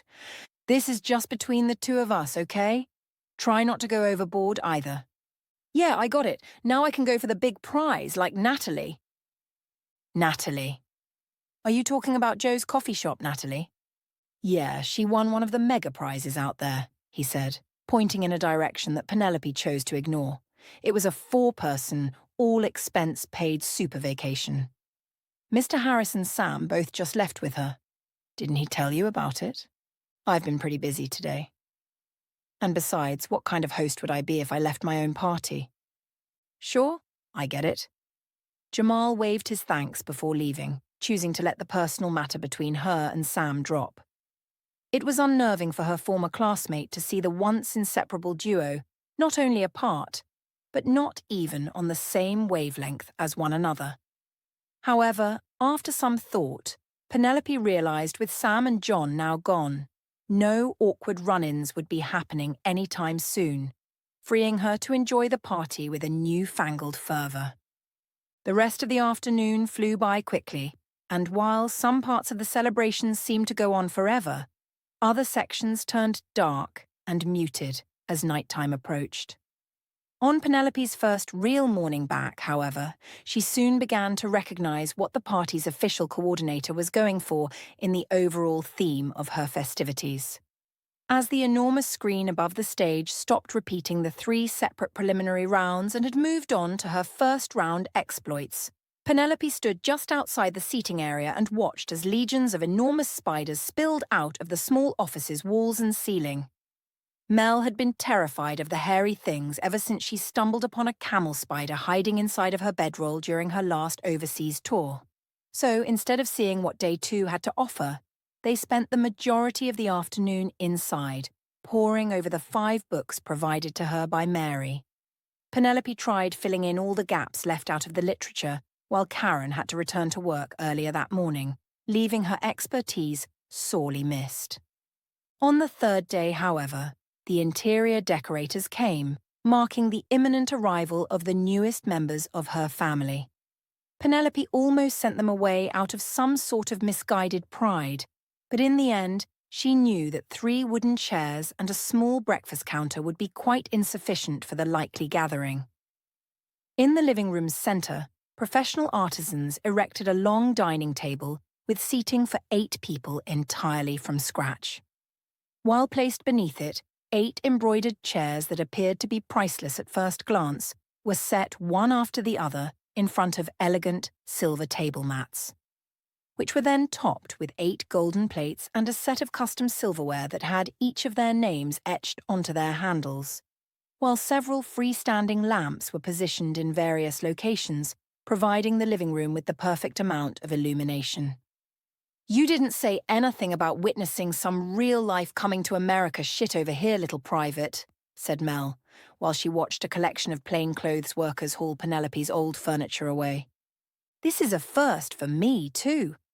They wrapped every single piece of Penelope's downstairs furnishings inside shipping plastics with the utmost of care.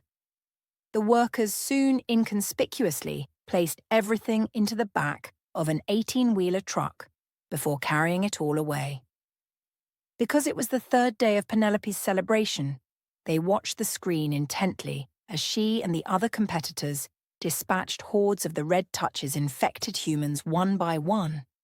Mel had taken an interest in the mindless individuals as well as the disease that plagued them up until the point of Sam's tragic demise. Jesus, Penelope, why didn't you warn me that would happen to Sam?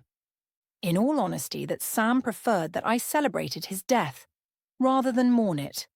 So I completely put his passing out of my mind. Besides, he was an honourable man, as well as a prominent leader within the games themselves, who knew exactly what he was signing up for. Was Sam being in this group of children some sort of coincidence? Asked Mel, still not liking the fact that the games were open to those of all ages. Not really. I'm sure they were throwing everything they had at me and then some, eventually hoping that I would falter and finally break. Just how strong are you now, little private? Penelope wasn't certain if Mel was referring to her mental or physical fortitude, but gave her a slight smile all the same. However, before she could respond with a shrug of the shoulders, a knock at the door interrupted the theoretical question. Penelope looked down at her informal black shorts and grey t-shirt and wondered if she was dressed suitably for hosting this sort of occasion. Whereas Mel wore a pair of blue slacks and a curvy blouse which accentuated her muscular frame. You look more than fine. Little private. Simply answer the door and I'll just be right over there watching your back. Chapter 40. 3 of Empathy resumed. Mel took her place at the head of the table and stood alongside the Empress's chair, as was proper etiquette in these situations. Now anyone arriving through the front door could see the Empress's guardian, with no other secondary obstructions concealing their presence. At this stage of the formal introduction, nobody else should be hidden behind any of the home's walls or other rooms within. Every person needed to be out in the open and in full view of Penelope's regal guests for the entirety of their visit. Moving aside the heavy stone that prevented the door from swinging open on its own, she proffered a demure smile to all 4 women, who returned her grin in kind. "Welcome home, my dear daughters," said Penelope, giving them a brief curtsy before stepping off to one side. "You read my books," said an incredibly beautiful Asian woman from Thailand's Chiang Mai province. The unfamiliar person had flawless features, with a pair of thin lips and a knowing smile that reached her entire face. She then entwined her arms around Penelope's neck while standing on the balls of her feet and gave the Empress a gentle peck on the cheek. Besides the new face she had on, the Queen of Empathy wore a crimson knee-high dress covered in white hearts from top to bottom. It appears as though someone else needed Mary's empathy far more than she currently did, given the alterations to her new face. Yes, they were very informative. "Thank you, Mary," then strolled past her to greet Mel, leaving Vanessa next in line. Penelope repeated her greeting and was handed a hefty box of long-stem red roses as a result. With her customary light brown complexion and glossy black hair that reached past both her shoulder blades, her lovely friend returned the demure curtsy. "Thank you, little mother." The Queen of Motion stood dressed similarly to Penelope, as she favoured wearing more casual clothing as well. The Queen of Inspiration, however, chose to wear a black skirt with a form-fitting light grey top that accentuated her slender figure, while her golden blonde hair now stood wrapped in a tight bun. "Hello, little mother. I hope all is well." "Yes, Your Majesty, all is well." "That's enough of that," said Prudence, crushing Penelope inside a bear hug. "Our conflict is at an end. Please call me by my birth name or daughter if you must." "Okay. Prudence, then." "Good. Much better," said the Queen of Inspiration, strolling past her as well. Last but certainly not least was the monarch Penelope had only met once before, even though the Queen of Orientation had found her and Sam only a few miles from their respective homes, a hunt was still a hunt. As they became better acquainted, Penelope would hear that saying come from Harini's lips all too often. However, the Queen of Orientation now stood on the Empress's doorstep, unsure of what to say. On their inevitable encounter, the stunning Indian woman had her long black hair fitted into a single braid that extended down to her waistline. While garbed in a pink midi dress with a floral design of white jasmines and purple pansies with rounded petals on either side. "I'm sorry I hunted you and your friend, little mother." "All is forgiven," said Penelope, her arms outstretched, ready to receive her new daughter. They exchanged a long embrace, then the Queen of Orientation handed her an envelope. "It's the certificate of ownership of the chocolate factory that you requested. May your accounts always remain in the black, despite the very kind gesture." Harini's hopes for continuous profit fell on deaf ears by the multiverse, because in only 9 months, Penelope's lack of interest sent the candy company into a downward spiral. To keep the enterprise from completely going under, she took a back seat in the company's day-to-day operations. Penelope thanked her for the generous gift, then attempted to lead the Queen of Orientation inside her home. "Wait! There's something else. Really, Harini, this is already far too much. I won't even check my account balance for fear of fainting at the ever-changing amount." Penelope stood inundated with calls from her local bank, which she soon realized had something to do with disclosing her account information to the game show's commercial advertisers. They converted all of Penelope's earnings into US currency, then dumped the entire thing inside her savings. No, it has nothing to do with that. However, beyond the boundaries of your home Earth, the Empress's wealth is infinite, due to the trust fund financed by previous rulers. It's about Elizabeth. The aristocrat falls within my domain, and although she's truly grateful for what you've done, she's just as equally terrified of the mere mention of your name. Elizabeth hasn't said more than a few words to anyone for fear of inadvertently breaking the verbal agreement made between you. All the noble does is liquidate her assets and praise that damn bird of hers as some sort of hero. Will you speak with her, little mother? Just to calm her down a bit. "Of course I will," said Penelope, feeling somewhat embarrassed at her heavy-handedness with the ailing woman. "Freeze all of her assets, then send her over to me." "Thank you. That's just what I was thinking as well." Both women entered the home and discovered Penelope's newly arrived guest, all laughing mischievously by Mel's side. As usual, the woman's charismatic nature could make a chicken feel at home in a den full of foxes. "I like laughing too. What's so funny over there?" Mel held out her cell phone, revealing a 16-year-old Penelope sporting the blackest shade of lipstick that she could find, while a spiked collar was secured around her neck. "Mel, you've had 2 different cell phones since you took that damn picture. How on earth do you still have it in your possession?" "I know you think me old, dear, but there's a little thing out there called SD cards." Harini playfully pushed Penelope off to the side in order to obtain a better view of her short-lived goth phase. Dressed like Fairuza Balk from 1996's The Craft, the rebellious girl stared at Mel's camera as if she were devoid of all emotions. "That's my little private," expressing a more darker side to her usually kind nature. With Mel's street credibility no longer in question, they all took seats around the table in no particular order that Penelope could see. "That's a very interesting nickname. How long have you been calling her that, Mel?" asked the Queen of Empathy. "Ever since Penelope saw one of my old army photos, she begged me for a rank of her own. So I obliged her. Why?" "Well, our official title for her is Little Mother. It just seems peculiar to me how the 2 names show a modicum of similarity, but that's not truly important right now.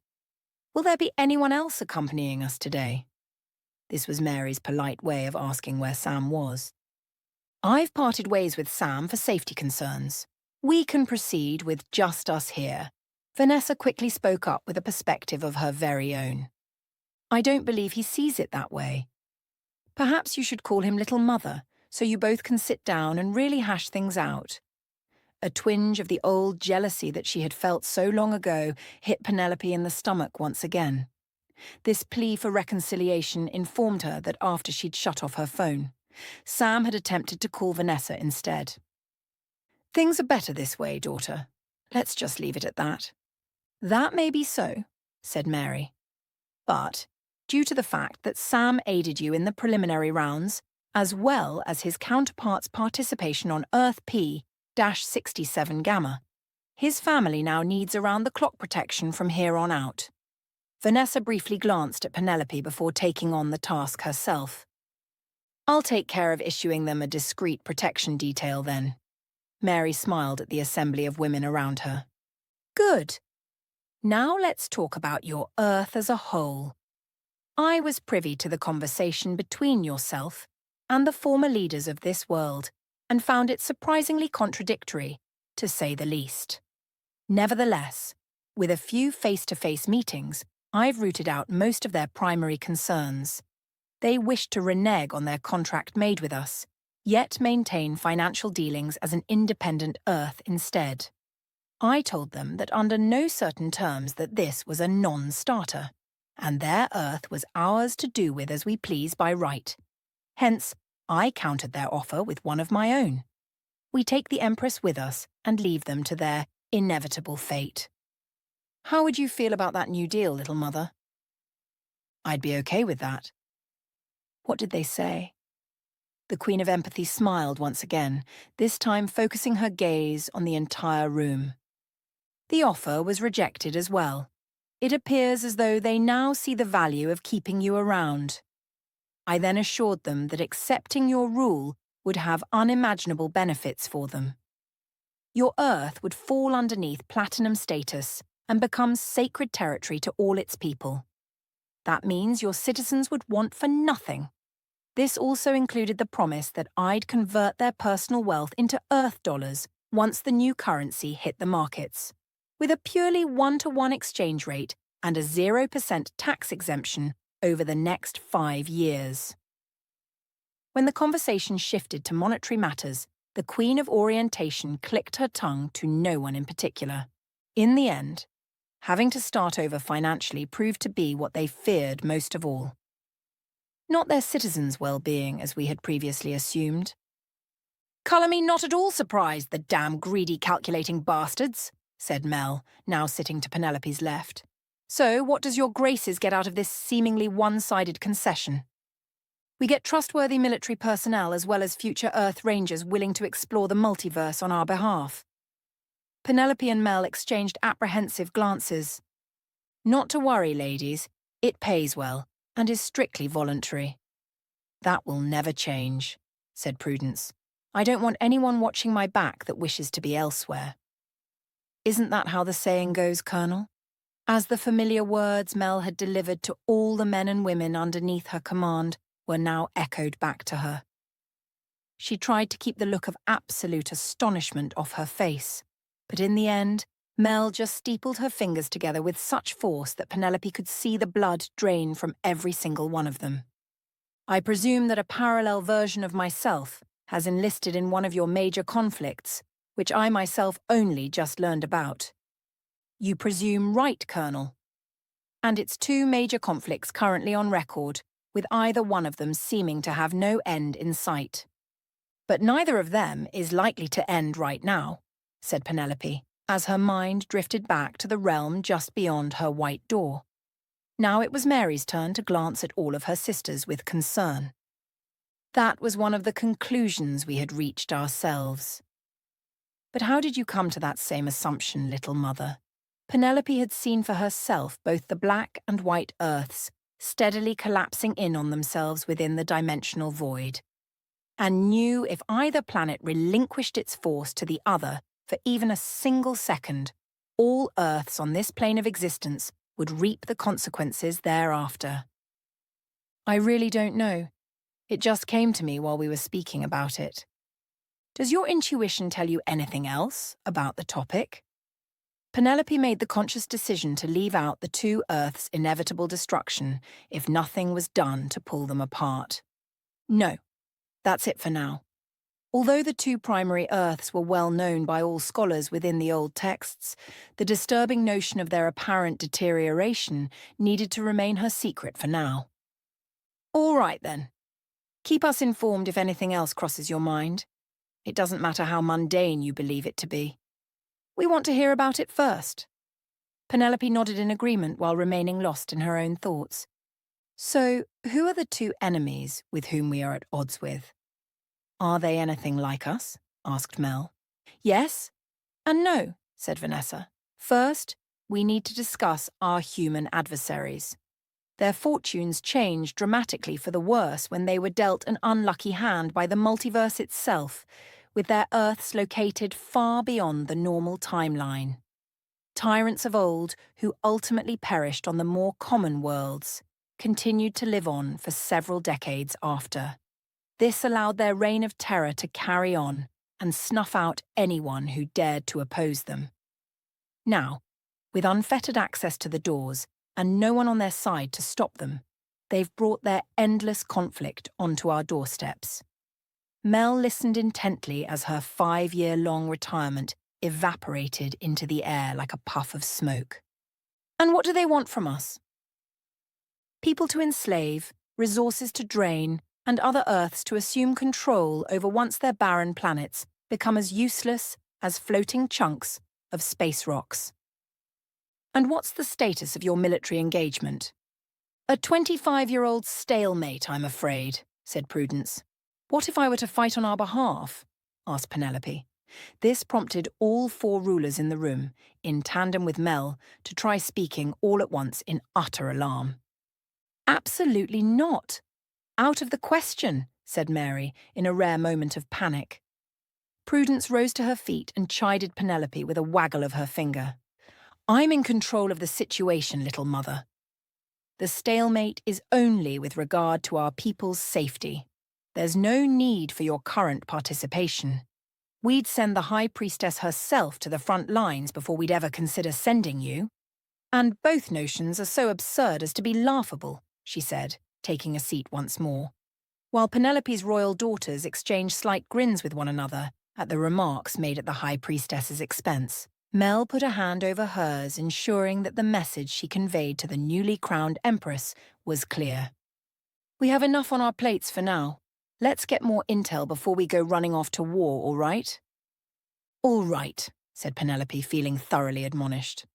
What's the second imminent threat out there, Your Majesties? All Prudence had to do was point a finger outside the door towards the stage, and Penelope knew all too well what was coming. At least 1 out of every 50 planets to which we dispatched our Earth Rangers to now consist of these incessant organisms in full control of that world's environment. We used to wander around the multiverse all willy-nilly, with no consideration of foreign pathogens or other kinds of diseases.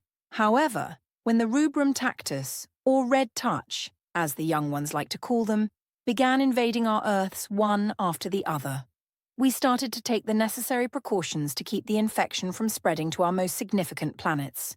In fact, the world that Little Mother competed in during the second round was initially a quarantine stop-off point for our Earth Rangers. Apparently they don't much like the signal that the Earth gives off either, said Harini, adding to the conversation. We have our best minds remaking that same technology, minus the harmful effects it has on a person's brain. But now we have a new weapon at our disposal. A weapon that's been proven to work quite effectively against these deadly organisms. You're talking about my blue flame? Asked Penelope, fearing she'd have to disappoint them. I no longer have the means to create those flames any longer, and even if I did, it wouldn't be enough to stop them all. You forget, little mother. Everyone saw what you did over there. That includes our top engineers and scientists, and with temperature sensors fitted to all our drones, it's simply a question of time before we can reproduce the blue flames ourselves. Although that's not what we're referring to. Mary held up a hand to stop her sister from going any further. Before the rainforest's wildlife could totally claim him for themselves, we found Pretty Ricky's corpse. Penelope parted her lips to say something, but the Queen of Empathy waved all her concerns away. I completely understand why you tried concealing him from us, and no one here faults you for doing so. However, there's something you need to know about Shai Wu, Alice, Amy, and Elizabeth. Penelope's blood ran cold as the 4 people touched by her blue infection were now mentioned. No, there were 2 additional individuals that lived on Earth F-47 Beta, which also contained her unique version of the virus inside their bodies. What's wrong with them? Are they all right? Not to worry, they're fine. As a matter of fact, they're better than fine. On one of our most secure labs, we keep a single drop of the Red Touch's substance underneath a containment field for future study, which was similar to the one you fought within the labyrinth. So once we saw your powers in action, we obtained blood samples from all those who you had infected. To Penelope's relief, Mary used air quotes when mentioning her version of the virus. Not only did the Red Touch reject the samples outright, it has since refused to interact with any of the blood specimens thereafter. This is the conflict in which we need your aid in, little mother, said Harini. I'd like your permission to add this innovative vaccine to all of our nanobots now in production. We'd start by vaccinating our Earth Rangers first, then move on to our citizens afterwards. All right, but that means everyone, not just a select few. Of course, little mother, you have my word, she said to Penelope in complete reverence. With the matter now settled, they moved on to lighter topics of discussion. Vanessa pushed the long box of roses in Penelope's direction, while Mel stood up to procure a vase of water for the vibrant coloured flowers. She dug to the bottom of the box and unearthed a short curved blade with dimensions somewhat like her own sword. However, that was where the similarities ended. As she extracted the weapon from its black scabbard, the dark grey steel vibrated into a sing-song melody within her still gloved hand. The sword felt so weightless in between her fingertips, Penelope feared it would inevitably shatter given enough use.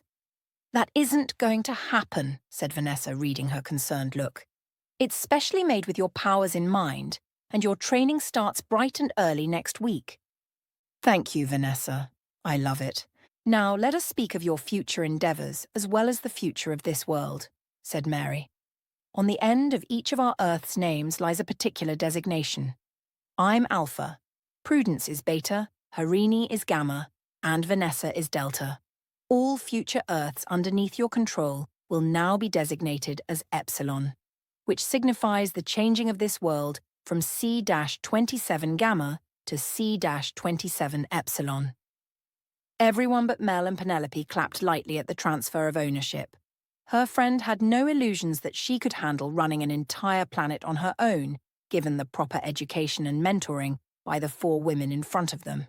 However, Mel felt that the pressure Penelope was faced with at such a young age might be too much for her to handle so soon. I feel your concerns, Colonel Broussard, said Mary as she used her innate abilities. And I will personally run this Earth as well as any others that fall within the Empress's jurisdiction until she reaches the ripe old age of 50. Does that sound fair to you? Mel was so relieved by Mary's remarks that she neglected to correct her current military status. That brings us to you, Colonel. As you may or may not know, we derive our primary royal titles from the 4 suits of kings and queens within a tarot deck. These cards were inspired by the Duke of Milan's family in northern Italy around the late 14th century. And although there are 33 queens in total within our multiverse, nowadays only 4 of us appear at any given time. With that said, we each have knights and pages of the same suit. These knights serve as our protectors and confidants, while the pages serve as their inevitable replacements. However, the Empress is unique and possesses exceptional qualities along with special needs. She requires a piece of us to be with her at all times. An ace in the hole, if you will. 4 selected individuals of the Empress's choosing will ultimately represent one of us in her eyes. After becoming suddenly quiet, the Queen of Empathy then glanced towards Penelope expectedly.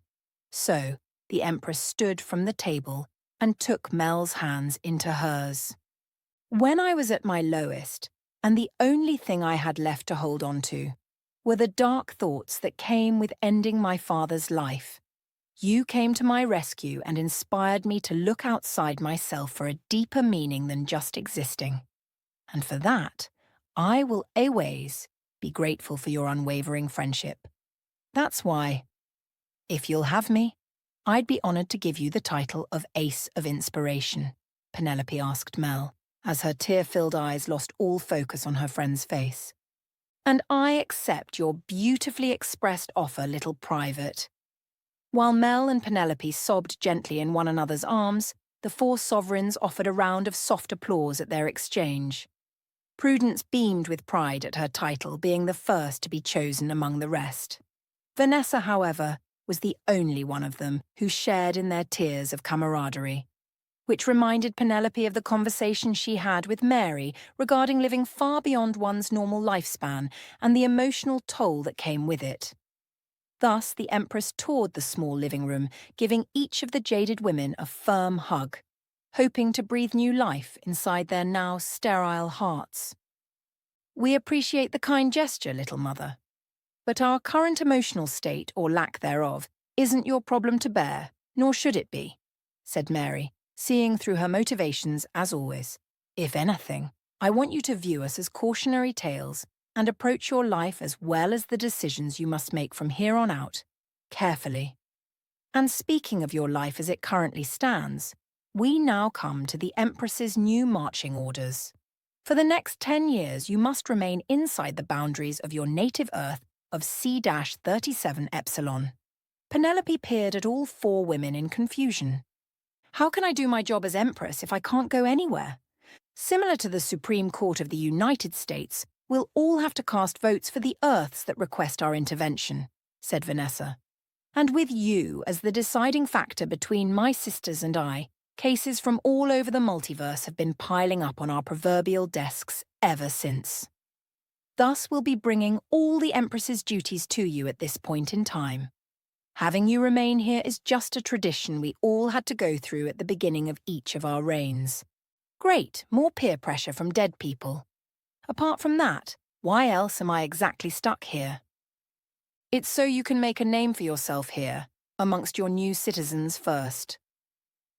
Us dead people would like you to become a public servant of your community.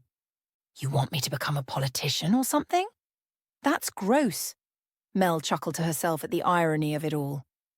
Said the Empress of an entire planet. You don't have to be a politician necessarily, or something is just fine with us, said Harini. Consider the list of things that every child wanted to be when they grew up. I want to be an Earth Ranger, said Penelope, expecting the gathering of women to shoot down her plans right away. After your 10 years are up, none of us would have a problem with that. In fact, the Queen of Orientation before me was a very successful ranger in her time. Let's think of something more down to this Earth instead, said Mary. Penelope took barely a moment to consider what else she wanted to do while stuck on this side of the doorway. What about the Department of Homeland Security? Everyone in the living room quickly took note of the abrupt change in profession. What on earth brought that on, little private? I promise to tell everyone about it later once I know more. How about it? Does it fall under public servant? I don't see why not, said Mary. Homeland Security endeavour to stop a myriad of illegal exports moving across your world with impunity. This might just be the thing needed in order to broaden your perspective on this Earth as a whole. It's an intriguing choice, little mother. Keep us posted on any developments you wish to share. They then all joined the party taking place just outside Penelope's home for the rest of that evening. On the fourth day, however, all the cinema screens throughout the festival started a countdown clock, signalling the party's unavoidable end. In a mad rush to purchase the last remaining tickets on sale, the lines stretched 3 streets down the block for most of the day. When it was all said and done, Penelope's homecoming party became a legendary event across the world stage. Both local and world news outlets provided in-depth coverage of the mysterious super party which seemingly sprang up out of nowhere, then soon vanished without a trace thereafter. And although the celebration became an annual event in Penelope's honour, it didn't stop others from attempting to duplicate its overall success.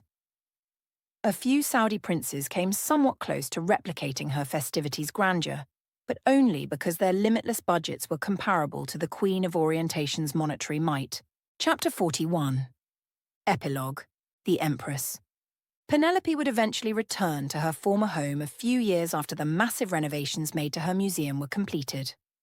The 13-home residential side street, combined with 1/3 of the eastern forest, stood encased inside an immense dome made entirely of tempered glass sheets, which extended beyond the boundaries of her now heavily guarded community. As though seeing her old life for the first time, Penelope watched as a lifelike, transparent hologram of herself conducted walking tours of the Empress's traumatic upbringing. Tourists from all across the multiverse took photos of her old bed, as well as the Socotra dragon tree that sat among the sprawling forest of tall oaks and red cedars. Penelope's entire life could now be summed up in a single online search or a $10 entry fee to the Empress's museum. As the United Earths grew to love Penelope enthusiastically, the court of public opinion inevitably threw her father to the wolves as the main antagonist of her story, which caused him to become widely despised for all of his past deeds. Any and all parallel incarnations of Frank, whether they were good or wicked, knew it was best to steer clear of the Empress's developing territories. Penelope wasn't concerned with their dislike of him one way or the other.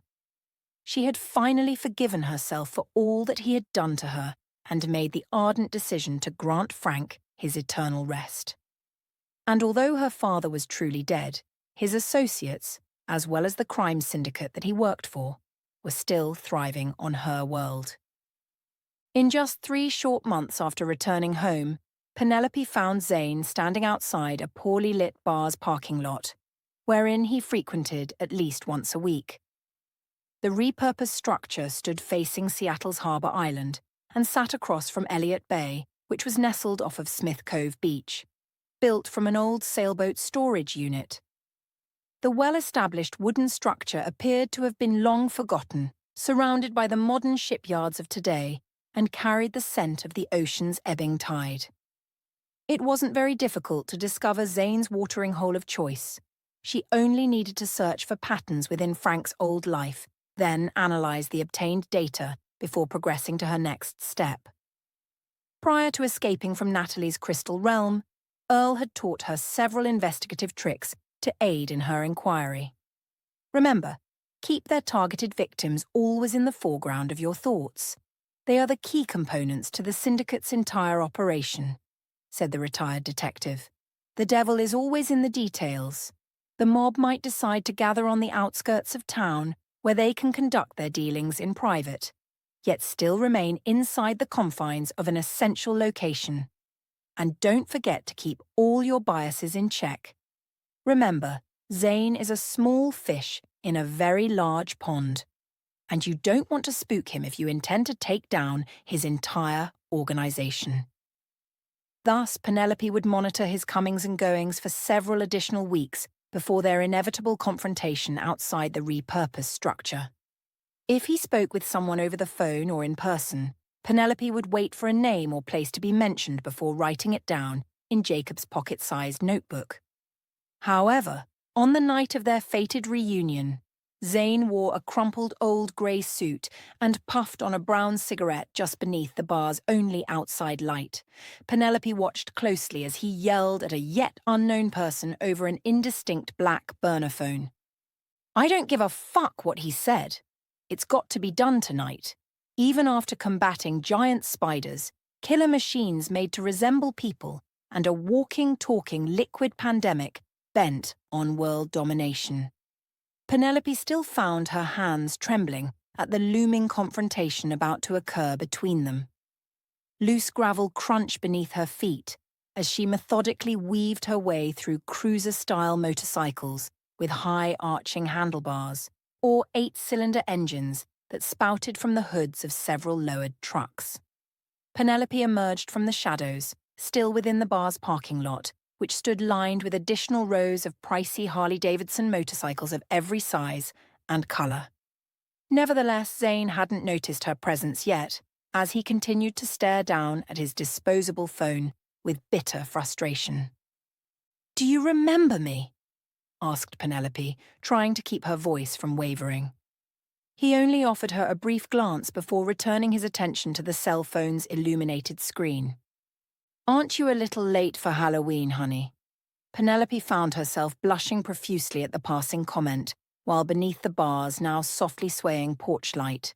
Throughout the course of that afternoon, her gaze kept wandering back to her closet, despite the set of perfectly nondescript dark clothing she had scattered across the bed.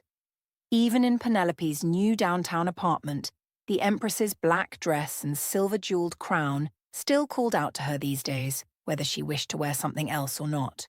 Her neighbours began secretly referring to her as the Princess in Black.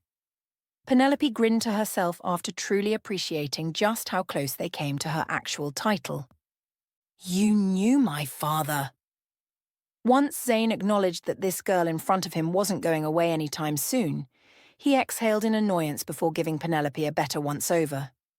He squinted his eyes in her vicinity, then bent his knees slightly so that they were at eye level. "Well, I'll be goddamn. Is that you, little Penelope?" he asked with a broad grin now stretched across his tired face. Zane's genuine delight at seeing her after all these years made her sick to the stomach just thinking about it. Penelope assumed that it was nostalgia from his time spent with Frank. Or perhaps it was because she was the only girl who successfully managed to evade his organization's clutches. "Well, I remember when you were only about yay high," Zane said, holding a hand just above his crotch region. The revolting reference didn't go unnoticed. "How is your old man doing these days?" "Oh, that's right, you killed the poor bastard, didn't you?" Unable to hide her surprise, Penelope slowly closed the gap in between them instead. This minor act of aggression didn't trouble Zane in the least. In fact, he joined her measured strides until they were about 3 feet apart from each other. "The boss man was so pissed off at you when he heard the news about Frank's murder, and got even more pissed when the higher-ups all of a sudden declared you to be untouchable by anyone. I swear, even to this day, no one ever mentions Frank's name when the boss is around. So how did you do it? Did you screw your way to the top or something?"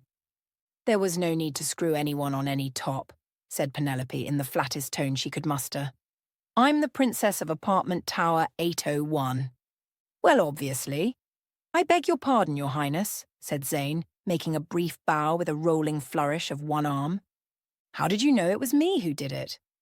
"We sure as hell didn't do it ourselves, and no one else would be stupid enough to even try it. That only left his poor grieving daughter. A mechanic who works for us eventually found your little seatbelt trick." Zane took a hand and rested it on one of Penelope's shoulders. Rather than reliving the traumatic event from so long ago, she used her crystal tendrils to peer inside this horrible human being, and finally saw him for who he truly was. His excessive use of cigarettes and alcohol was shortening his life expectancy every second of every day. Zane's lungs now struggled to operate underneath the simplest of tasks, while swelling in his legs and ankles was an unmistakable symptom of a progressing kidney disorder. And those years of overindulging to the point of excess had taken their toll on his body. With pale alabaster skin and dark bags in between the bridge of a crooked nose, his insides resembled the condition of his outsides, both of which appeared to look like shit. "The boss wanted you to be arrested first, then dealt with in prison by our people." "You see, that's how much you pissed him off," said Zane, working the kinks out of her neck. "Then he gets the news that you're now off limits. Orders from on high, they said. It takes a lot of doing to impress my boss. He even considered taking you on as his apprentice." Penelope slapped his arm away, careful not to harm him this early in their conversation. "Isn't working for your boss you and Frank's plan for me all along?" she asked, remembering Earl's words to her on one uneventful evening. While Penelope was scrubbing down the diner's countertops before her shift ended, Earl slowly rose from his half-eaten cheeseburger and root beer float with a flash of insight. It's all about appearances, kid. Joe, Earl doesn't like how his cheeseburger looks, said Penelope with an impish smile in his direction. Joe stuck his gigantic head outside the diner's serving window. The hell he doesn't. The food's just fine, Joe. I'm referring to that little case we're working on together, Miss Junior Detective. Oh, right, I knew that. What did you come up with, partner? I'll give you an example. When you initially started working here. All of Joe's regulars were somewhat apprehensive about you at first. However, once everyone got a good look at your charming smile and easygoing attitude, they, like myself included, quickly warmed up to your presence. Earl then proceeded to go into great detail of her starring role as Zane's doting wife. Hence, on this frigid night so many months later, Penelope stared at the man to whom her father would have her marry, while undisguised contempt for him sat beneath her eyes. You needed to make certain that once the girls you sought to traffic got a good look at my face, that they would feel safe enough to go anywhere you asked, to make your bullshit modeling agency, or whatever you assholes decided to dream up, seem legit. Then they would be lured inside your trap and halfway across the world before they even knew what happened to them. If you ever thought for a second that I'd help you traffic anyone, you were dead wrong. Penelope did her best to remain calm, but the idea of being involved in something so nefarious chilled her to the very bone. My daughters think I need a passion project to work on. You know, something to give back to my community with. I'm beginning to think they were right, with Zane now thoroughly perplexed at Penelope's strange remarks. She put a punctuation on her statement by jamming a thumb in his left eye socket. Even though he stumbled backwards at the dirty tactic, she couldn't quite match his initial burst of speed after that. Once Zane had finished thoroughly cursing her name, he instinctually clenched for something at his waistline. Penelope sensed the Heckler & Koch .40 caliber handgun before ever seeing it for herself, with inlaid vertical engraving on both sides of its cover and a versatile railing system beneath the gun's barrel. These firearms were favoured by law enforcement for their reliability and longevity throughout an officer's career. Its quick-release magazine could fill her body with holes before running for cover even became a viable option. Although Penelope had lost CD's extensive database, she was still able to read and comprehend the binary language he had so lovingly drilled inside her head. Combine that with a minuscule section of her brain now made entirely of crystal, and she was left with the perfect storage device for her ones and zeros. Hence, instead of committing new information to memory, Penelope altered the knowledge she acquired into binary code and stored the contents within the crystallized region of her hippocampus. This provided her with instantaneous retrieval of new information. However, after seeing her ill-conceived confrontation with Zane go somewhat awry, Penelope saw no other route to take but to go for the weapon herself. Thus, while employing the use of both of her hands, she shoved the high-caliber pistol back into his trousers. With the niceties now at an end, Zane took full advantage of Penelope's unprotected face by landing a torrent of punches alongside her left temple. As the fierce attack rocked her head from side to side, the repeated blows tore open a slight gash just above her cheekbone. Once Penelope had fallen to a single knee, Zane shoved her to the ground with such force that upon impact with the gravelly terrain, the air was completely driven out of both her lungs. He then kneeled over her and massaged his now swollen eye, after freeing the pistol from its hidden location. Maybe there will be work for you after all. I see your dad taught you how to take a punch. That might come in handy when you're forced to compete in our underground fighting ring, said Zane, standing upright while he levelled the pistol at her face. Penelope couldn't help but laugh aloud at the absurdity of his ineffective threat. No thanks, it wouldn't be fair to the other Ninja Turtles down there. I've got to hand it to you, girl. You're on the ground making dirt angels and yet still have the nerve to talk your shit. When the boss is done with you, We'll see how much shit you can talk without any teeth." Unconcerned that the sole firearm among them was gripped tightly between his fingers, Penelope climbed back to her feet and brushed small pieces of gravel from her black dress. "It's been great going down memory lane with you, but our time together as you once were has come to an end." Zane tried lifting the gun to Penelope's newfound position, but both his arms were now so shockingly heavy that neither one would budge an inch. She then moved towards him and loosened his grip on the now-forgotten firearm. "Is it too heavy for you to carry?" "Here, this will make you feel much better," said Penelope, reholstering the weapon back into his waistline. "Thank you." "It's not heavy at all anymore," said Zane in a faraway, dreamlike tone. "That's good."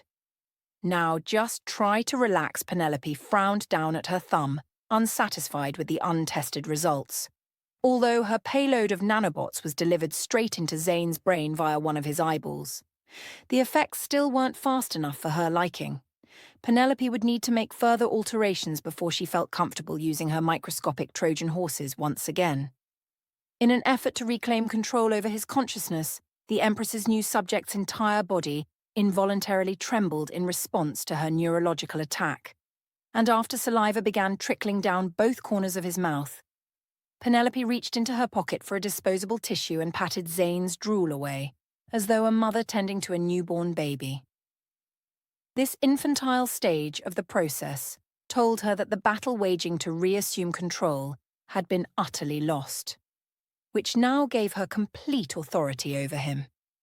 Therefore, Penelope started off with a series of simple questions at first, so not to overexert his more guarded memories. However, this gentle beginning would eventually pave the way for all future interrogations. "What's got to be done tonight, Zane?" "There's a shipment of product that needs to be delivered before tomorrow, or the boss won't like it." Penelope wanted Zane to reveal his boss's true identity after hearing the man's title being referenced once more, but understood that it was far too early for such an in-depth probe. "All right, then. Tell me about the women and girls that you traffic." "I'm not allowed to be alone with any of the girls that we abduct." Penelope swallowed her revulsion at this despicable man, then asked a question that she already knew the answer to. "And why is that?" "The boss says that I'm too handsy with the merchandise and that it wasn't my place to touch them since I hadn't paid." "What about the men? Do they get abducted as well?" "Yes, men and boys are employed as slave laborers and are shipped to locations where they are most needed." Penelope pulled out her pen and notebook, ready to scribble down these various sites from across the world. "Okay, tell me how and where you relocate these men and boys." "We use shipping containers secured to barges, private aircraft, and sometimes semi-trailers if the distance between locations isn't too far," he said, ending his response there. A couple of burly men in black leather vests with the insignia of their motorcycle club sewn on their backs departed the bar's only entrance. Thus, Penelope smiled seductively at them, wrapped her arm around Zane, and drew him away from the overhanging spotlight. As they revved up their engines to leave, she considered healing the small laceration on her face. However, quickly changed her mind after hearing Mary's voice inside her head. If Penelope were to be slow and methodical in her decisions, one of them would be to use her nanobots sparingly, so as not to become dependent on them for every little thing. "You forgot to tell me where you take them, Zane." As his gaze drifted to the left for a response, he recovered more unfiltered memories. "Southern Europe, East Africa, Florida, Earth T-35, Central Asia." Penelope was so shocked at what she just heard that instead of asking him to be quiet, she backhanded him across the face with such intensity that the solitary slap dislocated his jawbone. "What the hell did you just say?" Zane tried speaking again, but the injury to his jawline was so severe that only incoherent babble teetered out. As a result, Penelope hurriedly pushed his jaw back into place and had her nanobots mend the internal injuries left behind. It didn't sit well with Penelope that her knee-jerk reaction at being upset was to imitate her father's violent nature, and the shameful behavior was quickly regretted. Had her father been privy to the existence of parallel Earths as well? Zane. How do you get to Earth T-35? She asked once the nanobots mended his fractured bones. Through the door that has no walls. Penelope dreaded her next question as she reflected on the 4 women that ruled over a sizable portion of the discovered Earths out there. Earth T-35 what, Zane? I don't understand the question. Does Earth T-35 end in an alpha, beta, gamma, or delta? Penelope then held her breath while Zane considered his response for a long moment. Earths underneath those designations are labelled hostile to this one and are to be avoided at all costs. Penelope's relief that none of her daughters were secretly involved in the slave trade was short-lived, however, after realising that her home planet was the actual problem instead, which made her the de facto enemy of each of the queens by proximity alone. And although Penelope wouldn't be held responsible for this, her first instinct was to locate Zane's boss and cut the head right off the snake's body. But was one local crime boss actually in charge of this massive enterprise, or had she met this world leader on stage just a few months prior? What's your boss's name? Robert Bullock. And where can I find this Robert Bullock? I don't know. He keeps to himself most of the time and rarely meets with anyone in person. Despite not recognizing the name after hearing it, a quick internet search might give her a face that she could work with. This, however, wouldn't resolve the overarching problem she now stood faced with. So Penelope made Zane go over everything he knew about the doors they travelled through, as well as the Earths that his organisation was in league with. Earth T-35 was often touted as the rendezvous point for their abducted individuals to be processed and then sent elsewhere to other like-minded worlds. Penelope only needed to figure out how to get there in order to plug the holes that were sinking her proverbial ship. Her second instinct was to inform Prudence of the massive breach of her ever-shifting front lines of battle. And even though she had no doubt that the Queen of Inspiration would believe her claims, instead of allowing her to aid in their pursuit of these rogue Earths, Penelope's 4 daughters would most likely sequester her on another planet for the duration of her 10 years spent here. Therefore, she gave Zane a set of explicit instructions, then sent him back inside the bar with orders to contact her by phone with any new information.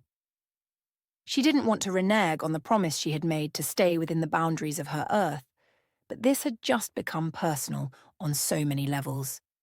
However, even if Penelope had access to Earth T-35, she might not be able to resolve the matter in a day, month, or even a year's time. Besides, she had federal law enforcement training on Glinco's Naval Air Station in about a week, and Harini had to grease a lot of palms to push her to the top of the Homeland Security's applicant list. Thus, she was left with no other choice but to bide her time and keep up appearances until another opportunity arrived at her door, no pun intended. As Penelope made the long trek back downtown, she couldn't help but wonder if it was frowned upon to wear a crown and black dress while in basic training. End of The 11th Multiverse. Book 2. Written by Rahsan M. Martin. Edited using Pro Writing Aid software. Read to you by Lily, an 11 Labs AI voice narrator. 2024. All rights reserved.